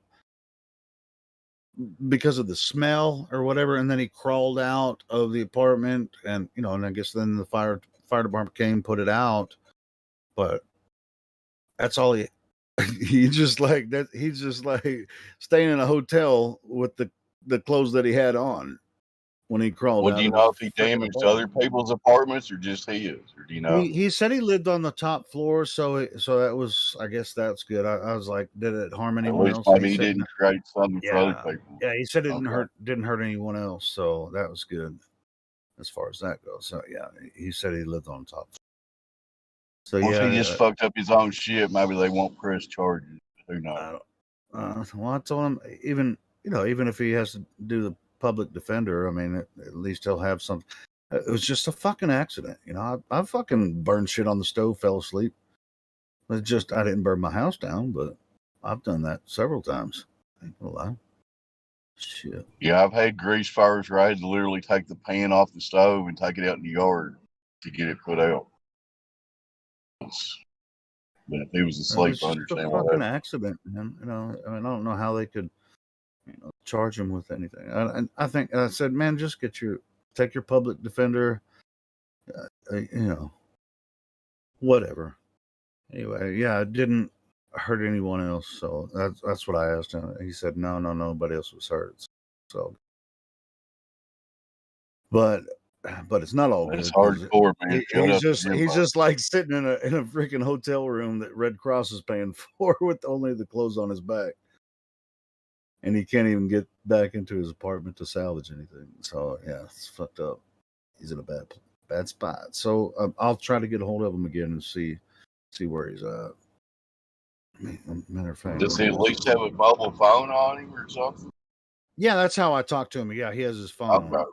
Yeah, that's how I I guess talk he to can him. get on Discord and get in here though. With He Or may not. be able to get in here. He may not want to. He might be Yeah. embarrassed. Well, shout out to Jimbo. I hope it works out for him. Man, that's horrible. Yeah, looking at, hey man, Jimbo needs some help. Let me see if I can hold of it. How he's doing. Anyone So, heard from I Ira told. Miston? I told it. No, I Ira haven't Miston? actually. I haven't. I haven't heard anything from him. You haven't heard anything from him either. He actually lives like 30 miles from me. We've never met in person. Well, I know he had He hadn't been around for a he had while. a heart attack and stuff, and then he came back for a little bit, and then he was gone. So no, I've I tried haven't to heard DM him from a couple times to get a response. I don't know. See, internet missing people is always a mystery.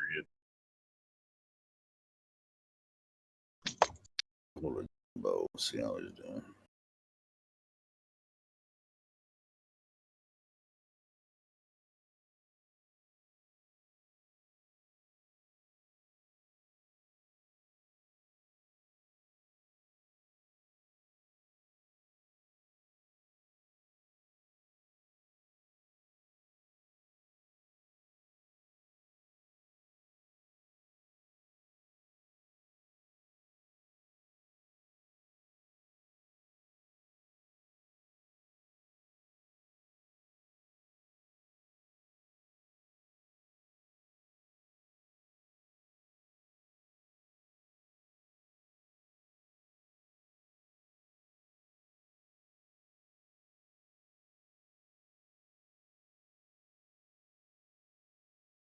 I just messaged him on Facebook, Jimbo.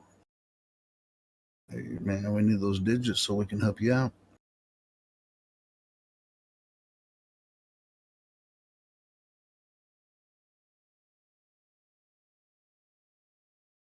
I guess I could set up a GoFundMe for Jimbo and then send it to him after it's all done, but I'd rather him have his own account.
Just checking. Is there anybody new on here who wants to say something?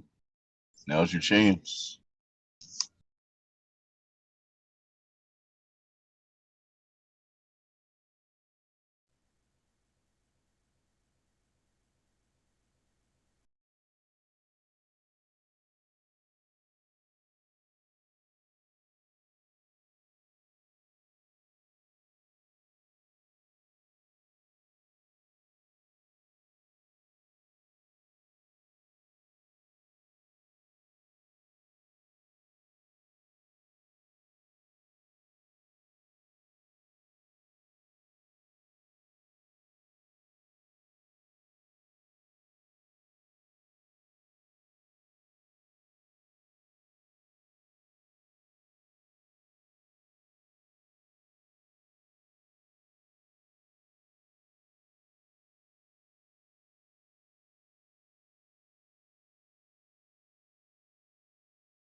What? Just follow my fingers. Look down, look down, look down, look down, look down, look down. Sleep. That's it.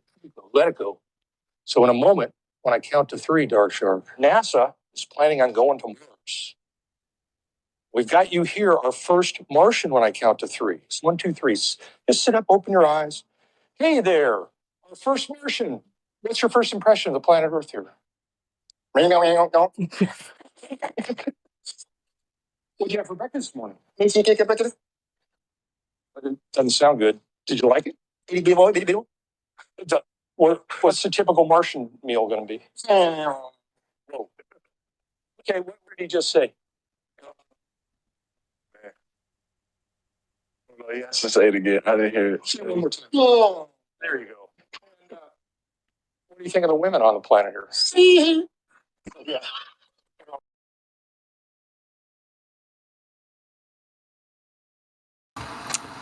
Was that more from Justin? Or was that who else was that with the soundboard? Was that all you?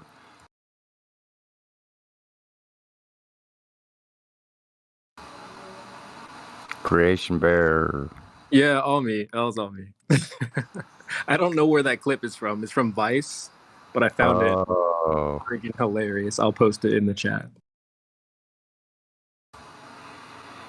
Because Justin had a soundboard and he was playing all these different voices. It was hilarious, man. It just like broke the whole stream up into laughter. When was this? I must have missed it. Yesterday afternoon, yeah. Nice. I'm glad it's catching on. I don't need to be the only person doing it.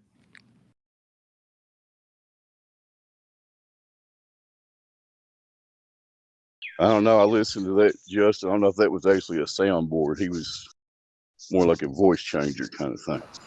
Yeah, machine. Yeah, he had a machine. Yeah. Oh, like a voice changer? Yeah. Mm-hmm. You're still the only soundboard artist so far that I know of. Creation Bear. I'll put the team on my back.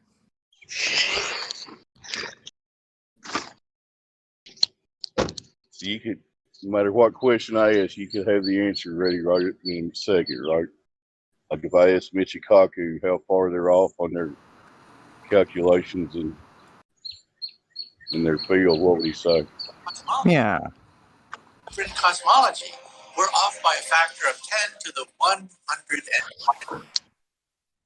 Thank you, Michikaku. 100 and what? Off by a magnitude of what? 100 and 10 to the what? 120. Just barely off. Just a bit out. 10. Yeah, 10 times 120th. Yeah, just a little bit.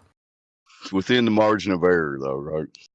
So it's okay. The largest mismatch between theory and experiment in the history of science. Really, Michikaku? Thank you. That's pretty cool. You can ask anybody a question, they'll answer you. Just like that.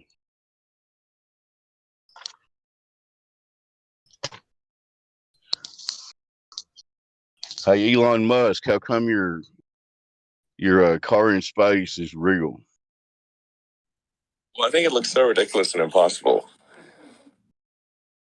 Okay. Why does it look so fake, Elon? You can tell it's real because it looks so fake. Oh, okay. There, he's straightened you out there, Helio. All right, I got an answer. We'd have way better CGI if it was fake. Yeah, of course. That makes sense. I follow your logic there, Elon. Hey, Creation Bear, you're brilliant, bro. Yeah, this is golden, man. This is golden.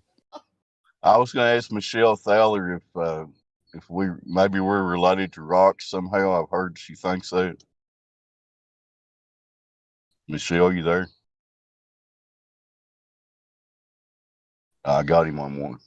There's no such thing in my world as life, really. That we're very complicated rocks. Oh, okay. Thanks, Michelle.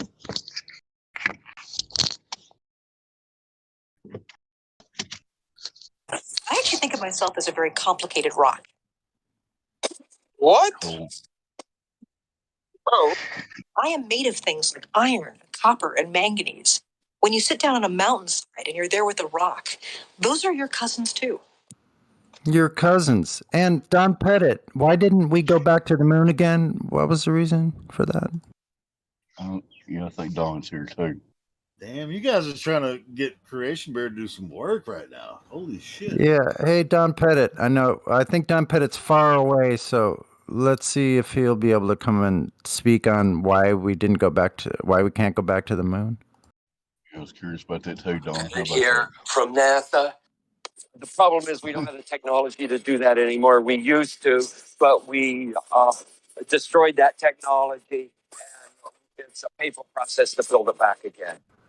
So, Don, is what you're saying that NASA destroys technology? They have a specific department in charge of destroying technology, man. Didn't you know that? Yeah, a special agency to destroy the technology, so you can't rebuild it back again. We're gonna have to start. We're gonna have to start paying Creation Bear for this shit. He's pretty quick on the draw. It's good. Due to the COVID-19 virus,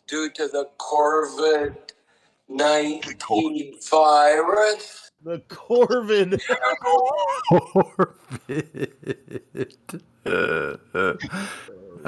They don't have any video of the Corvid. And people believe he went to space, right? I mean, come on. Come on, man. Come on, man. So yeah, because you can see the stars. Much more of the time you can see the stars. It's not the cool thing. right. I mean,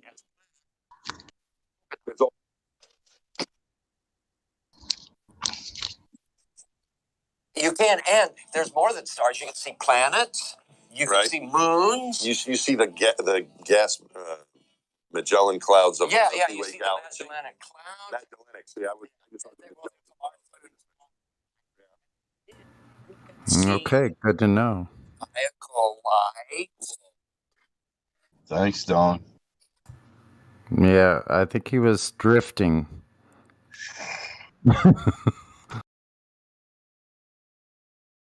Yeah, Creation Bear should be getting paid for this. He's done an excellent job. I recommend you for a salary increase. I know. Now I want to hear like you don't see the curvature from 2 millimeters above this beach ball. You just don't see the curvature of Earth's surface, and he said, "Wow, he's in space. Look at that." No, he's not. No, he's not. You don't see the curvature of the Earth.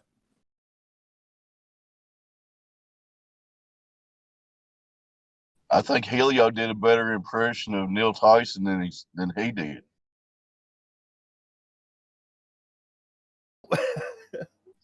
No, he's not. I agree. Does a better Tyson than Tyson. You don't know it's not. There you go. Go ahead, Creation Bear.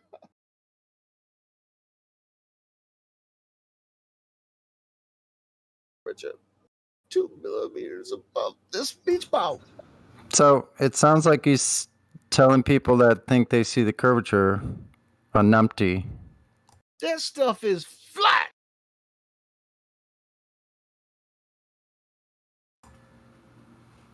Hear that, folks? If you think that you're seeing curvature from anywhere up there, you're a numpty. Did you hear that?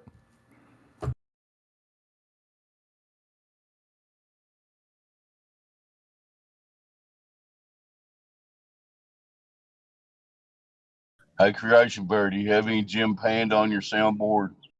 Oh gosh, I should add some because there's a lot of I can just go pull from there. Now you should get that. Now you should get that femboy person on there. That's going to be hilarious. Some Jim Panda. That would be funny. Yeah, just grab some of the numpty clips that. Yeah, that's what I was some going to say. Jim Panda clips and just grab a few of those. One I remember is no one has ever used the horizon to measure the radius or something like that. Y'all remember that one from a numpty clip? No one has ever used the horizon to measure the Earth radius. Al Baruni? Al Baruni.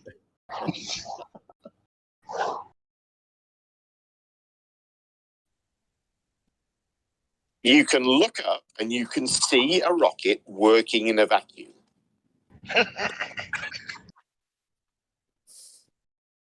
Thanks, Jim.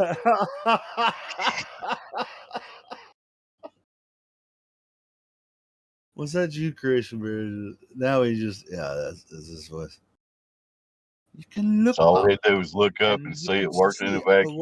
a rocket working in a vacuum. Push again.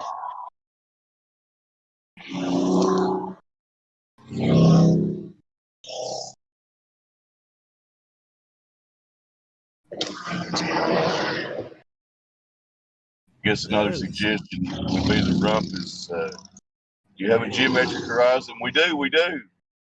We don't. No. Yeah. Oh, that's good shit too.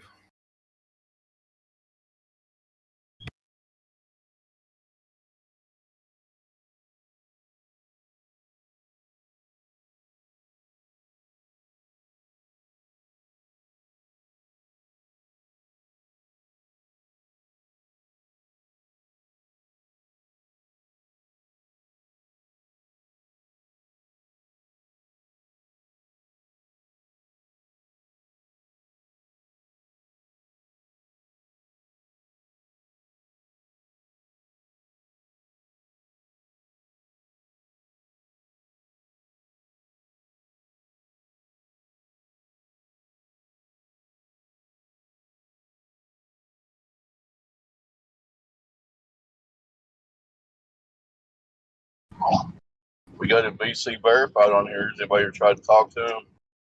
Rentale.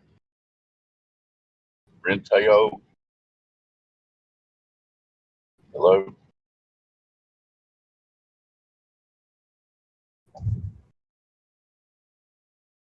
Is my mic working?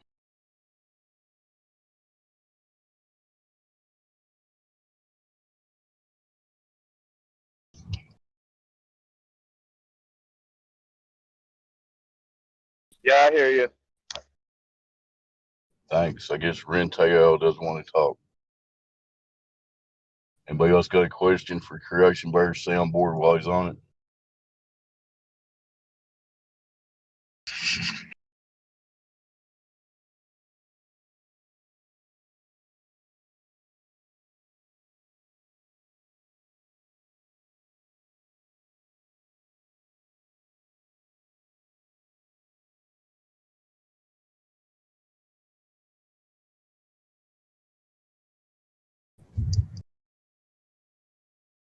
I was wondering, do astronauts see stars or not? Oh, that would be a cool thing to have Creation Bear set up. Like just have like You can see They do. They don't. Fine, you can see the stars. Not the both way. I mean,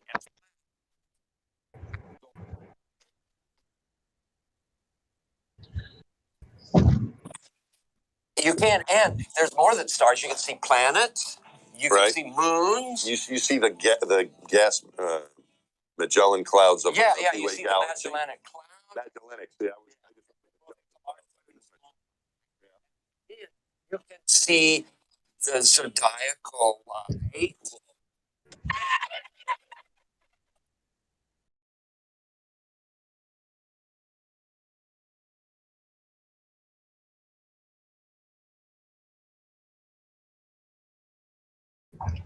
I'd like to ask Buzz Aldrin why we haven't been back to the moon.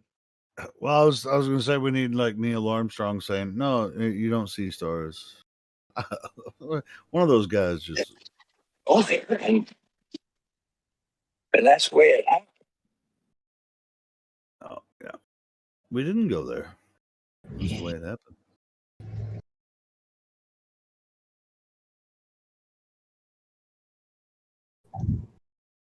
Poor Buzz Aldrin. He's like the only one left having to tow the anchor.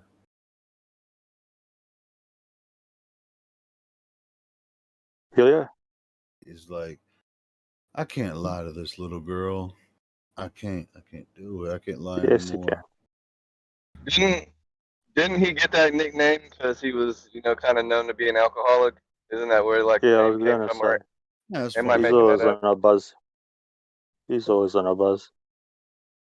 I mean, he had Buzz. I mean, his name was. Yeah, he's buzzing I all don't the know time. what is his original name. I don't even know. It's anything but That Buzz. is. Yeah, because he's buzzed. Oh, did his mom name him Buzz? No, I his just don't even. Yeah. His first name was She used to Edwin. Edwin Edward? was his first. Edwin. Edwin. Okay, I didn't know that. And Well, I then she guess I do realized now. her son was an idiot, so she put alcohol in his milk Buzz. for him to fall asleep. Check it out. Edwin, that means his nickname would be Ed normally. So Ed, so you call him Buzz Edwin. Buzzed. It really is buzzed. Buzzed. I'm Buzzed Aldrin. That's a Well good done. one. What's up, Iggs? Well done with that nickname. Well, there you Yo, what's go. up, Iggs? Hey, bro. What's going on? Well, I don't know. I'm kind of upset, man. They're over here talking about some FE get together, right? And so I asked Helio. I was like, "Hey, would you be able to spot me on my way over?" And he told me that he doesn't like me and to fuck off. And I was just like, "Shit, bro, take a nap." He was like, "Nah, Fuck fam." you, bro. So I started my GoFundMe called Everybody But Helio, and anybody but for Helio can donate to it. Everything counts. Wait a minute. I said I'm gonna have a meetup, and y'all motherfuckers can come, but I ain't gonna pay for you to get here. I've got a way that you can kind of entice him. Get him a bottle of something. I think I'll he's afraid welcome of me him. rumpusing him in real life instead. Dude, I think it'd be badass. Get your ass up here to freaking Springdale, But- Arkansas, July 10th. I want to, man, but I really ain't that rich. So unless I had some sort of money, then I probably couldn't. But I'd definitely try. If I Hey, could but pitch you it, know then what I would be would. really cool? Where you are, you can actually set up a meetup and do the same thing I'm doing. So people, that are close that can come, they'll come and freaking meet you, bro. And I've had like five meetups in this area, and I've always had a great time. It's freaking. I bet. Helio does it when his alcohol cabinet is running low. It's kind of it's code word for What? party. Code you word for say? party. I said it's It's a code word for fiesta. party. No. I joking. actually, but the first time I went to a meetup, it was someone else had set it up. I was like, "What? Somebody's setting a meetup in my town?" I was like, "What? Okay." I think Iggs is onto something. So technically, Iggs, what you're saying is Helio's having kind of an IRL GoFundMe, to where it's Yeah. BYB, of course, right? Bring your own beer. Yeah, of course.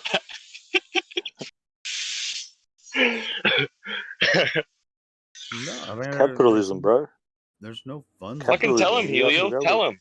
It's just fun. I like to have fun. I like to talk to meet flat earthers, man. That's why I do it. It's fun. It's really fun time. Have you guys ever been to a meetup, like a flat Earth meetup? No, I It's wish. fun. Uh, Yeah. Well, no. then you have to do it. You can set it up yourself. Say, hey, I got a flat Earth meetup, and you can announce it on here. People in this area. Yeah, I'm gonna Because, I'm gonna dude, invite we've had meetups here. all People have flat driven, earthers in 2 or Australia. 3 hours. People have driven 2 or 3 hours to come to meetups where we have them. So, and it's Yeah, just. but I'm on a different continent, bro. What? All 3 flat earthers are gonna come to the meetup in Australia. Which part of Australia? Sydney? Are you near Sydney? Victoria. So hey, there's a That's meetup, not a and there's city. like That's 3 not a people. city. That's not a city. Oh, it's a state. So Okay, I'm Melbourne. which city are you near? You're near Melbourne. Melbourne. And there's some. I know. There's at least like two, 3 people. I know you and a couple other people are near Melbourne. Just invite me to make it interesting. This is X not for you. You cannot make that. Yeah. Oh no, You need to Higgs, have Higgs, you could. Are You need to you first going to have tell me why you're continents to not going to exist. set up a flat Earth meetup? Because I promise Because you, man, his continent if doesn't you set it exist. up, I'll help you promote it, and I guarantee fucking to you, you get at least 2 or 3, 4 people at your meetup, bro. We can get No, you, one of the only Aussies in here that's frequent somewhat is Becky K. So he may as well make a Tinder date out of it. Oh, Yeah, well, she's in Sydney though. That's too far. Who will come? I will organize in my garden. I know, Higgs. I know another. Is that person too far? I know that another person. I'm in UK. It's not too far. Well, I know that another person near Melbourne that might meet up with you. I mean, at least you could hang out with him. He's really cool. He's actually a member here on the server. Oh yeah, I've actually met Anthony. He's awesome. Bro. So yeah, see. Yeah, Anthony's awesome, bro. Oh, you have talked to him? I've met him, bro. I've stayed at his place, bro. One of the you go to Australia, you never come back to the Earth. Why don't you both set up a meetup and find some more flat earthers around Melbourne, man? Come on. Yeah, we're talking about it. Higgs, organize virtual meeting, man. Everybody with Skype.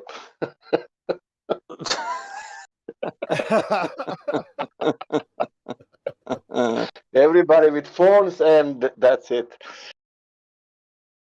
Anthony, he actually takes a lot of pictures with his P900, man. He's got some good stuff lately. He's been putting that stuff on Facebook, man. He's got some good pictures. Bring your own prawns. Isn't Globus in Australia too, Helio? Globus? Sure. Australia doesn't exist. How we can have Globus in the place doesn't exist. I think Effie Batman's he's from here too. I'm not sure who else. Merlin is as well, but he hasn't been on for a while.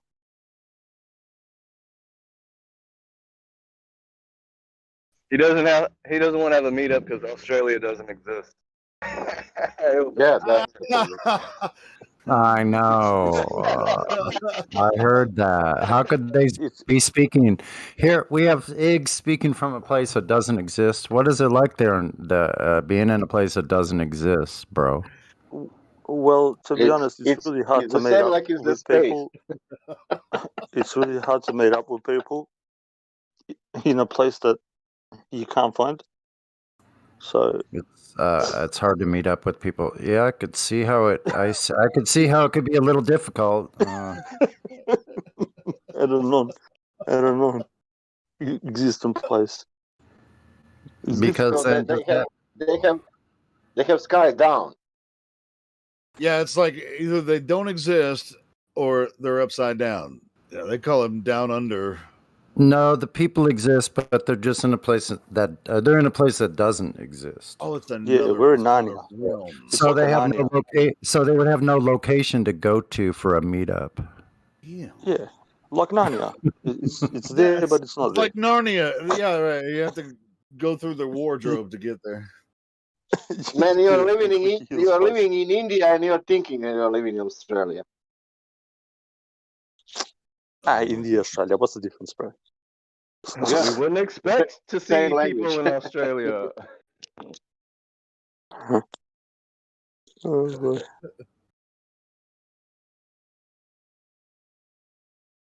But you are near the border, the edge.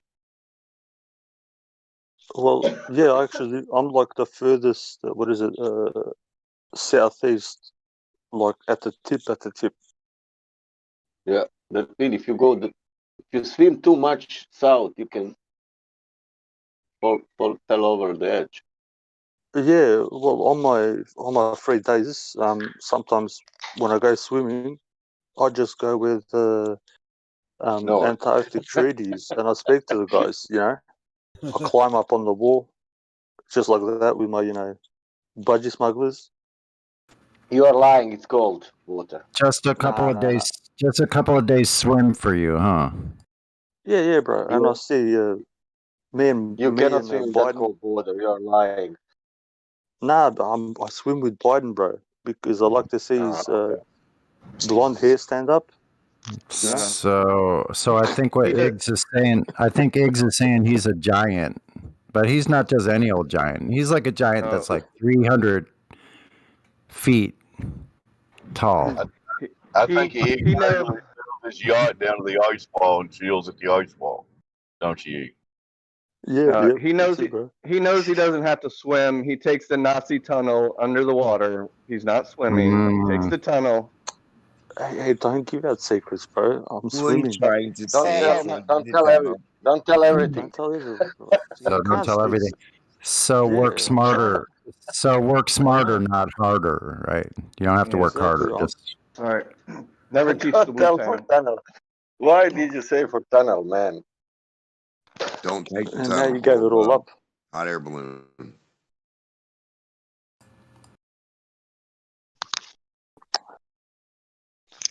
That's my favorite tunnel, yeah. how did they make a tunnel big enough for a 300-foot tall Iggs? That's what I want to know. Very careful, like. with very simple rocks. That was Denmark.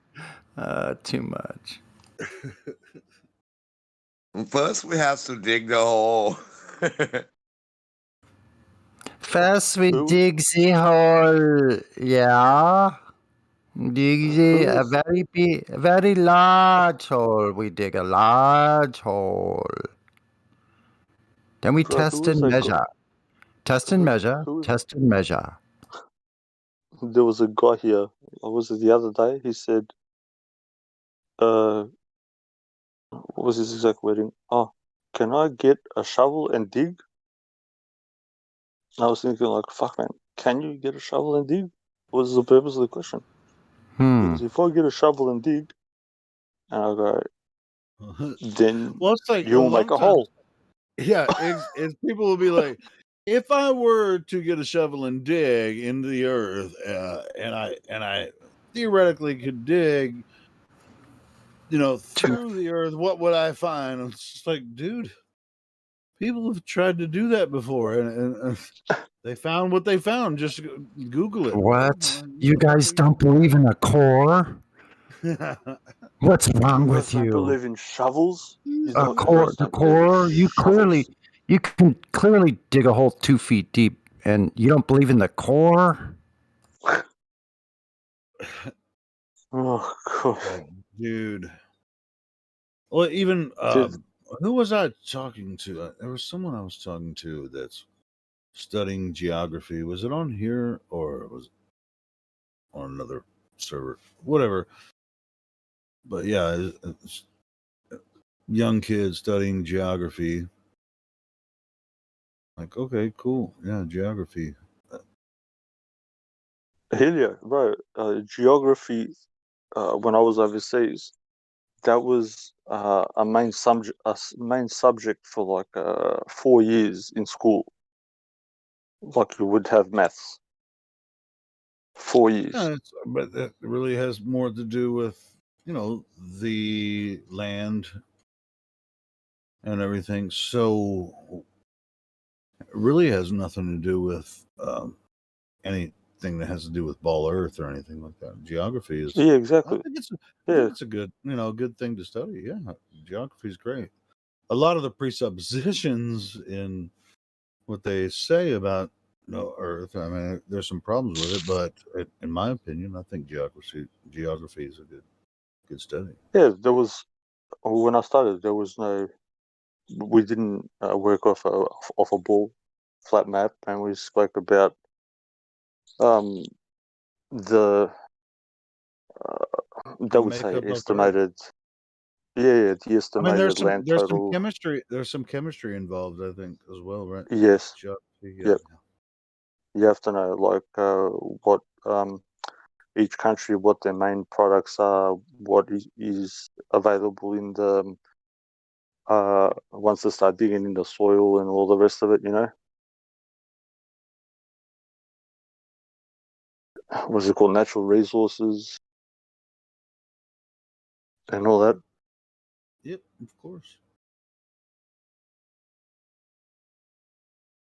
Still can't recall who else talked to. It was like some.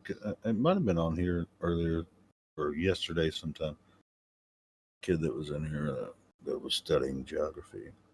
Yeah, it's a really cool study. You're coming in a bit low, bro. Oh, it's because I'm not right next to my microphone. Doesn't matter. I was kind of thinking out loud anyway. I wasn't really saying anything worth a shit. I found it interesting, even though our teacher was a bit of a bitch, but it was a good subject.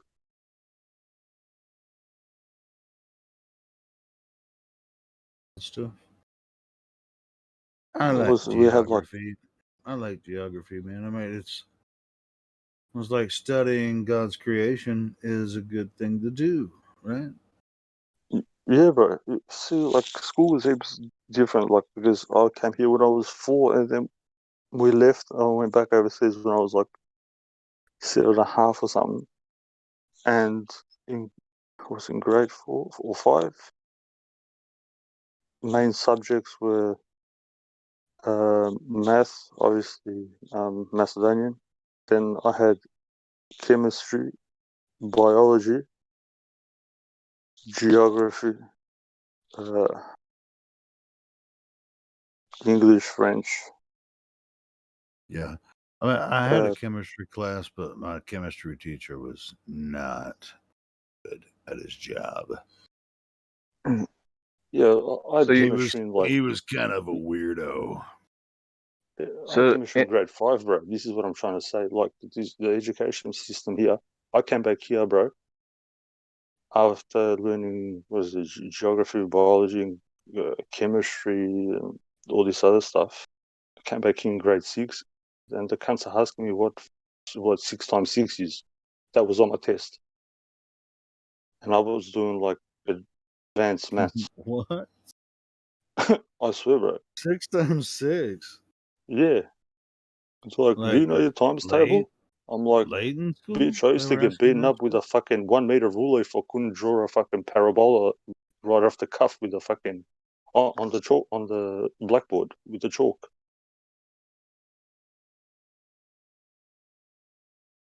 That's how much of a drop it was, you know? Dude, that's freaking crazy. It was really, I don't know. It was really weird. In your geography classes, did they ever talk about like the maps and like the size of the continents being exaggerated, or some they make like Greenland they make bigger and whatever they make smaller? Did they ever? Because that's kind of like mainstream has talked about that. So is that something they ever taught you about, them changing the sizes of the continents on the maps and that they're not like 100% accurate, quote unquote? Yeah, we had a few maps that we used, but most of it was dealing with actual physical measurements, bro. So if we were talk about America, we'd talk about landmass, and we'd say like 90% of its landmass with lakes and rivers that makes up another 10%. Or if you take the whole thing, like landmass, just say I don't know, 75% would be flat, another 15% would be with like hills and stuff. So you don't actually have to describe the topography. It's almost like they're getting you ready to go for, like I was going to say excursion, but like an expedition. You know what I mean? So it was pretty full on. It wasn't, what's the capital? It was pretty intense.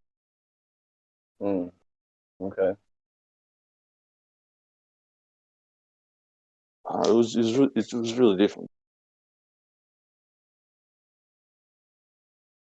Have you ever seen that map that has like all the cities in the United States that are like names of places in other parts of the world? It's like basically all the name, like I can't even think of an example, but you know what I'm talking about? How there's like a map and like Egypt and like everything in Illinois and has all these Egyptian names, and then over here there's all the names that are from other countries and other. Do you ever see that map? We have those ones. We had a few old ones that we actually have original to the land, and so we'd have like places like there used to be a big lake here called Paris, so that's how Paris was named, because people migrating on there. So in geography, you'd get taught a bit of history. We had history as well, so the history that we got taught was a lot different. When I came here, I was like, what the fuck? These guys are like backwards. Why are they fucking... I had to like sort of forget what I learned there. And then when I started to dig into it, I realized that those guys were much more honest over there than here. But it's one of those things. What can you do? So you're saying what you thought they were teaching backwards was actually more accurate, was actually the truth, and that you had just learned the other stuff is backwards? So what you thought was backwards is true, and what you thought was true is backwards, kind of thing? Yeah, so when I got here, with just a history class, they tell me about whatever, and I'll be like, nah, it's wrong. So I was like, bullshit, it's wrong. I'll go, where's fucking... I just used to be one of those kids. Show me how, what you're saying is, like this, because overseas, if you opened up your mouth and said something without providing any evidence, you'd get like... Teachers used to have like a 1 meter ruler, and used to be a thick motherfucking thing. You get like a clip over the head. So if you're asking a question, you better be a good one, and if you're going to make a statement, you better have some evidence to back up your statement. Yeah, otherwise you get like hit over the head.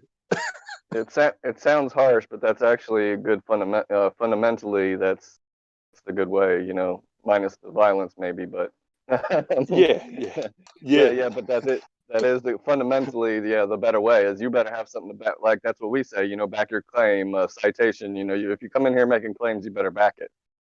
Don't be exactly. making baseless assertions. So yeah, that was good. Yeah, it was. I only got to live through the violence bit for like a year and a bit, and then they decided, it wasn't a good idea to smack the kids over the head with rulers.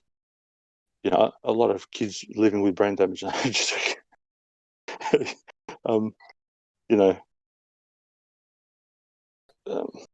was a lot different, bro. When we got taught something, especially in biology, it got stated when something was a theory. So-called evolution, teacher stated this is the theory of evolution. Who came up with the theory? Blah blah blah blah blah blah, and so on. So when I came here, it was, this is how it happened. I was like, bullshit. That's why I never bought into anything. They're like, monkeys, and then from rocks, water, then from water to fish on land, monkeys climbing trees. I'm like, nah, bullshit, man. Yeah, I didn't learn until I didn't learn it until this subject that there were two kind of theories. Like there's a scientific theory and then there's a colloquial theory, and I wasn't aware of that until this subject. I've said before, I've learned so much about science due to this topic. I'm very grateful. Well, I have to say I'm grateful. All right, it's kind of an inbuilt mechanism to be a bit stubborn, but overseas, it's now it's different. It's a lot shitter because they have this thing in their head, imagination. You know what I mean? we have to be like the West or whatever that means to anybody. You know what I mean? So the education system, like, it's gone down heaps. But yeah, anything that you were to say, you better be careful when you put your hand up or when you get asked. Whatever you answer, you have to back it up. No backup.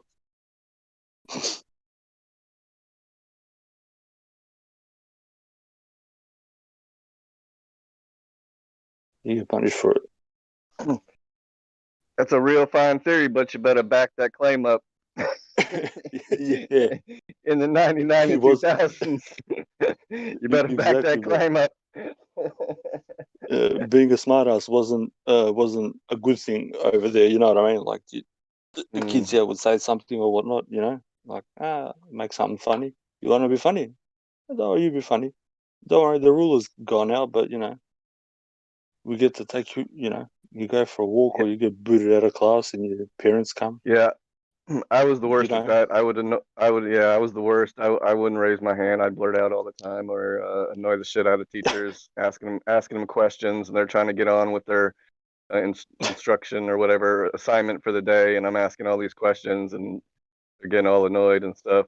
Some teachers were super cool, and then some weren't, but I was that guy. I wouldn't say class clown or anything, but I like to, raise interesting questions and, Yeah, well, that's good. Question because authority. Over here, over here they don't really. The method is a bit just, as the guy said before, if you just look up, rockets work in vacuum, and that's how they teach a class here. So overseas, it was a lot different. They taught you to think critically with reason and logic. So when I was here, I was sort of doing the same thing. I had my hand up and yelling shit out. So, yeah, there's a lot different method, but as soon as I left, I don't know for how much longer that actually carried on.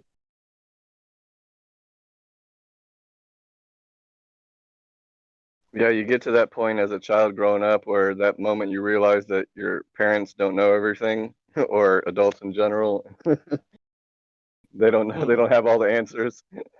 Or remember the why thing that you do to drive your parents crazy, where until they just tell you to go away, where you ask a question and then they answer, then you say, but why?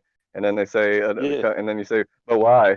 And then you say, but why? And they're just like, go play outside. But why? Why though? It's like that. The never-ending circular why. Sorry.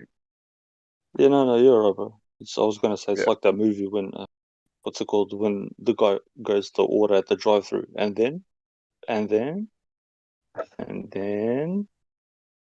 it goes no, and then no, and then was it Dude, I Lost My Car or whatever? What movie was it? I can't remember. But yeah, that's kind of like that why question. Yeah, because ultimately you get to a point where you can't say why. We don't know the cause of everything, right? We can't science, some things can't be science. We don't know the cause of it. And then even if we figure out the cause, we'll be like, but why is that the cause? Why? Yeah, what's in the middle? What makes that process work? The things over here, they're big on if you just imagine, or if you just think, there's always an imagine or a think or it's a thought exercises. So like philosophy more than It's not even proper philosophy. Philosophy is fucking awesome if they actually taught it properly, because it teaches you how to think. That's the whole purpose of everything stems from philosophy. But imagine a world where there's geometric curve. Imagine a world where you knew what geometry actually was.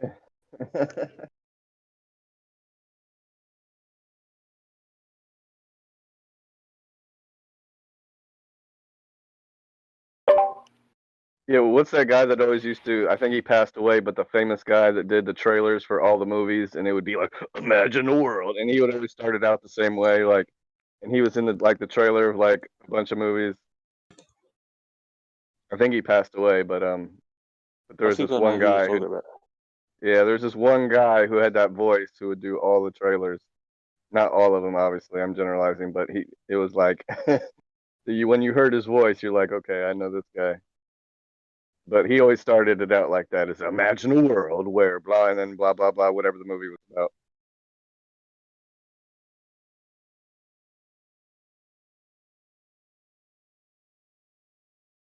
Good afternoon.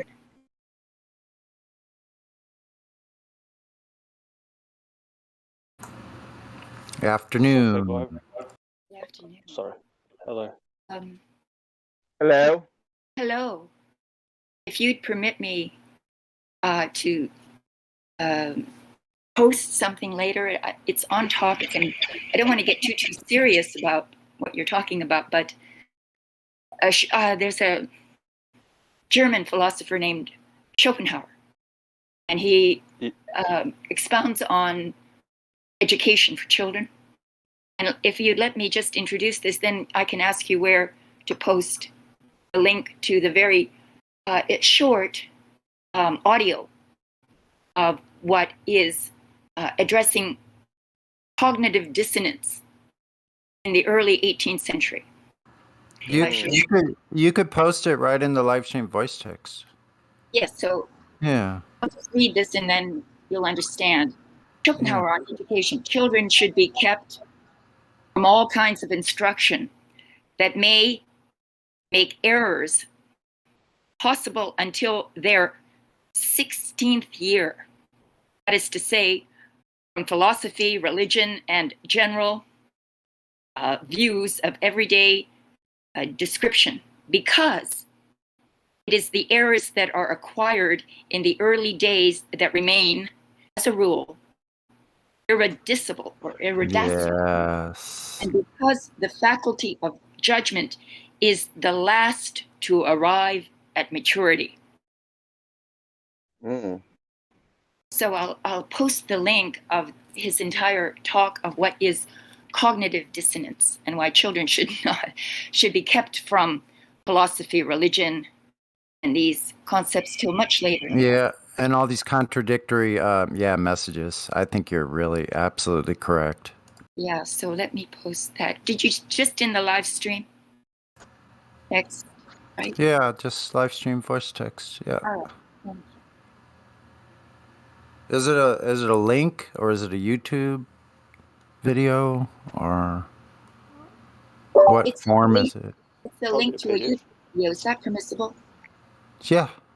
A link to a website. Sure. We can read it ourselves. Yeah. Or listen to it because it's an audio of the excerpts from his work on education. Right.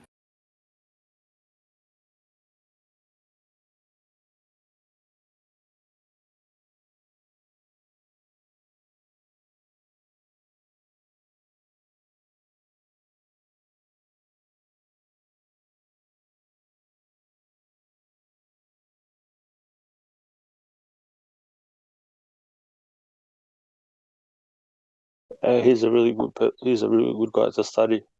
Same with Rudolf Steiner. Two great people to study. Both of them actually speak about that kind of topic where you can introduce subjects that are beneficial for the child, and you don't stagnate the intellect or the intelligence of the child. And I think he actually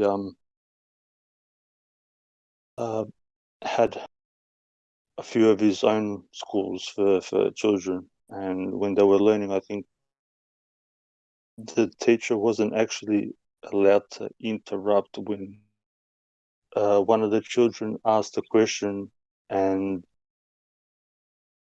the children had to actually, they went around answering the question. The teacher wasn't allowed to interrupt and go, no, this is the answer.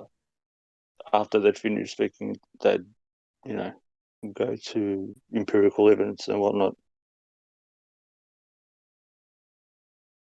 But they threw all this kind of stuff in the bin, you know, like so I used to read a lot of stuff on Steiner, and you get these people where, he was classified an occultist, but he's got some great books on like how to do farming properly, what's the proper procedure, economics, how everybody can, you know, just say have their own business, but nobody would be left without, you know, having, you know, a roof over their head. But people like that kind of get thrown under the bus because, you know. Wasn't it John D. Rockefeller that started or founded or whatever the Department of Education, or whoever implements the curriculum for the United States of America? Wasn't it founded or started by Rockefeller?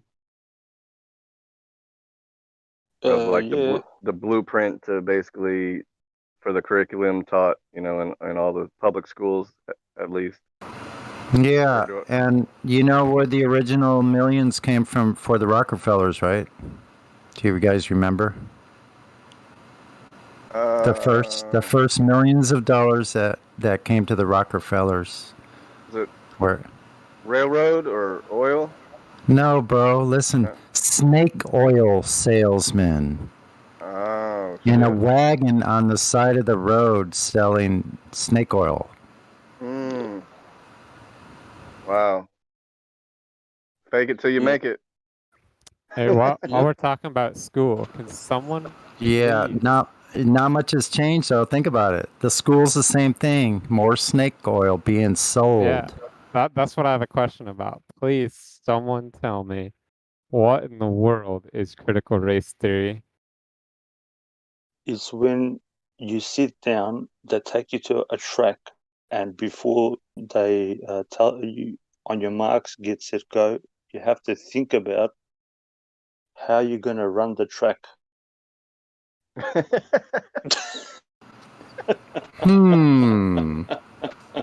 All in a good day's work, I suppose. I'm trying to make light of the subject because it sounds so stupid, and because it doesn't exist. Yeah, talking about race, see, I think this is a common misunderstood thing. I'm trying to remember the name of the guy who was talking about this. I can't remember his name. I can look it up later. But he was talking about race and economics and things like that. And race is really like more like economic based, like the rat race. Like it's based in it's the foundation of quote unquote race is economic and has nothing to do with like your skin color, but somehow it became that. But it's really economics on where you live. That's why where you Go ahead, sorry. No, go ahead. I was going to say they have a few maps where they actually they section the whole bit off, and everybody in said section they know what they can extract from the ground, how intelligent the people are, what they can do, what they can produce, and all the rest of it. So it's more sociology than race. You know, these people use other people to further their means. I can't remember who actually did that. I actually wrote like a book about it. He's got like a few maps where he actually says what should go on in which place of the world and why and blah blah blah blah blah. It's pretty interesting read. Yeah, there's no race was invented. It's another bullshit term. Like there's only one race. It's the human race. You know, there's men and women. That's it. All right. You know, I always make the joke of the race. Like, where are we running? You know, who's in the race? You know, how long is it? It's interesting you say that. Why do we even have the term human race if we also define race between different humans? Like that doesn't even make any sense.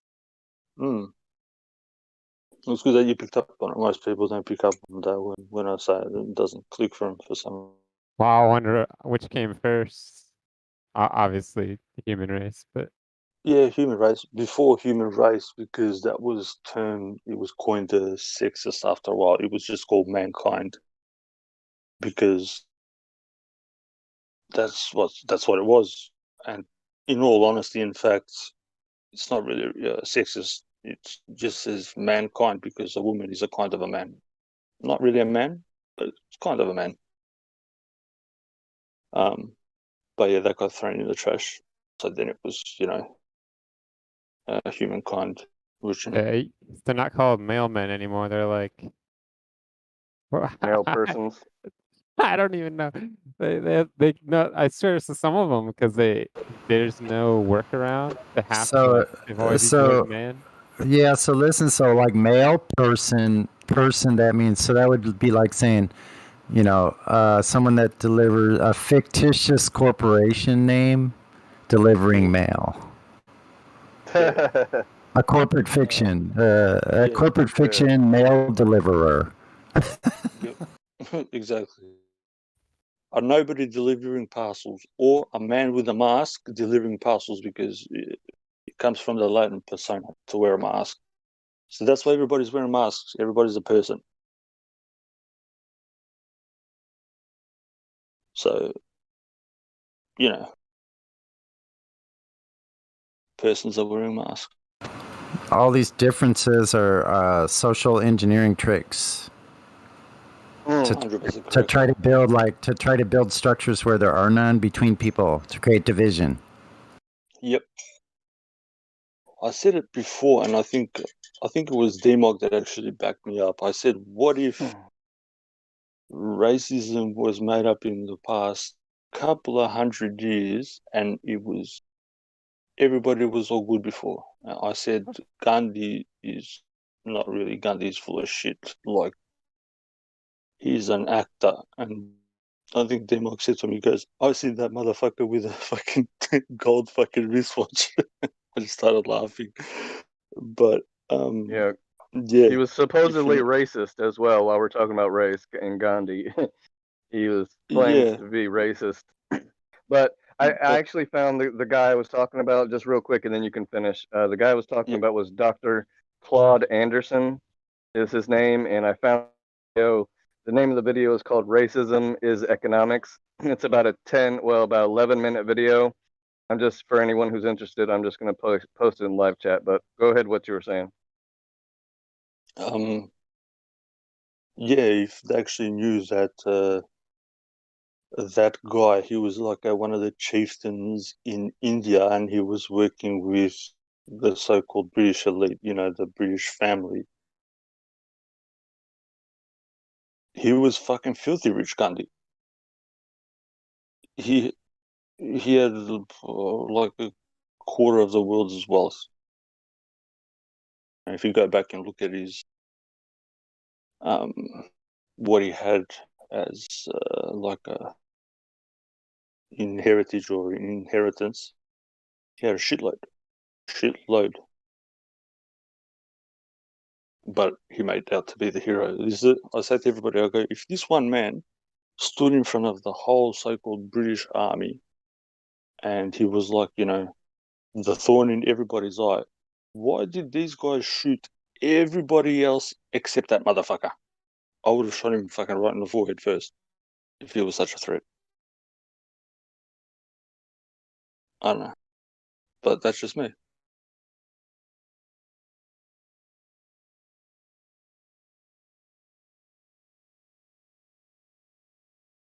Yeah, I just posted that link. Someone is right above me and below me disagreeing with our conversation here about race, that like race isn't real or something like that, and he's missing the point. Like, we're saying all people are the same. Like, his idea of race, to say race doesn't exist, like we're implying that everybody is the same. Yeah, and so he's missing the point. He's projecting meaning on to what we're saying, like by saying race is something else other than what we know it as.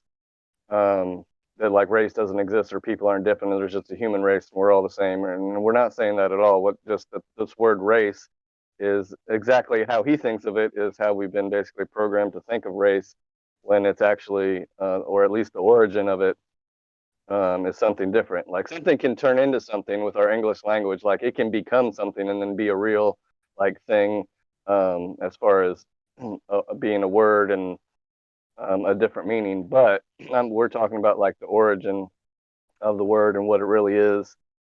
And yeah, he's stuck on the old definition. Yeah, and that's fairly new word anyway. Or the new definition. Yeah, and there's a new definition of the old word. Yeah. Right. That's the thing. Yeah. The So rat he can race. try to find out the fucking etymology of the word race, which comes from,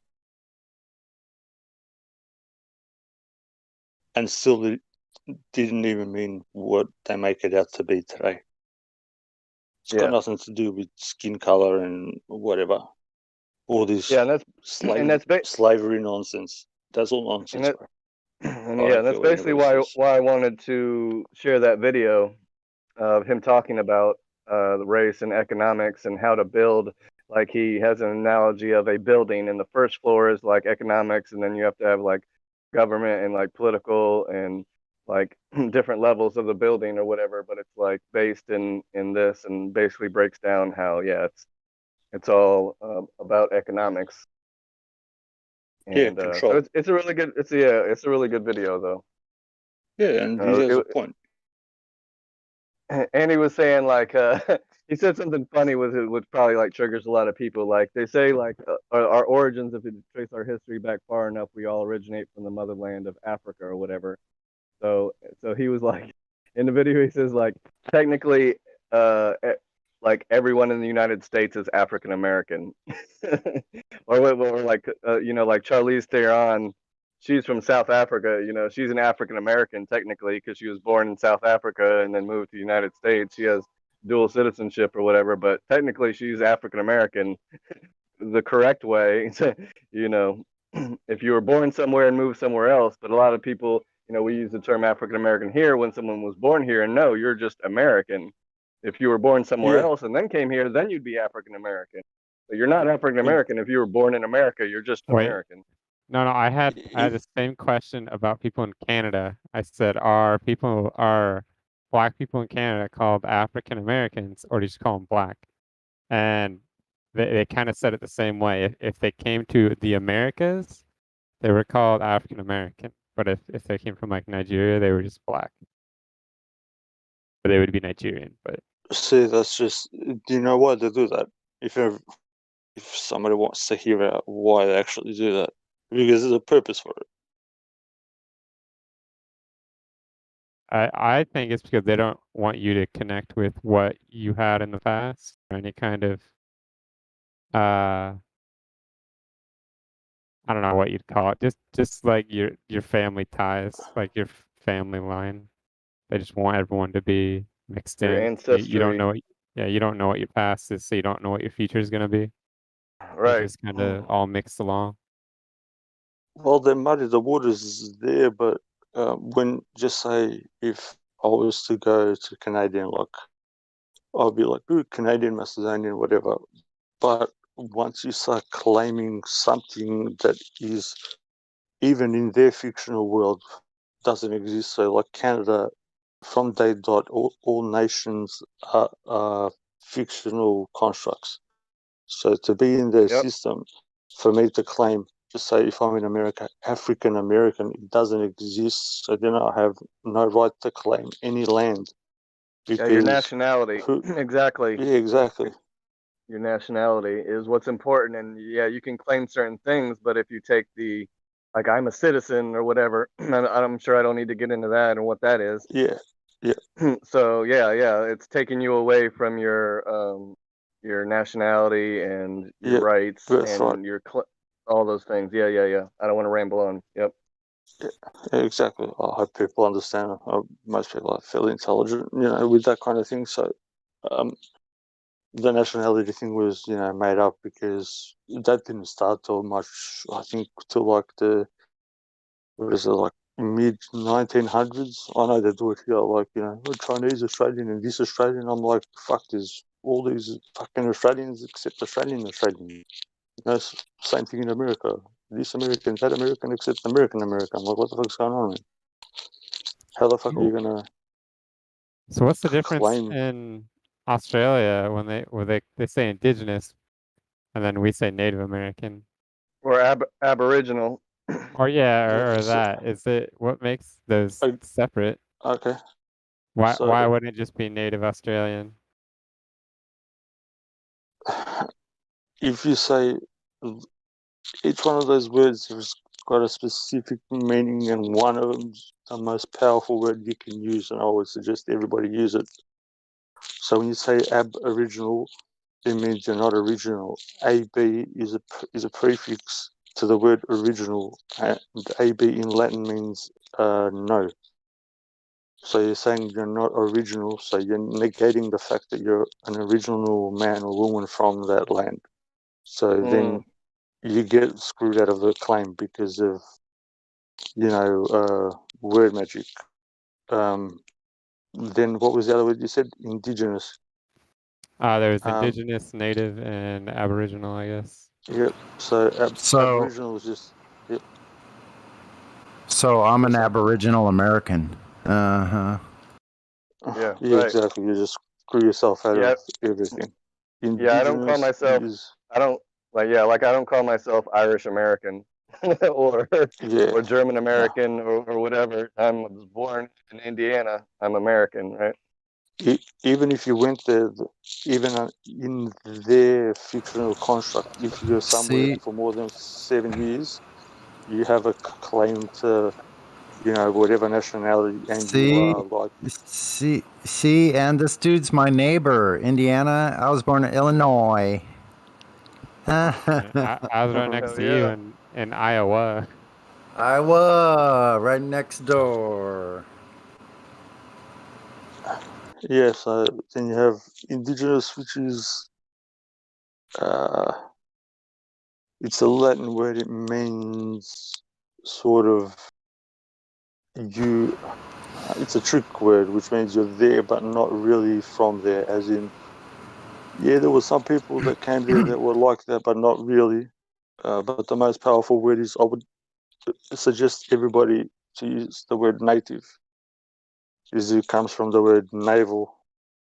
So it works both on land and, sea. People think land and sea, what's it called? There's a difference. It's the same law. Yeah, I'm telling you just what it is. Talking about Admiralty Maritime Law, the law of the sea. We have naval officers, your naval, all that. Yeah, it's the same for land, bro. Yeah, because when you say you're native, it means naval, and your navel is your stomach. Obviously, you're connected stomach to your mother. So you're actually born on the land. You're connected to the land. You're native. The motherland. Yeah, the motherland. Exactly. You're birthed into the doctor. You know why they call it the motherland? You know why they call it motherland? Because the earth is fertile. I don't know. So they was used heavily in when they wanted men to fight, because they realized that they needed men to fight for something, and if they What'd you say about my mama? Yeah, exactly. So they wanted people to fight for their mothers. So they, like Russia, you always hear it as the motherland.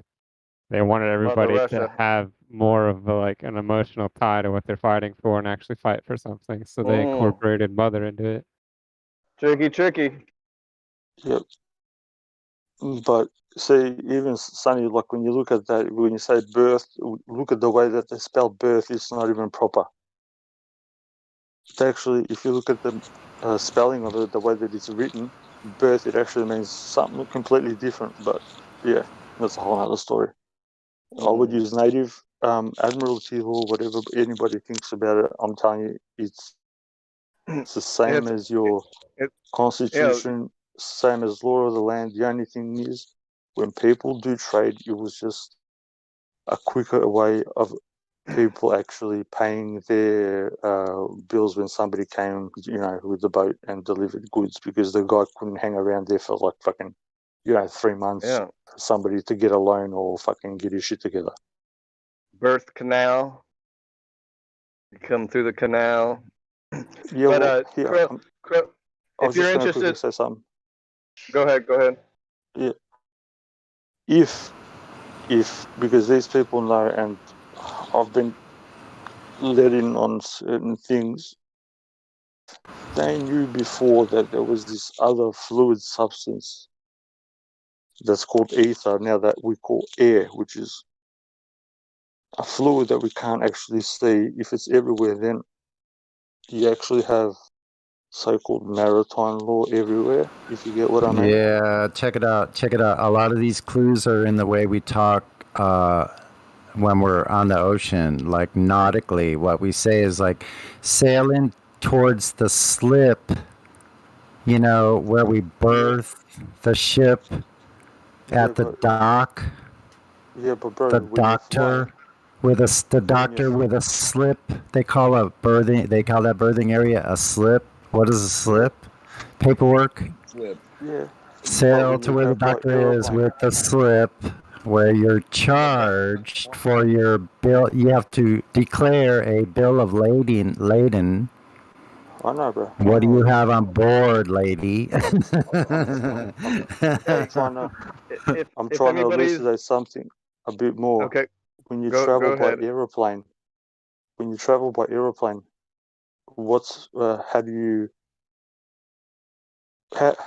go the speed, what do they calculate it with? Knots. Nautical miles. Yeah. Yeah, why would you calculate nautical miles if you're fucking in the air? No nickel. Right. I don't know. Good question. I just want to slip this in real quick. If anybody's interested in this topic, there's a YouTube channel, and I'm sure a lot of us know who he is, Crow 777, and I can't remember the name of the guy, but the guest that he had, he goes super deep into this topic. So if you're interested in this topic, what we're talking about, go to Crow 777. I believe it's Crow with 2 R's, 777, and he has a guest on there that blew my mind. I listen to podcasts and stuff while I'm at work, my retail job, and Crow 777. Check it out, and goes super deep into this, everything that we're talking about the words and the umbilical cord and giving birth and when your true birth date is and cutting the cord and your corporate fiction and your birth certificate and all the things. He goes super. It gets into the post. Yeah, pretty interesting. Yeah, that's all. It's pretty interesting. I agree. I think I know who you're talking about. He couldn't get out of a fucking speeding ticket. That guy. I've seen footage. You think so? Yeah, that could be. I've seen footage, bro. Maybe not. I'll piss myself Maybe laughing, not. bro. The cop asking for a fucking, where's your license? He's trying to be smart, and he copped the ticket right there on the spot. I'm like, all right, but it does matter anyway. The whole point is, these people are telling you they're using nautical miles, which is on sea, but they use it for air. Same with when they tell you, what the weather's going to be like when the wind is coming, and the wind is apparently traveling at nautical miles too. They kind of changed it up now with Yeah, we're all like fish out of water. The air is just really less dense, water, and we're all like fish out of water. And I would say that, but people would want to disagree with me, and I literally feel like a fish out of water. I'm a Pisces, so you got the fish or whatever, and I feel like misunderstood, and that something's wrong, and I can't say what it is, and I literally feel like a fish out of water. Like this might be my last rotation or my last cycle or whatever, so they say, and that's probably why I have the feelings that I have. Is I'm ready to get up out of here. I've gone through all the levels, even though I don't remember them, and I'm on the final boss. I've reached flat Earth and, and all these other things. And yeah, I'm ready to get out of here, man. I love life. I love my family, my friends, and my children, and all that. But it's like something's not right. Yeah.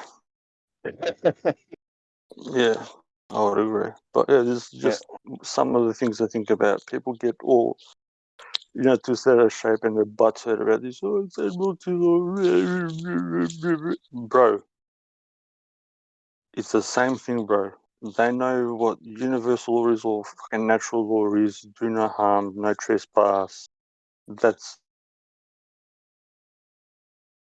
all this other stuff. When they put in a law, anyway, just say the US government, whichever government, the law is only for them, not for the public. So when they are saying we are doing this and this law, that is only for them. You don't understand their fucking language and are a part of their society. You've got nothing to do with them. So I don't know why everybody's following these rules. I don't know. I would almost argue that the laws were made for us and not them, because you have a certain amount of money that, like they say, like every law has like a monetary value connected with it. So if you can basically pay your way out of anything if you have enough money, or a lawyer to keep putting the motions and put the top paper on top of the stack of the file, and it's like an endurance game. Like whoever can last the longest will win. If you have enough money to pay a lawyer. That's for them to. That's for them to argue about with their own bullshit and their own dumb shit. That's why you bring them in under natural law, and there's no fucking trespass, and there's no property damage, so they can't intrude on you. They're fucking bullshit laws about whatever you want to call them, laws or statutes, whatever. Because there's a difference between law, and statutes and codes. Things. Yeah, statutes and codes are corporate policies. Policy, but if you look at the word LAW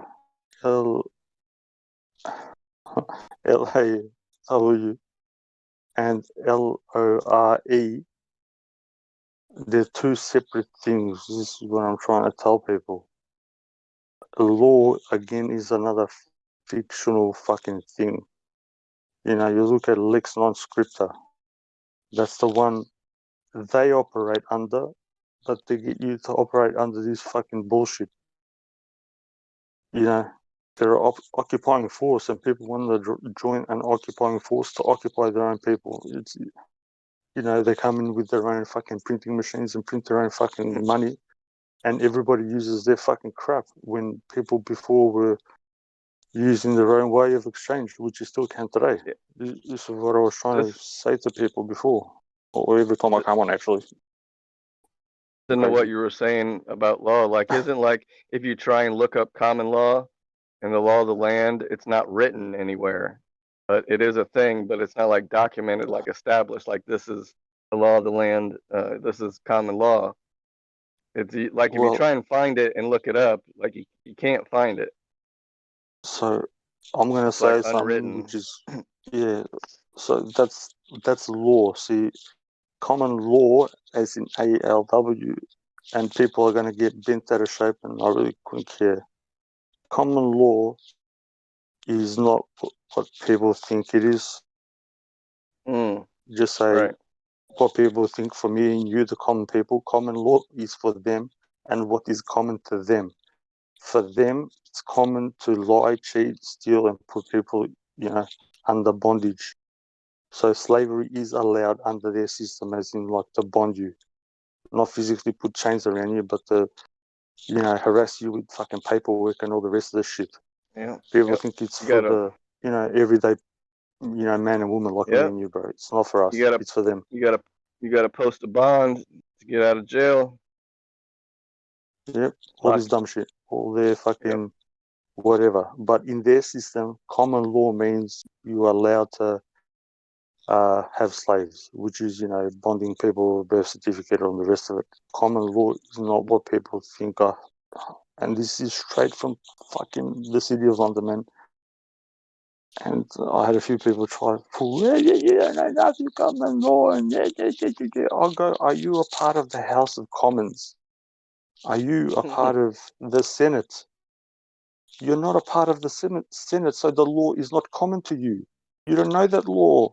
I don't know how hard it is to fucking comprehend common law, what?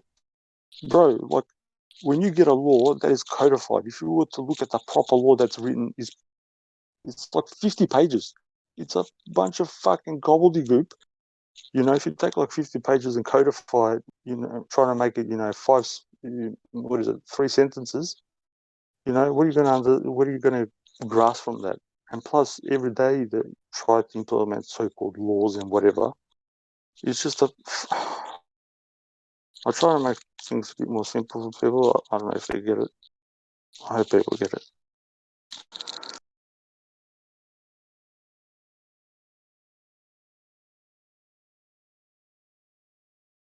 I always thought the way they work the prison system around the law and how all the definitions tie into like the prison system actually is and how it functions. I always thought that was really cool.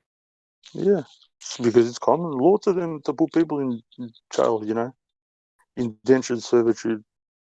Yeah, but it's not common sense. Well, it's not, and I'm just telling you, when you claim something, you're claiming common law. They are the law, so you're not common to them. Oh, I'm gonna start fucking yelling, man. So does common law and common sense have anything to do with each other? Well, when me and you speak about it, we have a comprehension and understanding that we're not, you know, in it to screw each other. So I would say I understand what you're saying, or comprehend what you're saying. It's got nothing to do with one another. But saying common law, when I say, yeah, I claim common law because I've got something in common with you. I'm a part of the law system. Going into their fucking trap jurisdiction, whatever you want to call it. You could basically sum it up by saying common is relative, right? So it's like common to you isn't common to me. And when you say common law, you're invoking what's common to them and their law, not and it might not be what's common to you. It's relative. Yep. I think going into their house. I think you're going into their house, bro. Hold on. I think the thing that's common about law and common sense is not that common, just like common law is not that common. What's a commons area then? So I guess maybe a better way to say that it's not common could also mean what it actually is kind of clouded or hidden. That's why it's not common. So common law, most people don't know about it because it's been covered up. Again, I don't know, Sonny, if you're getting me, or I can't really get if people are agreeing or disagreeing, but common, say like us here, we have a common understanding how science works, and it's common to us that the Earth is flat. What is common to us is not common to everybody. Can people? Yeah, can people they have a common belief system, and I think that's what we're combating here right now, aren't we? Exactly. So saying I'm common to is an abstract fucking thing, especially when you're dealing with people that are trying to lord over you or rule over you, claiming to be like them because you're not common like them. You're not in their league or whatever, however you want to put it. You know, the law here stems from English law. When people go, you know, I want to go to da. You've got like Queen's Bench is the highest over there, yeah? You have to speak Queen's English to be able to function in the court. If you're not a part of the House of Commons or Lords, you cannot enter that premise. You do not even know how to speak the language. I keep on saying why is there all these different dictionaries? Is that Yeah, not... like you brought up dictionary. I brought up the definition of common. So we have like the number one definition of common is occurring, found, or done often, prevalent, or occurring, found, or of an animal or plant is found or living in relatively large numbers, not rare. So it's common, therefore not rare. You see the other one there? Denoting the most widespread or typical species of an animal or plant, ordinary qualities without special rank or position, the dwellings of common people. See it also that? says, Did you get the start of it? Go A ahead. bunch of people that are spread around everywhere that are trying to rule over other people. Read the start of it again.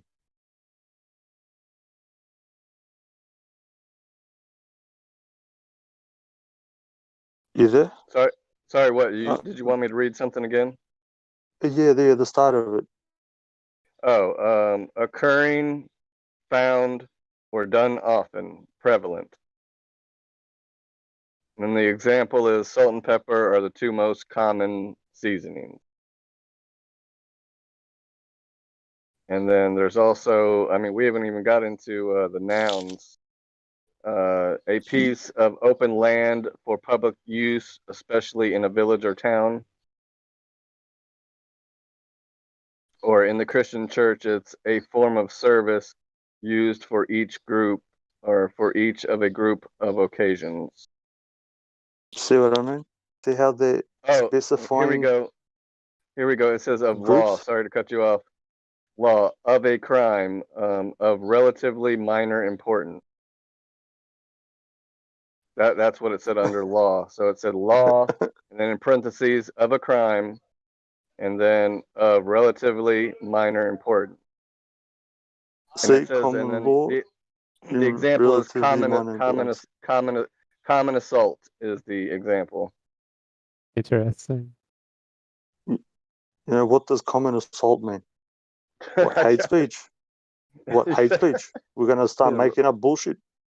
Oh, yeah. You see what I mean? Words are violent now. Yeah, speech hates, you know? Yeah, you can be violent with your words all of a sudden. You know, they specify common to the church, the people that are in the church, common to the people in the village, not the, you know, a few rich people that are in the village that go outside the village that screw everybody. Because when you look at it, you've got a group of people that are sitting in one place, so-called making laws that are common to fucking like a, you know, in America, 330 million people. How the fuck is that common? How does that make any sort of reason, logic, or anything? Yeah, under grammar, it says in Latin and certain other languages, of or denoting a gender of nouns that are conventionally regarded as masculine or feminine, contrasting with neuter. Okay. Yep. Do you know what a noun means? A noun is literally, when you break down the word, it means a no. So a noun is a non-existent word. It's a made-up bullshit word, a noun. Because there's specific ways that you need to write. So when you write a sentence, you can't just be throwing words in there. There has to be what's it called? A specific way of writing.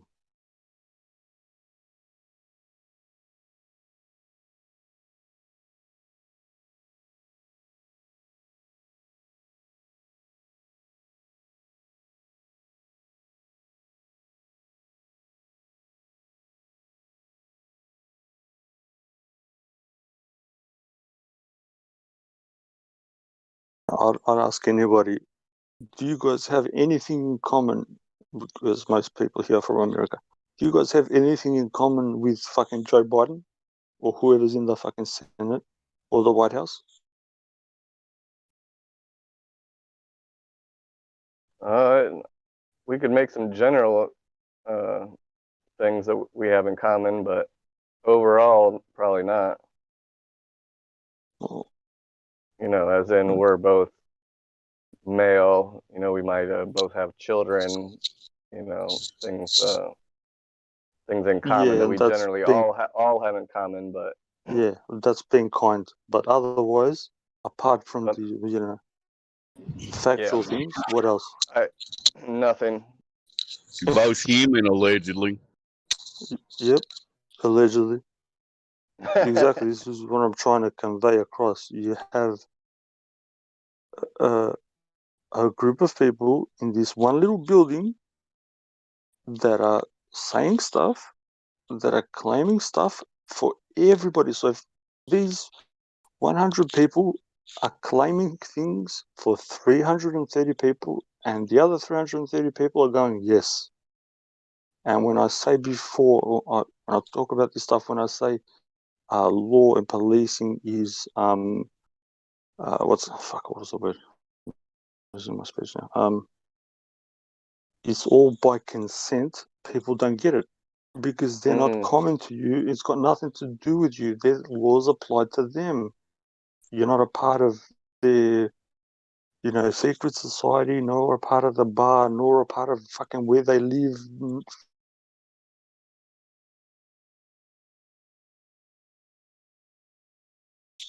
More factual.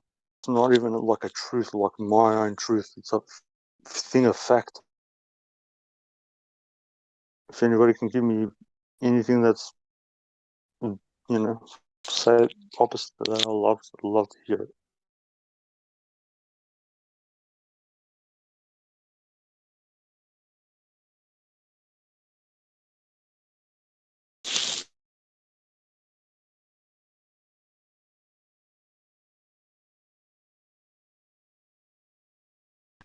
Fuck is flying over some sort of helicopter. My fault.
I just looked at the live stream.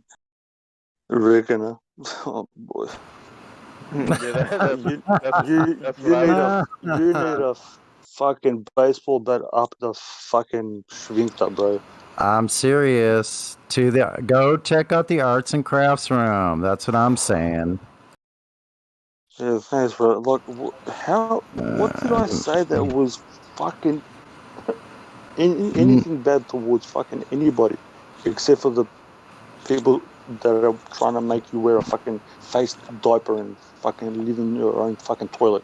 Well, those same people want you to put a mind diaper on too at the same time, so goes with the territory.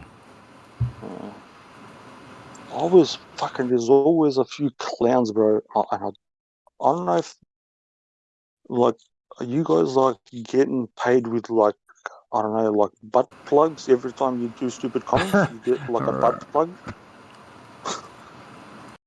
What's the deal with it, bro? You know?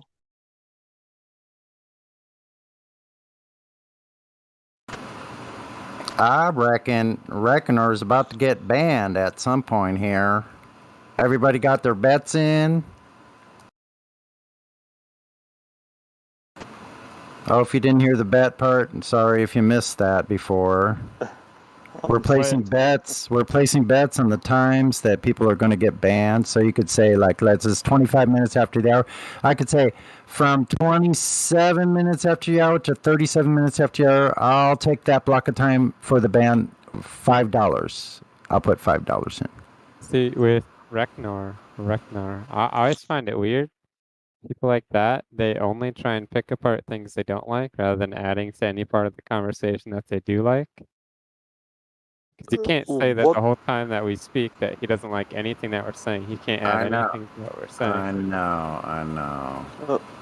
Reckoner, what did I say that was bad? I would like to. I don't think. Listen, I don't think it's personal. He just decides he's going to write something against somebody. I think it has some kind of weight or something, that it actually means something, or that it's going to sway anybody. It is totally fallacious on his part to think that.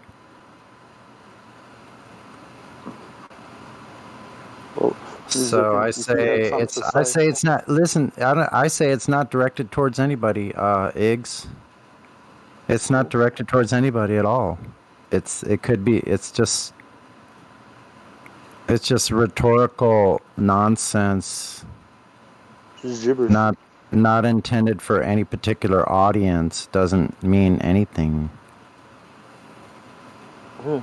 All I just say is call me out and you put my name on it. I'm like, call me out about what? Catch me outside. How about that?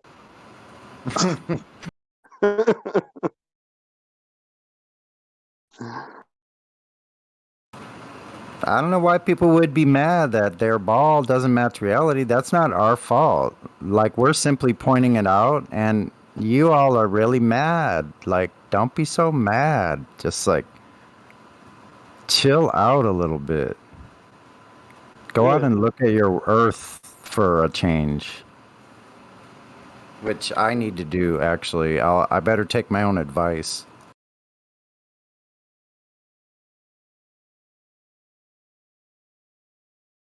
Yeah, I should be planting flowers right now. I'm sitting on my porch and I'm procrastinating of repotting and putting these flowers my girlfriend just bought in the ground. That's what I really should be doing.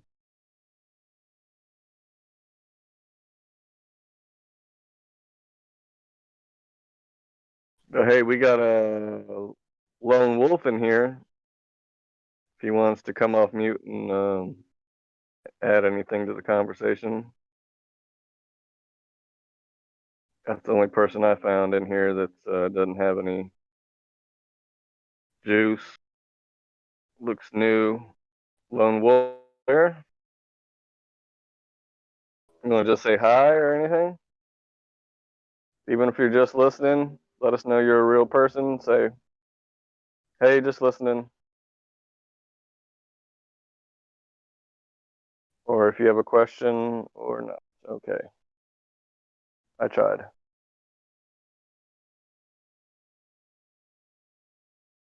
Wait, was somebody talking to me? I'm curious. Wait, what? No, there's a dude named Lone Wolf. No, a person. I don't think so. Somebody said something about your mum or something like that. I heard that. Somebody said something about chopping it and fucking shoving it. I was like, what? Yeah, I think I need to do that to Reckoner. I can chop his wing off, I can cram it up his buttons, fucking pull it out Until of his it mouth. comes out his little mouth, yeah? Yeah. Maybe that's common to him.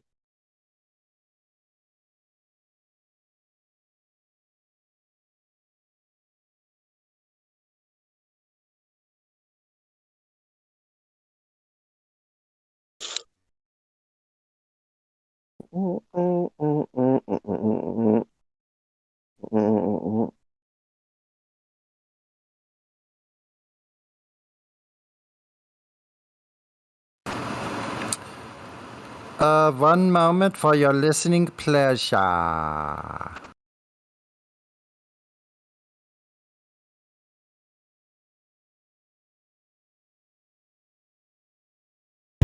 Yeah. It is Photoshop, but it has to be. It is Photoshop, but it has to be. It is Photoshop, but it has to be. What you're seeing here is a mirage. A lie is a lie, and it don't matter how many dumb sheeple believe it. And the truth is the truth, hiding right out in plain sight, and still people don't see it. Man, this shit got me heated, and I won't stop till the elite are being defeated. They keep us deceived about everything that we think, and they keep it a secret. What we're taught is not conducive with reality. Big bang, evolution, and there's gravity. I tell the truth, and then these motherfuckers laugh at me, telling me the earth is Photoshop because it has to be. Most people accept the deception happily, but what they're doing to us all is a tragedy. God created the heavens and the earth in a verse, but we're living in a famous on the galaxy. They say we're monkeys on a ball flying through outer space, but there's no proof. It seems to have vanished without a trace. NASA and other agencies falling down from grace. You can take that bullshit pseudoscience and get out my face. I'm the antisocial type. You're a government prototype.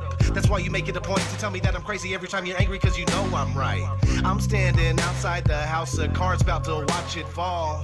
No more living on a cartoon ball. Horizon means horizontal. Indoctrination is awful because you're taught the globe model. Ever since y'all could crawl, we follow rapists and murderers, liars, thieves, and sun worshippers, saying we can't see curvature cause we're all too small. And though it's never been proven, they say we're ripping and shooting. The earth is spinning and moving. Oh no, no, not at all. It's a criminal enterprise where deception intensifies. Assholes got us all living life on a cartoon ball. It is Photoshop, but it has to be. What you're seeing here is a mirage.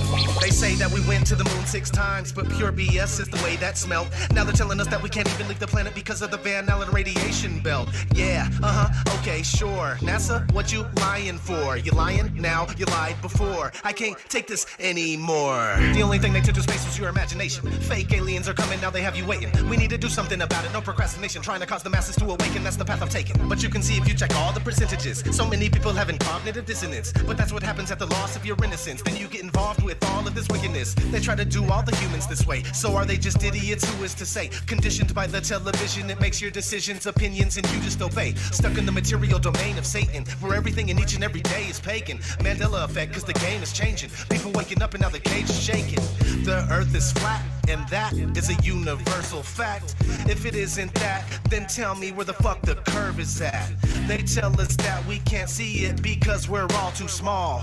And now we're spinning on a cartoon ball. Horizon means horizontal. Indoctrination is awful because you're taught the globe model. Ever since y'all could crawl, we follow rapists and murderers, liars, thieves, and sun worshippers, saying we can't see curvature cause we're all too small. And though it's never been proven, they say we're ripping and shooting. The earth is spinning and moving. Oh no, no, not at all. It's a criminal enterprise where deception intensifies. Assholes got us all living life on a cartoon ball. It is the world that has been pulled over your eyes to blind you from the truth. Like everyone else, you were born into bondage, born into a prison for your mind.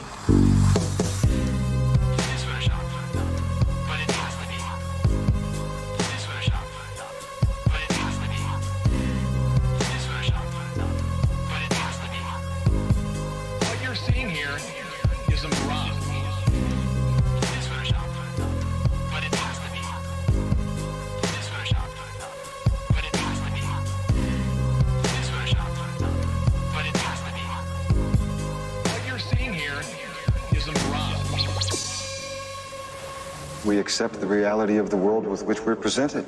It's as simple as that.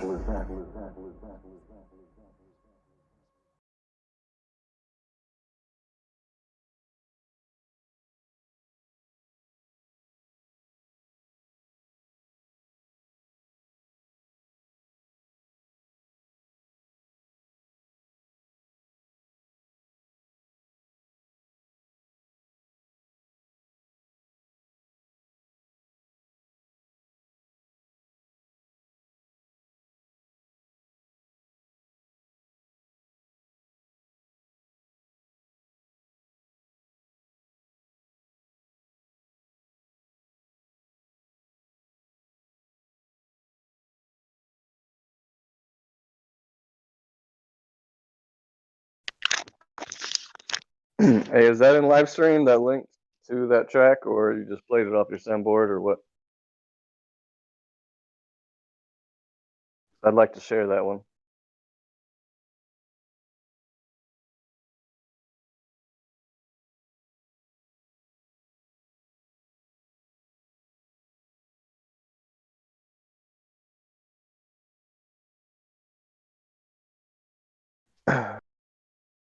I also have a goal to one day be the red band of Flat Earth Discord and get soundboard privileges.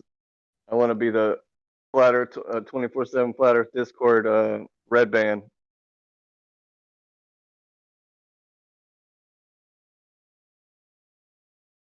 I think I would do good at that. Like I said, I was a DJ for over 15 years. But it'd be fun to, I'm a big Kill Tony fan. Anybody who doesn't know who Red Band is, he runs the soundboard on his podcast, drops in all these sound effects, a little for comedic effect. And I hear some people do it on there where they hit the button, the crickets play or whatever, stuff like that. So I haven't earned it yet, but one day I hope to be the Flat Earth Discord Red Band and have soundboard privileges, but I'll pay my dues. It's all good. Maybe when I make a beat and flip a sample from Helio, and maybe then if I impress him with my production and flip one of his songs into a hip hop beat, maybe Bro, he'll give just me buy him a bottle of fucking vodka, bro. You'll be sweet. Oh, is that what I gotta do? Okay. Send him a case. That's what's up. Yeah. You just send him a case of right, what's up?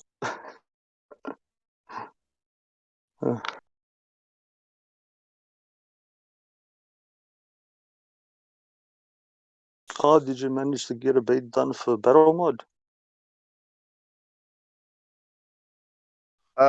Be done for Battle Mod. I don't know. Did he send me some music too? Cause did I make I thought it was Helio that sent me his band, and then I've already downloaded his whole album. I just haven't chopped the samples up or anything. I found a couple songs that he has that I do want to flip, but did Battlemod have some music too that I could do the same thing with? I'd like to. He was looking for like a beat because you were saying you were DJ. I'm fairly sure it was you, because you were talking to Helio, and then Battlemod was on, and he was like doing off cut for just rapping things, and he goes, "Good, Oh yeah, he wanted some beats or whatever to rap on, right? Yeah. Okay, yeah. So he didn't have music that I was gonna make a beat out of. He wanted beats so that he could lay down a few of his rhymes. Yeah. Okay, yeah, I remember that combo now. Yeah, no, I do need to send him some beats. I don't know if he would like them or not, but other people like them. But yeah, I'd be willing to send him some stuff. Thanks for reminding me. I'm all over the place, so you probably have a million people asking you for it. Yeah, I got a million projects going on. Yeah, and I lose track. Like I said, I do oil paintings, I do graphic design, I do music production. I got little home projects I'm working on and yard projects, and I'm all over the place. But I would definitely like to contribute musically. Yeah, maybe I could make a beat out of one of Helio's tracks, flip the sample, and then send that beat to him. Kind of keep it all in the family. So make a beat out of Helio's stuff, send it to Battle Mod, and he could put some lyrics on it, and it'd be a three flatty collabo. Yeah. Hell yeah! No, that's a good idea. So I might do that later tonight. After the sun goes down, I'll go down to my basement studio, man cave, and at the very least, try and chop up the samples that I want to use, or the little sections or whatever. Because the album he has, it's a very like rock I don't know what the proper genre to call it is, rock oriented thing, but he does have some like slower songs, some kind of a ballad type of, not ballad, but just like a slower tempo, or at least the intros. So I was going to take those and take pieces of those that didn't have the real super hard guitars or anything like that. It kind of had a little drum break, bass line, thing that would be real easy for me to chop up and rearrange. Come up with Yeah, I something. think that's what he was looking for as well. Okay, cool. Where he's got like a bit of a, it goes and then it has a bit of a sort of like a, well, not a pause, but as you said, like a ballad to it. Yeah. Exactly. From what I can remember. Yeah. Yeah, cool. I'm gonna do that tonight. I'm at least make some progress on it. I actually haven't made a beat in a while, so that gave me some motivation. I have to like really be inspired. Like nowadays, to be motivated to do something, I just have to have just really be inspired to do it, for me to do it, to overcome my procrastinationness, if that's a word. But to overcome it, I need some inspiration. And so I'm inspired to do this, so that everybody can check out, critique, listen to, all that kind of stuff. So thanks for reminding me. No worries, bro. I'm gonna get on that tonight. Like I said, I already went on YouTube and downloaded his whole album. So then I just got to scrub through it and find the 2 or 3 spots where I thought I could, something I could use. So I'll at least do that.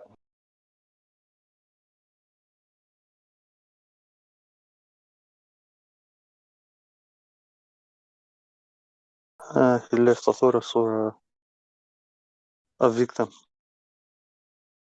And they left. I think it was like cheese, something or other. The name was. No, he left. Let's see. Lone Wolf is still here, but still on mute. So he's just lurking. And let's see, who else we got? We got someone VC verified and into cryptocurrency. It doesn't necessarily say anything about globe or flat Earth. So free, Usimi so free. You want to say hi? You're so free to open your mic.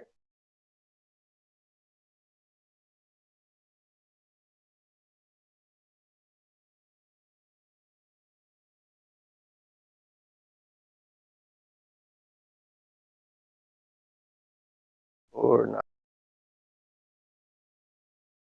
Oh, there he goes. Woohoo!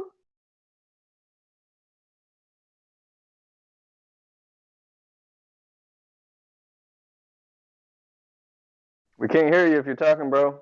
I see your mic's open. Yo, what's good, dude? My bad. All right, so what are we talking about today? Need topic, anything? Well, that's what we're fishing for right now. So pretty much the board is open. All right, let's talk about the global manipulation of finance to basically cover up the fact that they're printing so much fucking money, and how the fact that the fucking US dollar does not actually represent anything anymore because there's so many of them floating about, and the people who have global? so many implement control among the quote-unquote global network by manipulating them through social media and unconscious or the fake subconscious globe. addictions. You're onto The something fake there. globe, You definitely dude, are. the fucking fake globe, dude. They're fucking controlling us through conspiracy theories, and oh But- my god, dude. But I you need to see know me. the truth. You see me. Can I ask you a question though? Are you related to La Pizzle? I'm just kidding. Are you sure you're not related to Lepizzle?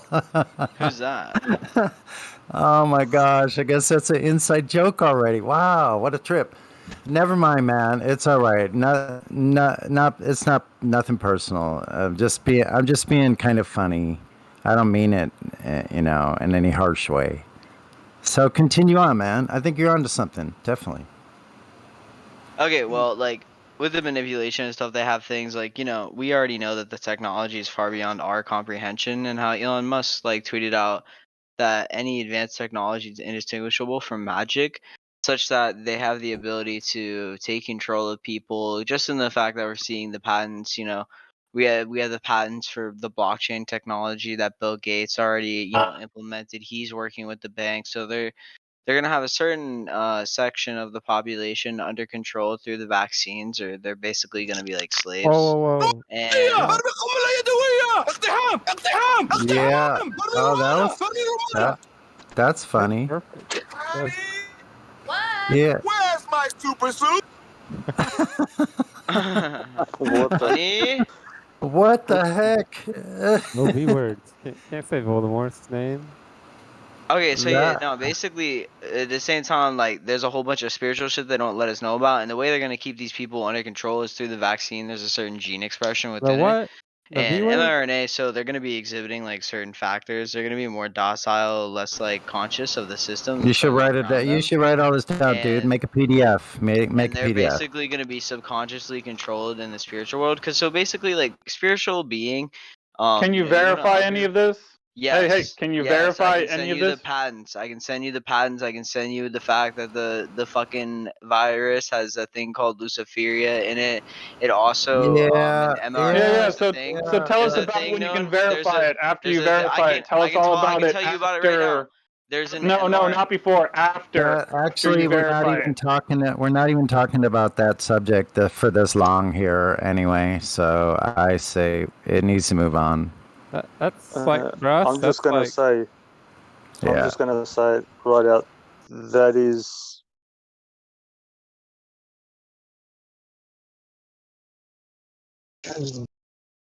If you're believing in that one. Yeah, so we can talk about anything we want concerning the Earth, and yeah, all kinds of stuff goes on the Earth. We all know this, so let's get to the freaking. I want to get back to the part where you said it. What'd you say about Elon? He could make things look what? What'd you say? Okay, so basically with the like Skynet, right? There's like certain manipulation of the satellite. They can tune in certain frequencies among No, the I'm population. not talking about that. I'm not talking about that. You said Elon could make anything look real. Well, no, if No, you go to Elon's what he Twitter, right, said was a very tweeted- common quote. He tweeted. Elon Musk was not the only person to say this. He just people have said for centuries that if it's something new It's and so you don't know what advanced it to the is, point it appears like we magic to you. don't know the actual like control or we're not okay. So as a human civilization, right, we're still advancing, and technology is advanced further to the point where the implications that have come along with the advance in technology, the people, the population being, the citizens, are still under control of the 1% due to the fact that the technology is increased to the point. So the people who have money, basically, they can live life, lavish, right? They can live it however they want. But the people who are poor, which happens to be like a large amount of the people who live from paycheck to paycheck, are kind of like taken advantage of by this system. And although, like, yeah, they're living underneath the system, they don't actually represent the true voice or vote, or like they don't represent the conscious entity that is their governance. Although, yes, they do get to say in votes and stuff. The world is like a place like where I'm seeing it now is there's an exchange of good and evil, like constantly good and evil is going around in the world. And it's like, why can't we all live good? Like, why do we have to fight? Like, think about it. For example, right? You're a fucking US soldier. You have a fucking night vision goggle. You have a thermal scope that's indicating the range. It can calculate the bullet drop for you, the fucking wind, and you can basically take out a fucking target from X amount of distance. Like, isn't that bullying to you? Like, the fucking people in these countries, they don't have anywhere close to the advanced technology we do, and we're just coming in there and fucking bullying them. Like, Well, hold on. Can I ask you something? yeah. Do you know what a baby truther is? What's that? It's you. What do you mean? You're scratching the surface. You don't understand at all. Yeah, but what's You'll the get there purpose? you'll get there if you keep digging, though. You will. What's Like the it's just fucking purpose? What? Of Point what? is that what you're saying is that stuff that most of us here knew 20 years ago. No, I know, but there's information and shit that they're intentionally manipulating the people so they can get control of these certain sectors of the world or Yeah, whatever. so listen, what I'm saying is I would develop that idea yourself, and because I think you can bring it to something more meaningful and coherent, but like I think I understand like the spirit of where you're going with this, and I think you ought to like write about it. I think you would be excellent at that kind of thing, and then you're going to have to reevaluate what you've written, you know. But your idea, your conceptualization, that could be important information. See, I believe we all here have these special talents of intuition. You know, as unique as we are as individuals, we have an intuition that is also quite unique. So, like seeing things from a different point of view, in my opinion, is how we actually gain knowledge. So I have to be able to listen, you know, like, but I think you'd be a good writer. I really do. Thank you. Yeah, I have interest in writing. It's just like to sit down and write everything would mean that I would have to spend a lot more time looking into. So, for example, right? No, Let's no, say dude. I have like 80 Listen. resources. All I'm saying I is would no, just free mine form. I'm population. just saying no for yourself. I'm just saying free form typing. Just type out just start typing. All those ideas that you're having, just type it all out and then put it into a concise manner that's readable. You yourself can review this information, and then you in can doing even that, you find out new things.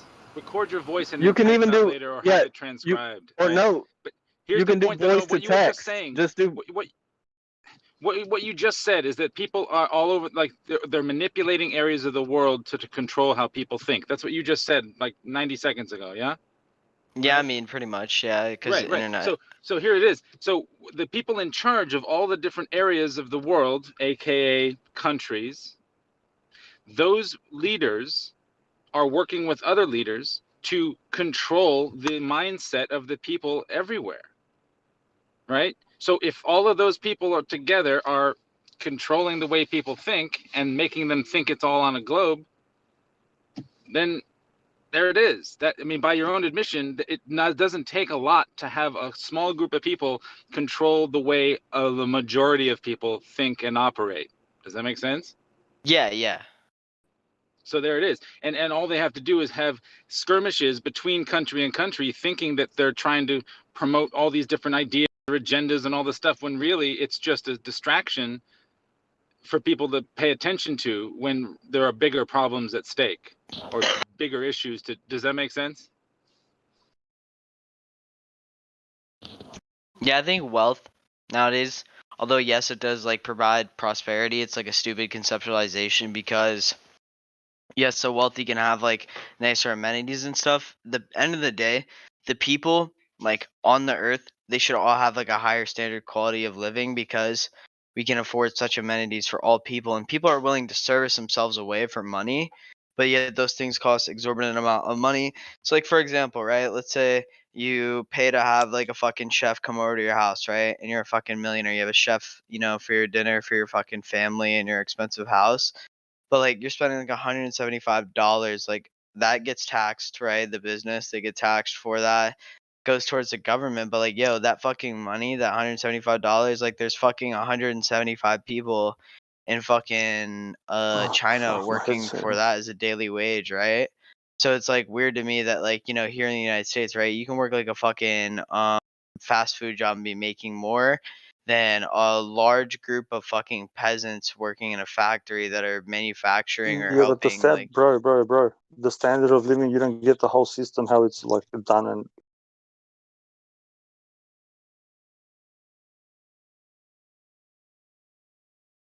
what they pay for goods and services is one thing, and it's purposely done so when you hear stupid comments like it's a third world country, what the fuck does a third world country mean?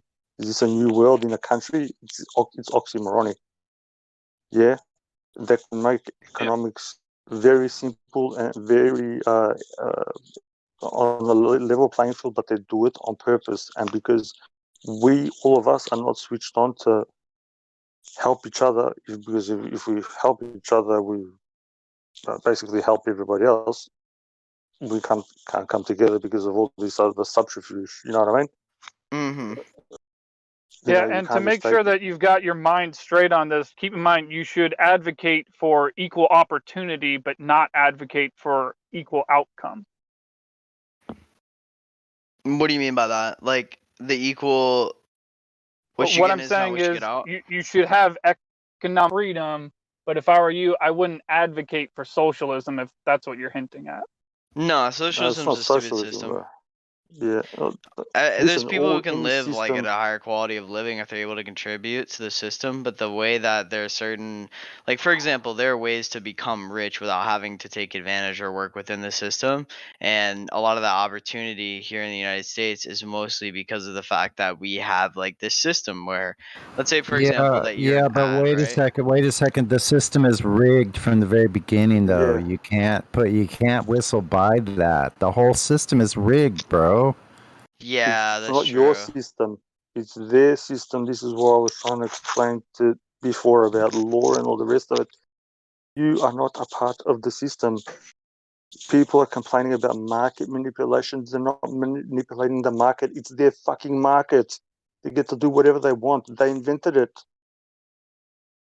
Whoever's in their club gets to participate. You're on the outside, mate. What the fuck is wrong with people? It is not like just like reasonable thinking. Why do you think they don't get charged? They throw all these fucking words out there. Oh, insider this and insider that. Yes, they're all he's inside jerking each other off. Yeah, because they're part of the. So there's no such thing as doing something bad when you're a part of the same group, bro. Oh, facts. I can give you an example of this. So Elon Musk, he's a liar, but something we very rarely mention on here is he's technically he's accepting tax subsidies for his Tesla company. So any one of those cars that anyone buys, they might think they're, buying a car that's $60,000 or costs $60,000. In reality, they're more likely buying a car that costs $80,000, but they're only paying $60,000 because all the rest of us that pay taxes are paying for the other $20,000. So you see, it's not actually a free market, but we should do everything we can to make it so it is a free market and get rid of corporate welfare, get rid of subsidies, get rid of all subsidies for gasoline or electric cars or any kind of bullshit. Again, it's their system. One thing I want, and this is my point of view. Like, okay, think about it. The founding fathers designed the system like 200 fucking so odd